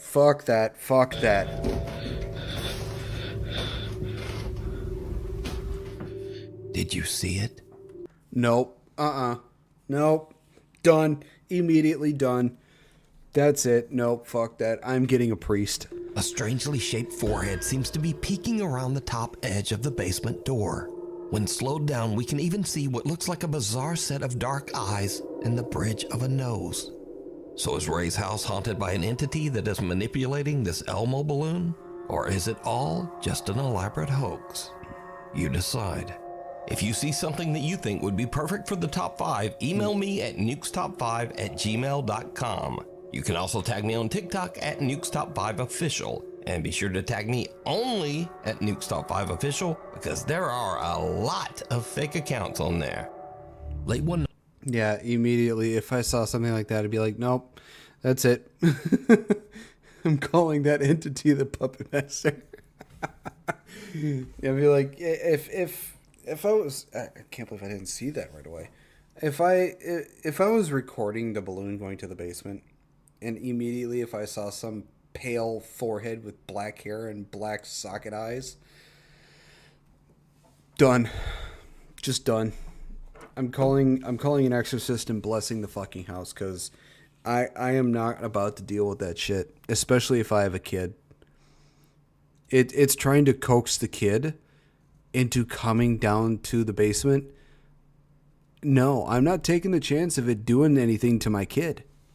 Night in Mexico City, a concerned woman calls the local police saying that she hears strange, unexplained noises coming from her son's apartment just above her. The problem is, her son is out of town and the apartment should be empty. The police quickly arrive on the scene, but they don't find anyone inside. No robber, no trespasser. However, the officers do hear strange noises like banging and the low murmur of voices. They are concerned that someone might be hiding inside the residence. So, the officers radio headquarters and ask that a nearby public CCTV camera be focused on the windows of the upstairs apartment. What the camera captures is downright chilling.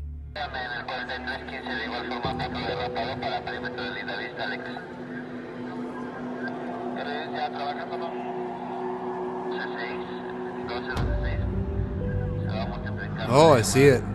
It's like, it looks like two kids. This one looks like it has a bit of a messed up face, but this one is more defined and you can kind of see it. They look like little kids. And the way they're dressed like they're from like maybe the 1800s or the very early 1900s.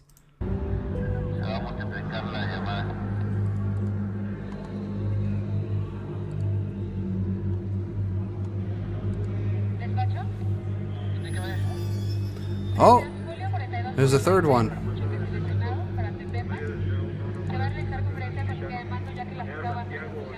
The CCTV camera captures the ghostly figures of 3 children looking out the window as the police leave. I thought there were only 2. I didn't realize there was a third one. The apartment building's longtime security guard claims that every 10 years this same strange phenomenon happens, and no one knows how or why. He says that no children have ever lived in that apartment, so he has no idea who or what this might be. To this day, the footage remains a mystery.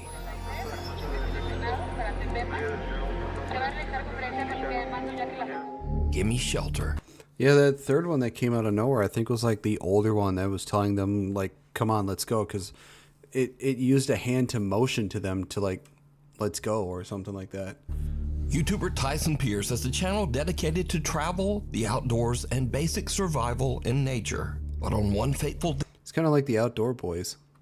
All of his training is put to the ultimate test when something happens that is absolutely terrifying. Tyson is out in the middle of nowhere in Hawkesbury, Ontario, Canada, building what he calls a Viking turf house survival hut. Tagging along with him to help are his younger brother and his friend. The guys are about halfway through building the Viking hut when suddenly an urgent weather warning comes through on Tyson's phone. Environment Canada has issued a severe thunderstorm warning. Mobile coverage area, take cover immediately if threatening. But he and the boys are in the middle of nowhere with no time to get out of there. Now, before I show this in accordance with YouTube rules, let me note that absolutely no one was hurt in this video. But this frightening scene is what happened as the storm rolled in. Holy... What the hell? Oh my god. Holy sh... I'm going. Oh, je pense qu'il y a une tornade. Non, oui, pardon. On peut pas se sauver, c'est d'être là. Check. Ouais, c'est son fait. Check. Qu'est-ce qu'on fait? Elle s'en vient, reste en dedans. Non, non, non. En dedans, en dedans. Non, on peut pas, il est trop tard. En dedans. Reste en dessous. Tornado. Tornado. Stay low. Stay low. Stay low. Stay low. Stay. Stay. Stay. Stay low. Is it leaving? No. Stay. Stay. Stay. Oh, buddy. Stay. Stay. Stay.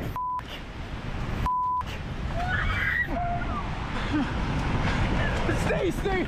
Laissez-moi voir. Laissez-moi voir. Laissez-moi voir. Stay low. No, no, we're good. We're good. We're good.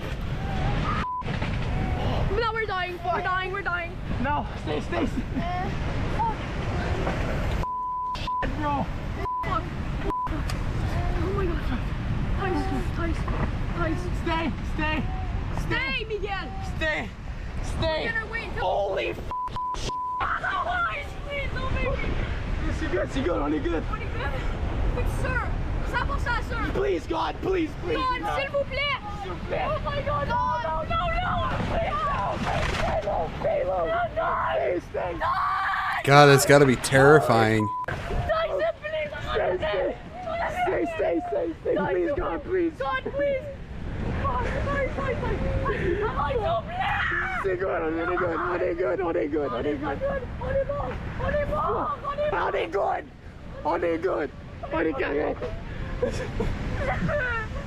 Dude, that's got to be fucking terrifying. On est good, guys, on est good. S'il vous plaît.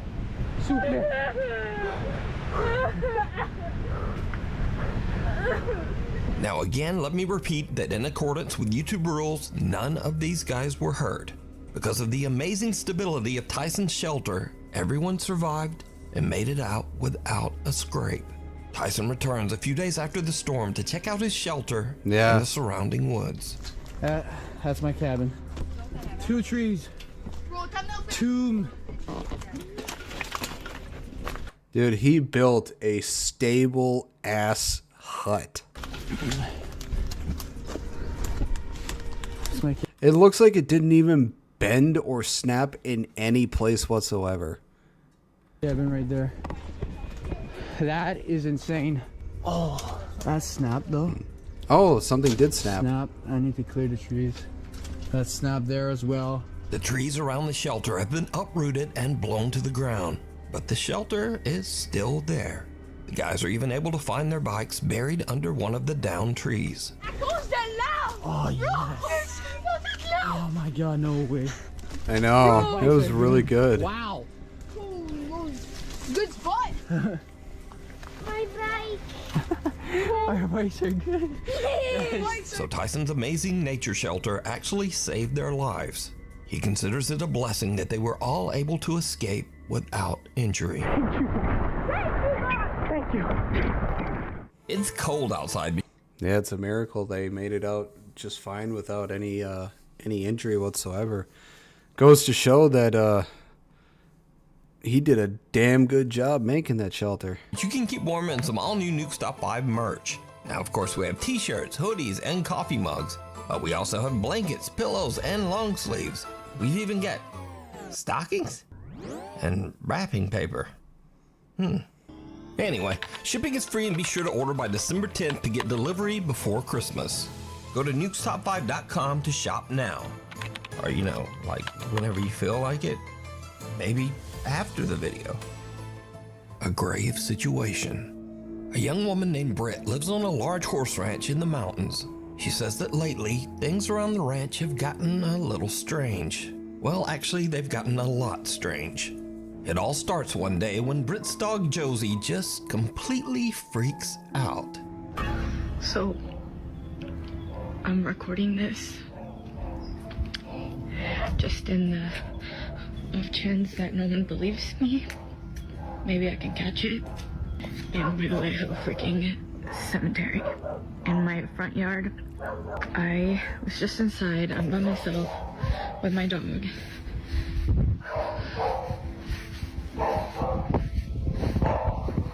She's It's actually a nice looking house. You can really hear her working.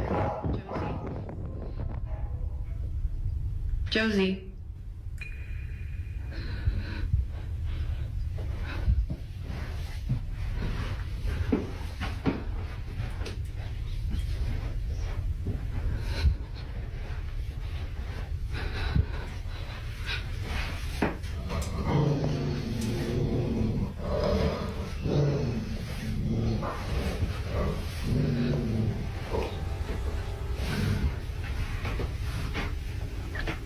Yeah, she's just been staring at that, and then she started barking, and she growled. And when she growled, I kind of like booked it, but I don't really know, like, that's usually like her stance while she's waiting for me to come home, and I'm just like, is she waiting for someone to walk out of that closet? Like, I just don't really know what she's staring at. Because again, like, this is usually how she looks when she's waiting for me to come in, and I'm just like,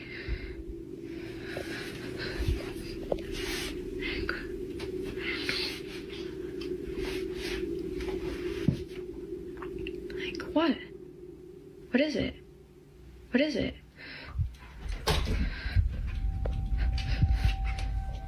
The dog starts ferociously barking at the upstairs bedroom closet for absolutely no reason. But little Josie's strange behavior doesn't stop there. As Britt mentioned, she has a private cemetery in front of her house where some of her family members and also several of their deceased pets are all buried together. Recently, the dog Josie has just started staring at the small graveyard. Josie?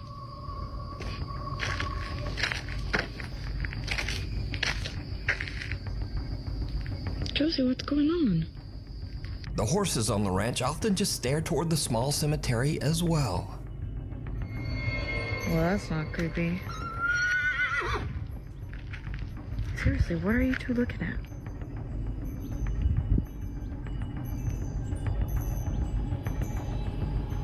What is it? But now, weirdest of all, Britt says that lately the neighbors' cows have started to wander over to her property, and they also just weirdly stand around the small graveyard. See, this is what I'm talking about. They literally just come and hang out here all the time now. That is really Newer weird. development.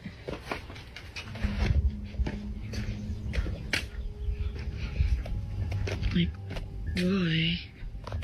They just kind of come and literally graze around this area. And they just kind of will freeze and won't move. So, yeah. Yeah, yeah. I guess. Sounds like one of them can't really move properly.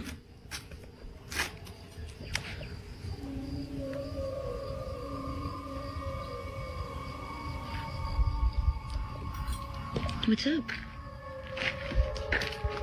Britt is confused and a little creeped out by all of the animals' strange behavior. But things are about to take an even more terrifying turn. One night, Britt orders some food from Uber Eats. The driver is a bit disturbed by the gathered cows at the graveyard, but he completes his delivery. And then things just get weird.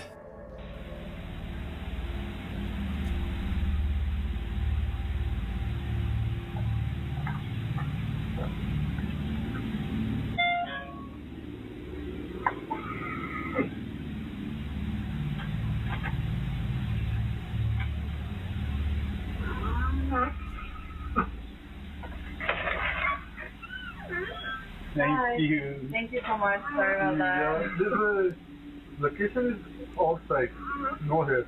Oh, that's so interesting. Yeah. Oh, I'm so sorry. Yeah. It's okay. No problem. Thank you so much. Okay, thank you. Have a good night. Oh my God. Yeah, I scared these are cows. They're actually not mine. They're not wasn't showing up. No. No. Oh. They come hang out around here every night. Yeah.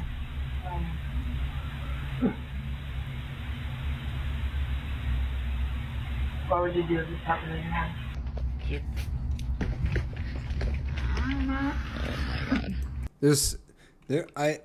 I've seen this video before, and I've pointed this out before, and I don't know if anyone ever notices,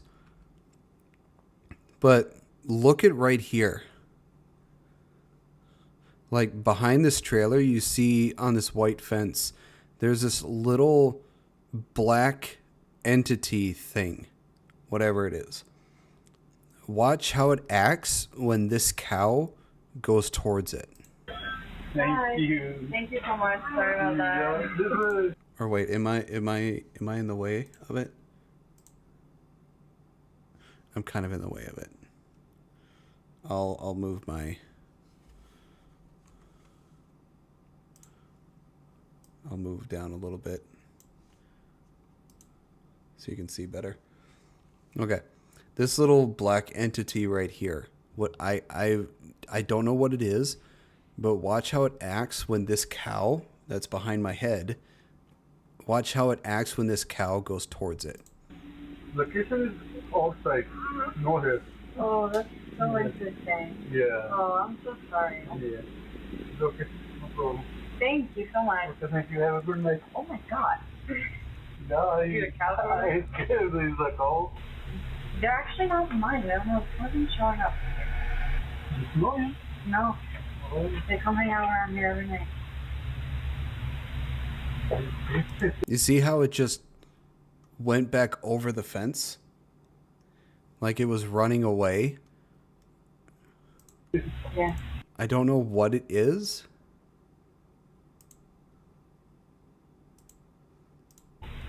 They're actually not mine. They're not showing up. No.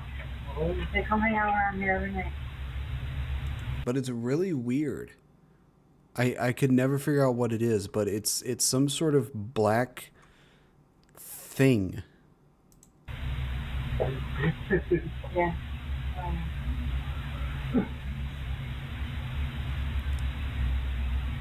What would you do if this happened in your house? Oh my god.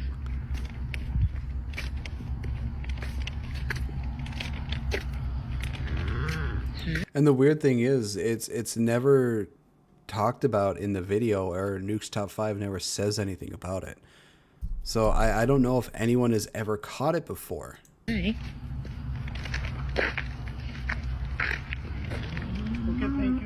Thank you. See, this is what I'm talking about.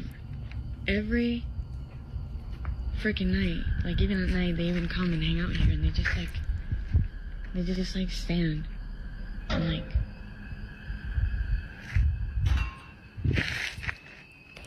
Are you for real right now?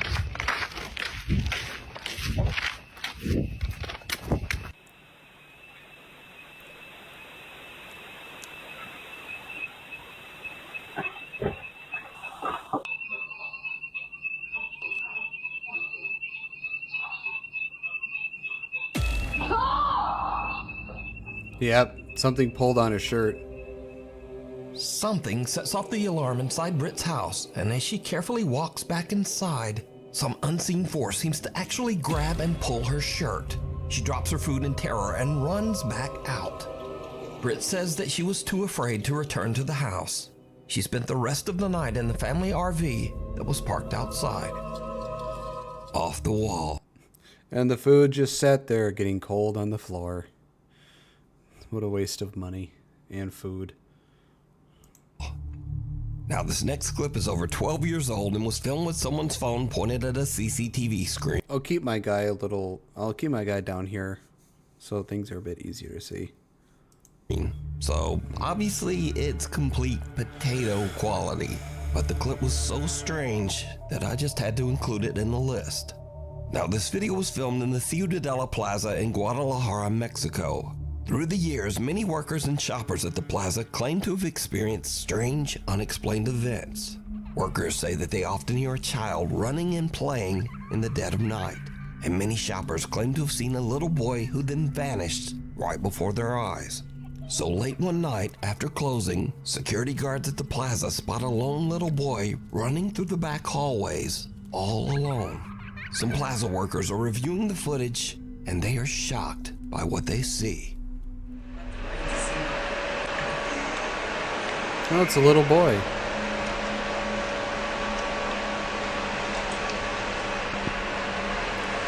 Ve que aquí se mete en la pared. No. Fíjate, subió el pie. The little boy seems to disappear right through a closed and locked door in one of the hallways. Perhaps even right through the actual wall. A security guard is dispatched to go find the little boy, and things get even creepier. ¿Te fijas? No, ahí se va a meter, espérate.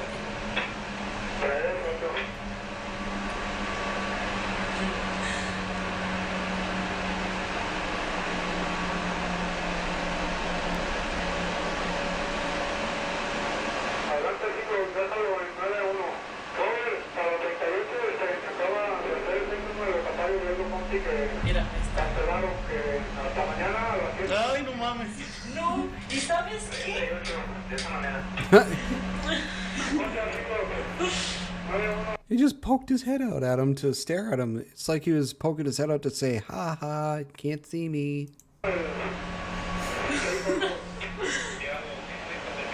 The security guard unlocks the door and goes in, but finds no one inside the locked room.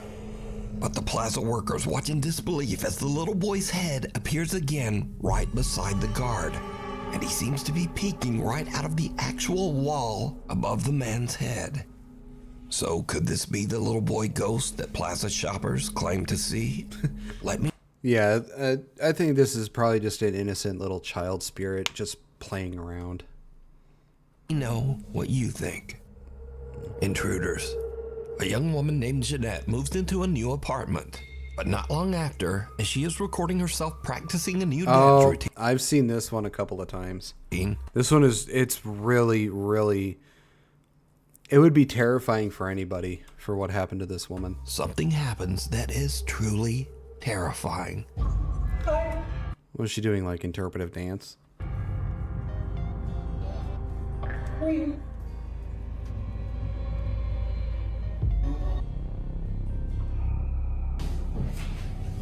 Can I help you? Remember? We're friends. No, I don't remember. Some random dude came into her apartment. Please get out of my apartment. Please get out of my apartment. Did you see that? Watch. Before, she didn't even touch the door. Please get out of my apartment. Please get out of my apartment. The door opened for her like the ghost was trying to help her escape.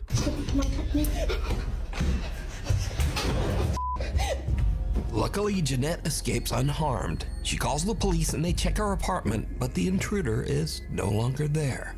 Jeanette says that the man was never caught. But it gets even weirder, because after Jeanette uploaded the video of her frightening experience, observant viewers notice something very strange. As Jeanette is fleeing her apartment, something seems to open the door right in front of her, as if clearing her path so that she can get away. Please get out of my apartment. Please get out of my apartment. Jeanette says that she has no idea how this could have happened. I don't know. I'm just as confused as you guys are. I have no idea what happened. This door is not the easiest to open, and this is why I think it's like a divine thing, or like, I don't know, a ghost, or I don't. Yeah. It's not easy. So it's not like just like the wind pushed it or anything. I think someone actually, or something, I don't know. So now let's cut ahead to a few days later. Jeanette and her friend are unboxing some of her belongings as she continues to Space reserved for a pretty little lady. move into her new apartment. But her friend sees something that gives her the chills.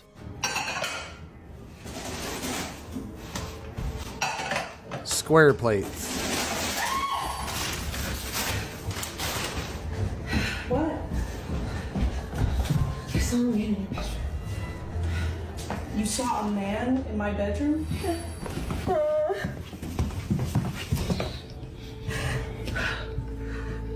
He was right there between the green table and the bed, against the wall like this. No. Jeanette's friend says that she saw a man just standing in the bedroom. But now, the man is gone.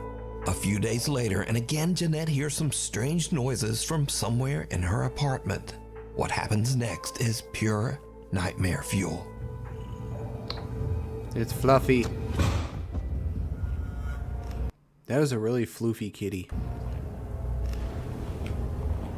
The shedding with those kind of cats is probably fucking nightmare.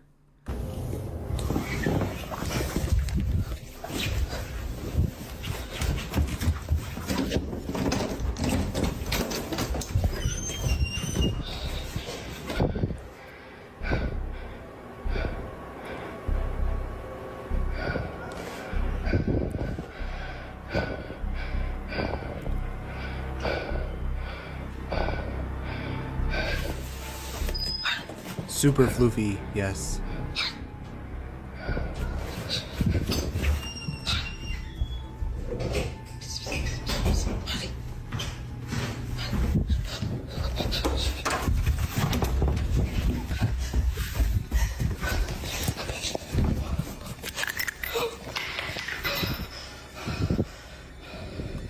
Fuck the pepper spray. I have swords and a big ass hunting knife.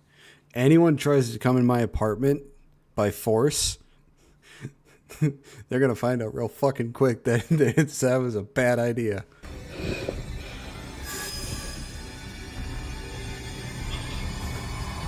Oh. What? Watch the bed. Oh, am I in the way of this again? Okay, I'm not. Watch the bed right here.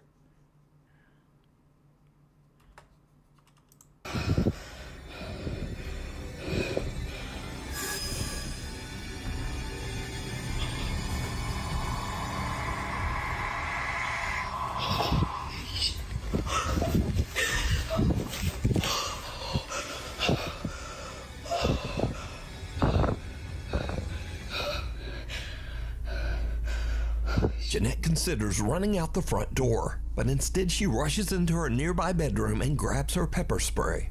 But as she turns around, her blood runs cold as she sees something slowly make a deep imprint on her mattress, almost as if some spirit actually sits down on her bed. As she runs out of the room in fear, she turns, and the imprint on the bed is gone. Jeanette says that she is now terrified of the weird things going on in her new apartment. She says that friends have been staying with her until she can decide just what to do. Witchboard. A woman is... Yeah. I think I'd freak out a little bit if I just saw imprints appearing on my bed. I'd be like, I don't think I'd be terrified. I would be a little freaked out. I'd be like, okay. Because I've actually had something happen to me. Here's another story of mine. This was when I was still living with my dad. I was laying down on my bed, and I know what it feels like when my cat is on me. When my cat is on top of me and laying on me, or just standing on me. So I know what that feels like. But I was laying on my stomach. Because I sometimes I'll lay on my stomach and I'll sleep on my stomach. But, no, it was on my back, so. And I felt this force press down on me. And I know it wasn't my cat. Because like I said, I know what it feels like when my cat is on me. And this force pressing on me was spread out throughout my chest enough and with enough force where I could not move. And my cat being on me is not heavy enough to do that. You could put the fattest cat on me and I could still fucking move. But this force had me held down on top of my bed. And what I said, and I don't know if I pronounced the entire thing correctly. I still don't know if I do. I basically just said, In nomine Patri et Filii et Spiritus Sancti. And then in English I said, in the name of the Father, Son, and the Holy Spirit, I order you to leave. And then I felt it gradually release me. So it was the weirdest experience I've ever had. And that is the only experience I've had where something had physically put force on me. I've never had that happen before. And that was the only time I've ever had that happen to me. And that was, I think, like 10 or so years ago. But yeah, I've never had that happen to me before, and I've never had that happen to me after. But it was a weird experience to feel a force push down on me and not let me go. And it went on for like 10 to 20 seconds. It was really weird. Doing a solo investigation of a haunted house and is using a Ouija board to contact the spirit. God, an Ouija board. I've told everybody this. Any place I ever live, I will never, ever allow anyone to bring in a Ouija board anywhere that I live. I do not fucking care. And if I go to any place and they bring out an Ouija board, I'm leaving. I do not, and I will not ever mess with the paranormal, because I know the consequence of fucking doing so. And the dumbass thing is that you have to be 3 years old to be able to buy this thing. You have to be 21 to drink. You have to be 18 to buy cigarettes. But you have to be fucking 3 to buy this thing? To fuck with the paranormal that can fuck your life up worse than any alcohol or cigarette can? No, and if people want to get rid of these boards, the one thing I always advise anybody, never burn these things. Do not ever put flame to an Ouija board. That is one of the worst things you can do. Do not ever put flame to an Ouija board.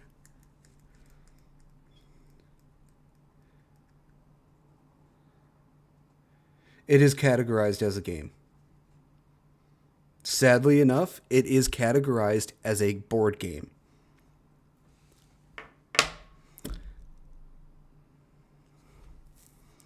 And one mistake people make with these Ouija boards is that they get freaked out and they run. And the one thing they forget to do is close the session. Before you even take your fingers off the board or before you leave, you have to close the session by saying goodbye. Otherwise, you leave it open for any spirit to come through and fuck your life up. Named Brenda that she believes inhabits the home. But as she conducts her Ouija board session, she begins to suspect that she might be in contact with something much more sinister. Am I dealing or am I speaking with the devil right Oh, I've seen this clip too. now through this Ouija board? It's fucked. It is not Brenda. You've just said it's Brenda. It's not Brenda, is it? Oh my god. I'm trying to take deep breaths. Who am I communicating? Look at her nose. Look at her fucking nose. I'm losing my. Who am I communicating with through this board? My nose is bleeding right now. Oh my god. The demon it's trying to say. I know I've got no tissue, but my nose is bleeding right now. The body is moving. Oh my god, right, that's it. I'm done. I'm off. I'm sorry, guys. She hears a strange... Yeah, I would have immediately grabbed the board again and saying, I'm closing the session, goodbye. And then just left it at that. I would have left the board there too. I would have said, fuck this, I'm leaving the board. But I would have fucking made sure to have closed the goddamn session. Strange sound from the floor above her and her nose starts to bleed. But still, she decides to continue her session. Suddenly, the Ouija board flies off the table, and finally, she decides that she has had about enough. And she just gets out of there. The white lichen body. Yeah, you have to close the session. Otherwise, like I said, you just leave it open for any spirit to come through. And it is basically leading to you. So even if the board flies out from under the thing, you have to grab the board again and end the session as quickly as fucking possible. Hike an hour into the remote countryside of Scotland, you can find the old 18th century White Lichen Bothy, a mountain cabin that's free to use for travelers.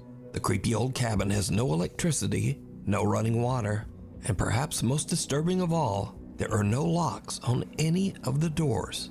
Over the years, Well, if it's a building for anybody to use, I can understand why there's no locks. Because if there are people who are hiking or camping or anything, they come across this, yeah, it'd be pretty weird for it to be locked if it's for anyone and everyone to use.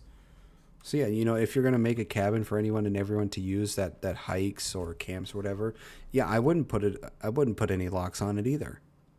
Hundreds of travelers have visited the White Lagoon Bothy, and many of these visitors claim to have had strange, unexplained experiences while staying there.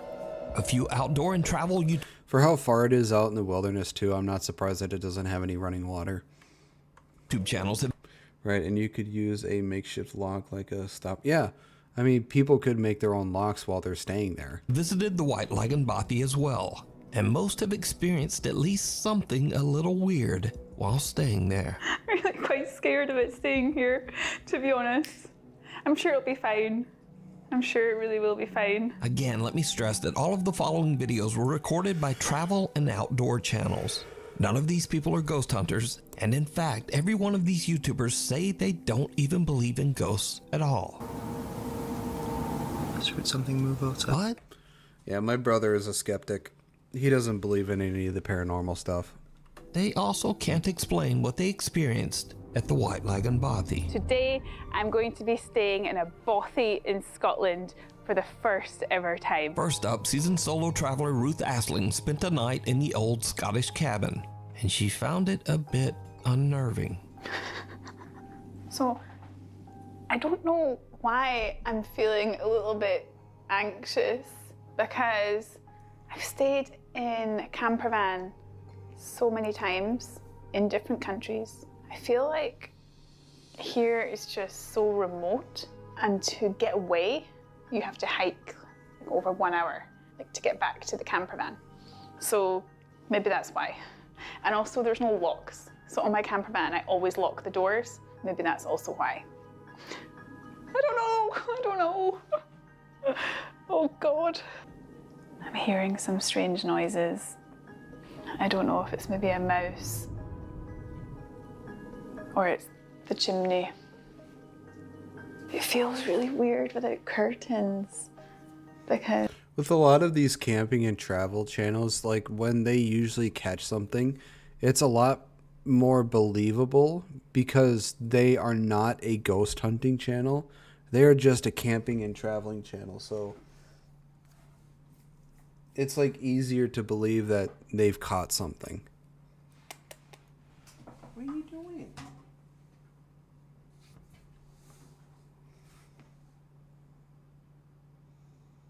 What are you doing, little girl?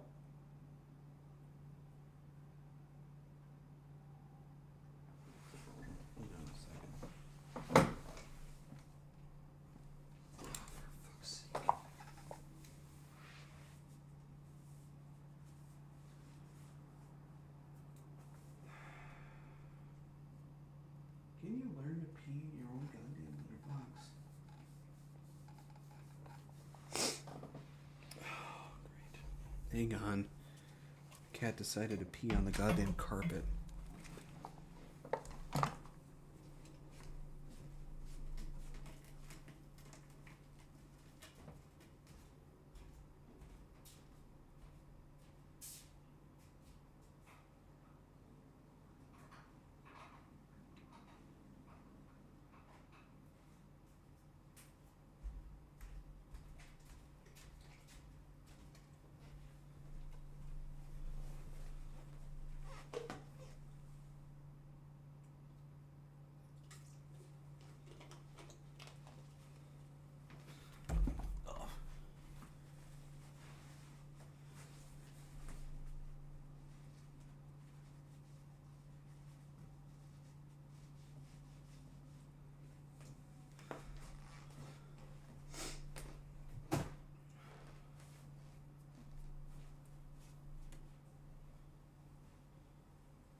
It's like, seriously, you have a litter box. Why are you deciding to pee on the fucking carpet?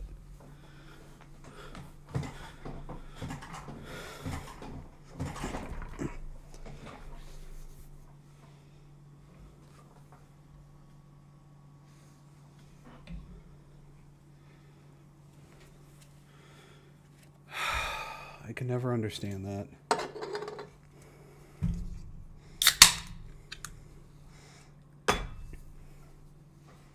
Stop peeing on the goddamn carpet.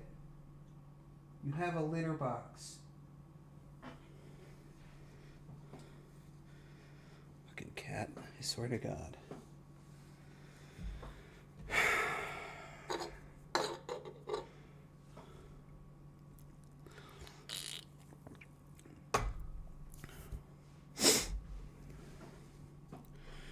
I'm probably gonna have to get a carpet cleaner and shampoo my carpets every few weeks.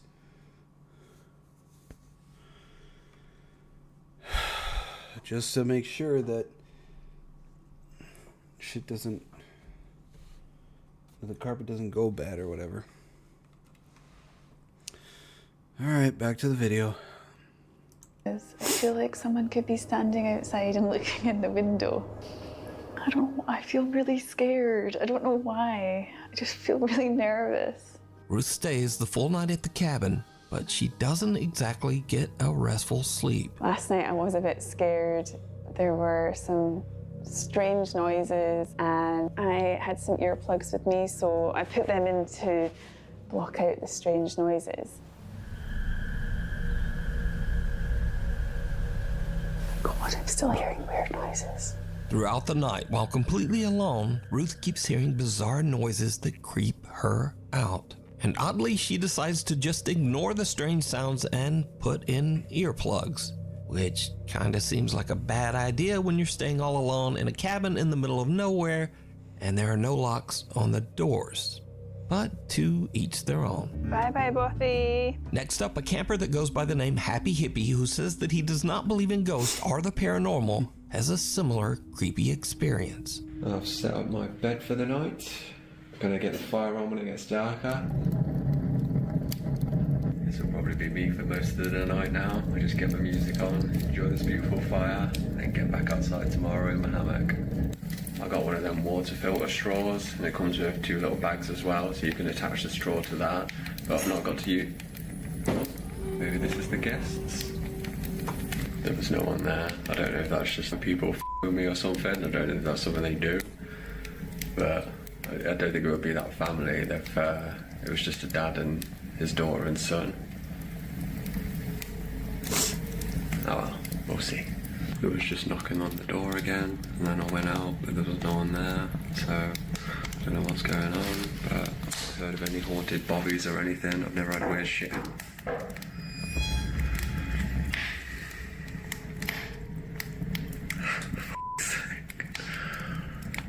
Just wanted a nice little bobby night. If you've watched all my videos before, you know I don't do like this.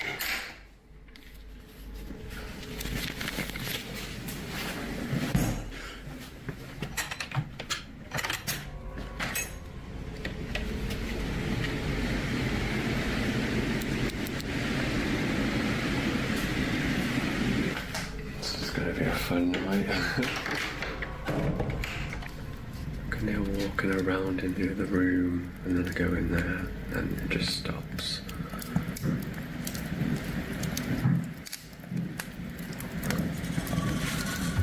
Maybe I just put my music on really loud and forget about it. Cameraman never dies, right?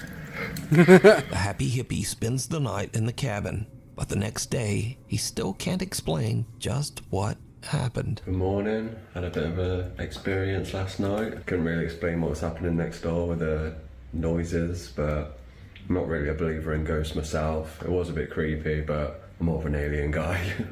But if you are into ghosts and all that paranormal stuff, these are not the videos for you, because this is not what I do. This is not what I'm about. I'm just a happy hippie, hiking, living in nature, loving the world. I never have anything like this happen to me, so... So now this next video is by far the creepiest footage ever recorded in the White Lagoon Bothy. We're at a place called White Lagoon Bothy. It was shot by Ben and Martin from the YouTube channels Adventure Outdoors and What's Not to Hike. So we're in the Bothy. There's nobody else here. The two men traveled to the White Lagoon Bothy together, and they experienced something that is truly terrifying. Found the Bothy book. You can put my glasses on now to find as a bat. So this is popular, quite a popular Bothy by the looks of it. Someone actually stayed last night. It was nice and tidy when we came in. So plaudits to whoever stayed here last night. Well done. Absolutely spotless. Whoa. Hold on a minute.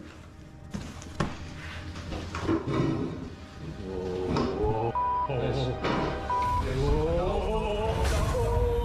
I'm out. I'm out of here. No. It's getting late when a door suddenly slams shut all on its own. That was totally weird. The door just started to move on its own. And then it just pretty much slammed shut. I mean, Marty's out there, I don't really want to come back in. He's in bits. That was just the weirdest thing, wasn't it? Now the two friends are both skeptics, but they are still a little unnerved by what just happened. But that was terrifying. And I don't even swear, I'm swearing, but I don't. But that was genuinely terrifying. I shot myself. When it slammed, I just wanted out of here. There's something really, because I say it doesn't feel creepy. It doesn't feel like you're in the presence or anything. As I say, we don't really believe that stuff. There might be, stuff we can't explain, whatever, but we just don't believe in the whole ghosty, spooks in the night kind of thing. Just don't. But that was genuinely terrifying, and I'm going to keep that door, I'm keeping it closed. Little do they know that things are about to get even weirder. Well, folks, it's probably about 10 minutes after our ordeal with the spooky door closing over there, and we're trying to rationalise it. I mean, I don't particularly believe in ghosts, and neither does Martin. No. So we're kind of thinking that it might have been just like the backdraft of the wind. I mean, there's a storm going on outside, so yeah. But I still don't believe it was the wind, but it's the only when the wind's blowing that strong outside, and there's no, it's the only rational explanation, even though. Nah, I'm not even looking at that. No, I'm not looking at it. It's moving, right? I'm honest, I don't know where to go. I don't know where to go. This can't be right. I'm not. You can't really explain that away, now can ya? Black in here as well, I can't see a thing. So there's a chair over there, and it just started to move, which is... No way, I'm not even, no. I'm not having any part of this. That is moving. Jesus Christ. It is moving, that chair is moving. Just leave it. Oh, Christ. Oh, well, I'm gonna drink some more wine, I think. Christ. Boxed wine. No, that's poltergeist shit, all that. That's poltergeist stuff. That's not ghostly. That's like evil spirit stuff. Chair sitting in the corner of the room inexplicably starts to slide across the floor on its own, and these two diehard skeptics suddenly begin to wonder if they might be dealing with some sort of paranormal entity. But now a little nervous, they finish out their night stay in the other room and head out the next day. Now I want to point out again that the White Lagoon Bothy has never been investigated by any ghost hunting team or ghost hunting YouTube channel. All of the footage shown here today was captured by outdoor explorers and campers that have never posted any video related to the paranormal before these clips. So is the White Lagoon Bothy haunted? And would you dare to spend a night there? let me know. A guide to the other side. A young woman named Diana posted a very disturbing video to Instagram. In the video, Diana and her brother are watching as the police arrive at a trailer at the edge of their property. The police are showing up for a wellness check after the sad, lonely man who rents the trailer has not been seen for weeks. It turns out that the man had unfortunately passed away inside the trailer. This is the footage. I'm right there. Oh, I've seen this before. Wait, they're going up to Tom's place. So wait, you said the light wasn't off? Yeah, exactly. And I knew that something was going on. That's a lot of cops. Yeah, there was a little kid there. Little kid shadow.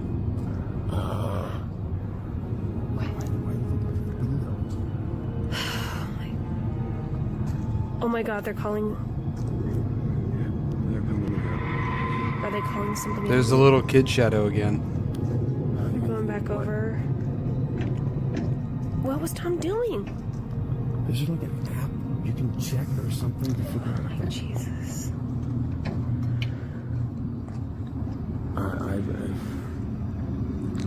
There it is again. Abby's okay. Sorry.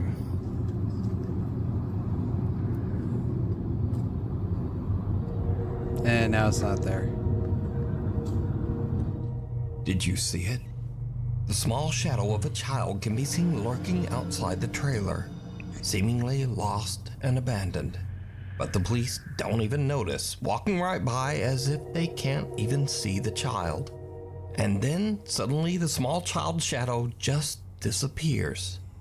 Watch again.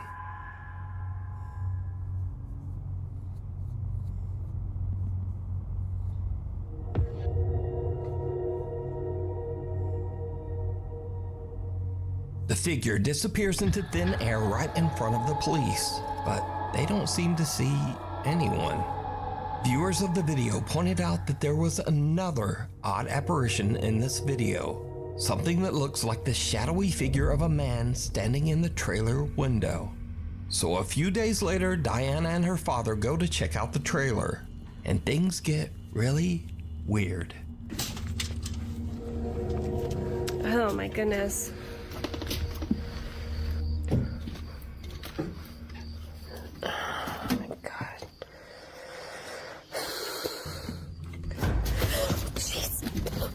Oh my god. What was that?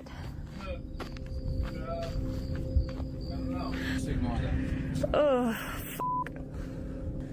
Dead bird. jeez. Dead bird. Oh. Man, look at all the alcohol. Whoa. Wait a minute. Wait, did this guy have a kid? What is this? Yeah, this kid died too, like down before, a long time ago. Oh, that little shadow was probably his kid. Well, first, Diana is terrified when a dead crow falls out of one of the cabinets, which seems odd as the man has only been deceased and out of the trailer for a few days. So, how did the bird get there?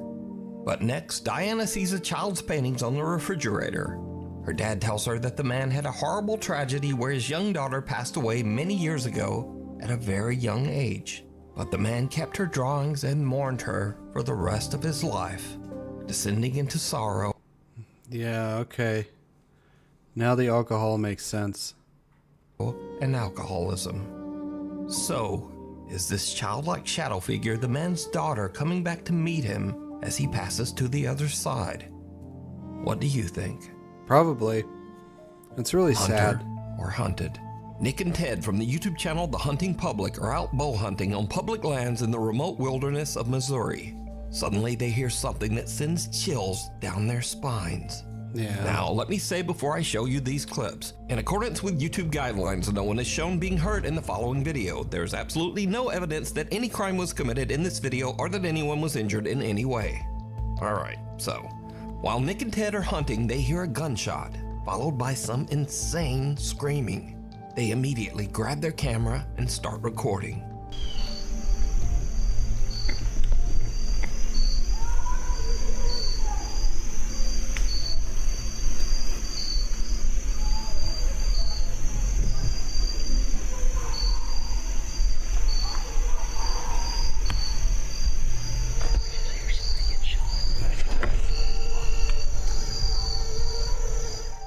Now, Nick and Ted are in such a remote area of the Missouri woods that they have no cell service to call the authorities. So, all they can do is listen.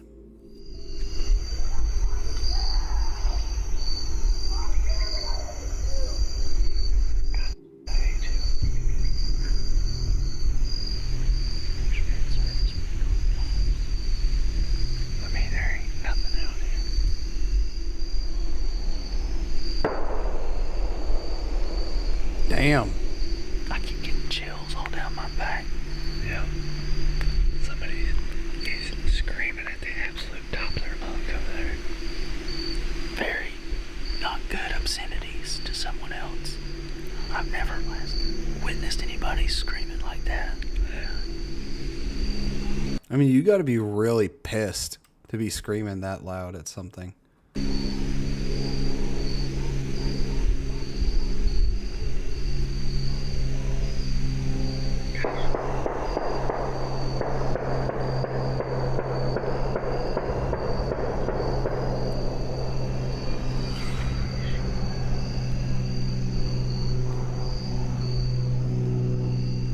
Something not good's going on.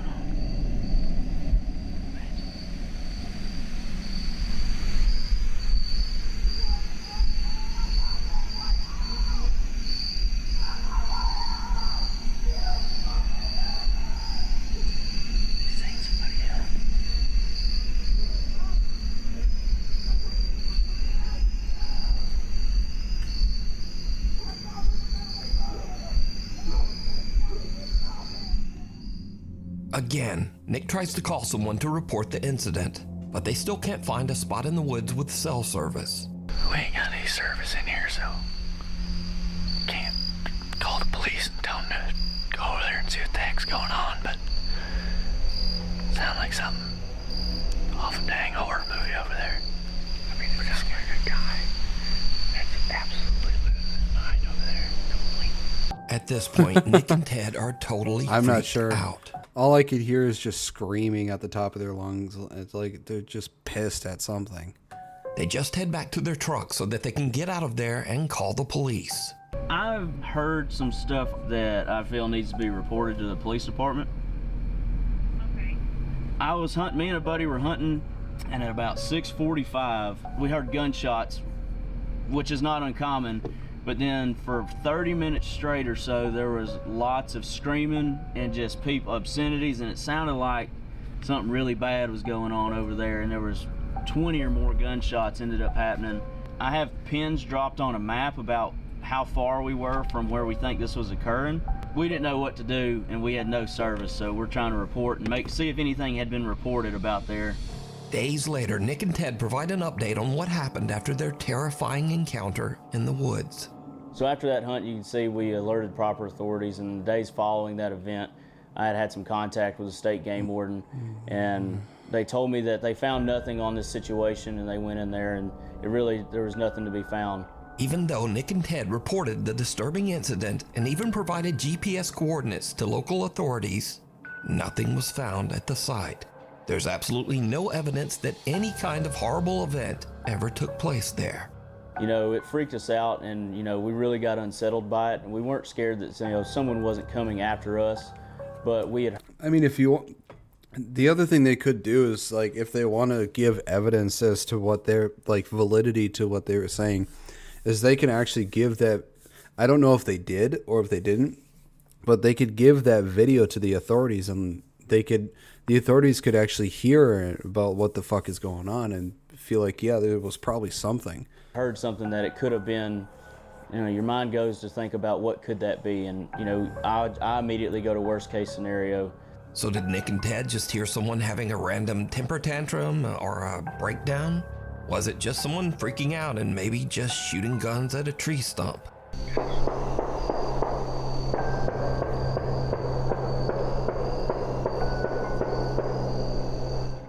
Or was it something much more disturbing? You decide. For the full-length version of this video, be sure to check out the channel, The Hunting Public. Sensing something bad. A guy named Nick takes care of his elderly grandmother who has dementia. One night while his grandmother is having an episode, weird things start to happen around their house.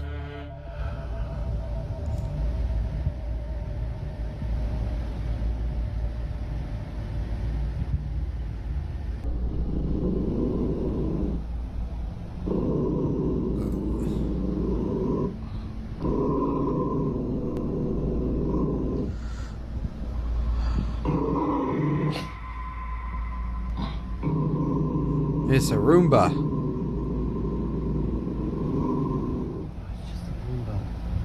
It's a Woomba.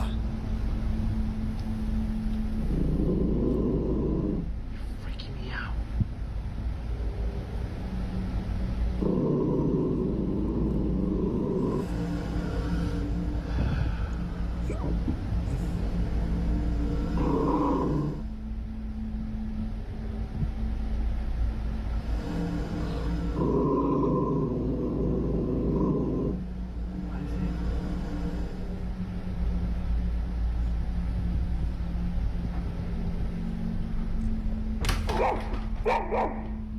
Nick's grandmother's dog starts to growl. Did my Twitch just restart again?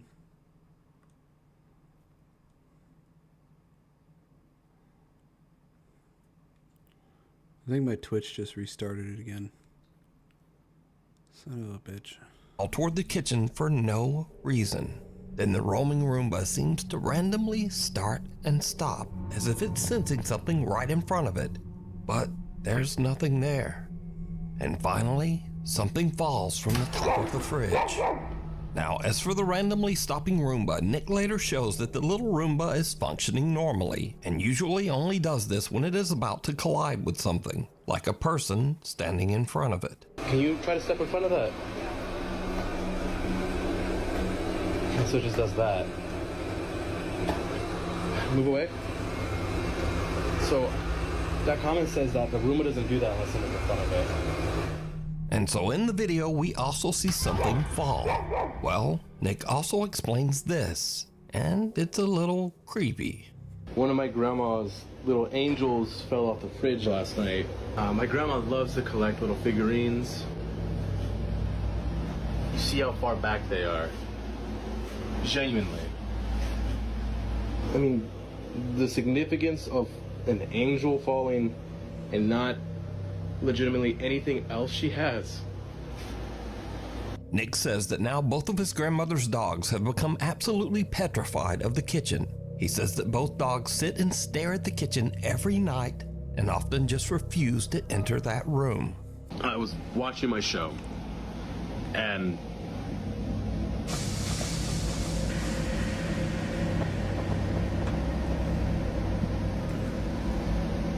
there's nothing there. But then things get even creepy. Did my Twitch restart for you, Lavender?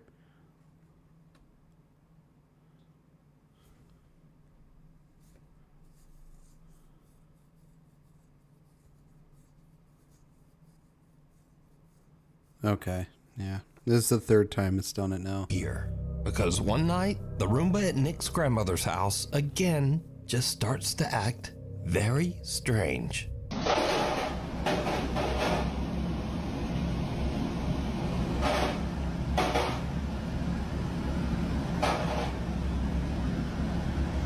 Whoa.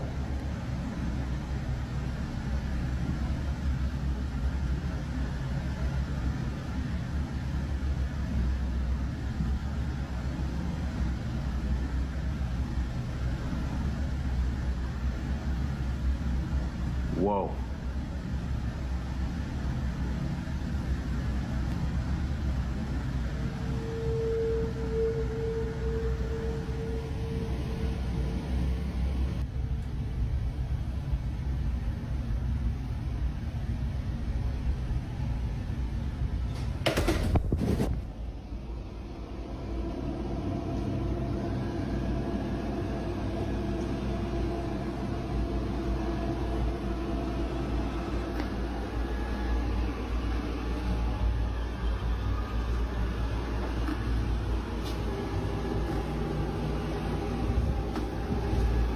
Yo. It's following him.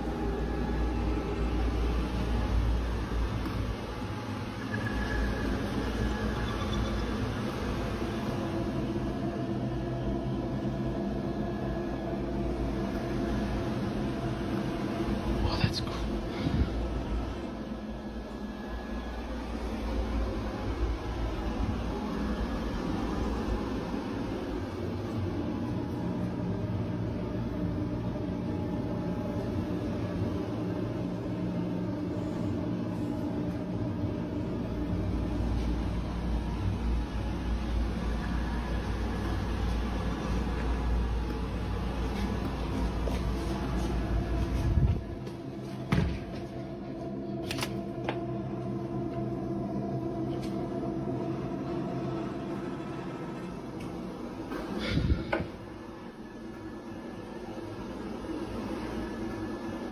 Jesus!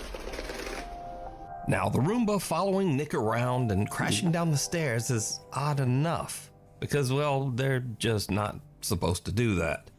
But the Roomba flipping over on its own has absolutely no explanation. Nick says that his grandmother found the Roomba in the living room and placed it back in the kitchen. He says that since this, the Roomba has just not moved again, despite having a full charge. But he does say that his grandma's 2 dogs are still scared of the device and often just stare at it. Night call. Late one night in Pueblo, Colorado, an emergency call comes into the 911 dispatch center. But whoever made the call hangs up almost immediately. The 911 operators trace the call and find that it came from Imperial Memorial Gardens. Well, the weird thing is, Imperial Memorial Gardens is a funeral home, surrounded by an 80-year-old cemetery. And it's 3:30 in the morning, so no one should be there. Now, as standard procedure, the 911 emergency operators call the funeral home back to make sure everything is okay. And someone answers the phone. This is what the 911 operators hear. 911, this is Erica. How can I help you?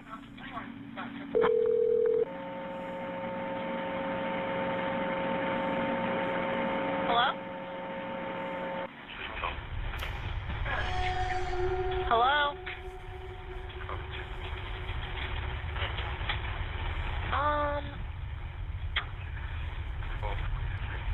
Hello?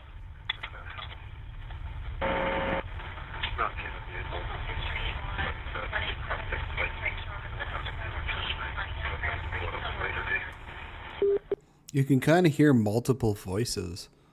Like, you can hear a male's voice, and or like right behind that, you can hear a female voice. There's a lot of static, and a quiet male voice seems to say something a few times, but then the call just goes silent. Again, as part of standard procedure, the emergency operators send the police to check out the old funeral home. But when the officers arrive, they find the funeral home locked up and all the lights are off. No one's there. Now, I tried to clean up the call audio as much as possible, but there's just not much there. Hello? Hello?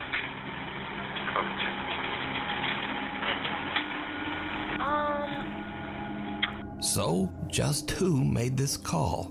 And what do you think they might be saying? A short stay.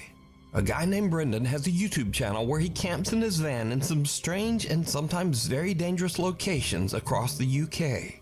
In this video, Brendan decided to camp overnight in the coastal village of Jaywick in Essex, England. Now, amongst other things, Jaywick is known as one of Britain's poorest towns and has a very high crime rate. In other words, it's not really the best place to be camping overnight in a van, but that doesn't stop Brendan. A little town in England called Jaywick, coined as one of the most deprived towns in the UK, and I thought, as soon as I'm in the area, I just had to go and see it. Brendan searches around and eventually finds a place to set up camp that is just outside of town, and kind of in the middle of nowhere. This'll do me. I'm alone, but I mean, there's no other houses around me, so it's not as if I'm alone in a housing estate. Brendan sets up his bed in the van and lies down for a night's sleep. But around 2:30 in the morning, things take a terrifying turn. I think someone's outside the van.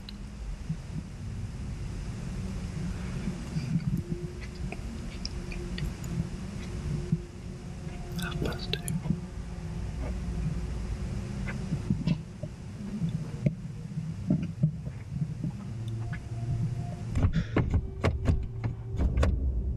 Someone just tried the door. Hey!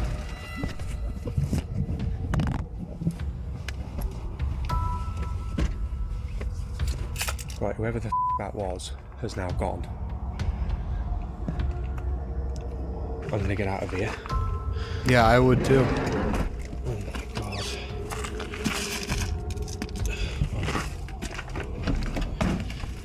Oh, fuck's sake.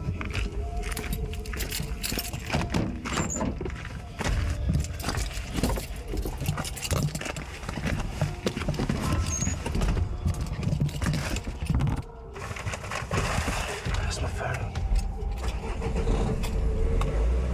Someone with a flashlight skulks around outside Brendan's van, trying the door handles, before smashing the window to get inside. Hey! Luckily, Brendan yells and sends the intruder running. He then hops in the driver's seat and just gets out of there. Brendan makes it out safe, but obviously is very shaken up by the whole ordeal. He decides to not only leave the town of Jaywick, but to drive all night, 3.5 hours, all the way back to his home. I just, quite frankly, just wanted to go home. I was really, I wasn't in a good mind space. After cleaning a little bit of broken glass from my driver's seat and the dashboard, you'd be surprised how far glass goes when it smashes. I've been finding little bits everywhere, but the van was in no fit state to continue camping in, and nor was my headspace, should we say. So I made the long journey back home. I think it was a good 3.5 hour drive back to my house in Shrewsbury. Got there just before sunrise. Not a pleasant drive, to say the least. Despite this frightening encounter, Brendan still goes camping in his van and posts his adventures over on his YouTube channel, Brendan Explores.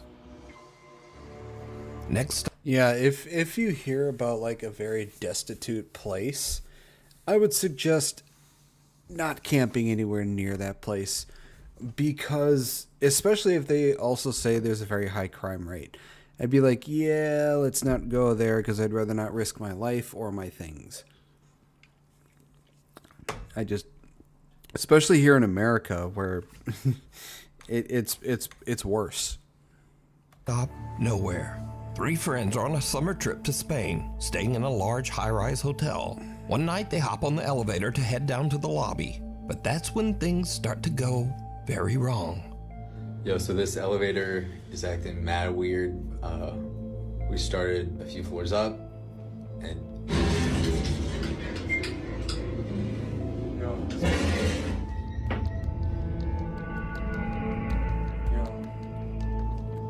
Fast forward to 45 minutes later, and the guys are still stuck in the elevator as the lights flicker and the temperature begins to rise from the summer heat. all right, so the power is out. The backup, yeah, there you go. The backup generator has been coming on and off. We've been having the time of our lives. And yeah, we're like cooking alive. Now, luckily, the hotel does have a backup generator, but unluckily, the generator seems to be malfunctioning.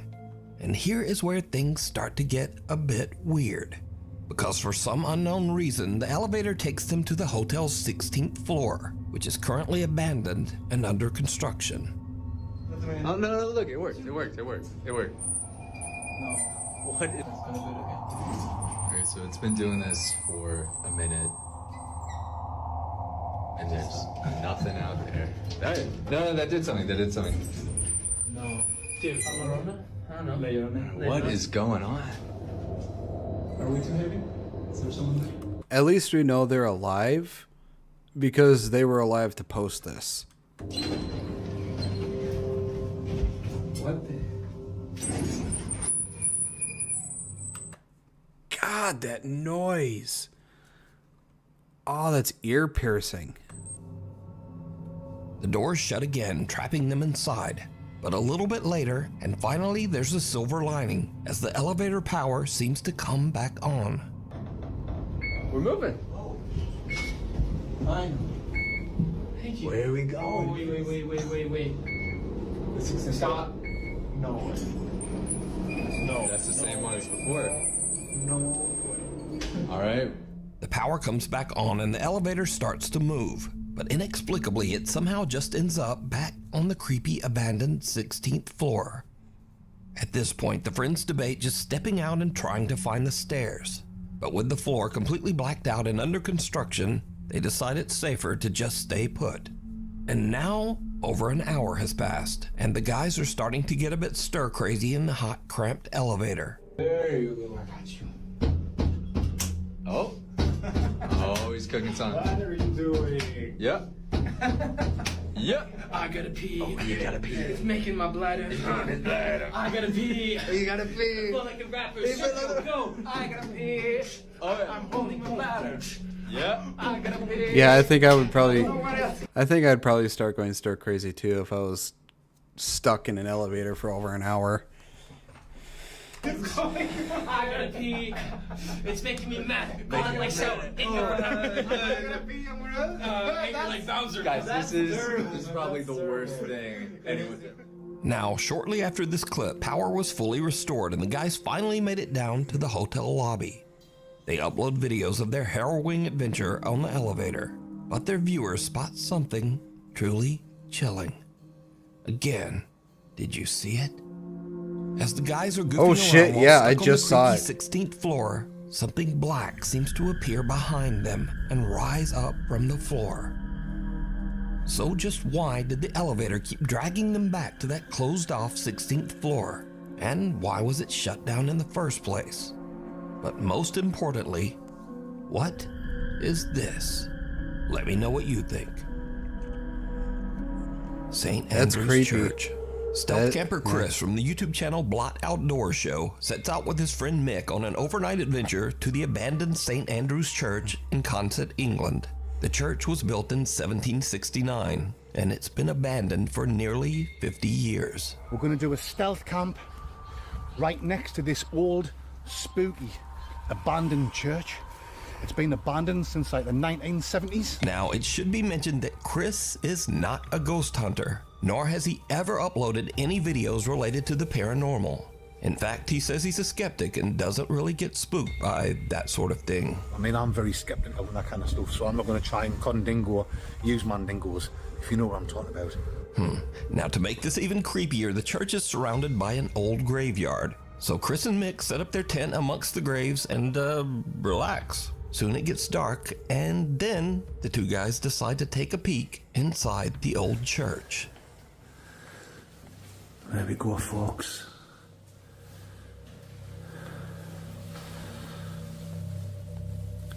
Yeah. Well,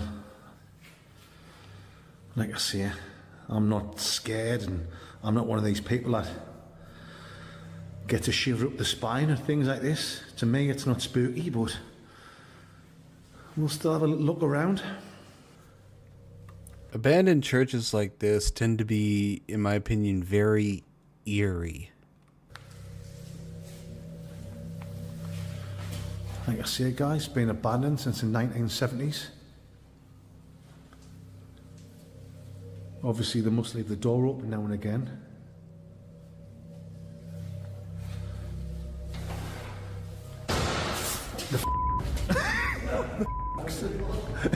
Oh, I'm out of here. Sorry, guys.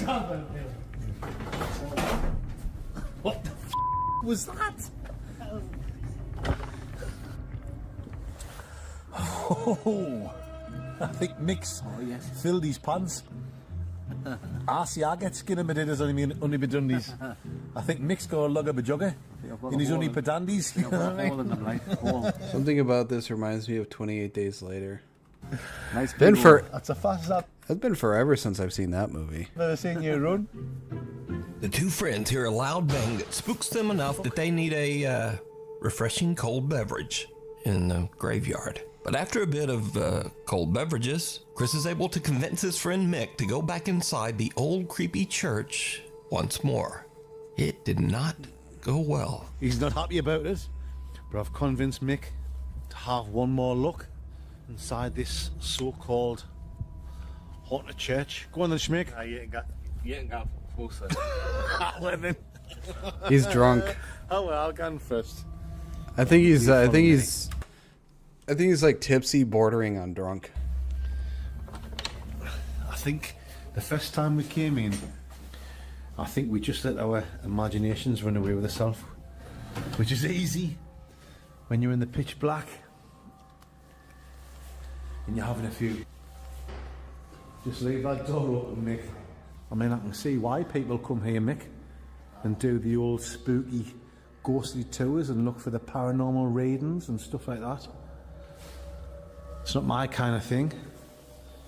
My kind of thing is sitting in a tent and getting mangled, spangled, and totally grim crankled.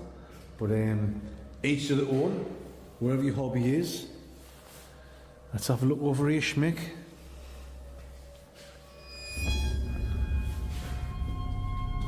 Hang on. Oh, I see it. Yep, right over here. There seems to be like an apparition over here.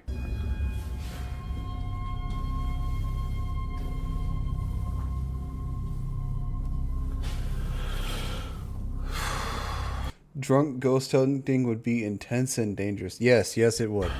Very much would. Oh, here we go. We've got a photograph of young Chris here. Oh, sorry, guys. It's not young Chris. Apologies. It's Jesus Christ. Howard and Son. Milky buttons, are Yeah, milky buttons.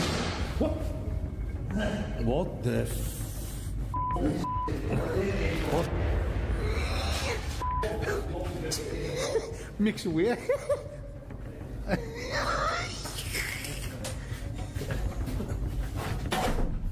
Ooh, shut that door. What? I'm kind of surprised he didn't see the apparition. He just stared right at it. Right, guys. Oh, I'm not one of these ones that get scared for like that. But that's twice we've been in there, and twice I've heard a bad noise. I think Mick's dropped his guts. I think he's filled his pants. It's alright, Mick. I've got some baby wipes in my bag. That was proper dodgy, that egg. Another loud bang echoes through the church, and the two campers have had about enough. They spend the night outside in their tent and don't go back into the church for the rest of the night. Good night, guys. But, did you see it? Chris and Mick are completely unaware of the dark, shadow-like figure peering out at them from behind a doorway. That is, until their loyal viewers pointed out to them in the video comment section. Now again, Chris and Mick are not ghost hunters, nor are they interested in ever making videos about the paranormal. So just who or what is this? You can watch this entire stealth camping adventure over. It's probably one of the people that's buried there. Over on the YouTube channel, Blot Outdoors Show. Hiya. Hiya. How Monday goes? You alright? Yeah. Cop Out. Brothers Jake and Noah Bruce are investigating the old abandoned Liberty High School in the small town of Ohio City, Ohio. The giant 4-story school was built in 1914 and is said to be haunted by Dude, that is a giant ass school. Multiple ghosts. Visitors claim to have seen several spirits, including the misty apparition of a young girl, a woman in white who roams the school hallways, and even the sinister, angry spirit of a man who took his own life right behind the school. So Jake and Noah find bits of paranormal evidence here and there, strange noises and weird voices on their spirit box.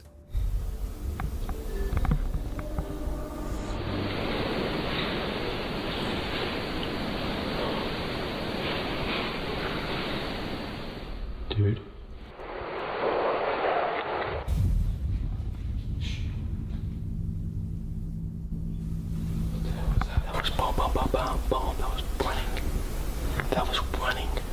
Now, I will always say this because it is advice that everyone who decides to ghost hunt should seriously abide by. Don't ever go alone. Don't ever go alone, because the absolute worst thing you can run into is not any apparitions or anything paranormal or supernatural. The worst thing you can run into is another person, like a squatter or something like that,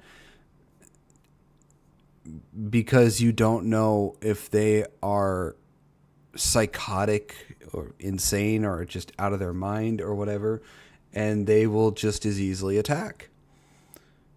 So it is always a good idea to bring at least one person with you, because, you know, safety in numbers. And bring like a weapon or something with you so that you can defend yourself with. But yeah, don't ever go alone. But if you absolutely insist on going alone, for the love of God, please bring something to defend yourself with. A knife, a gun, something very blunt. Because, like I said, the worst thing you can run into is another person that's like squatting there or something. And for the love of fucking God, don't pick anything up. Leave everything alone. Especially if you see like an object in the woods that's on some kind of like altar. Don't fucking touch it.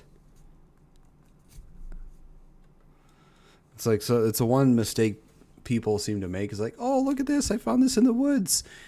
Put it the fuck back. Don't fucking touch it.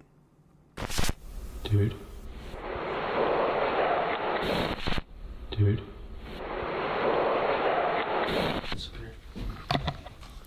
So guys, we are going to...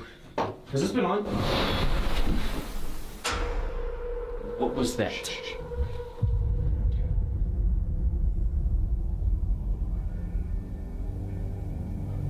What the actual was that? They don't find much evidence of paranormal activity. But later, as the two brothers split up and Jake goes to do an EVP session in the school's basement, something happens that is absolutely terrifying. But it's not what Jake expects. Not at all.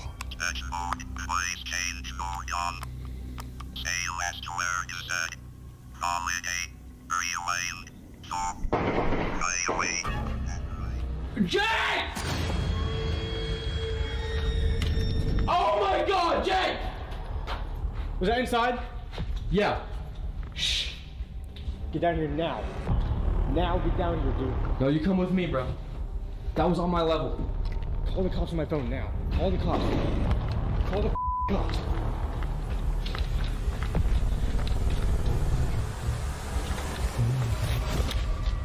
Call the fucking cops. Just get down.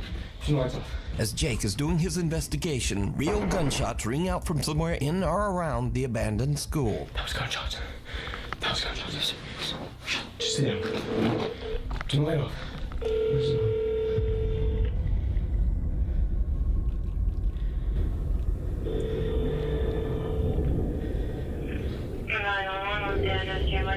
I'm at the old Liberty High School. There's shots fired. Please come here quick. Okay, stand by, please. Are you guys in a safe spot right now, hiding? Kind of, but not really. No, we just heard the gunshots right outside and I ran up here. And then we hear them entering. Or it sounds like it.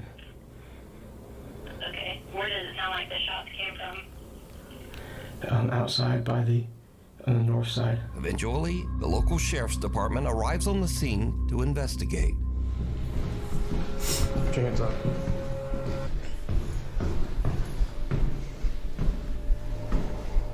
Boy, stick it.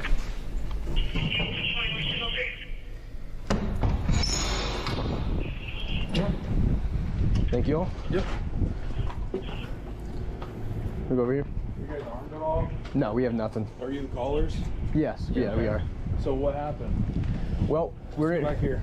We're in here filming a ghost video of all things, and I was kind of standing down here in the cellar, and it sounded like it had to have been like in this parking lot, just like 7 shots. So I ran up to him where he was up in the gymnasium, and we just heard like rattling on the door, and that's when we were like, yeah, we should probably call. But now, this is when things get really weird. So Jake and Noah are outside, but their static cameras are still in the school and are still filming as the policemen head inside. The officers don't find any armed gunmen, but they do find, something. Sheriff's Office, security here, make yourself known.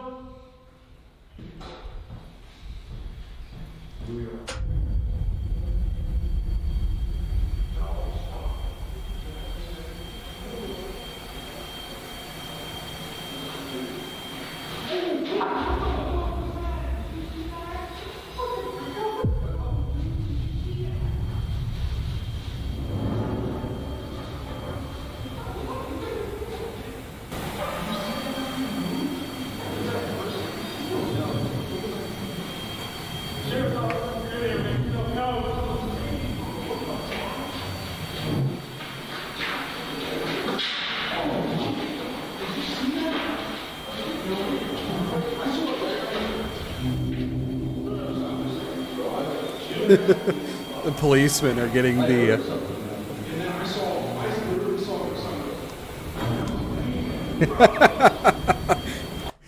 The policemen are getting more activity than the fucking ghost hunters.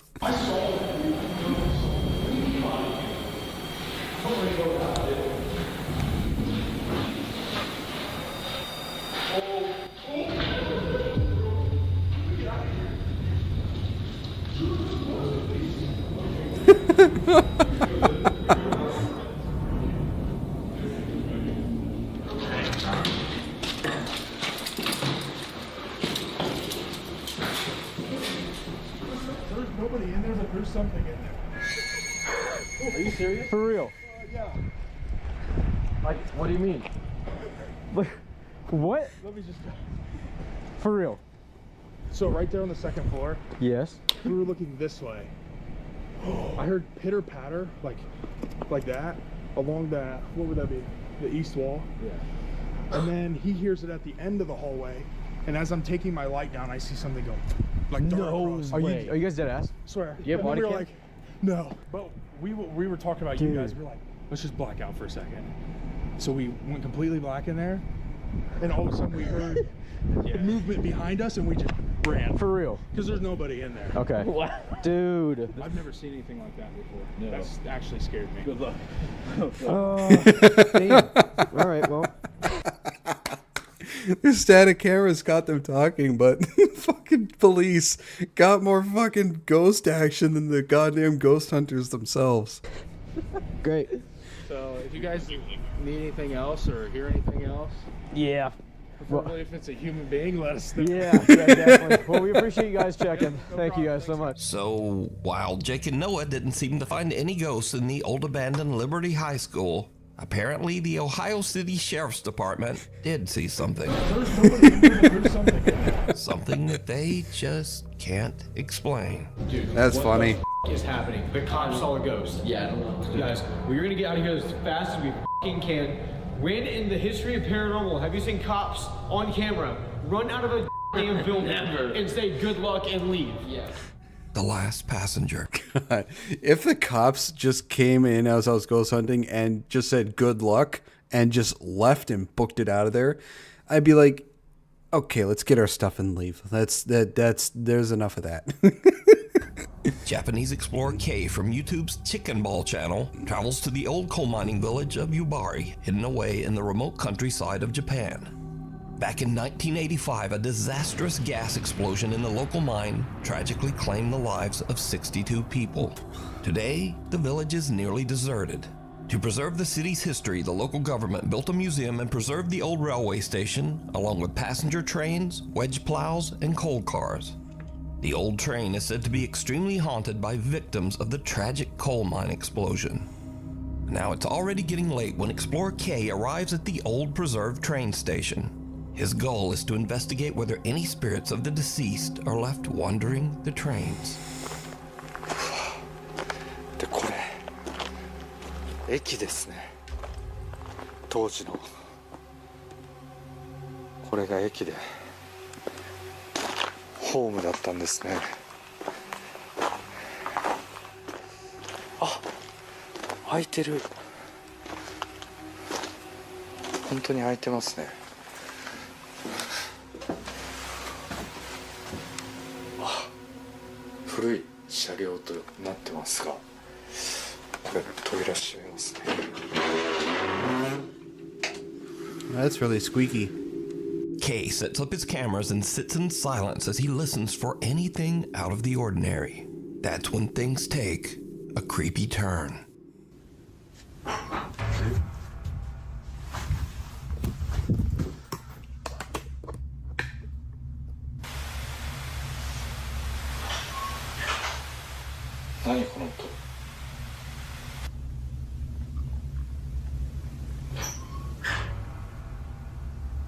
It's like people are entering.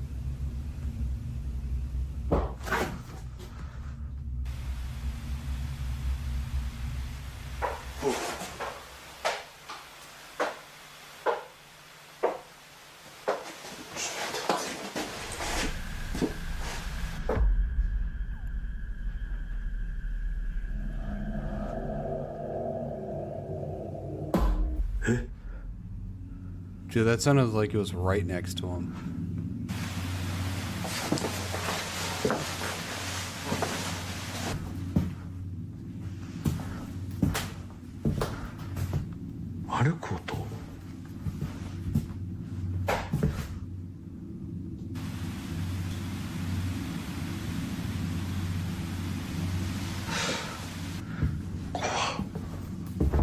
The explorer hears bizarre sounds coming from the train car as something seems to get closer and closer. Freaked out by the creepy activity, Kay eventually decides to just go home. But when he uploads his footage to YouTube, he realizes that he caught something on camera that he didn't even realize. His eagle-eyed viewers spot something downright chilling. 戻って定点カメラだけ一応ね検証という形でやってみようと思います。じゃあ定点カメラの方で検証しますが、まあそういうスポットではないということで何かが映るようなものはないのではないかと思います。なんか音するな。いや、定点をセットしたいと思います。 Did you see it? As Kay walks through the train car, someone can be seen seated on the right side. Oh, yeah. But when the explorer hears a sound and turns around, there's no one there. Watching the footage back, there was also no one there when he first walked through the train. Kay is completely alone. So, just who or what is this? Huh. You can watch this full exploration over on the YouTube channel, Interesting. Chicken Ball Channel. Chicken Ball Channel. That is a funny name to have for a channel. Oh.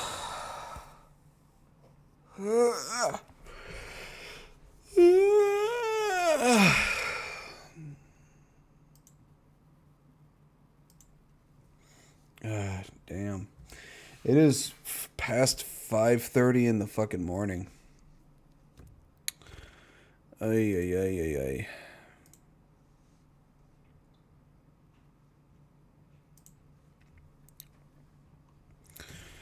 Oh, I'm so damn tired.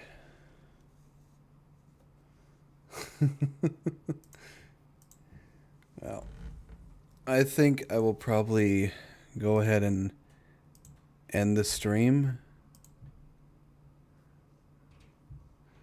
I think it's bedtime for me. Yeah, I have to edit out the 2 videos where he reacted to so I can post them on YouTube for later today.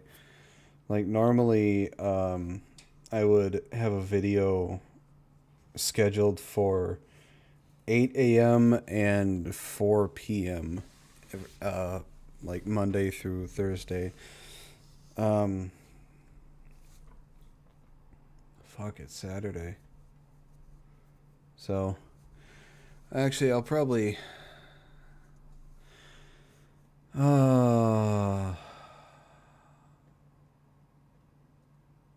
Fuck, I don't know. I don't know if I'll post them later today. I might not. I don't know. I'm like really fucking tired, and I'm not sure I have the energy to do that. If I do post them, they'll probably be later in the day. So, but thank you for being here, Lavender, and anyone else who is watching this. I'll be streaming again later today. I'm not sure what time. Probably anywhere between 3 and 5 p.m. I'll be streaming. We might do more Resident Evil. I might do something else. I'm not sure yet. I'm really fucking tired. My brain is screaming at me to go to sleep. So, thank you everyone for being here. Thank you for the subs. Thank you on YouTube. Thank you for the follow, Lavender, and I will see you all later today after I sleep for like 10 hours. All right. Have a good night, everybody. I'll see you all in the next stream. Good night.